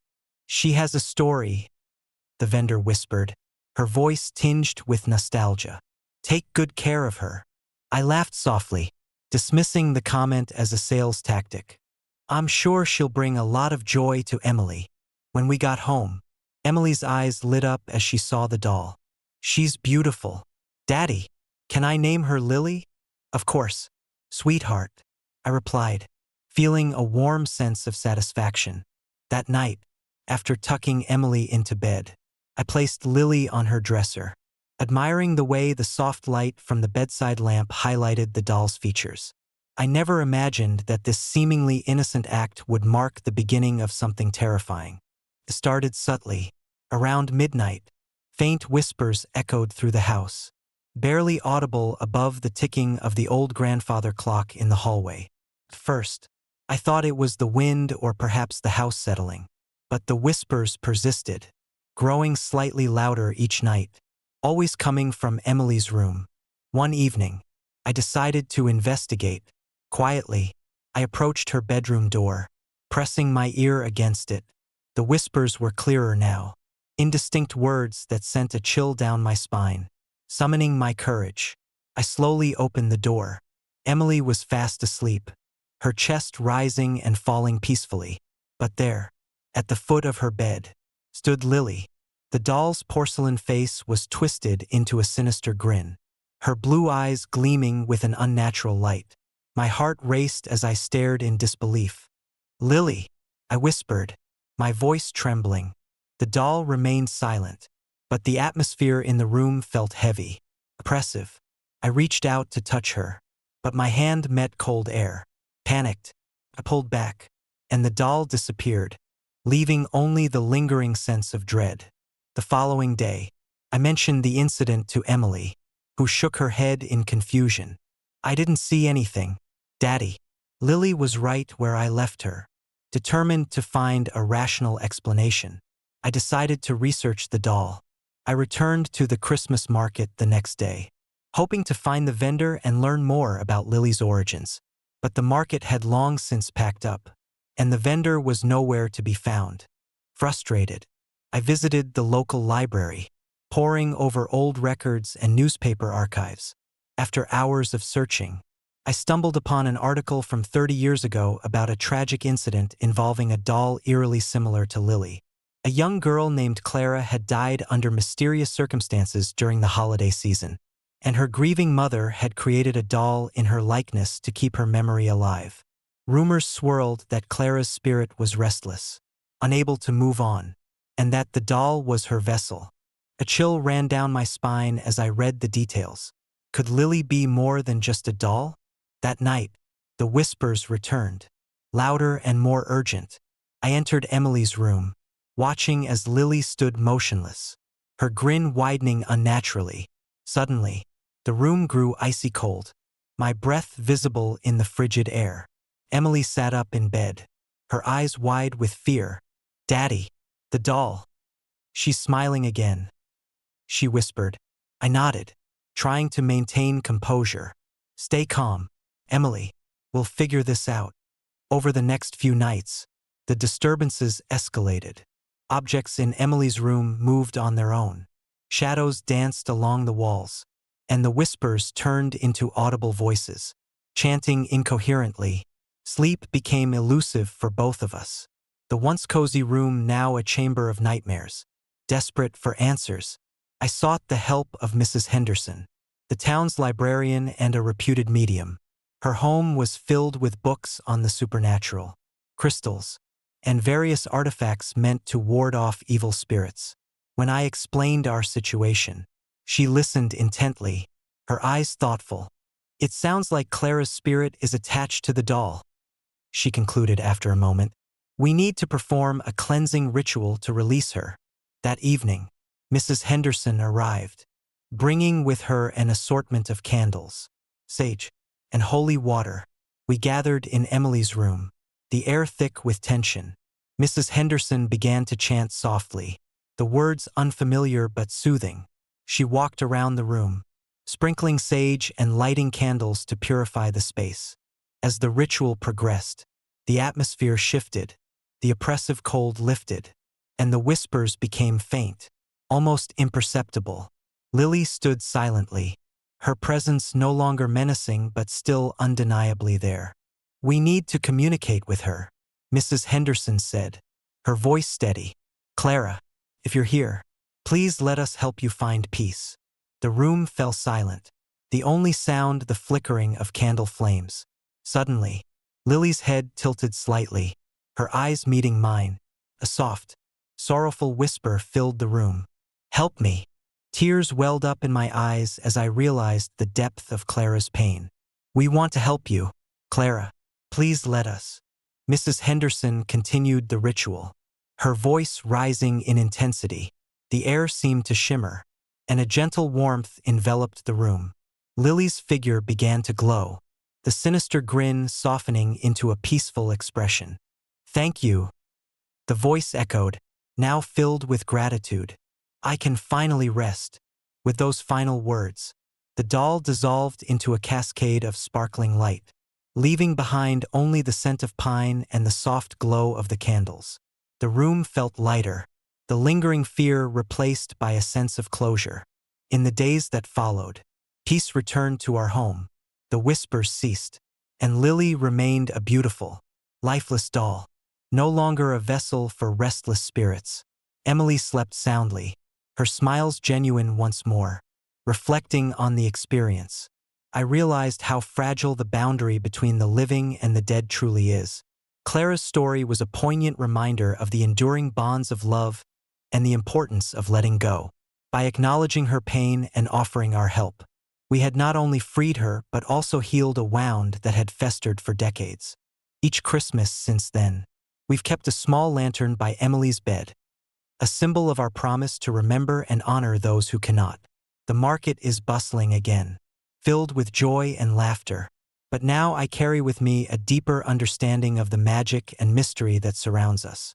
Sometimes, late at night, I catch a glimpse of a soft glow emanating from Emily's room, a comforting reminder that even in darkness, there is light, and in those moments, I am grateful for the strength of family and the compassion that bridges the gap between worlds.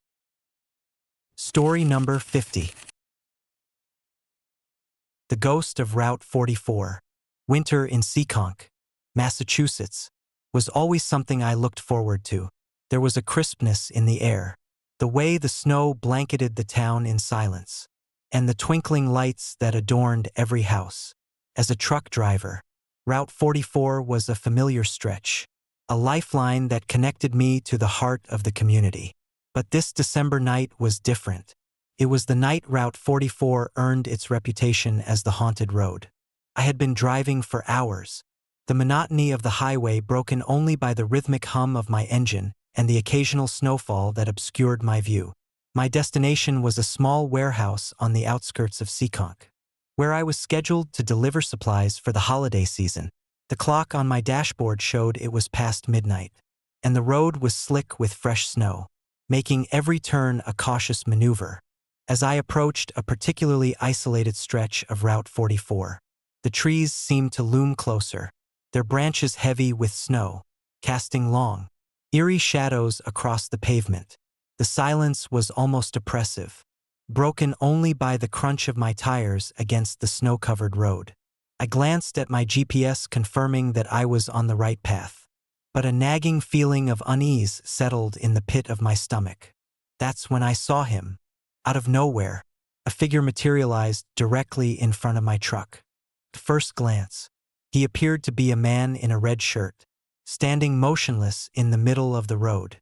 My heart skipped a beat, and instinctively, I hit the brakes, bringing the truck to an abrupt halt.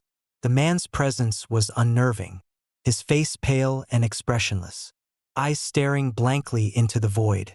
"Easy there," I muttered to myself, trying to steady my breathing. Must be some prankster.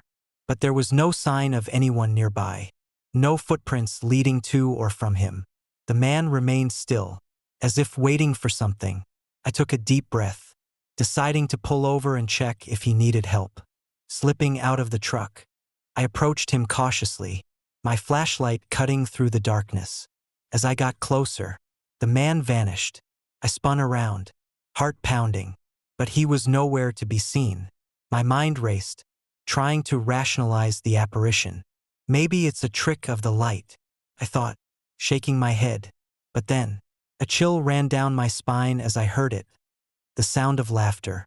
Not a friendly chuckle, but a cold, mocking laugh that echoed through the empty road. I turned back to my truck, trying to make sense of what had just happened. The air grew colder, my breath visible in the icy night. I felt a presence, a lingering sense of dread that made my skin crawl. Panic set in as I realized I wasn't alone. I rushed back to the truck, fumbling with the keys, desperate to get back on the road. As I started the engine, the laughter grew louder, more intense, surrounding me from all directions. My hands shook uncontrollably as I attempted to accelerate, the truck sliding slightly on the slick road. The figure in the red shirt reappeared, now standing inches from my windshield, staring directly at me with hollow eyes. "Don't stop." The voice of the laughter seemed to command, sending a surge of terror through my body.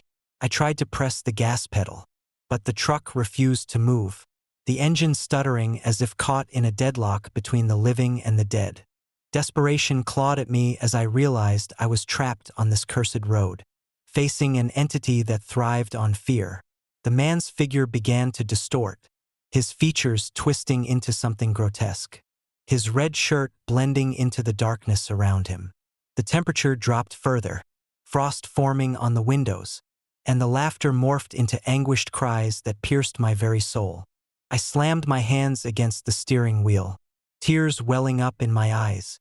"Please, just let me go," I begged, my voice cracking under the weight of my fear. But the figure only laughed, a sound that echoed endlessly, making it impossible to find any sense of calm. Summoning every ounce of strength, I fought against the invisible force holding the truck in place.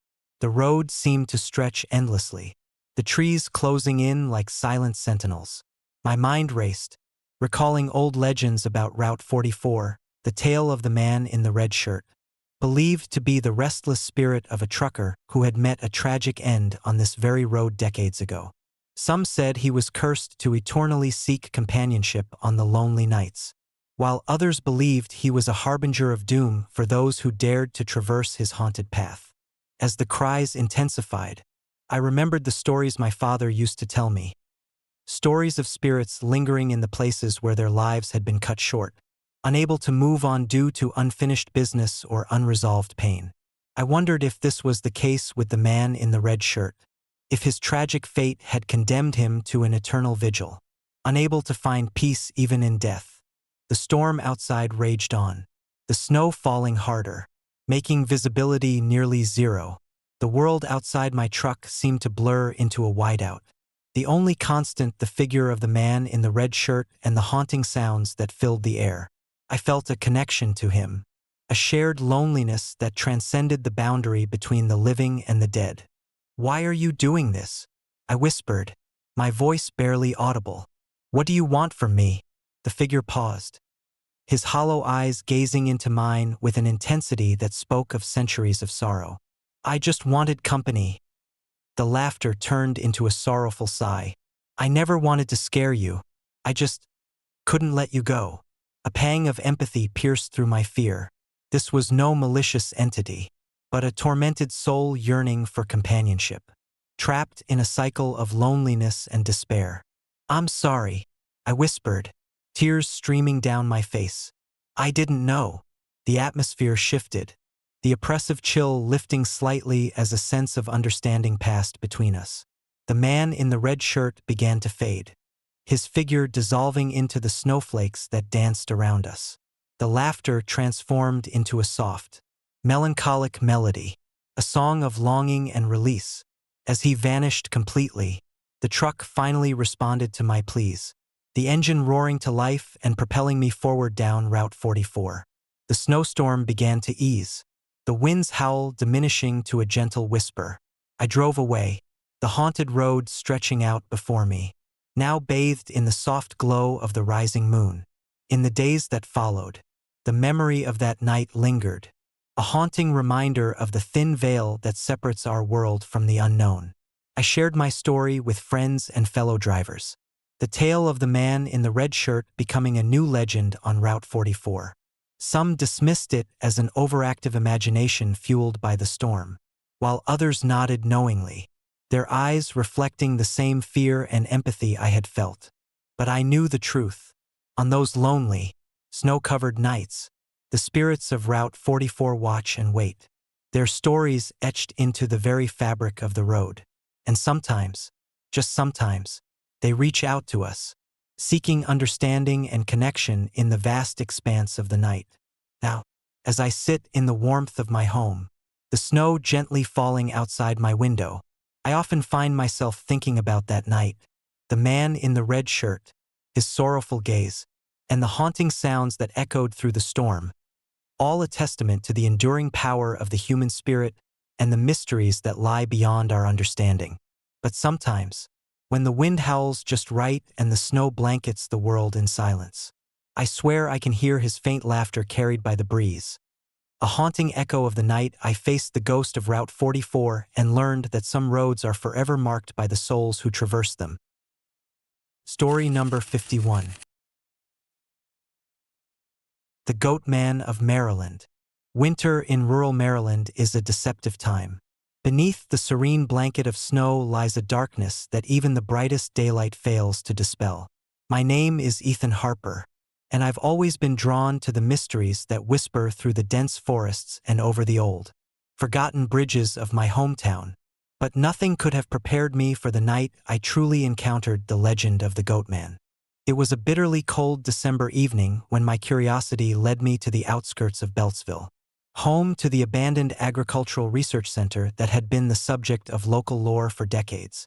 As a journalist, I had heard the stories countless times, tales of a half-human, half-goat creature roaming the woods, haunting old bridges, and preying on unsuspecting travelers. Most dismissed it as mere folklore, a ghost story to keep children from wandering too far. But something about the Goat Man intrigued me, especially after stumbling upon references to a failed experiment conducted at the center in the late 1970s. Determined to uncover the truth, I decided to investigate the site myself. Armed with my camera, a flashlight, and a notepad, I set out just as the sun began to set, painting the sky with hues of orange and purple that quickly gave way to the inky blackness of night. The path to the research center was treacherous, covered in a thick layer of snow that muffled my footsteps and heightened the sense of isolation. As I approached the dilapidated building, the wind picked up, carrying with it an eerie howl that seemed almost like a warning. The research center stood silent, its windows boarded up and the once bustling grounds now overgrown with weeds and trees. I made my way inside, the door creaking ominously as I pushed it open. The interior was a time capsule of forgotten experiments, rusty equipment, scattered papers, and remnants of a bygone era. I found a map of the facility on a dusty table, highlighting various sections of the research labs. One area caught my attention: the genetic modification lab. According to the notes I'd found earlier, this was where the experiment that birthed the Goatman had taken place. My heart raced as I delved deeper into the facility, each step echoing through the empty halls. Reaching the lab, I discovered old journals and files detailing the project's objectives: to create a creature that could withstand the harshest of climates and environments. The experiment had aimed to enhance human resilience by integrating genetic traits from goats, animals renowned for their sure-footedness and adaptability. But something had gone horribly wrong. The final entry was a frantic scribble: "They're alive. We need to shut it down now." A shiver ran down my spine as I realized the gravity of what had transpired here. The Goatman wasn't just a myth. It was the result of human folly, a grotesque fusion of man and beast that had escaped containment during the catastrophic snowstorm of 1979. As I turned to leave, a loud crash echoed through the building, sending me scrambling for the door. The wind outside had intensified, and the darkness pressed in around me like a physical force. I didn't notice the shadowy figure watching me from the far end of the corridor until it was too late. A pair of glowing eyes met mine, and a guttural growl filled the air. My breath caught in my throat as I faced the Goatman, a hulking figure with the torso of a man and the legs of a goat, his eyes burning with a desperate, otherworldly fury. Instinctively, I bolted, sprinting through the maze-like corridors, the sound of heavy hooves thundering behind me. I could hear his ragged breathing, feel the icy breath of fear on my neck. I burst through the doors and into the storm, the cold biting into my skin as I raced towards the old bridge, the Goatman's preferred haunt. The bridge stood as a relic of a forgotten time, this wooden plank slick with ice and snow. I didn't look back as I crossed, the wind howling like the tortured souls trapped in this forsaken place. But as I reached the other side, I froze. There he stood, the Goatman blocking my path, his presence commanding and terrifying. "Don't go," he rasped, his voice a haunting blend of human and animalistic tones. "Stay with us." Panic surged through me as I stumbled backwards, the ground beneath me icy and unyielding. The Goatman advanced, his movements both graceful and menacing. I turned to run, but the path had vanished, replaced by an endless expanse of snow and darkness. The storm seemed to close in around me, the cold seeping into my bones, numbing my senses. Desperation clawed at my mind as I remembered the words from the research journals. These spirits were trapped by their incomplete transformation, bound to the very place where their lives had been distorted. I have to help them, I thought, my voice barely a whisper against the roaring wind. Gathering every ounce of courage, I reached into my bag and pulled out the camera, pointing it at the Goatman. "Please," I begged, "let us find peace." The creature paused, his eyes flickering with a semblance of humanity. For a moment, the hatred and pain seemed to soften, replaced by a deep, unending sorrow. "Remember us," he whispered, his voice fading like the dying embers of a fire. "Don't forget." With those final words, the Goatman dissolved into the storm, the snow enveloping him as quickly as he had appeared. The path reformed before me, leading me back to the safety of my vehicle. Shivering and shaken, I took one last look at the bridge, the legend of the Goatman now etched into my very soul. I returned to town the next morning. My story met with a mixture of skepticism and awe. Some dismissed it as a hallucination brought on by the storm, while others nodded knowingly, their eyes reflecting the same fear I had felt. The Goatman remained a cautionary tale, a reminder of the thin line between scientific ambition and the natural world's unforgiving wrath. Years have passed since that fateful night, but the memory of the Goatman lingers, a shadow that haunts the snowy bridges and dark roads of Maryland. I continue to tell my story, hoping that by sharing it, the restless spirits may finally find the peace they seek. And sometimes, when the wind howls just right and the snow blankets the world in silence, I swear I can hear the faint echo of his sorrowful plea, a haunting reminder of the night I faced the Goatman and the enduring power of remembering those we have lost. Story number 52. The Haunting of Bell Farm. Winter in Adams, Tennessee, had a way of cloaking the landscape in an eerie stillness.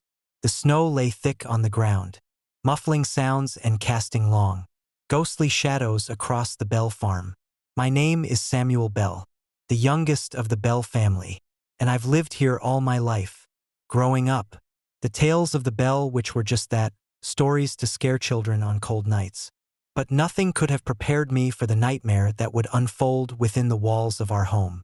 It was the winter of 1817, a particularly harsh season that tested our resilience. Father was struggling with his crops, and Mother was exhausted from managing the household. Despite the hardships, our family held strong, bound by love and tradition. However, beneath the surface, tensions simmered, especially between Father and his neighbor, Kate Batts. Whispers of witchcraft and dark dealings had plagued our community for years, and Kate was often the subject of suspicion and scorn. One evening, as the wind howled outside and the fire crackled in the hearth, Mother sensed something was wrong. The air grew thick with an unnatural chill, and the shadows in the room seemed to dance with malevolent intent. "Samuel," she called softly, her voice trembling. "Do you hear that?" I strained my ears, but all I could hear was the storm raging outside. "It's just the wind, Mother," I replied, trying to reassure her.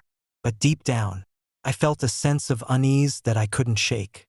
Over the next few days, strange occurrences began to unsettle our household. Objects moved on their own, doors slammed shut without warning, and disembodied voices echoed through the halls. Father dismissed them as tricks of the mind, the stress of the season getting to him. But Mother knew better. She feared it was the Bell Witch, the vengeful spirit of Kate Batts, haunting us for reasons we couldn't understand. One night, as the clock struck midnight, the disturbances escalated. I was awakened by the sound of footsteps pacing above me, the heavy thuds reverberating through the wooden beams of our home. Heart pounding, I crept out of my bed and approached the attic door. Peering inside, I saw nothing but darkness. "Father," I whispered, "there's someone up there." He appeared at my side, his face etched with worry. "Stay here, Samuel. I'll check it out." He ascended the stairs, and moments later, a bone-chilling scream pierced the night. I rushed to the attic, finding Father sprawled on the floor, unconscious and covered in bruises. "What happened?" I demanded, kneeling beside him. Father groaned, slowly regaining consciousness. It was her, the Bell Witch. She attacked me." Terror gripped me as I helped him down the stairs. Mother was beside herself with fear, clutching her rosary beads tightly. "We need to protect ourselves," she insisted, her eyes darting around the room as if expecting the spirit to appear at any moment. Days turned into weeks, and the hauntings intensified. The Bell Witch taunted us relentlessly, her presence becoming more aggressive and malevolent. She appeared at night, her invisible hands grasping at Father, pulling him towards the windows until he was nearly shattered by the storm outside. The screams of pain and despair echoed through our home, driving us to the brink of madness. Desperate for answers, I sought out the town's preacher, hoping he could offer some solace or guidance. He listened intently to my story, his face growing pale with each detail. "The Bell Witch is a restless spirit," he explained solemnly, "bound by anger and vengeance. You must find a way to appease her, to lay her soul to rest." Determined to save my family, I delved into old records and local legends, searching for any clue that could help us. It was then that I discovered a forgotten ritual, one that promised to cleanse our home of the witch's malevolent presence. The ritual required a symbolic offering and a prayer of forgiveness, a gesture of goodwill to release her from her tormented existence.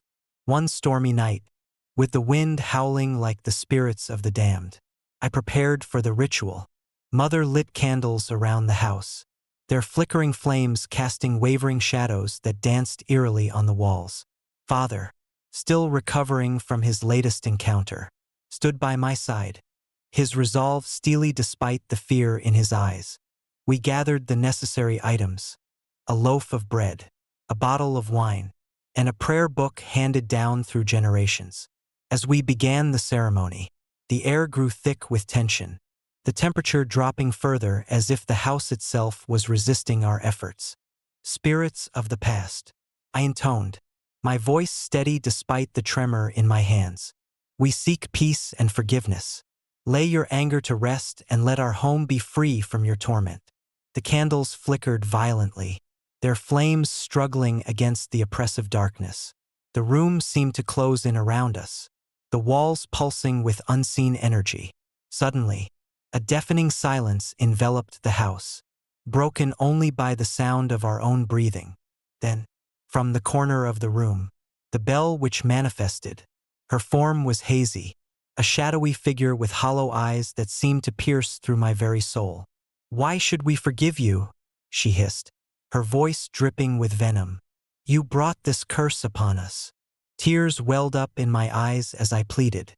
"We didn't bring this upon you. We only seek peace. To end this suffering for our family and for you." The spirit's expression softened slightly, her anger wavering. "What happened to us? Why are we still bound to this place?" Mother stepped forward, her voice filled with compassion. "We are truly sorry for any wrongs committed against you. Kate, please, let us help you find peace." For a moment, there was a flicker of hope in her eyes. Then, the tension snapped as she let out a final, anguished cry that echoed through the halls like the lament of 1,000 souls. The candles extinguished themselves, plunging the room into darkness. The oppressive chill lifted, replaced by a profound sense of calm. As the night gave way to dawn, the hauntings ceased, and our home was finally free from the Bell Witch's torment. The bonds of fear that had held our family captive were broken, replaced by a newfound sense of peace and resilience. Years have passed since that fateful winter, but the memory of the bell which remains etched in my mind. It serves as a reminder of the thin line between the living and the dead, and the power of forgiveness to heal even the deepest of wounds. Our family grew stronger, united by the trials we endured and the spirits we set free. But sometimes, on the coldest nights of December, when the wind whispers through the trees and the snow blankets the world in silence, I catch a faint echo of her cries carried by the breeze, a haunting reminder of the night we faced the bell which helped her find the peace she so desperately sought. Story number 53. The Haunting of the Smurl House. Winter in West Pittston, Pennsylvania, was unforgiving. The snow piled high against the windows, muting the sounds of the outside world and creating a suffocating silence within the walls of our modest home. My name is John Smurl, and what began as a peaceful family life quickly descended into a nightmare that would forever alter our existence. It was the winter of 1974 when the strange occurrences began. First, it was subtle whispers in the dead of night, objects moving inexplicably, and an overwhelming sense of being watched. My wife, Marie, and our 2 children, Lisa and Tommy, dismissed these incidents as mere figments of our imagination, stress from the harsh winter taking its toll. But as the weeks turned into months, the phenomena intensified, transforming our home into a battleground between our reality and an unseen malevolent force. The first night the whispers began, I was working late at the local factory. Marie woke me with a frantic plea, her eyes wide with fear. "John, do you hear that?" she asked, her voice trembling. I listened, but all I could hear was the wind howling outside. "It's just the storm," I reassured her, pulling her back into bed. But deep down, I knew something was terribly wrong. Over the next few weeks, the disturbances escalated. Doors slammed shut on their own, furniture toppled without reason, and cold spots appeared out of nowhere, sending shivers down our spines. Marie was the first to notice the foul odor, a putrid stench that seemed to emanate from the very walls of our home. "It's like rotting flesh," she whispered one night, her voice barely audible over the cacophony of unexplained noises. One evening, As we sat down for dinner, the lights flickered violently before plunging the entire house into darkness. The sudden blackout was accompanied by a blood-curdling scream that echoed through the rooms. We huddled together, our hearts pounding, as the sound seemed to come from every corner of the house. When the lights finally returned, we found no trace of the source, only the lingering fear that something sinister lurked within our walls. Desperate for answers, we sought the help of local authorities, but they found nothing unusual. It wasn't until we reached out to Ed and Lorraine Warren, renowned paranormal investigators, that we began to understand the true nature of the horrors plaguing us. The Warrens arrived with their equipment, documenting every eerie occurrence with meticulous detail. They spoke of a demonic entity, bound to our home by a dark and tragic past. As the Warrens delved deeper into the history of our house, they uncovered a chilling story. Decades earlier, a family had perished in a fire that consumed the property, their lives extinguished in an instant. It was believed that the spirit of Kate Batts, a woman wrongfully accused of witchcraft, had been the catalyst for the disaster. Her vengeful spirit had been seeking retribution, cursing our family for reasons we couldn't fathom. One night, as the Warrens conducted an exorcism, the atmosphere in the house shifted dramatically. The temperature plummeted, and the air grew thick with an oppressive darkness. Shadows twisted and contorted, taking on grotesque forms that danced along the walls. The entity's presence was overwhelming, its anger palpable as it lashed out against our attempts to rid the house of its malevolence. Marie and I could feel our sanity slipping away as the spirit tormented us relentlessly. Doors would slam shut, trapping us inside rooms as the entity's laughter echoed through the halls. Lisa and Tommy became pale and withdrawn, their eyes haunted by the horrors they witnessed nightly.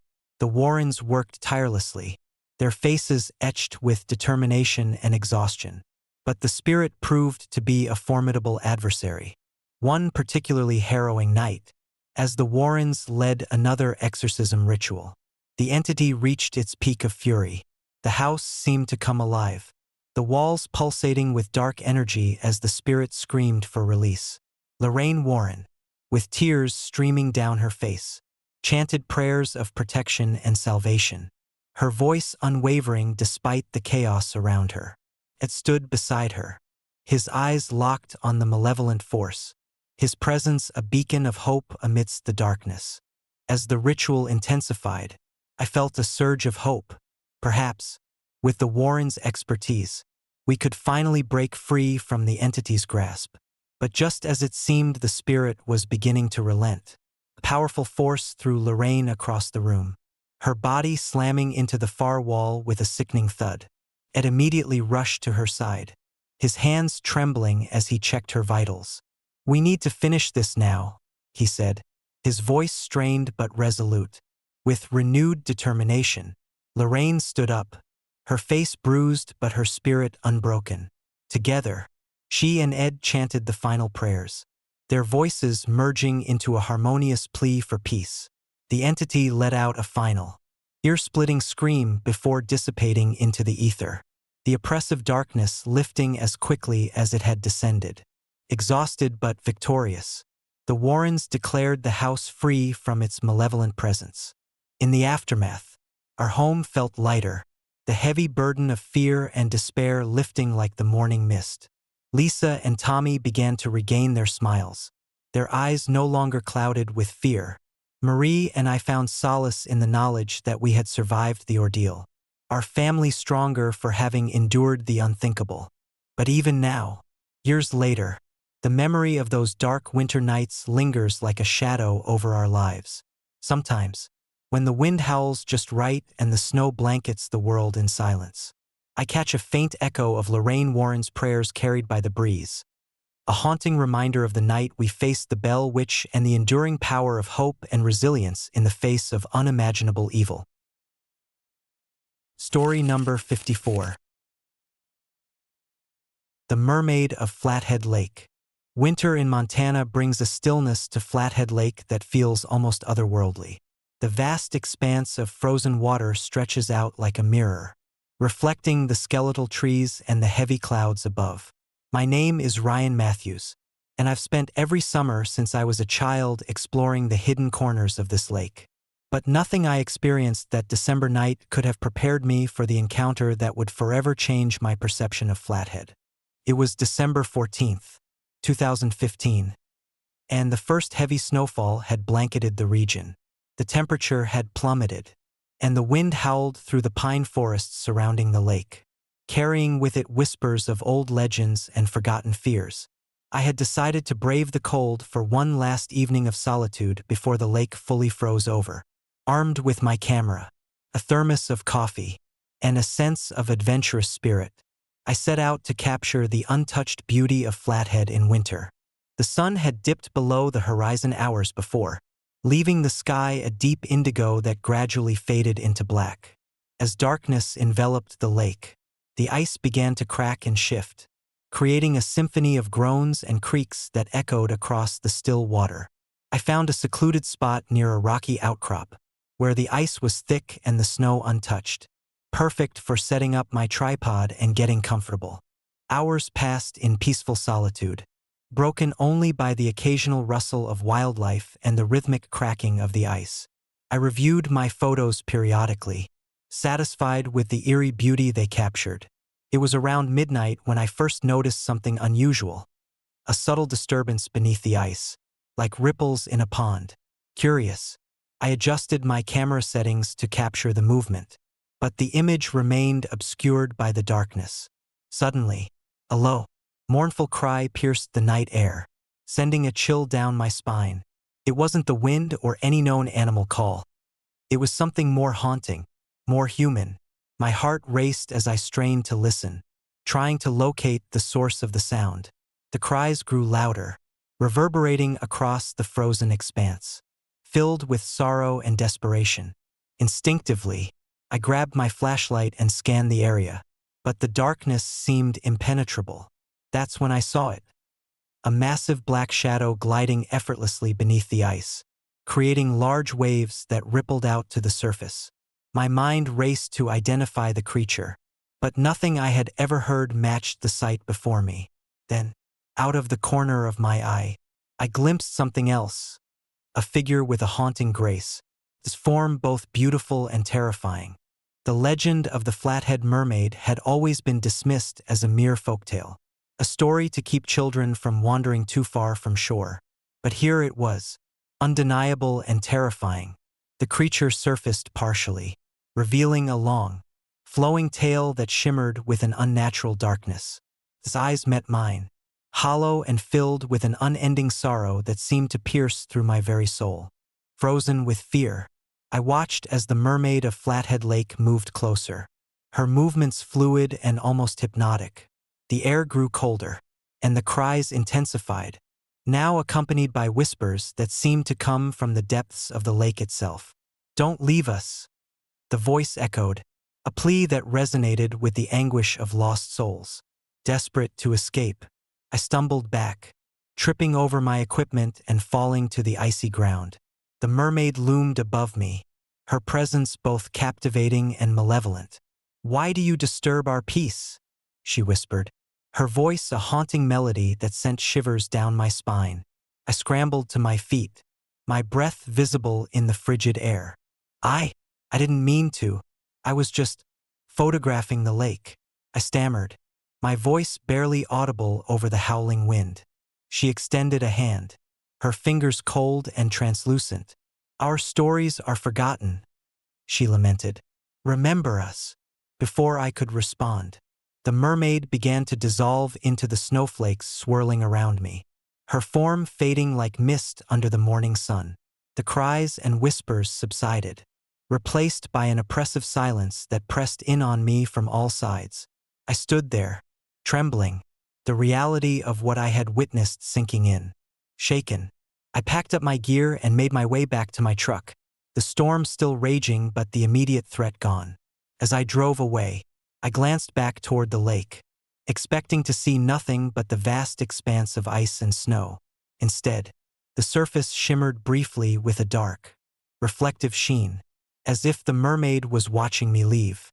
The next day, I shared my experience with the locals, half expecting skepticism. To my surprise, the story resonated deeply with them. Elder residents spoke of lost loved ones and unfulfilled lives, of tragedies that had bound their spirits to the lake. The mermaid of Flathead, they said, is a guardian of our memories, a reminder that we must never forget those who came before us. Determined to honor their stories, I returned to the lake the following winter, not to seek solitude, but to listen and remember. I documented the tales of the lost and the lonely, ensuring that their voices would not fade into the frozen silence of Flathead Lake. Each visit deepened my understanding of the mermaid's sorrow, her cries a haunting reminder of the fragility of life and the enduring power of memory. Years have passed since that fateful night, but the memory of the mermaid lingers like a shadow over my heart. Flathead Lake remains a place of beauty and mystery, its waters holding secrets that the winter snow can't conceal. Sometimes, when the wind howls just right and the snow blankets the earth in silence, I swear I can hear her cries carried by the breeze. A haunting echo of the night I encountered the mermaid of Flathead Lake and learned the true meaning of remembrance. Story number 55. The Vanishing Hitchhiker. Winter in rural America has a way of amplifying the silence, turning deserted roads into corridors of solitude. My name is Jack Thompson, and I've driven countless miles through these empty stretches. But nothing prepared me for the night I met her, the vanishing hitchhiker. It was a bitterly cold December evening, the kind where the wind bites through every layer of clothing, and the snow blankets the world in oppressive stillness. I was heading home after a long shift, my truck's heater barely keeping the chill at bay. The road stretched out before me, a ribbon of black asphalt winding through the desolate countryside. My headlights cut through the darkness, illuminating nothing but the endless expanse of white. Around midnight, as fatigue began to set in, I saw her, a young woman standing by the roadside, her figure barely visible against the swirling snow. She wore a tattered coat that fluttered in the wind, her hair obscured by the hood. Her presence was haunting, almost ethereal, as if she were a ghost materializing from the storm. I slowed down, my heart pounding in my chest. "Need a ride?" I called out, my voice wavering slightly from exhaustion and the eerie atmosphere. She nodded silently, stepping into the truck with a grace that belied her desperation. I helped her into the passenger seat, noticing the faint scent of lavender lingering around her, a stark contrast to the cold air outside. She didn't speak, her eyes fixed on the passing scenery, lost in thought. "Where are you headed?"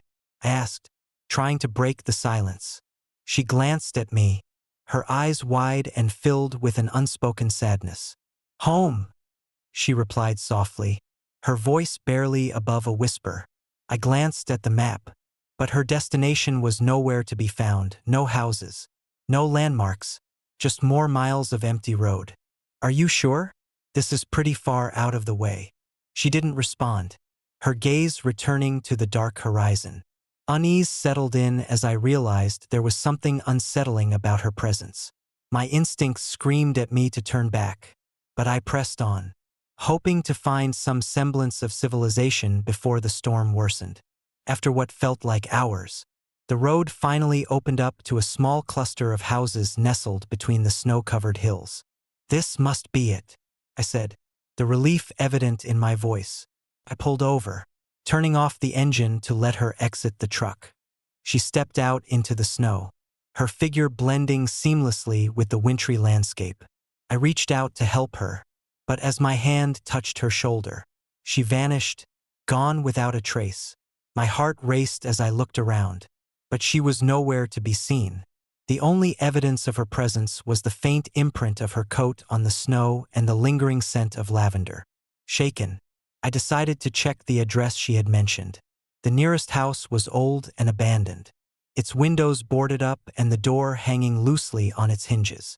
As I approached, I noticed a familiar wreath hanging on the door, a wreath identical to the one I had seen on the hitchhiker.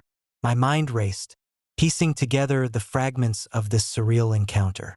I entered the house, the floorboards creaking under my weight.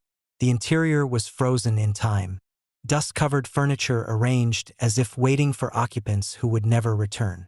In the living room, I found an old photograph of a family standing in front of the house, the same family the hitchhiker resembled. The girl in the photo had the same sorrowful eyes, the same haunting presence that had unnerved me in the truck. As I studied the photograph, a cold draft swept through the room, and the sound of footsteps echoed from the hallway. My heart pounded as I followed the noise, only to find an empty corridor. Desperation and fear gripped me as I realized the truth. She was a spirit, a restless soul trapped between worlds, searching for her way home. I left the house, the storm still raging outside, and drove back down the lonely road. The experience left me haunted, a lingering fear that shadows my every night drive. I shared my story with friends and family, but they dismissed it as a product of an overactive imagination fueled by isolation and the harsh winter. Yet, I couldn't shake the feeling that she was still out there, watching and waiting. Months passed, and the memory of that night faded into a distant nightmare. Until one evening, a year later, I found myself driving the same route, the same desolate road, as if drawn by an invisible force. Under a starless sky, I saw her again standing by the roadside, her figure illuminated by the dim glow of my headlights. "Need a ride?" I called out, my voice steadier this time, driven by a sense of duty and empathy. She stepped into the truck, the same ethereal grace, her presence as haunting as before. This time, as I drove her to her destination, I felt a connection, a shared sorrow that transcended the boundaries of life and death. As we approached the house, I turned to ask, "Are you okay? Do you need anything?" She smiled faintly, a gesture filled with gratitude and relief. "Thank you," she whispered, her voice now filled with peace. "I can finally go home." As I pulled over, she vanished, leaving behind a sense of calm and closure that I had never experienced before. The house stood silent, the secrets finally laid to rest. The curse of the vanishing hitchhiker had been lifted, and I knew that our encounter had changed me forever. But sometimes, on the coldest nights of winter, when the wind howls just right and the snow blankets the world in silence, I catch a faint echo of her gratitude carried by the breeze, a haunting reminder of the night I helped a restless spirit find her way home. Story number 56. Whispers of Bodie. Winter in Bodie, California, is a silent testament to a bygone era. The abandoned mining town stands frozen in time, its wooden structures decaying under layers of snow and ice. My name is Daniel Mitchell, and I've always been fascinated by ghost towns. There's something undeniably eerie about places where life once thrived but was abruptly abandoned. But Bodie held a darker allure, a reputation that went beyond mere abandonment. A place where the restless spirits of the past lingered, watching and waiting. It was January when I decided to visit Bodie, drawn by stories of curses and hauntings that locals in nearby towns whispered about. Armed with my camera, a flashlight, and a notebook, I set out to uncover the truth behind the legends. The drive from Sacramento was long and treacherous, especially with the winter storm raging. But the sight of Bodie emerging through the blinding snow made it all worthwhile. As I approached the town, the wind howled through the empty streets, carrying with it the faint sounds of footsteps and whispers. The buildings, once bustling with miners and their families, now stood silent, their windows dark and lifeless. I parked my truck near the old schoolhouse, the heart of Bodie's social life, and stepped out into the cold, my breath visible in the frigid air. I felt a chill that wasn't just from the temperature. The first night, I set up camp in one of the dilapidated houses, its wooden floors creaking under my weight. As darkness enveloped the town, the true nature of Bodie revealed itself. The whispers grew louder, seemingly coming from the very walls, recounting tales of greed, betrayal, and untimely deaths. I couldn't help but feel watched, every shadow playing tricks on my weary mind. Around midnight, As I sat by the remnants of a once grand fireplace, a loud thud echoed through the house. My heart raced as I grabbed my flashlight and cautiously made my way to the source of the sound, the upstairs hallway. The beam of light cut through the darkness, revealing nothing but dust-covered furniture and cobwebs. Yet, the feeling of being watched intensified, as if unseen eyes were following my every move. I returned to my spot, trying to steady my nerves, when I heard it again, a faint, sorrowful cry that seemed to pierce the very soul. It was the sound of a woman's lament, echoing through the empty rooms. I couldn't explain it, but I knew it wasn't just the wind. Gathering my courage, I decided to investigate further. Descending the creaky stairs, I entered the old general store, now a shadow of its former self. The shelves were barren, save for a few dusty jars and broken glass. As I scanned the room, the crying grew louder, more distinct. It led me to the back of the store, where an old mirror hung cracked on the wall. The reflection showed me the empty room, yet the sound of crying seemed to emanate from within the glass itself. Suddenly, the temperature dropped, and my breath turned to ice crystals. In the mirror, the sorrowful face of a woman appeared, her eyes hollow and filled with anguish. "Don't steal what's not yours," she whispered, her voice a haunting melody that sent shivers down my spine. I stumbled back, heart pounding, as the image faded and the mirror returned to its broken state. Determined to understand the meaning behind her words, I delved into Bodhi's history. I learned about Kate Batts, a woman accused of witchcraft and scorned by the townspeople. Her tragic death and the subsequent curse placed upon Bodhi became the stuff of local legend. It was said that anyone who dared to steal from Bodhi would be plagued by misfortune and haunted by Kate's vengeful spirit. That night, as I reviewed my notes, the whispers returned, louder and more insistent. "Don't go!" They echoed through the house, intertwining with the cries of the unseen woman. Panic set in as I realized the town wasn't just abandoned. It was cursed, a place where the past refused to stay buried. I decided to leave Bodhi, packing up my gear under the cover of darkness. As I approached the exit, the wind seemed to carry voices urging me to stay, to remember. Ignoring the pleas, I drove away, the town receding into the storm behind me.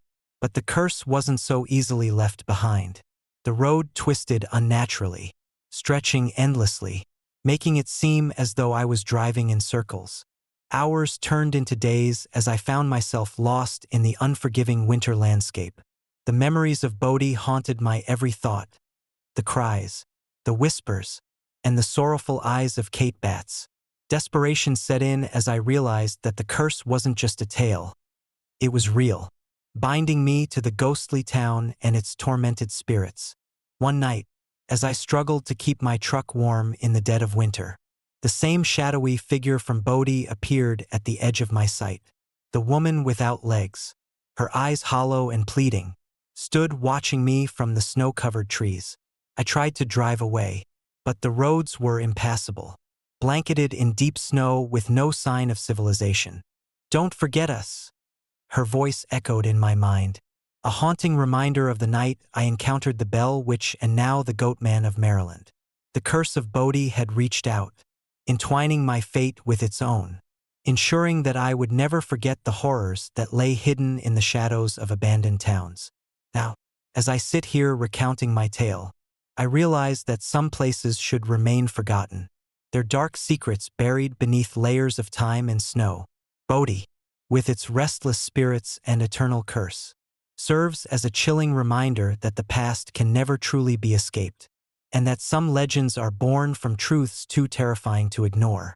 But sometimes, on the coldest nights of winter, when the wind howls just right and the snow blankets the earth in silence, I can still hear the faint echoes of Bodhi's whispers carried by the breeze, a haunting reminder of the night I faced the curse of an abandoned town and the enduring power of its vengeful spirits. Story number 57. Claw marks at Big Bear Lake. The night I encountered the creature near Big Bear Lake is etched into my memory with a clarity that time has failed to diminish. It was a crisp autumn evening, the kind where the air is sharp and the moon casts long, eerie shadows across the winding roads of the Sierra Nevada. My friends and I had decided to take a late-night drive, seeking solace and adventure beneath the vast, star-studded sky. We were heading back from a weekend getaway, our spirits high and our conversations light. The drive through Big Bear Lake was always mesmerizing, the water reflecting the moonlight like a sheet of liquid silver. As we approached the outskirts of the town, the road became narrower, flanked by dense forests that seemed to close in around us.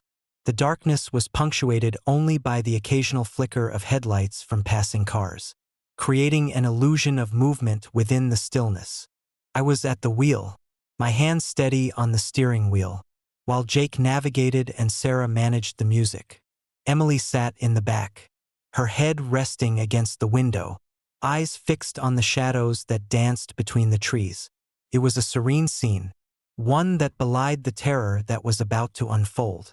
Around midnight, as we cruised along a particularly secluded stretch of road, the familiar sounds of the night enveloped us, the distant hoot of an owl, the rustle of leaves in the gentle breeze, and the rhythmic hum of the engine. The tranquility was almost hypnotic, allowing my mind to wander freely. Suddenly, out of nowhere, a massive shadow loomed in front of our car. My heart skipped a beat as I slammed on the brakes, bringing the vehicle to an abrupt halt. The silence that followed was deafening, broken only by the heavy breaths of my friends and the rapid thudding of my own heart. Before me stood a towering figure, easily over 7 feet tall, covered in thick, matted fur that seemed to absorb the scant light available. Its eyes, large and luminescent, glowed with an otherworldly intensity, reflecting a mixture of anger and sorrow. The creature's presence was both terrifying and strangely melancholic, as if it bore the weight of countless untold stories. Jake was the first to react, his voice trembling as he stammered, "What the hell is that?" Before any of us could respond, the creature let out a guttural roar that resonated through the still night, shaking the very ground beneath us. Panic surged through me, adrenaline coursing as I reached for the gear shift, preparing to drive away. But the creature moved with alarming speed, a blur of motion that defied its massive size. It lunged at the front of the car, its immense hands striking the hood with bone-crushing force. The impact sent shivers down my spine, the vibrations reverberating through the vehicle. Glass shattered as shards flew towards us, cutting through the air like deadly projectiles. The car's horn honked frantically, a futile attempt to ward off the impending threat. Emily screamed from the back seat, her voice piercing the chaos. "Tom, do something." Desperation clawed at my mind as I fumbled with the gear shift, my fingers numb from fear. With a trembling hand, I shifted into reverse, hoping to put some distance between us and the creature. The engine roared to life, tires screeching against the icy pavement as I accelerated away. But the nightmare was far from over. The creature kept pace effortlessly, its movements unnervingly fluid for such a colossal being. It leapt onto the roof of the car, causing it to swerve violently as I struggled to maintain control. The windows shattered under the force of its grip, and I could feel the raw power emanating from its every movement. "Jake, steer left. We need to lose it," I shouted, trying to mask the fear in my voice.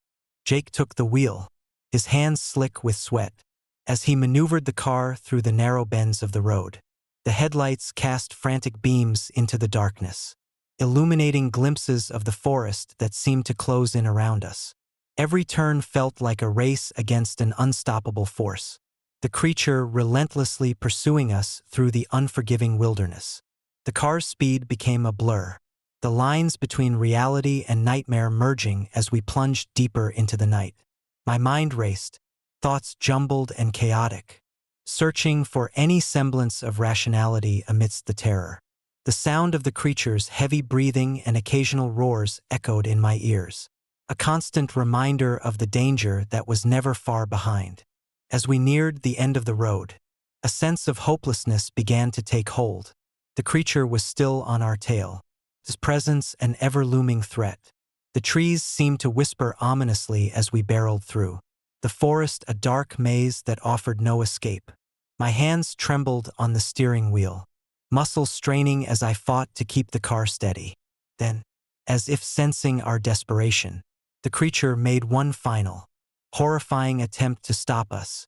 It surged forward, its massive form pressing against the windshield, forcing the car to skid violently. The impact sent me sprawling against the seatbelt, the world around me a whirlwind of chaos and fear. For a moment, everything went dark. When I came to, the car was stranded in the middle of the road, smoke billowing from the engine, and the creature had vanished as quickly as it had appeared. My friends were in varying states of shock, the gravity of what had just transpired sinking in. The windshield was shattered, the hood bearing the deep claw marks that were the only evidence of the night's terror. We sat in stunned silence, the only sounds the distant calls of nocturnal animals and the crackling of the smoldering engine. The reality of the situation began to dawn on us. We had narrowly escaped a nightmarish encounter, one that would haunt us for years to come. "Are we okay?" Sarah finally broke the silence, her voice shaky but relieved. I nodded, still trying to steady my breathing. "Yeah, I think so. But we need to get help." Gathering our courage, we attempted to start the car again, but the engine sputtered and died, leaving us stranded in the unforgiving wilderness. The cold bit into our skin, a harsh reminder of the night's events and the peril that still lurked in the shadows. We decided to make our way back on foot, the road eerily silent except for our own footsteps crunching on the snow-covered ground. The forest seemed to watch us, the towering redwoods casting long, dark shadows that danced with the faint light of dawn. Every rustle of leaves and snap of a twig heightened our senses, the memory of the creature's pursuit keeping us on edge. Hours passed as we navigated the treacherous terrain, the rising sun slowly dispelling the darkness that had held us captive. Exhaustion set in, our muscles aching and breaths coming in sharp gasps. But the fear of the unknown kept us moving forward. Just as hope began to wane, we spotted the faint outline of Nome on the horizon, the town lights a beacon of safety and civilization. Relief washed over us as we quickened our pace, the promise of warmth and shelter spurring us onward. The forest behind us seemed to recede, the redwoods standing tall and silent as we made our final push towards safety. We reached the outskirts of Nome by early morning, the town bustling with the day's activities, unaware of the nightmare that had unfolded in their midst. Exhausted and battered, we finally found assistance, sharing our harrowing tale with incredulous locals who were quick to validate our story with their own encounters and the evidence we provided. The claw marks on the hood of my car became a symbol of our ordeal, a tangible proof of the creature's existence.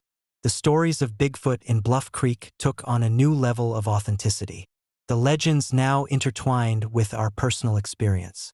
Years have passed since that fateful night, but the memories remain vivid, the fear and adrenaline still coursing through my veins whenever I think back to the encounter. Bluff Creek Cabin stands as a silent witness to our ordeal, a place where reality and legend blurred beneath the watchful eyes of the Sierra Nevada. If you ever find yourself driving near Big Bear Lake on a cold, quiet night, remember our story. Respect the legends, heed the warnings, and tread carefully, for in the heart of the wilderness, amidst the towering pines and the silent whispers of the forest, lies a presence that watches, waits, and guards its domain with a ferocity that can turn myth into a living, breathing nightmare. Story number 58. Encounter in the Redwood Forest. The Redwood National Park stood majestically under the late afternoon sun, its ancient trees piercing the sky like silent sentinels guarding secrets older than time itself. I had always been drawn to these giants, their towering presence a testament to nature's enduring strength. So, when my friends and I decided to embark on a camping trip deep into the heart of the redwoods, I felt a thrill of anticipation mixed with a hint of unease that I couldn't quite place. Our group consisted of 5 friends from college: Jake, the adventurous one; Sarah, the pragmatic planner; Mike, the jokester, Emily, the quiet observer, and me, Tom, the storyteller who thrived on weaving tales of the unknown. We had rented a spacious cabin on the outskirts of the park, surrounded by dense forest that promised both adventure and isolation. The first day passed in a blur of hiking trails and laughter, the sun filtering through the canopy in dappled patterns that danced on the forest floor. As night began to fall, we gathered around a crackling campfire, sharing stories and roasting marshmallows. The air was crisp, carrying the scent of pine and damp earth, a perfect setting for tales that sent shivers down our spines. "Ever heard the legend of the Bigfoot in these woods?" Jake asked, his eyes gleaming with excitement. I chuckled, shaking my head. "You mean the same creature that supposedly leaves those massive footprints in the mud?" Sarah nodded, her expression thoughtful. "There have been countless reports over the years. Some say it's just a myth, but others swear they've encountered something unnatural." Mike, always ready to add fuel to the fire, leaned in closer. "Imagine hearing those heavy footsteps outside your tent in the middle of the night. You'd never sleep again." Emily shivered, pulling her blanket tighter around her shoulders. "Or worse, seeing those eyes watching you from the darkness." As the night deepened, the forest seemed to come alive with sounds, crickets chirping, leaves rustling, and the occasional hoot of an owl. The campfire's glow flickered, casting long shadows that danced and merged with the darkness. We eventually drifted off to sleep, the comforting sounds of the wilderness lulling us into dreams. I woke up in the middle of the night, the temperature dropping suddenly. My eyes struggled to adjust to the darkness, and I sensed a presence outside my tent. A heavy silence hung in the air, broken only by the faint sound of something moving through the underbrush.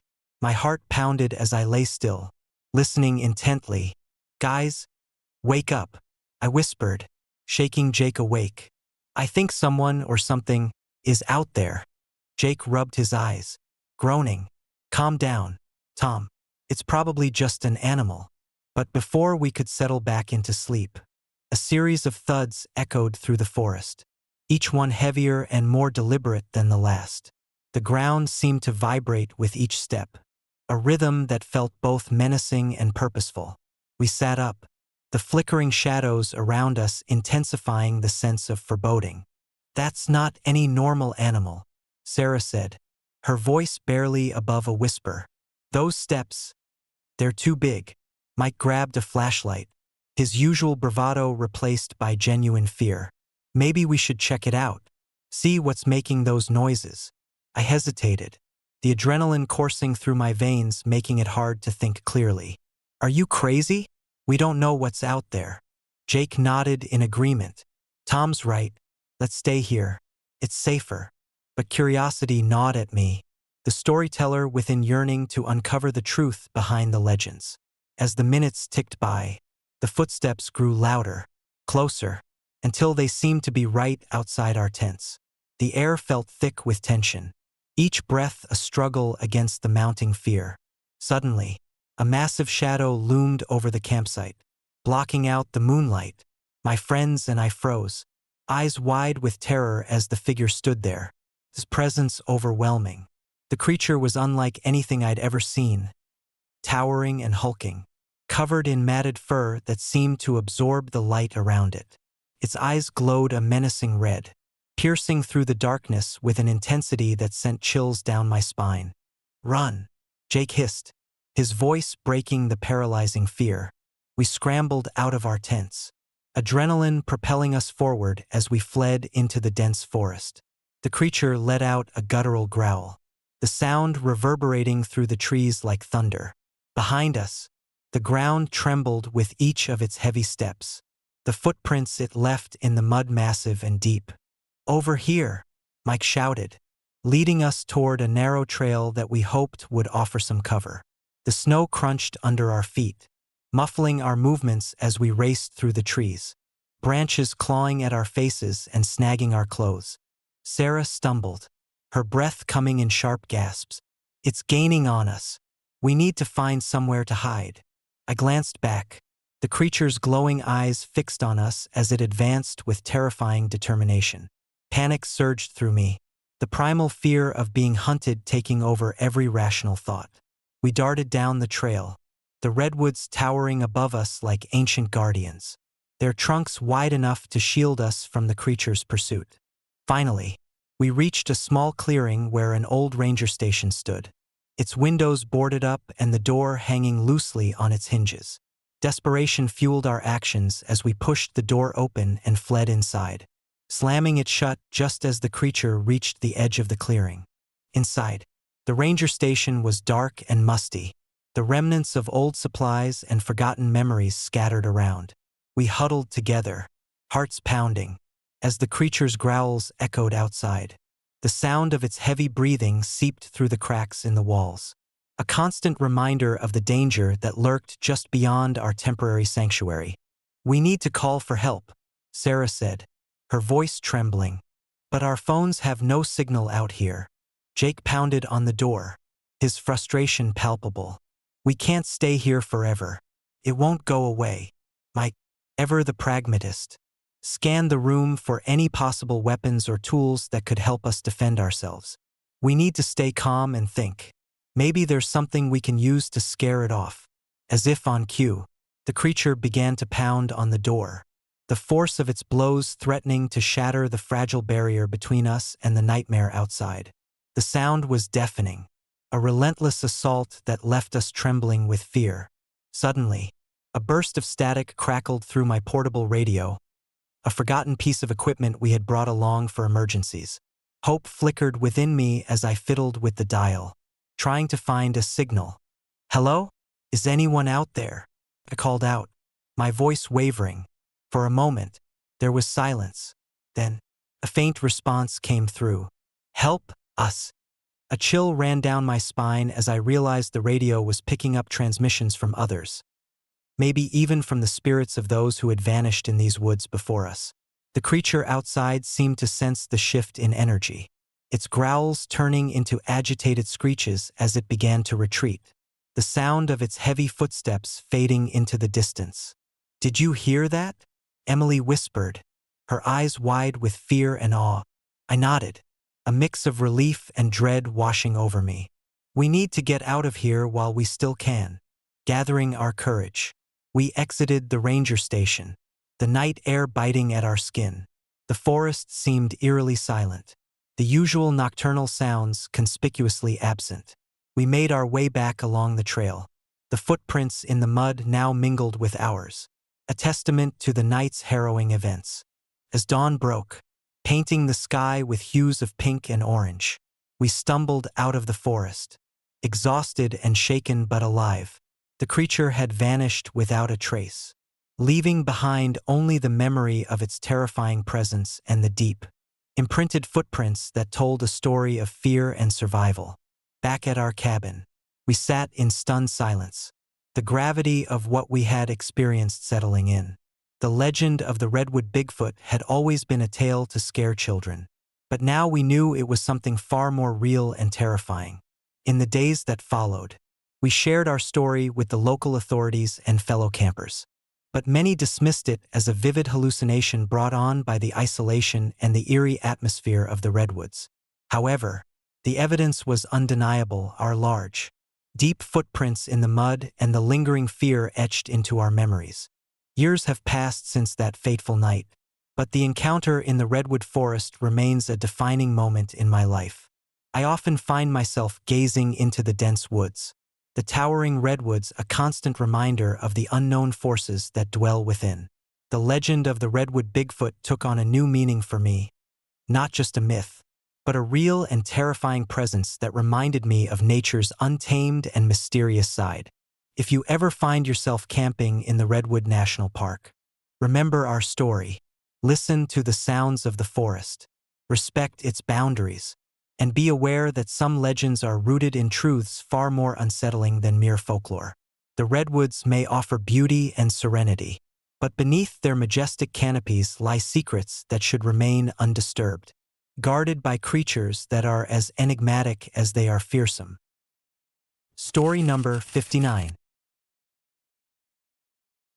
Nightfall at Big Basin. The trail through Big Basin State Park had always been my sanctuary, a place where the chaos of daily life faded into the whisper of the pines and the rhythmic crunch of my boots on the gravel path. As an avid hiker and someone who thrived on solitude, I found solace in the expansive wilderness that stretched out before me. But that autumn evening, as the sun dipped below the horizon and the forest plunged into twilight, I realized that some legends are better left untouched. I had planned this solo trip meticulously, hoping to push my limits and capture the perfect sunset photograph from the highest vantage point in the park. The weather forecast had been clear, promising crisp air and vibrant foliage, a perfect backdrop for my adventure. With my backpack securely fastened and my camera slung over my shoulder, I set off just as the golden hour began to wane. The trail was familiar, winding through towering redwoods and dense underbrush, each step bringing me deeper into the heart of Big Basin. The sky painted itself in hues of orange and pink, the fading light filtering through the canopy in dappled patterns.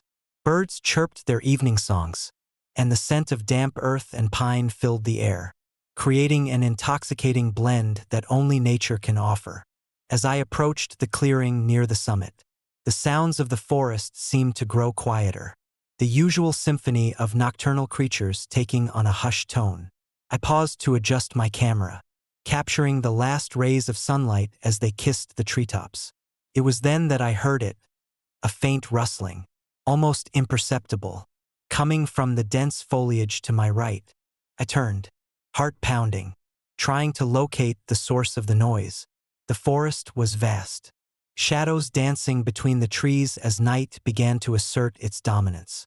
Probably just a deer, I muttered to myself, attempting to shake off the unease that had settled in my chest. But the rustling didn't cease. Instead, it grew louder, more deliberate, as if something or someone was inching closer. My pulse quickened, and I reached for the flashlight in my backpack, flicking it on to illuminate the path ahead. The beam cut through the darkness, revealing nothing but the silhouettes of ancient trees swaying gently in the evening breeze. I took a deep breath, reminding myself that fear was often the mind's way of interpreting the unknown. Determined to continue my hike, I resumed my trek towards the summit, the unexplained noise fading behind me. The temperature had dropped noticeably, the crisp air now biting against my skin, urging me to quicken my pace.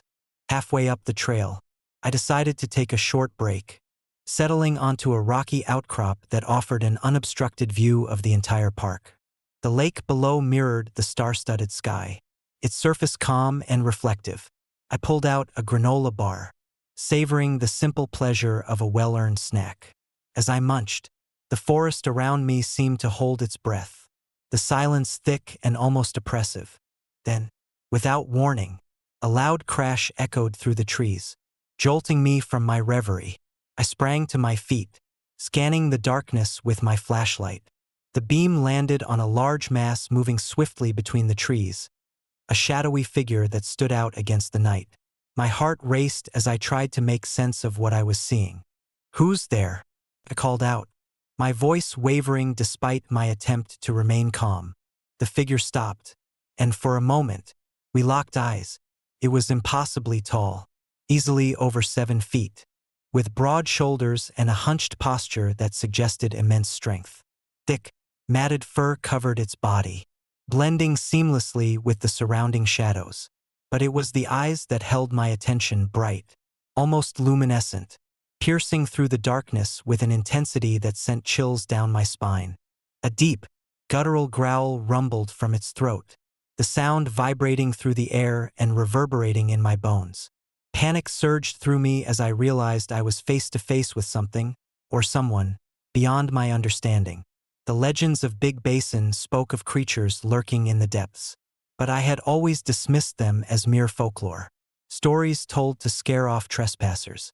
Now, standing on the precipice of belief and fear, I understood that some mysteries were real, and some legends carried a grain of terrifying truth.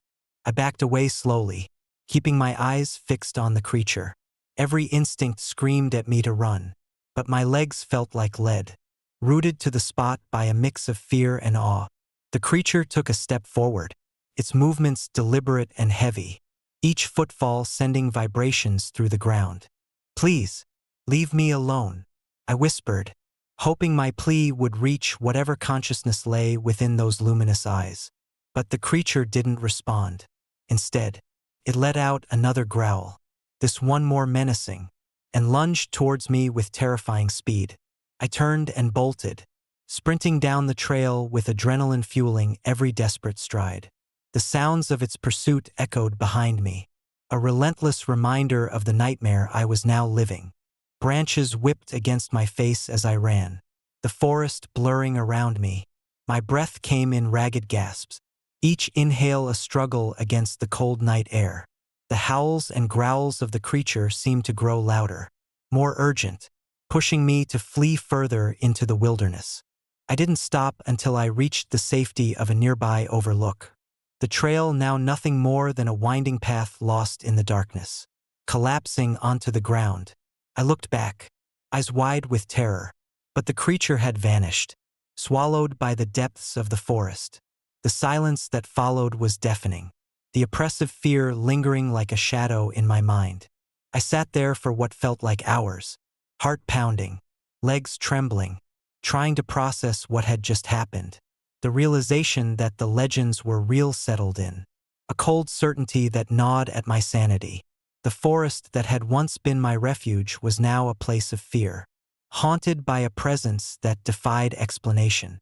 Determined to document my experience, I pulled out my notebook, jotting down every detail I could remember: the creature's towering stature, his piercing eyes, the guttural growls. It all needed to be recorded, a testament to the night I encountered the unimaginable.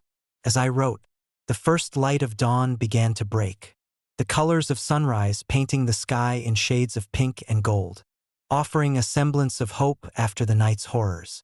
I made my way back to the trailhead, the morning sun warming my chilled skin, but the fear still lingered, a constant reminder of the darkness that dwelled within Big Basin. The encounter had changed me, transforming my skepticism into a wary respect for the unknown. I knew I would return, not out of desire, but out of a need to understand, to uncover the truths that lay hidden in the depths of the wilderness. Big Basin State Park remained a place of beauty and mystery, its ancient trees holding secrets that few dared to explore. The legends would continue to grow, fueled by stories like mine, a reminder that nature's wonders were not always benign, and that the wild held truths far more terrifying than any man-made fear. As I drove away, the memory of those bright, piercing eyes and the menacing presence that hunted me through the night stayed with me, a haunting echo that would forever change my perception of the world around me. Story number 60. The Giant by Lake Tahoe. The first time I heard about the giant near Lake Tahoe, it was through hushed whispers at the local gear shop. Most dismissed it as another tall tale spun by overzealous hikers or the aftereffects of too many cold beers. But when my friends and I decided to embark on a weekend climbing expedition, the story lingered in the back of my mind like a persistent shadow. Our group consisted of 5 friends: Jake, the fearless leader; Sarah, the meticulous planner; Mike, always ready with a joke; Emily, the quiet observer; and me, Tom, the skeptic who needed a bit more convincing. We had all heard the stories, tales of a towering figure lurking in the dense forests near Lake Tahoe, a creature so immense that it left deep footprints in the mud and vanished into the darkness before anyone could get a good look. We set out early Saturday morning, the sun barely cresting the horizon, casting a golden hue over the snow-capped peaks. The air was crisp, filled with the scent of pine and the earthy aroma of the forest floor. Our destination was a remote trail known for its challenging climbs and breathtaking views, a place where few dared to tread. As we ascended, the trail became steeper, the trees growing denser, their branches intertwining overhead to form a natural canopy that filtered the sunlight into soft, dappled patterns on the ground. The sounds of civilization faded, replaced by the rhythmic crunch of our boots on the gravel and the occasional call of a distant bird. By midday, we reached a clearing with a panoramic view of Lake Tahoe, its azure waters shimmering under the bright sun. We took a break, sharing stories and laughter, the camaraderie strengthening our bond. It was then that Jake pulled out his camera, eager to capture the beauty around us. "Imagine getting a shot of that giant," he joked, pointing towards the thick forest that bordered the lake. "That would be epic." I laughed, shaking my head. "Yeah, right. Probably just a bear or something." Sarah, ever the planner, checked her map. "We should keep moving. There's a ridge up ahead that offers a great vantage point, perfect for some solid photos." As the afternoon sun began to dip, we continued our climb, the trail winding its way up the ridge. The light softened, casting long shadows that stretched across the landscape, adding an air of mystery to the already enigmatic forest. Nightfall approached quickly, the temperature dropping and the forest growing quiet. We decided to set up camp near a rocky outcrop, the perfect spot to rest before tackling the final stretch the next day. The fire crackled to life, providing warmth and a comforting glow against the encroaching darkness. As we sat around the fire, Mike regaled us with exaggerated tales of encounters with the giant, his animated gestures making everyone laugh. Emily listened quietly, her eyes reflecting the flames, while Jake and Sarah discussed our route for the following day.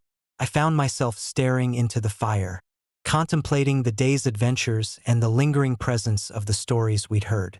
Around midnight, a heavy silence settled over the campsite, broken only by the occasional crackle of the fire and the distant hoot of an owl.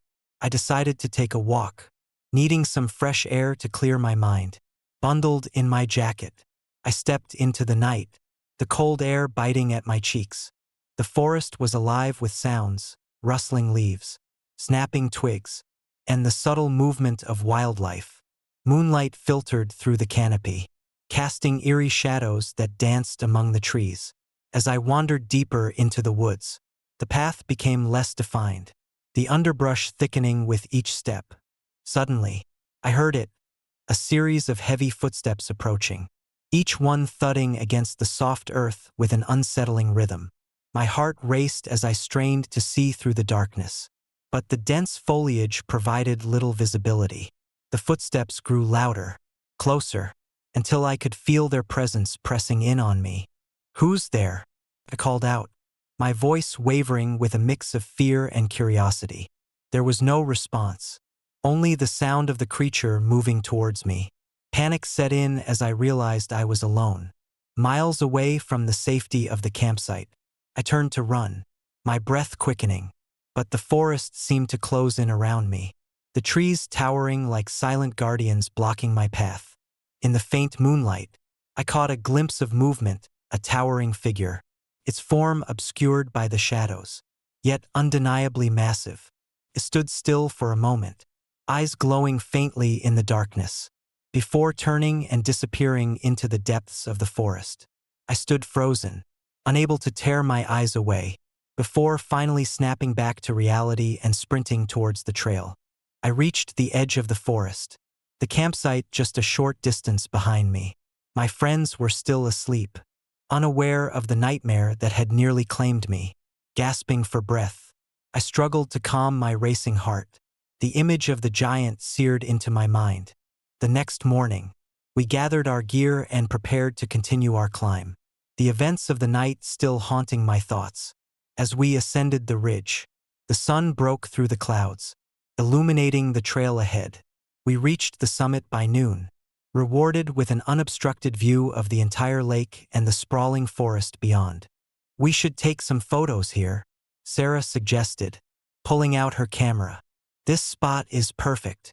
As we set up our equipment, Jake noticed something unusual, a set of large footprints leading away from our previous campsite, deep and well-defined, unlike any bear or deer tracks we had seen before. "Guys, check this out," he called, pointing towards the trail. We followed the footprints, our curiosity piqued. They led us deeper into the forest, away from the safety of our base. The trail became more rugged, the snow crunching under our boots as we pressed forward. The air grew colder, and an unsettling silence enveloped us. The sounds of the forest dimmed to a distant murmur. After what felt like hours, we reached a secluded clearing, the ground muddy from recent rains. The footprints ended abruptly at the edge of the clearing, leaving no trace of where the creature had gone. We stood there, exchanging uneasy glances, the stories of the giant now more real than ever. Maybe we should head back, Mike suggested, his usual bravado tempered by the eerie atmosphere. But Jake was determined. No way, this is the best lead we've got. We need to find out what's out there. As we delved deeper into the clearing, the temperature dropped further, my breath visible in the frigid air. The trees loomed overhead, their branches heavy with snow, creating a natural barrier that seemed to trap us in a frozen nightmare. The silence was oppressive, broken only by the distant howl of the wind. Suddenly, the ground beneath us trembled, the trees swaying violently as if caught in a fierce storm. A deafening roar echoed through the forest, the sound so powerful it felt like the earth itself was protesting our intrusion. My friends froze, eyes wide with fear as the source of the noise became clear. There, standing in the center of the clearing, was the giant. Its massive frame towered over us, muscles rippling beneath its thick, dark fur. Its eyes glowed with an intense, otherworldly light, and a low growl rumbled from its throat, sending shivers down my spine. "Run!" Jake shouted, his voice cracking with panic. We turned and fled, our footsteps pounding against the frozen ground as the giant pursued us with terrifying speed. The forest seemed to transform into a maze, the trees twisting and turning to block our escape. Every glance over my shoulder confirmed that the creature was gaining on us, his presence a relentless force of nature. We stumbled through the underbrush, branches clawing at our faces, our breaths coming in ragged gasps. The giant's growls grew louder, more menacing, as it closed the distance between us. Desperation fueled our movements, pushing us to run faster despite the exhaustion and fear that weighed us down. Suddenly, we burst into a narrow ravine, the walls towering above us, providing a temporary barrier from the pursuing beast.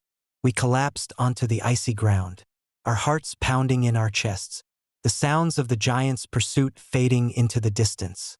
Silence returned, heavy and suffocating, as we lay there, trying to catch our breath. The reality of what we had just experienced settled over us like a dark cloud, the legend of the giant now etched into our very souls. We knew we had witnessed something beyond our understanding, a creature that embodied the untamed power and mystery of the wilderness. As dawn broke, casting a pale light over the snow-covered landscape, we made our way back to the campsite, each step a testament to our will to survive. The footprints we had followed were still visible, leading back to the clearing where we had faced the giant. But now, they seemed like a reminder of the night's horrors, a silent testament to the existence of something truly formidable. In the days that followed, we left Bluff Ridge with a newfound respect for the legends that inhabit the wilderness. The experience bonded us in ways we couldn't fully comprehend, a shared trauma that left an indelible mark on our lives. We shared our story with others, hoping to shed light on the truth behind the tales of the giant near Lake Tahoe. Years have passed since that fateful weekend, but the memory of the giant remains vivid in my mind. The towering figure with glowing eyes, the relentless pursuit through the snow-covered forest, each detail a haunting reminder of the night we encountered something beyond our wildest fears. Bluff Ridge Cabin stands as a silent witness to our ordeal, a place where the line between myth and reality blurred beneath the watchful eyes of the redwoods. If you ever find yourself hiking near Lake Tahoe, remember our story, respect the legends, heed the warnings, and tread carefully, for in the heart of the Sierra Nevada, amidst the towering redwoods and the silent whispers of the forest, lies a presence that watches, waits, and guards its domain with a ferocity that can turn the most cherished myths into living nightmares. Story number 61. The night at Bluff Ridge Cabin. The Sierra Nevada had always been a place of solace for me and my family. The towering pines, the crisp mountain air, and the serene beauty of nature provided the perfect escape from the chaos of our daily lives. So when my wife, Laura, and our two children, Emma and Jack, suggested a weekend getaway to Bluff Ridge Cabin, I welcomed the idea with open arms. Little did we know, that night would forever alter our perception of the wilderness. We arrived at Bluff Ridge just as the sun began to set, casting long shadows across the snow-covered ground. The cabin stood alone, nestled between ancient redwoods that seemed to touch the sky. Its rustic charm was undeniable: wooden beams, stone fireplace, and large windows that offered panoramic views of the surrounding forest. It was the perfect retreat. After settling in, we spent the evening unpacking, lighting the fireplace, and enjoying a hearty meal. The children were excited, eager to explore the woods the next day, while Laura and I appreciated the quiet, the kind that only true wilderness can offer. As night descended, the temperature dropped sharply, and a blanket of silence enveloped us, broken only by the occasional crackle of the fire and the distant call of an owl. We retired to our respective bedrooms early, exhausted from the day's activities. Emma and Jack quickly fell asleep, their breaths steady and calm. I lay in bed, staring at the ceiling, the peacefulness of the night slowly lulling me into a light sleep. But tranquility was short-lived. Around midnight, a loud banging noise shattered the silence. I jolted upright, heart racing, my senses on high alert. It sounded like heavy footsteps, thuds echoing against the wooden walls of the cabin. My first instinct was to dismiss it as an animal, perhaps a bear or a deer, but the rhythm was too deliberate, too menacing. I glanced over at Laura, who was already awake, sitting up in her bed with a worried expression. "Did you hear that?" I whispered, trying to keep my voice steady. She nodded, eyes wide with concern. "Yeah, it sounded like something or someone is outside." The banging continued, growing louder and more frantic. I grabbed my flashlight and cautiously made my way to the window, the beam slicing through the darkness. At first, I saw nothing, just the thick forest stretching into the night. But then, a shadowy figure emerged from the trees, its massive frame obscured by the gloom. My breath caught in my throat as I realized it was far too large to be any known animal. "Stay inside," I instructed Laura softly, retreating back to the bedroom. My heart pounded in my chest as I watched the figure approach the cabin. It moved with an unsettling grace, each step deliberate, leaving deep impressions in the snow. The creature stopped at the window, its eyes reflecting the dim light, glowing with an unnatural intensity. A guttural growl emanated from its throat, sending chills down my spine. I could feel Laura's anxiety and our children's need for safety amplifying the fear within me. Suddenly, the figure began pounding on the glass, the force of its blows causing the window to tremble. Cracks spiderwebbed across the pane. But it didn't deter the creature. It continued its relentless assault, growls turning into roars that reverberated through the cabin. "Emma, Jack, stay here," I instructed, moving to secure the doors and windows as best as I could. Laura and I worked in tandem, our movements synchronized by sheer panic. The children huddled together, clutching their blankets, their innocent eyes wide with fear. Minutes felt like hours as we fortified our sanctuary, the creature's presence growing more aggressive. I could hear it outside, heavy breathing and the sound of claws scraping against the wooden walls. Desperation set in. We needed to find a way to defend ourselves or escape. I remembered the stories of Bigfoot in these parts, tales of a massive, elusive creature that roamed the wilderness, avoiding human contact but fiercely protective of its territory. But seeing it up close was something entirely different. This was no myth. It was a nightmare made flesh. Suddenly, the cabin was rocked by a violent crash as the creature managed to break through one of the windows. Shards of glass flew through the air, embedding themselves in the wooden floor. The beast stepped into the cabin, its hulking form filling the room, eyes locked onto mine with an unyielding gaze. I stood my ground, knowing that any sudden movement could provoke it further. Laura stood beside me, her hand tightly gripping mine, providing a semblance of strength amidst the terror. Emma and Jack cried softly, the sound cutting through the chaos.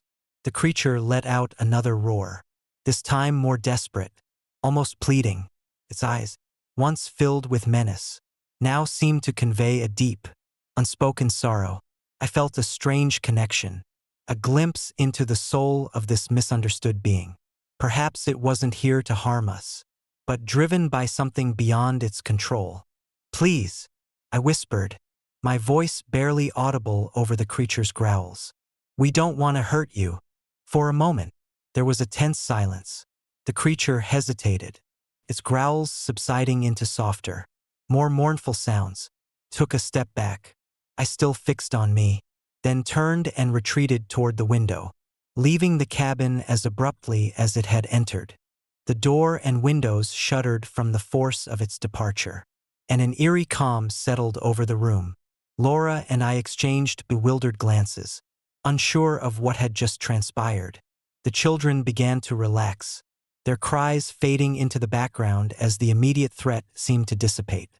We waited in silence for what felt like an eternity, ensuring that the creature had truly left. Eventually, the first light of dawn began to filter through the trees, casting a gentle glow over the snow-covered landscape. The forest was still, the only sounds the distant calls of birds and the rustling of leaves in the morning breeze. Exhausted and shaken, we sat together, trying to process the night's events.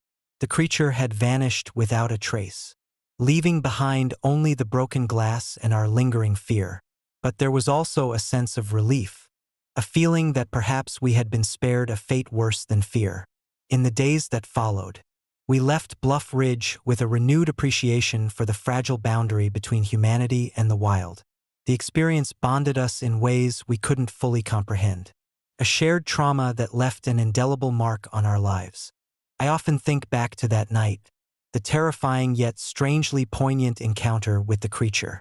It challenged my beliefs, forcing me to confront the mysteries that still lie hidden in the depths of the wilderness. Bluff Ridge Cabin remains a symbol of that harrowing night, a testament to the unknown forces that dwell just beyond our understanding, and the resilience of the human spirit when faced with the unimaginable.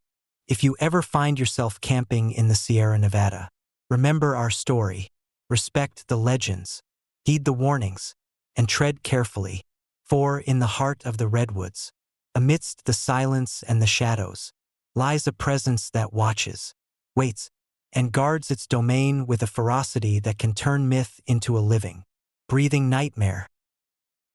Story number 62. The Shadow of Bluff Creek. The first time I heard about Bluff Creek, it was through the infamous Patterson-Gimlin film, a grainy, black-and-white snapshot of what many believed was Bigfoot.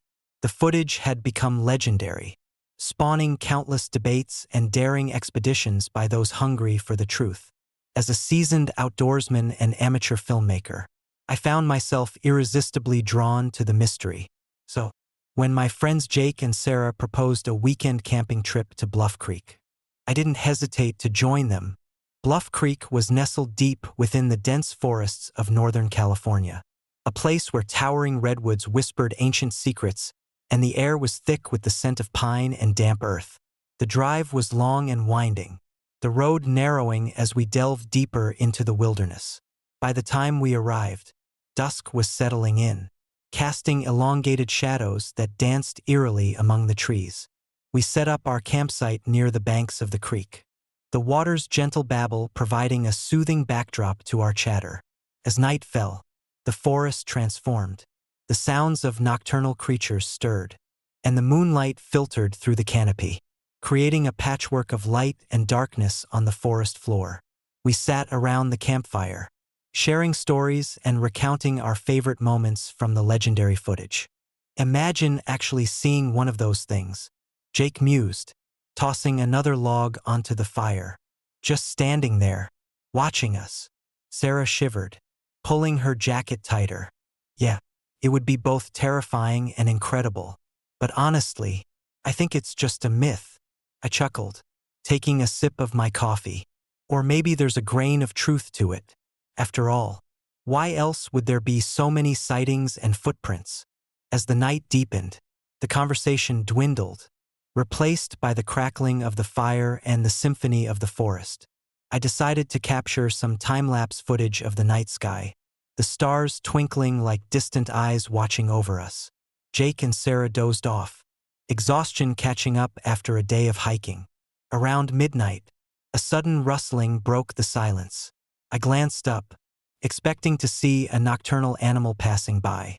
Instead, I froze, my heart pounding in my chest. There, standing at the edge of the clearing, was a towering figure covered in thick, dark fur.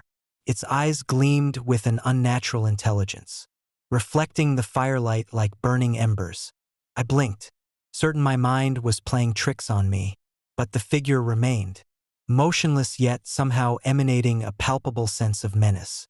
I reached for my camera, my hands trembling. Jake? Sarah? Silence answered me. Panic surged through me as I realized I was alone, the others likely asleep or unaware of the presence lurking nearby. The creature took a step forward, its movement deliberate and unnervingly human. My breath caught in my throat as I tried to steady my nerves, the reality of the situation sinking in. Without warning, it let out a guttural growl, a sound that reverberated through the trees and sent shivers down my spine. I stumbled back, nearly losing my footing on the uneven ground. The fire flickered, casting dancing shadows that seemed to come alive with the creature's presence. Stay calm, I whispered to myself, trying to think rationally. It's just an animal. Maybe it's curious. But curiosity quickly turned to fear as the creature advanced, its eyes never leaving mine. I scrambled to my feet, backing away towards the creek.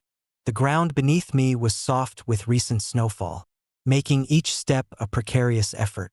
The creature mirrored my movements, maintaining an eerie distance that felt both deliberate and predatory. Desperate for a plan, I remembered the stories of Bluff Creek, tales of those who had encountered the creature and barely escaped with their lives. They spoke of using light or noise to deter it, methods that seemed both simple and futile against such a formidable presence. I grabbed a branch and swung it towards the creature, hoping to create enough noise to scare it off. The branch struck the ground with a loud crack, but instead of retreating, the creature let out another, louder growl. It moved faster now, the gap between us closing with alarming speed. Heart racing, I turned and ran towards the cabin we had left earlier, the comforting structure now a beacon of hope amidst the chaos. The creature was relentless, its heavy footsteps thudding against the snow-covered ground, echoing my frantic breaths. My mind raced, searching for a way to outmaneuver it, but the dense forest offered little in the way of escape. I reached the cabin and slammed the door shut, my hands shaking as I fumbled with the latch. The creature pounded on the door, the impact sending vibrations through the wood. I backed away, desperately seeking a way to secure ourselves inside. Jake and Sarah stirred, waking up to the commotion. "What the hell is that?" Jake exclaimed, grabbing his flashlight and peering through the window. Before I could respond, the creature's silhouette was visible through the glass, its eyes burning with an intense, unyielding fury.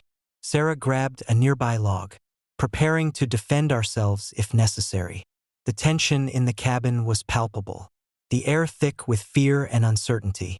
"Stay quiet," I whispered, my voice barely audible over the pounding on the door. Minutes felt like hours as we huddled together, the creature's presence a constant reminder of our peril. Suddenly, a loud crash echoed from the back of the cabin. The door gave way, splintering under the creature's force. It entered the room, its massive frame filling the space, eyes locked onto ours with an unspoken hunger. I froze, unable to move, as the creature approached.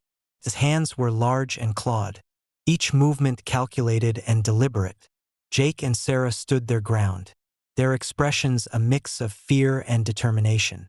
The creature let out a final, earth-shaking roar before lunging towards us. In that moment, something within me snapped. Fear transformed into a surge of adrenaline, pushing me to act. I grabbed the log Sarah was holding and swung with all my might, connecting with the creature's side. It let out a pained growl, staggering back momentarily. Seizing the opportunity, I reached for the flashlight and flung it directly into its eyes. The creature recoiled, blinded and disoriented, its growls turning into agonized howls. Taking advantage of its vulnerability, I pushed Jake and Sarah towards the door, urging them to run while I kept the creature distracted. They hesitated, torn between their instinct to flee and the fear of leaving me behind. But the creature recovered quickly, its movements regaining their ferocity. With a final burst of strength, I swung the log once more, this time striking the creature's head. It let out a deafening scream, the sound echoing through the cabin and the surrounding forest. Staggering backwards, it fell to the ground, the adrenaline draining from my body as exhaustion set in. Jake and Sarah didn't look back as they fled into the night, the sound of their footsteps fading into the distance. I collapsed to the floor, the reality of what had just happened washing over me. The creature lay still, his breathing heavy and ragged, a testament to the primal fear and survival instinct that had driven me to protect my friends.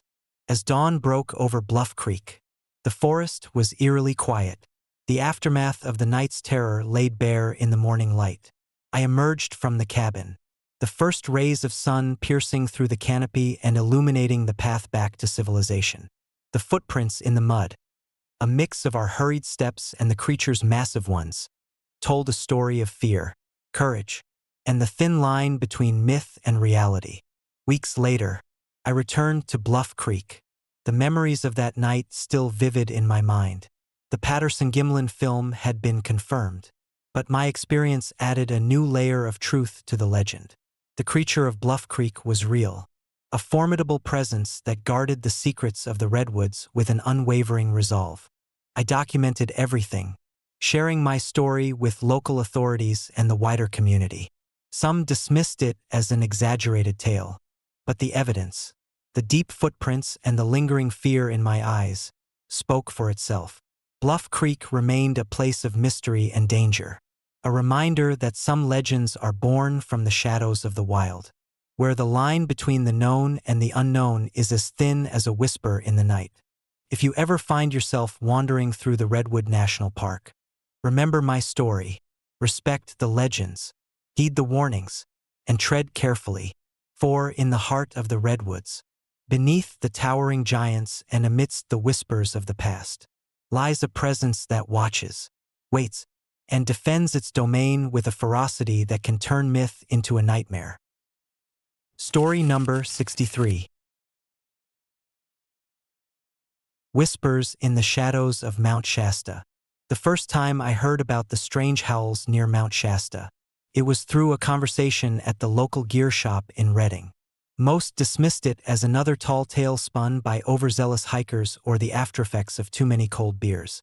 But when my friends Emily, Mark, Lisa, and I decided to embark on a weekend camping trip deep into the heart of Mount Shasta, the stories lingered in the back of my mind like a persistent shadow. Mount Shasta had always been a beacon for adventurers and mystery seekers alike. This towering peak, cloaked in perpetual snow, stood as a sentinel over the sprawling wilderness below. We were drawn not just by the promise of pristine trails and breathtaking vistas, but by the allure of uncovering the truth behind the whispered legends. Our journey began on a crisp Friday morning. The air was sharp with the scent of pine and damp earth as we loaded our gear into Mark's rugged 4x4, the vehicle's tires gripping the gravelly roads with ease. Emily, ever the planner, had meticulously charted our route, ensuring we stayed on the established trails and avoided the denser, more treacherous parts of the forest. As we trekked deeper into the wilderness, the landscape transformed. The dense forests of Douglas fir and western red cedar gave way to open meadows dotted with wildflowers, their vibrant colors a stark contrast to the dark, towering trees. The serenity of the surroundings was both comforting and unnerving, the silence broken only by the occasional call of a distant bird or the rustling of leaves in the gentle breeze. By late afternoon, we had reached a secluded clearing near a small, crystal-clear lake. The water mirrored the sky above, reflecting the fading hues of sunset in a mesmerizing display. We set up camp, the air growing colder as the sun dipped below the horizon. As night fell, the forest seemed to come alive with sounds, the chirping of crickets, the croaking of frogs, and the gentle lapping of water against the shore. We gathered around the campfire, its warmth a welcome respite against the encroaching chill. Emily shared her collection of local legends, her voice steady yet filled with an undercurrent of unease. The most recent stories spoke of unexplained howls echoing through the night, sounds unlike any known animal, accompanied by the sighting of glowing eyes watching from the darkness. People say it's a creature unlike anything they've ever seen, Emily explained, her eyes flickering with both fear and fascination. Some call it Bigfoot. Others think it's something more sinister. Mark chuckled, attempting to lighten the mood. Come on, Emily. You're not seriously buying into those ghost stories, are you? Lisa, always the skeptic, added. It's probably just a bear or some other wild animal reacting to our presence. The forest is full of surprises. I tried to shake off the creeping unease that settled in my stomach. After all, we were seasoned outdoorsmen, familiar with the sounds and sights of the wilderness. But as the night deepened, the howls Emily described began to resonate through the trees, a haunting melody that sent shivers down my spine. Did you guys hear that? I asked, my voice barely above a whisper. Mark nodded, his expression serious. Yeah, sounds like it's coming from out there, he said, pointing towards the dense forest beyond the lake. We sat in tense silence, the howls growing louder and more frequent, each one carrying an eerie resonance that seemed to penetrate the very air around us. The campfire flickered, casting long, dancing shadows that played tricks on our minds. Suddenly, a piercing scream echoed through the night, followed by the heavy thuds of footsteps approaching our campsite. My heart pounded in my chest as I strained to see through the darkness, my flashlight darting back and forth in search of the source. Out of the shadows emerged a towering figure, its massive frame covered in thick, matted fur that seemed to absorb the scant light available. Its eyes glowed with an unnatural intensity, reflecting the firelight like burning embers.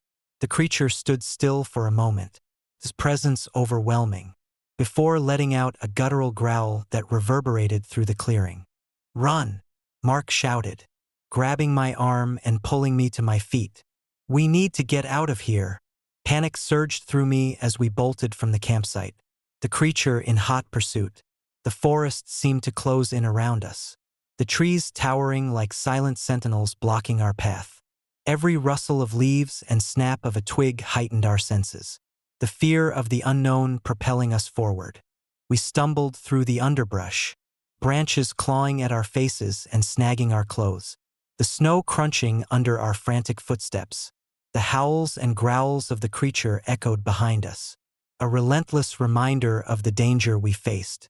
My mind raced, searching for any semblance of rationality amidst the chaos. Over here, Lisa called, pointing towards a narrow trail that promised a quicker escape. We followed her lead, the path winding steeply upward, the cold air biting at our skin. Our breaths came in ragged gasps, the adrenaline making every step both a battle and a necessity. As we climbed, the sounds of the creature seemed to diminish, replaced by the oppressive silence of the night. Just when hope began to flicker, a shadowy figure blocked our path, its eyes glowing brighter than before. We froze, our hearts sinking as the reality of our situation pressed in. This is it, Emily whispered, her voice trembling with fear. There's no way past it. The creature let out a final, bone-chilling roar, its massive form looming over us. For a moment, time stood still, the world reduced to the three of us and the embodiment of our worst nightmares. Then, without warning, turned and disappeared into the darkness, the howls fading into the distance. We stood there, breathless and shaken, the forest returning to its deceptive calm. The adrenaline slowly ebbed, leaving behind a profound sense of relief and lingering fear. We didn't speak for what felt like hours, the gravity of what had transpired settling in. Eventually, we made our way back to the campsite, the first light of dawn breaking over the horizon and dispelling the shadows that had haunted us through the night. The forest seemed different now, its beauty tinged with an undercurrent of menace. Packing up our gear, we left Bluff Ridge with a newfound respect for the legends that inhabited Mount Shasta. The experience bonded us in ways we couldn't have imagined, a shared trauma that left an indelible mark on our lives. The footprints in the snow and the lingering echoes of the creature's howls were reminders of the night we faced the unknown and survived. Years have passed since that fateful weekend, but the memory remains vivid, the fear and adrenaline still coursing through my veins whenever I think back to the encounter. Mount Shasta stands tall and enigmatic, its mysteries as vast as the wilderness that surrounds it. The legends may continue to grow, but for those of us who have witnessed the truth, they serve as a testament to the untamed and unpredictable forces that dwell within nature's embrace. If you ever find yourself venturing into the heart of Mount Shasta, remember our story, respect the legends, heed the warnings, and tread carefully, for in the shadows of the redwoods and beneath the watchful eyes of the mountains lies a presence that watches, waits, and guards its domain with a ferocity that can turn myth into a living, breathing nightmare. Story number 64. Echoes of Freeman House. Winter in Stillwater, Oklahoma, was relentless. The snow piled high against the windows, muffling the sounds of the outside world and casting long, eerie shadows across the desolate landscape. My name is Michael Sanders, and for the past decade, I've been drawn to unsolved mysteries, haunted by a curiosity that refuses to be quelled. The disappearance of Ashley Freeman and Loria Bible in 1999 was one such case that had consumed my thoughts ever since I first heard about it. It was New Year's Eve when tragedy struck the Freeman family. Their home, a warm and welcoming abode on the outskirts of town, was engulfed in flames late that night. The fire was swift and merciless, reducing the house to ashes within minutes. The local fire department arrived promptly, finding the bodies of Ashley's parents, charred and lifeless, but no trace of the two young girls. Despite extensive searches and countless theories, Ashley and Loria were never found, their disappearance remaining one of Oklahoma's most perplexing mysteries. Driven by a need to uncover the truth, I decided to visit the now-abandoned Freeman house. The site had become a local legend, avoided by most and spoken of only in hushed, fearful tones. As I approached the property, the wind howled through the barren trees, carrying with it whispers of the past that seemed to beckon me closer. The remnants of the house stood solemnly amidst the snow, its charred facade a stark reminder of that fateful night. Stepping inside, the air was thick with the scent of smoke and decay. The once vibrant home was now a skeleton of its former self, the walls scarred by fire and the floor littered with debris. I moved cautiously through the rooms, each step echoing in the oppressive silence. It was easy to imagine the chaos that had unfolded here, the desperate cries and the terrifying realization that something was terribly wrong. As I entered what had once been the living room, my flashlight caught sight of a partially burned photograph lying on the floor. It showed the Freeman family smiling happily, a stark contrast to the destruction that now surrounded me. My heart ached at the sight, and I couldn't help but wonder what had happened to Ashley and Loria. Were they still alive, trapped somewhere within these walls? Or had something more sinister taken them? Determined to find answers, I set up my equipment, hoping to capture any signs of the missing girls. Hours passed with nothing but the occasional creak of the old house settling under the weight of time. Just as I was beginning to lose hope, I heard it, a faint, almost imperceptible whisper that seemed to emanate from the very walls. "Help us!" My blood ran cold as I followed the sound. my flashlight guiding me towards the basement door. The stairs were steep and covered in a thick layer of dust, making each step a challenge. Reaching the bottom, I found myself in a dimly lit room, the air heavy with a sense of despair.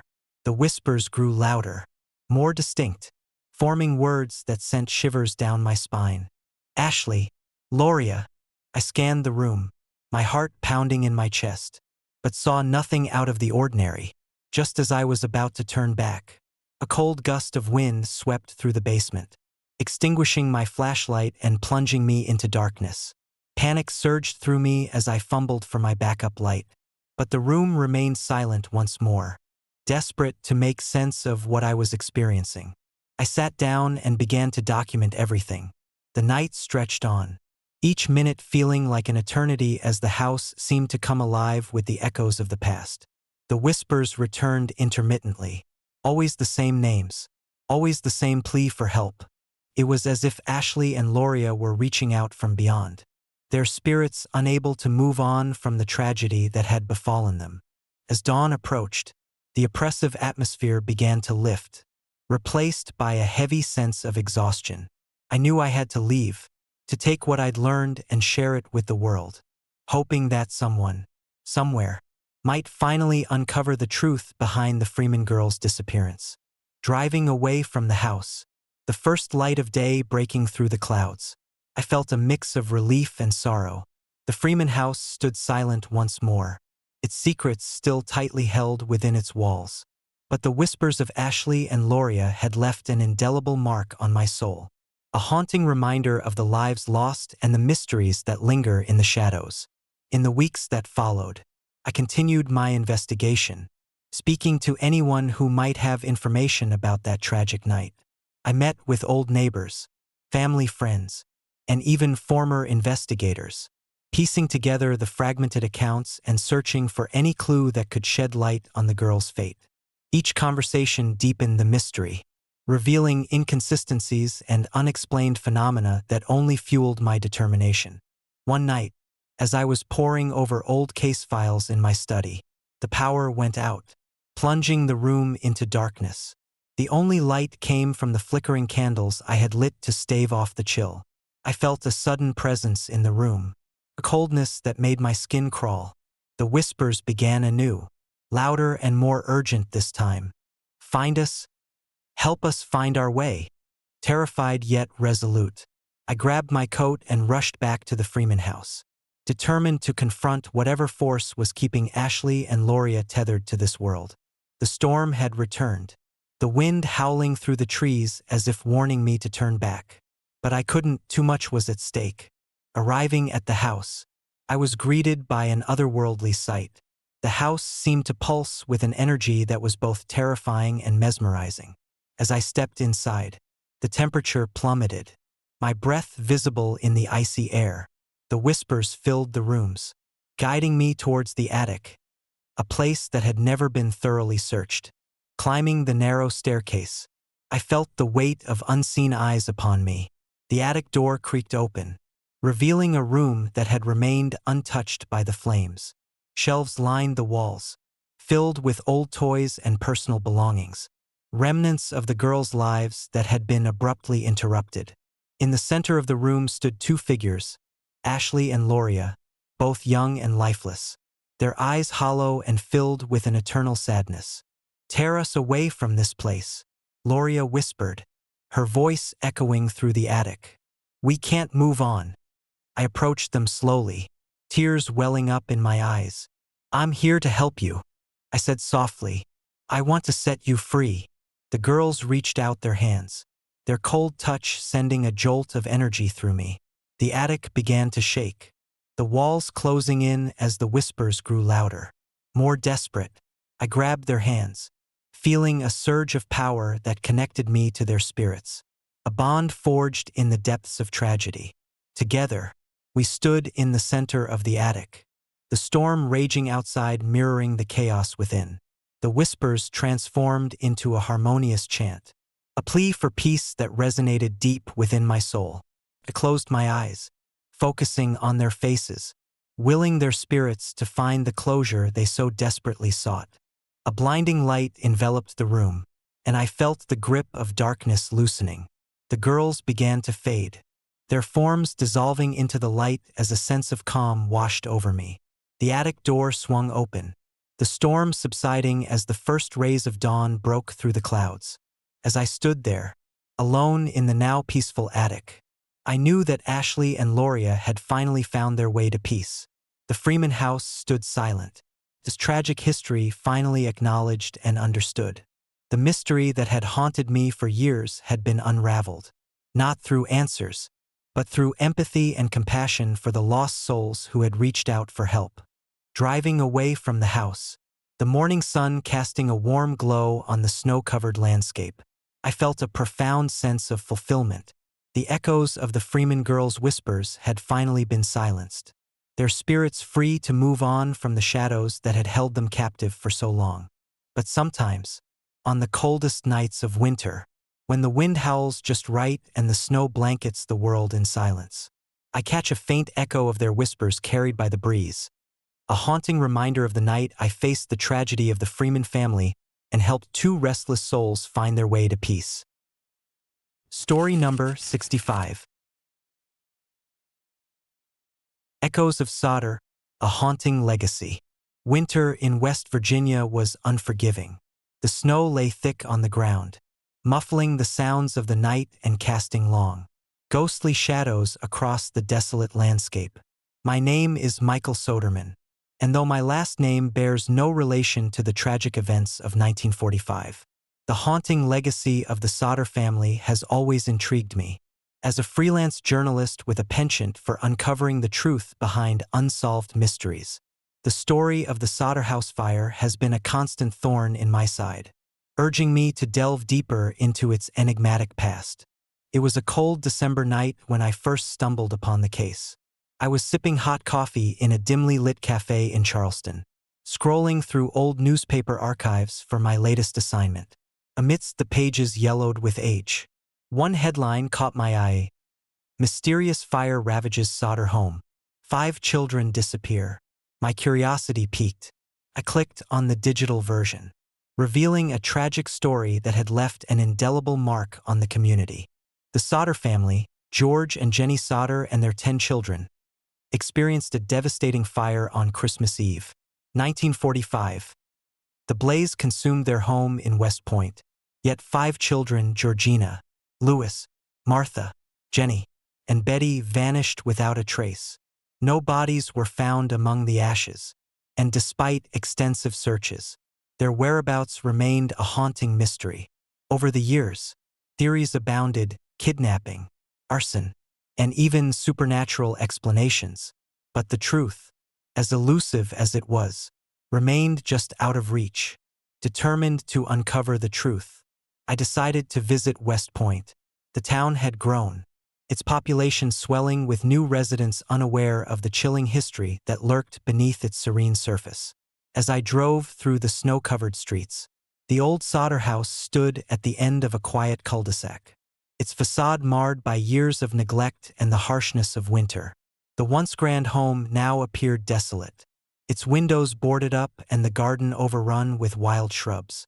I approached the house cautiously, the wind howling through the broken panes and rattling the shutters. The air was thick with an oppressive silence, broken only by the occasional creak of the old structure settling under the weight of time. My footsteps echoed on the gravel driveway as I circled the property, searching for any signs of life or hidden clues that might shed light on the mysterious disappearance. Inside, the house was a labyrinth of decaying rooms, each one frozen in time. Dust-covered furniture lay scattered, remnants of a family life abruptly halted. As I explored, I couldn't shake the feeling of being watched, the weight of unseen eyes pressing down on me. It was as if the house itself was holding its breath, guarding secrets that refused to be uncovered. In the heart of the house stood the remnants of the living room, where the fire had first broken out. The hearth was empty now, the mantel cluttered with old photographs and charred remnants of personal belongings. I carefully sifted through the ashes, searching for anything that might hint at the fate of the missing children. My fingers brushed against a scorched piece of fabric, a fragment of a blanket, perhaps belonging to one of the children. The discovery sent a chill down my spine, the remnants of tragedy whispering their sorrow through the silence. As midnight approached, the temperature in the house seemed to drop, the cold seeping into my bones. I decided to set up camp in the living room, hoping that the stillness of the night would provide some clarity. The only source of light was my flickering flashlight, casting long shadows that danced eerily across the walls. I sat down, pulling out my notebook and pen, determined to document every detail. Hours passed in a monotonous rhythm, the only sound my own breathing and the occasional creak of the old house. But as the clock struck 3 a.m., the atmosphere shifted. The air grew thick with an unnatural presence, a sense of impending doom that made my skin crawl. I felt an overwhelming urge to leave, but something held me in place, a force that I couldn't comprehend. Suddenly, the room was filled with the sound of soft, indistinct whispers, as if a dozen voices were murmuring just beyond the edge of hearing. My heart pounded in my chest as I strained to listen, the whispers coalescing into faint, sorrowful pleas. "Remember us? Remember us." A cold gust of wind swept through the room, extinguishing my flashlight and plunging me into darkness. Panic surged through me as I fumbled to relight it, the beam wavering before stabilizing. In the dim light, I saw her, a young girl in a tattered dress, her face pale and hollow, eyes vacant and filled with an endless sorrow. She stood by the window, staring out into the night, her presence both haunting and heartbreaking. "Who are you?" I whispered, my voice trembling with fear and empathy. She didn't respond, merely continuing to gaze out the window, her silent plea etched into my soul. The temperature dropped further, my breath visible in the frigid air as the whispers grew louder, more insistent. "Help us, find us." Determined to reach out, I took a step closer, my heart aching with the weight of her sorrow. "I'll help you," I promised, my voice steady despite the fear gnawing at me. "I want to help you find peace."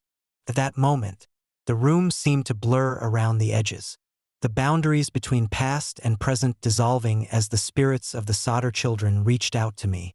Memories flooded my mind, visions of the night the fire broke out, the screams of panic, the frantic search for the missing children, and the haunting realization that they were gone forever.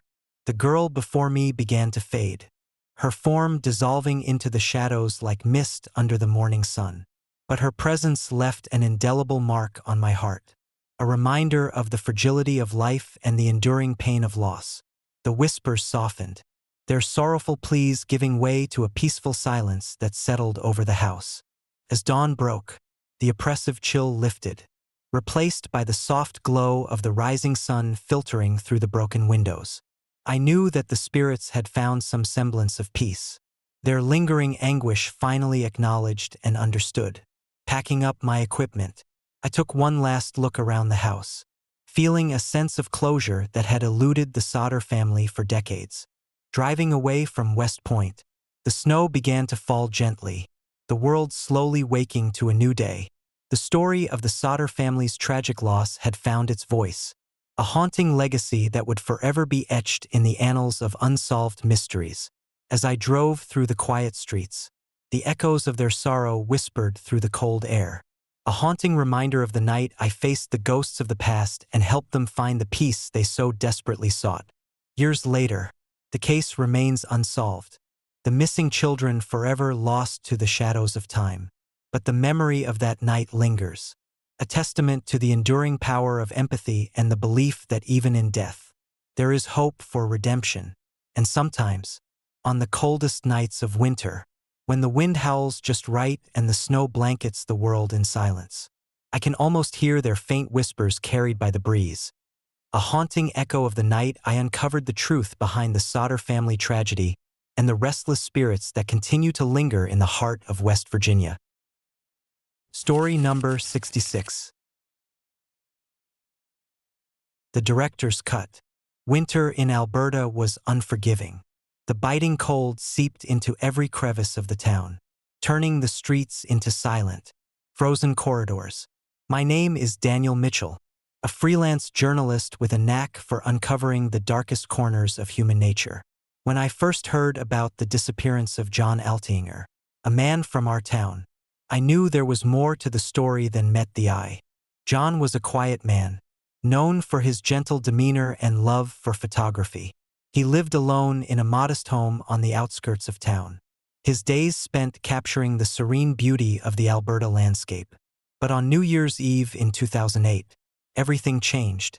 John vanished without a trace after a night that was supposed to be filled with celebration and hope. The night was particularly harsh. Snowstorms had blanketed the region, making travel treacherous. John had spent the evening at a local party, a rare social gathering for him, courting to his friends. He had met someone online that night, a charming man named Alex Turner, an amateur filmmaker with a passion for horror movies. They had connected through a dating website, bonding over their shared interests in art and storytelling. I decided to delve deeper into John's disappearance, convinced that the online connection held the key to unraveling the mystery. My investigation led me to Alex Turner, a reclusive figure who lived in a dilapidated house just a few miles from John's residence. The house was a relic of past ambitions, with broken windows and overgrown ivy clinging to its sides like desperate hands reaching for salvation. When I approached Alex, he welcomed me with a nervous smile, his eyes darting around the room as if expecting someone, or something, to appear at any moment. The interior was cluttered with old film equipment, scripts, and stacks of unfinished projects. It was clear that Alex's dreams had been long abandoned, his passion reduced to a haunting reminder of what could have been. "We never meant for anything bad to happen to John," Alex insisted, his voice wavering with genuine remorse. "He was just helping me with my latest project, a documentary on the psychology of fear. We wanted to create something real, something that would make people feel the fear we explored in our films." His explanation was plausible, yet something about his demeanor didn't sit right with me. There was an undercurrent of obsession in his words, a fixation that bordered on madness. As the night wore on, I couldn't shake the feeling that Alex was hiding something, a truth buried beneath layers of guilt and fear. Determined to get to the bottom of the story, I spent the next few days piecing together the events leading up to John's disappearance. Witnesses described seeing John leave Alex's house around midnight, never to return. The police investigation had been thorough, yet no solid leads emerged. The case had gone cold, leaving the town to grapple with unanswered questions and lingering fears. One evening, as I reviewed my notes, a knock echoed through my apartment door. I opened it to find Alex standing there, his face pale and his eyes haunted. "Can we talk?" he asked, his voice barely above a whisper. I hesitated but nodded, stepping aside to let him in. We sat down, the air thick with tension and unspoken truths. "I need to tell you everything," Alex began, his hands trembling as he clutched a worn leather journal. "It's not just about the film. There's something else. Something I couldn't control."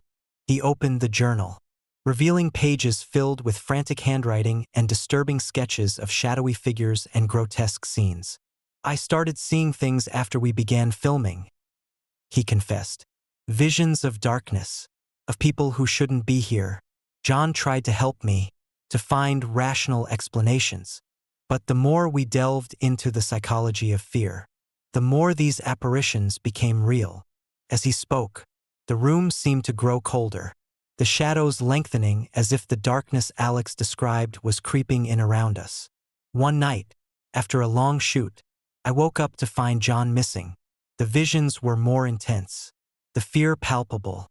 I thought he had left, but I couldn't shake the feeling that something terrible had happened. Alex's confession painted a chilling picture of a man consumed by his obsession, his pursuit of fear blurring the lines between reality and nightmare. I tried to recreate the scenes from my visions, thinking it would help me understand them, but instead, it drew something out of the shadows, something that took John. I felt a shiver run down my spine, the room heavy with the weight of his words. "What did you do?" I asked, my voice barely audible. He looked up, his eyes filled with sorrow and desperation. I confronted it, trying to banish the darkness. But it was too strong, too hungry, took John. And now it wants more.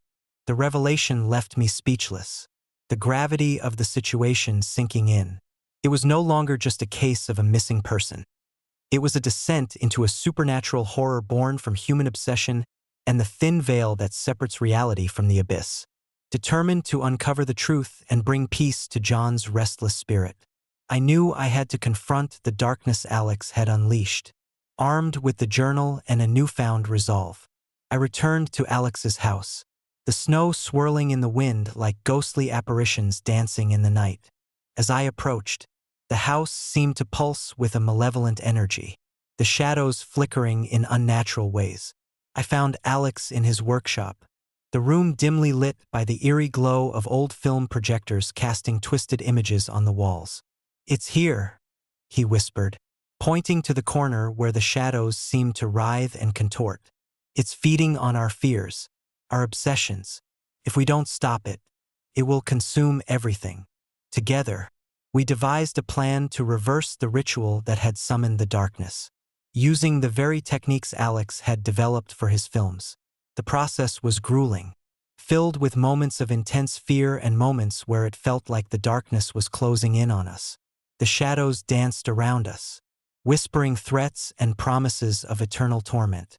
As the clock struck midnight, the pinnacle of the new year, we began the final steps of the ritual. The air grew thick with tension, the temperature dropping to unbearable lows. The shadows coalesced into a single, monstrous form, its presence suffocating and all-encompassing. It reached out with tendrils of darkness, seeking to claim us as its next victims. Summoning every ounce of courage, I led Alex in reciting the incantations from the journal, our voices merging in a desperate plea for salvation.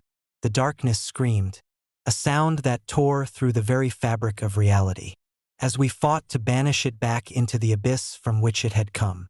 With a final, triumphant shout, the darkness recoiled, the shadows dissipating into nothingness.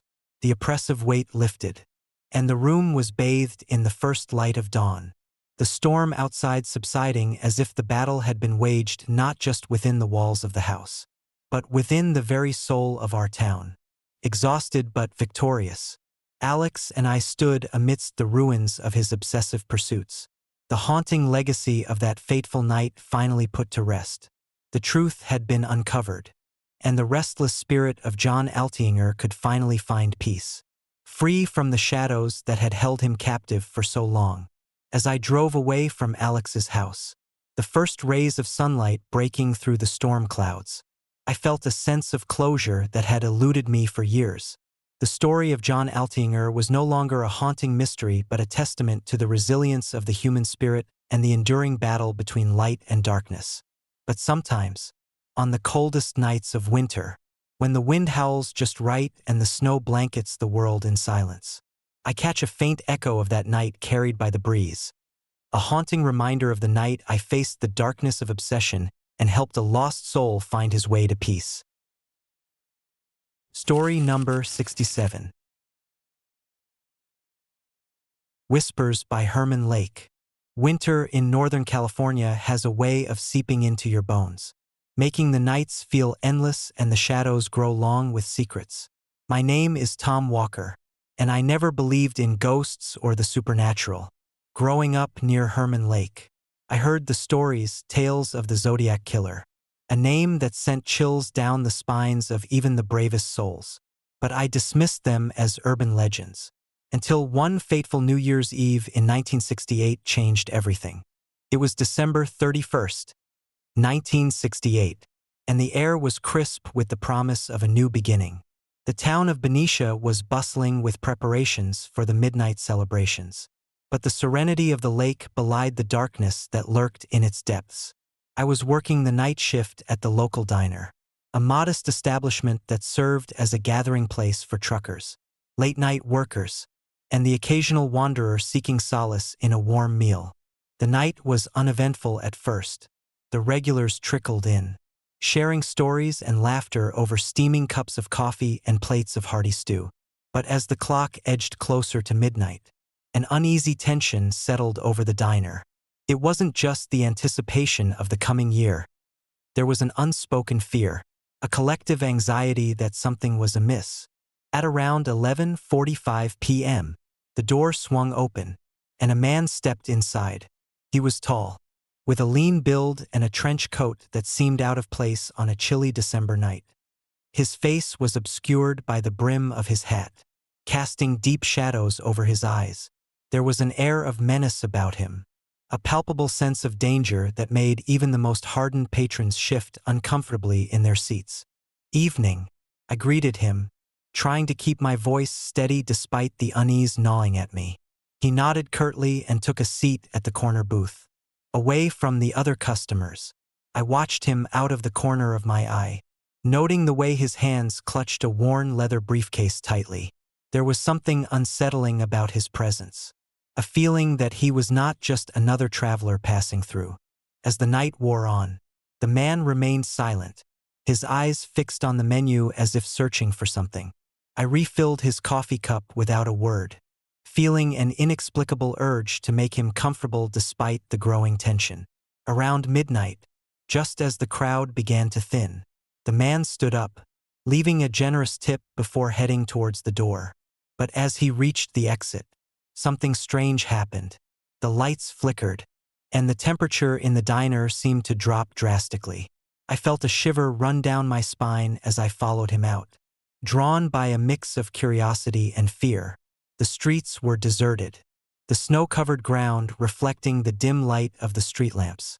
The man paused at the edge of the parking lot, turning slowly to face me. "Looking for something?" he asked, his voice low and gravelly. I shook my head, trying to muster the courage to speak. "I just wanted to make sure you were okay." He smirked, a cold, unsettling gesture. "I'm always okay," he replied, his eyes gleaming with an otherworldly intensity. "But maybe you're not."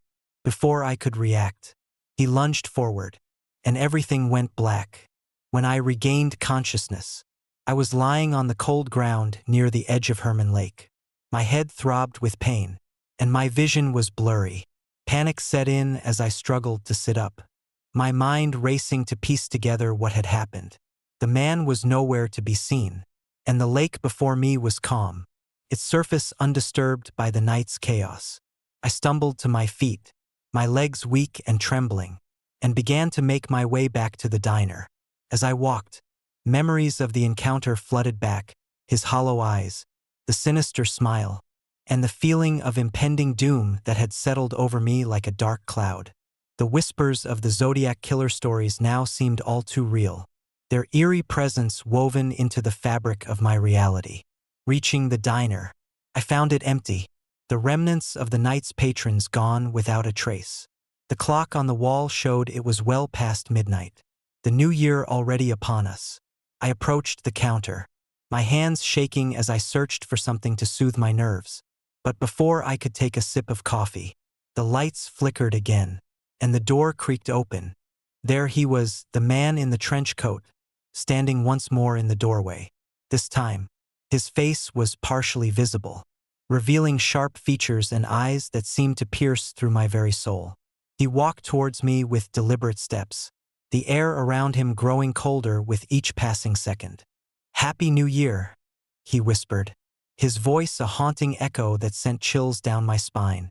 I backed away, fear gripping my heart as he continued to advance. "What do you want?" I demanded, my voice barely audible over the howling wind outside. He stopped inches from me, his presence overwhelming. "To remind you that some mysteries are best left unsolved," he replied, his eyes narrowing into slits. "To remind you of the darkness that resides within us all." Before I could react, he vanished, leaving me alone in the empty diner, the oppressive silence more suffocating than ever. My mind raced with questions. Who was he? What did he mean by his cryptic message? And most importantly, was the Zodiac killer truly supernatural? A ghostly entity haunting the living? Determined to find answers, I began to research the case more intensely, delving into old newspapers, police reports, and eyewitness accounts. The double murder near Herman Lake had baffled authorities for years, the lack of evidence and the elusive nature of the killer making it one of the most perplexing cases in American history. The cryptic letters sent to the press only deepened the mystery, the ciphers and symbols taunting investigators with their hidden meanings. As the days turned into weeks, I became obsessed with uncovering the truth behind the man in the trench coat and his connection to the Zodiac killer. I spent countless nights poring over documents, visiting the crime scene, and interviewing anyone who might have information. The more I delved, the more I felt the presence of something dark and malevolent watching my every move, a shadow that seemed to follow me wherever I went. One night, driven by a mixture of fear and determination, I returned to Herman Lake, the place where it all began. The snow had ceased, leaving the landscape pristine and eerily quiet. The lake shimmered under the moonlight, its surface reflecting the haunting beauty of the night. I stood at the edge, the chill in the air making my bones ache, and closed my eyes, trying to summon the courage to confront whatever lingered in the darkness. "Show yourself," I whispered, my voice trembling with both fear and resolve. The water began to ripple, and the air grew thick with tension. From the depths emerged a figure, tall and imposing, cloaked in shadows, his presence both terrifying and mesmerizing. It was him, the man in the trench coat, the embodiment of the Zodiac killer's darkness. "You seek the truth," he stated, his voice resonating with a sinister authority. "But some truths are meant to remain hidden." I took a step forward, my heart pounding in my chest. "Why are you doing this? Why haunt me?" He regarded me with hollow eyes, the weight of his sorrow and rage evident in his gaze. "To remind you of the fragility of life, the thin line between sanity and madness. To remind you that darkness exists within us all." As he spoke, the surroundings seemed to warp and twist, the serene beauty of the lake transforming into a nightmarish landscape of shadows and fear. The whispers of lost souls echoed through the air, their sorrowful pleas intertwining with his own voice, creating a symphony of anguish that threatened to overwhelm me. "I need to let you go," pleaded, tears welling up in my eyes. "Help me find peace." For a moment, his expression softened, the anger and sorrow flickering in his eyes like a dying flame. "Perhaps," he murmured, his form beginning to fade, "perhaps understanding brings peace. But remember, darkness is a part of us all. Embrace it, and you might find the strength to overcome." With that final cryptic message, he vanished, leaving me alone by the lake, the oppressive darkness lifting as quickly as it had descended. I stood there, trembling and breathless, the echoes of his words lingering in the cold night air. In the aftermath of that encounter, I found a sense of closure that had eluded me for so long. The man in the trench coat and the haunting legacy of the Zodiac killer remained intertwined in my mind, a reminder of the darkness that resides within and the thin veil that separates our world from the unknown. I continued my work, driven by a newfound understanding of the mysteries that lie hidden in the shadows, always wary of the darkness that watches and waits. But sometimes, on the coldest nights of winter, when the wind howls just right and the snow blankets the world in silence, I catch a faint whisper carried by the breeze. A haunting echo of the night I faced the Zodiac killer's darkness by Herman Lake and learned that some mysteries are best left unsolved. Story number 68. Whispers in the Shadows of Starved Rock. Winter in Illinois was unforgiving, but nothing could prepare me for the darkness that awaited me on that fateful New Year's Eve in 1960. My name is Mark Thompson, and I was a night security guard at the Grand Oak Hotel, nestled near the serene yet enigmatic Starved Rock State Park. The park was a place of natural beauty, its towering sandstone cliffs and cascading waterfalls drawing visitors year-round. But beneath its picturesque exterior lay secrets that would forever haunt my soul. It was December 31st, 1960, a night when the air was thick with anticipation and the promise of a fresh start. The Grand Oak Hotel was bustling with guests celebrating the arrival of the new year.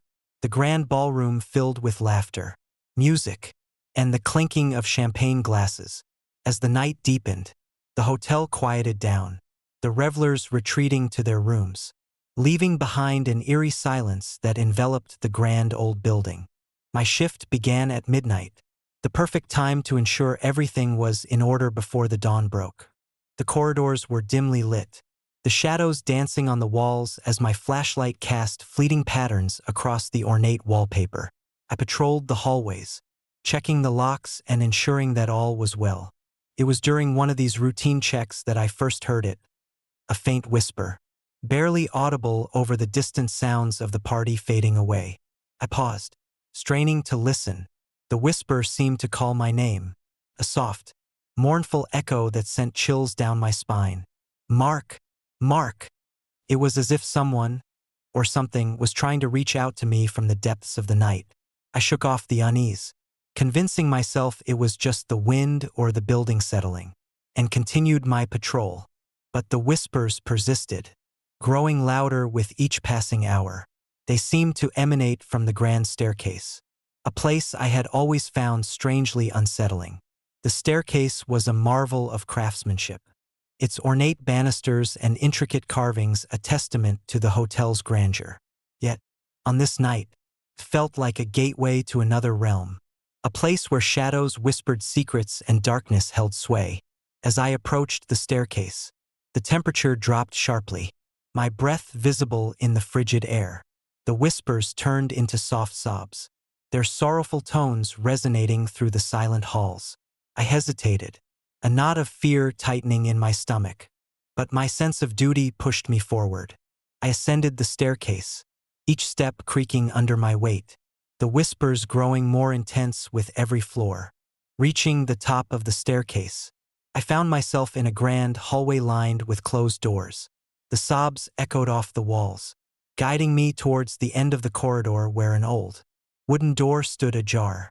The room beyond was dimly lit, the air thick with the scent of smoke and something else, something metallic and unsettling. I approached cautiously, the whispers now a cacophony of sorrow and despair. Pushing the door open, I stepped into a room that seemed frozen in time. The furniture was covered in dust, the curtains heavy with layers of neglect. In the center of the room stood an antique mirror, its surface cracked and clouded, reflecting the dim light in fragmented patterns. As I approached the mirror, the whispers reached a crescendo, their voices overlapping in a haunting symphony of pain.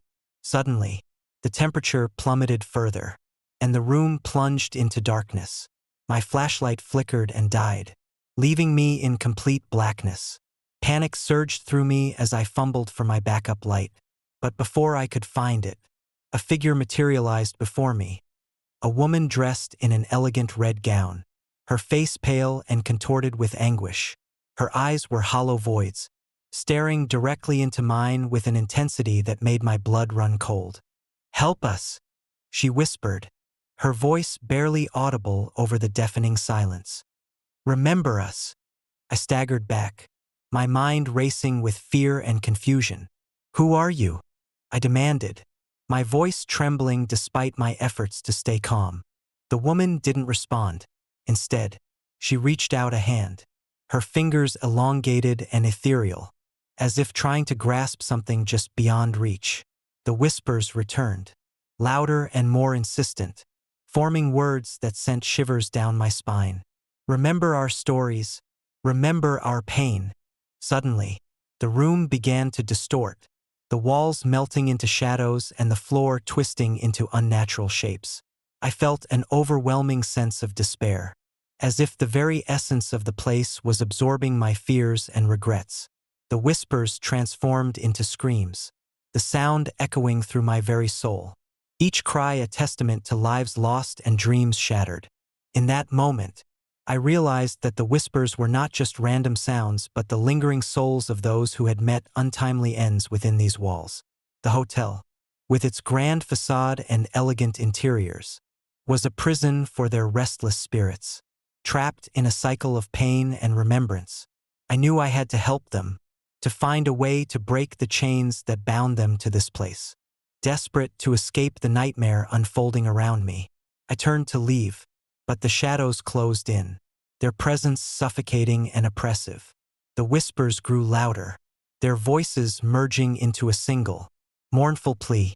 Remember us, free us. Summoning every ounce of courage, I focused on their suffering, my empathy bridging the gap between our worlds. I will remember you, I promised, my voice steady despite the fear gripping me. I will honor your stories and help you find peace. As the words left my lips, the shadows began to recede, their grip loosening as a sense of calm washed over the room. The woman in red faded into the light, her expression softening into one of gratitude and relief. The whispers transformed into gentle sighs, the sorrowful cries giving way to a peaceful silence that settled over the room like a comforting blanket. Exhausted but resolute, I left the room, the oppressive atmosphere lifting as I made my way back through the grand staircase and down the silent corridors. The whispers had ceased, replaced by a serene stillness that seemed to breathe life back into the grand old hotel. As I exited the building, the first light of dawn began to break through the clouds, illuminating the snow-covered landscape with a warm, golden glow. In the days that followed, the Grand Oak Hotel returned to its usual state of quiet elegance, the whispers of the past fading into memory. But the experience left an indelible mark on me, a haunting reminder of the fragility of life and the enduring power of empathy. I knew that the souls trapped within those walls had finally found the peace they so desperately sought, their stories remembered and their pain acknowledged. Years later, the case of Lillian Oding and the mysterious murders at Starved Rock remained unsolved, the secrets buried beneath layers of time and tragedy. But the whispers of that New Year's Eve night continued to echo in my mind, a testament to the thin veil that separates our world from the unknown and the enduring bond between the living and the restless spirits of the past. But sometimes, on the coldest nights of winter, when the wind howls just right and the snow blankets the world in silence, I catch a faint echo of those whispers carried by the breeze, a haunting reminder of the night I faced the shadows of Starved Rock and helped two lost souls find their way to peace. Story number 69. Whispers of Midnight. Winter in Montana was unforgiving. The snow clung to the pines, muffling the world in a blanket of silence that only the occasional howl of the wind could penetrate. My name is Jack Morrison, a seasoned investigator with the Montana Bureau of Missing Persons. Over the years, I've seen my fair share of disappearances, but Patricia Meehan's case from 1989 has always lingered in the back of my mind, a haunting mystery that refuses to be forgotten.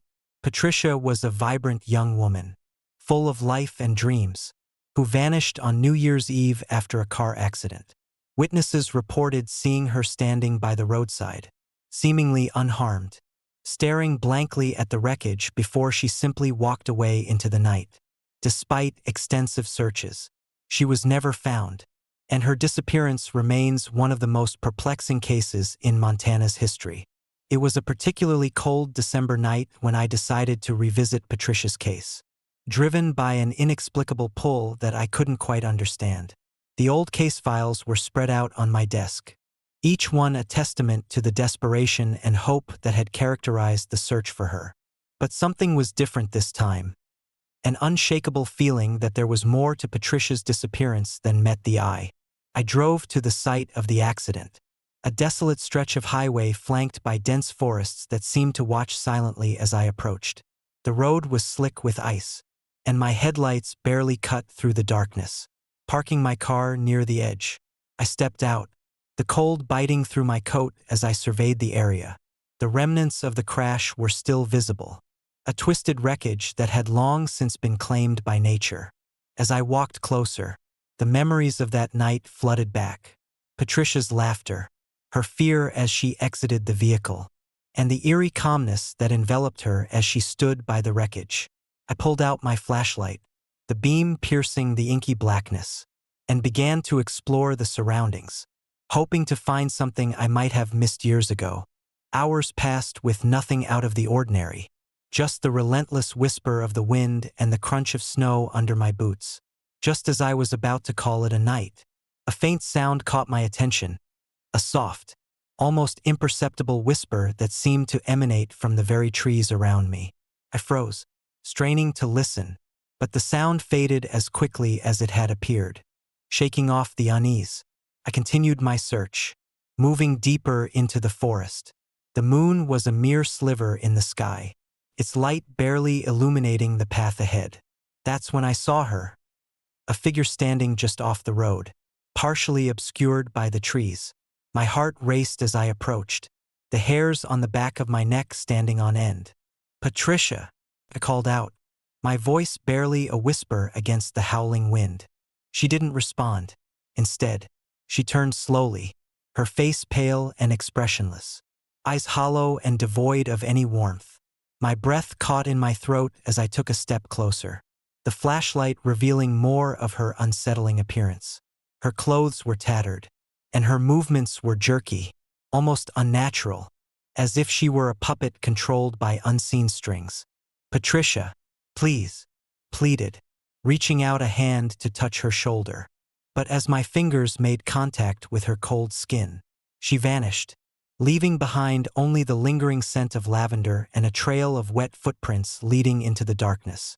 Panic set in as I followed the footprints, my mind racing with questions. How could she disappear so suddenly? Where was she going? The whispers returned, louder this time, forming indistinct words that sent chills down my spine. "Don't leave us," they echoed, a chorus of sorrow and desperation that seemed to come from everywhere and nowhere at once.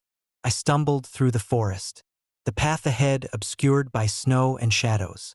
The temperature plummeted, my breath forming icy crystals in the air as the whispers grew more frantic. Just as I thought I couldn't go any further, I reached a clearing where an old, abandoned cabin stood. The structure looked as though it hadn't been touched in decades, windows boarded up and the door hanging loosely on its hinges. Desperate for answers, I approached the cabin, the whispers now a cacophony of voices pleading for help. Pushing open the creaky door, I stepped inside, the interior cloaked in darkness and decay. The air was thick with the scent of mold and something else, something metallic and unsettling. My flashlight flickered, casting eerie shadows that danced across the walls as I moved deeper into the cabin. In the center of the room stood a large, ornate mirror, its surface cracked and clouded. As I approached, the whispers seemed to converge, forming coherent sentences that sent shivers down my spine. "Remember us," they pleaded. "Don't forget our pain." I gazed into the mirror, and the reflection that stared back at me was not my own. Instead, I saw the faces of lost souls, families torn apart, friends abandoned, all victims of the same tragic fate that had befallen Patricia. Their eyes were filled with sorrow, their mouths moving silently as they relived their last moments of pain and fear. A sudden gust of wind blew through the cabin, causing the mirror to shatter, the sound of breaking glass ringing out like a death knell. The spirits began to materialize around me, their forms ghostly and translucent, each one replaying their tragic stories. I felt their anguish, their desperate need for closure, and a profound sadness that weighed heavily on my heart. In the midst of the chaos, Patricia appeared before me once more, her face still pale and expressionless. "Help us," she whispered, her voice filled with an unending sorrow. "Find peace for us." Tears welled up in my eyes as I realized the truth. The spirits were bound to this place by their unresolved pain, unable to move on from the tragedies that had defined their lives. Patricia's disappearance was not just a simple case of a missing person. It was a gateway for these restless souls to reach out, seeking help from the living to find the peace they so desperately needed. Determined to help, I spent the following days researching the history of the cabin and the surrounding area, uncovering stories of untimely deaths, lost loves, and broken promises. Each revelation deepened my understanding of the spirit's plight and the darkness that had consumed this once peaceful place. With the help of a local medium, I returned to the cabin, ready to facilitate the spirit's journey towards closure. The night was colder than ever, the wind howling through the trees like the cries of the damned. We performed a cleansing ritual, our voices merging in a harmonious plea for forgiveness and release. The spirits gathered around us, their presence both terrifying and awe-inspiring as they listened to our heartfelt intentions. As the ritual reached its peak, a profound sense of calm settled over the cabin. The spirits began to fade, their forms dissolving into the ether like mist under the morning sun. Patricia stood before me one last time, her eyes now filled with gratitude and peace. "Thank you," she whispered, her voice a gentle breeze that carried away the last remnants of sorrow. With that, she vanished, leaving behind a sense of tranquility that had long eluded the cabin. The whispers ceased, replaced by the soothing sounds of the winter night outside. I knew that we had succeeded in helping these lost souls find the peace they so desperately sought. Their stories finally acknowledged and remembered. Back at the bureau, I filed away the case with a sense of fulfillment and closure. Patricia Meehan's disappearance had been more than a tragic loss. It had been a beacon for other lost souls, guiding them towards the light and helping them break free from the chains of their past. Years have passed since that fateful winter, but the memory of Patricia and the spirits of the cabin remain etched in my mind. They serve as a constant reminder of the thin veil that separates our world from the unknown and the enduring power of empathy and determination in the face of unimaginable sorrow. But sometimes, on the coldest nights of winter, when the wind howls just right and the snow blankets the world in silence, I catch a faint whisper carried by the breeze. A haunting echo of the night, I faced the restless spirits of Montana and helped them find the peace they so desperately sought. Story number 70. Whispers on Route 30. Winter in Pennsylvania was unforgiving. The snow lay thick on the asphalt, turning Route 30 into a ghostly ribbon snaking through the desolate countryside. My name is Jack Reynolds, and for the past 5 years, I've been a night patrol officer for the Pennsylvania State Police. Most nights are uneventful, the quiet interrupted only by the occasional wildlife or the distant hum of a truck passing through. But the night of December 31st, 1972, was different, etched into my memory as one of the most haunting cases I've ever encountered. It was New Year's Eve, a time when the night was supposed to be filled with hope and celebration. Families gathered in their homes, exchanging good wishes and dreaming of new beginnings. But for Ashley Mitchell, it was the night that would lead her into the shadows, never to be seen again. I received the call just after midnight. A caller reported seeing a woman standing alone on Route 30, near the Old Miller's Rest area. She was dressed in a red coat, her hair blowing wildly in the cold wind. The description was vague, but something about it felt off. The Miller's Rest area was a remote spot, frequented by few, a perfect setting for an unsettling encounter. Arriving at the scene, the snow was falling heavier, obscuring visibility. The Miller's Rest area was deserted, the remnants of a forgotten gas station barely visible through the whiteout. I parked my cruiser and grabbed my flashlight, the beam cutting through the swirling snow as I made my way toward the reported location. As I approached, the sound of my footsteps crunching on the icy ground seemed unnaturally loud. My breath formed visible puffs in the frigid air, and my heart pounded in my chest. There, standing near the edge of the highway, was the woman. She was exactly as the caller described, dressed in a striking red coat, her hair tousled by the wind, her face obscured by the shadows of the night. "Miss," I called out, my voice betraying my unease. "Are you okay? Do you need help?" She didn't respond. Instead, she stood motionless, staring directly into the abyss of the highway. The snowflakes clung to her coat, making her appear almost ethereal, like a ghostly apparition. I took a cautious step forward, my flashlight trembling in my hand. "Mississippi, please," I urged, sensing something was terribly wrong. "If you're lost or hurt, I can help you." Still, she remained silent, her eyes fixed on the endless expanse of darkness before her. A chill ran down my spine as I felt an inexplicable urge to approach her, to offer comfort, but something held me back, a sense of foreboding that made me hesitate. Suddenly, the woman began to fade, her form becoming translucent as if melting into the night air. I reached out instinctively, but my hand passed through her as if she were made of mist. The temperature dropped further, the cold seeping into my bones, and the whispers of the wind seemed to carry a mournful melody. Panicked, I stepped back, my mind racing with questions. Who was she? Why was she here on such a bitterly cold night?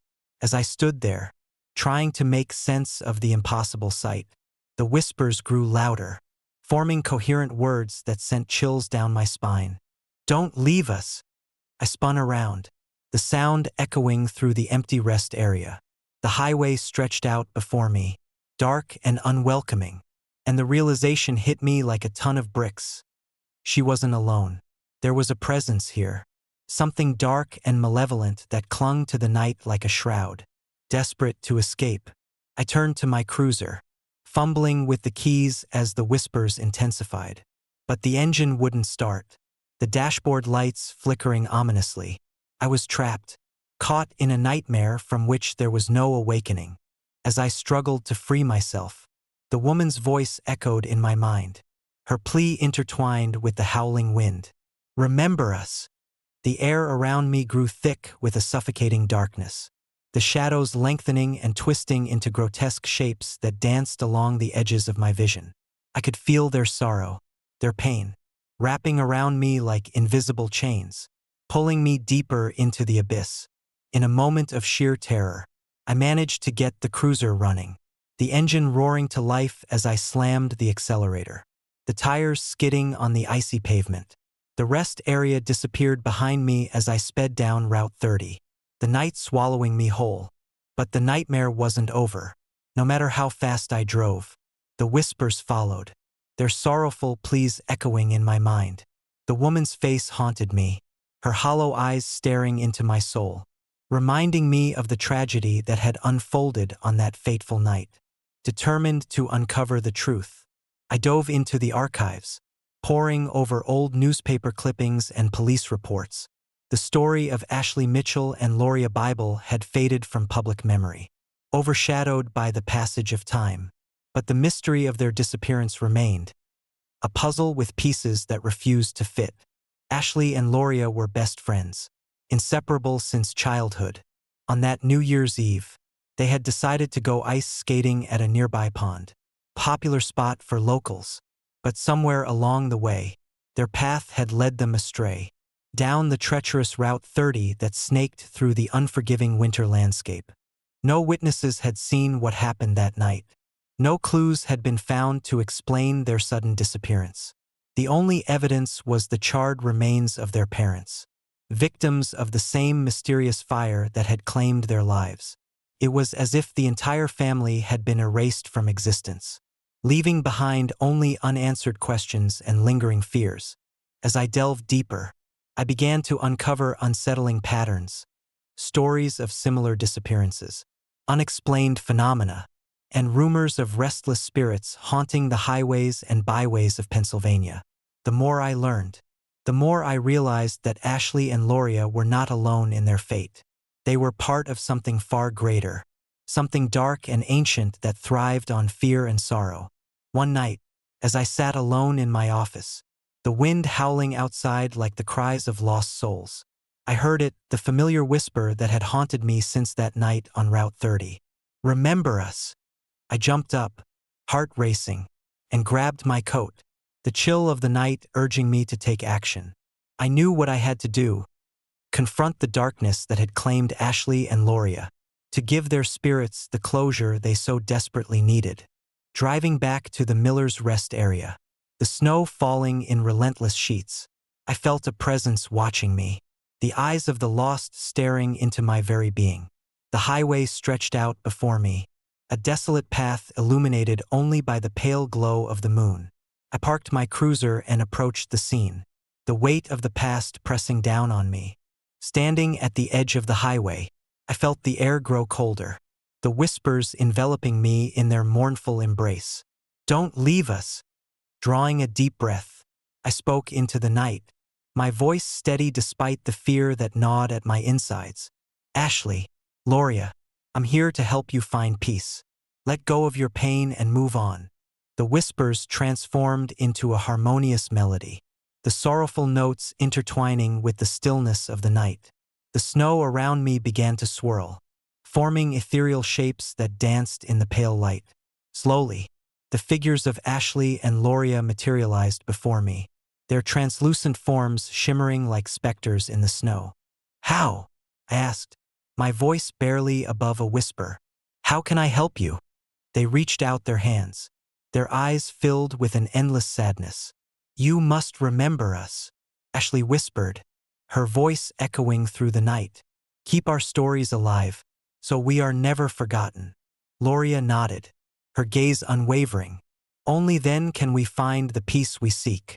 As I stood there, the weight of their plea settling over me, I felt a surge of determination. I knew that their memories had to be preserved, that their stories had to be told so that their spirits could finally rest. With a heavy heart, I vowed to honor their legacy, to uncover the truth behind their disappearance and ensure that their voices would never fade into the shadows. Driving away from Miller's Rest, the snow began to ease, the whispers fading into the distance as the first light of dawn broke through the clouds. The night had been a journey into the depths of sorrow and fear, but it had also been a testament to the enduring power of memory and the unbreakable bonds of friendship.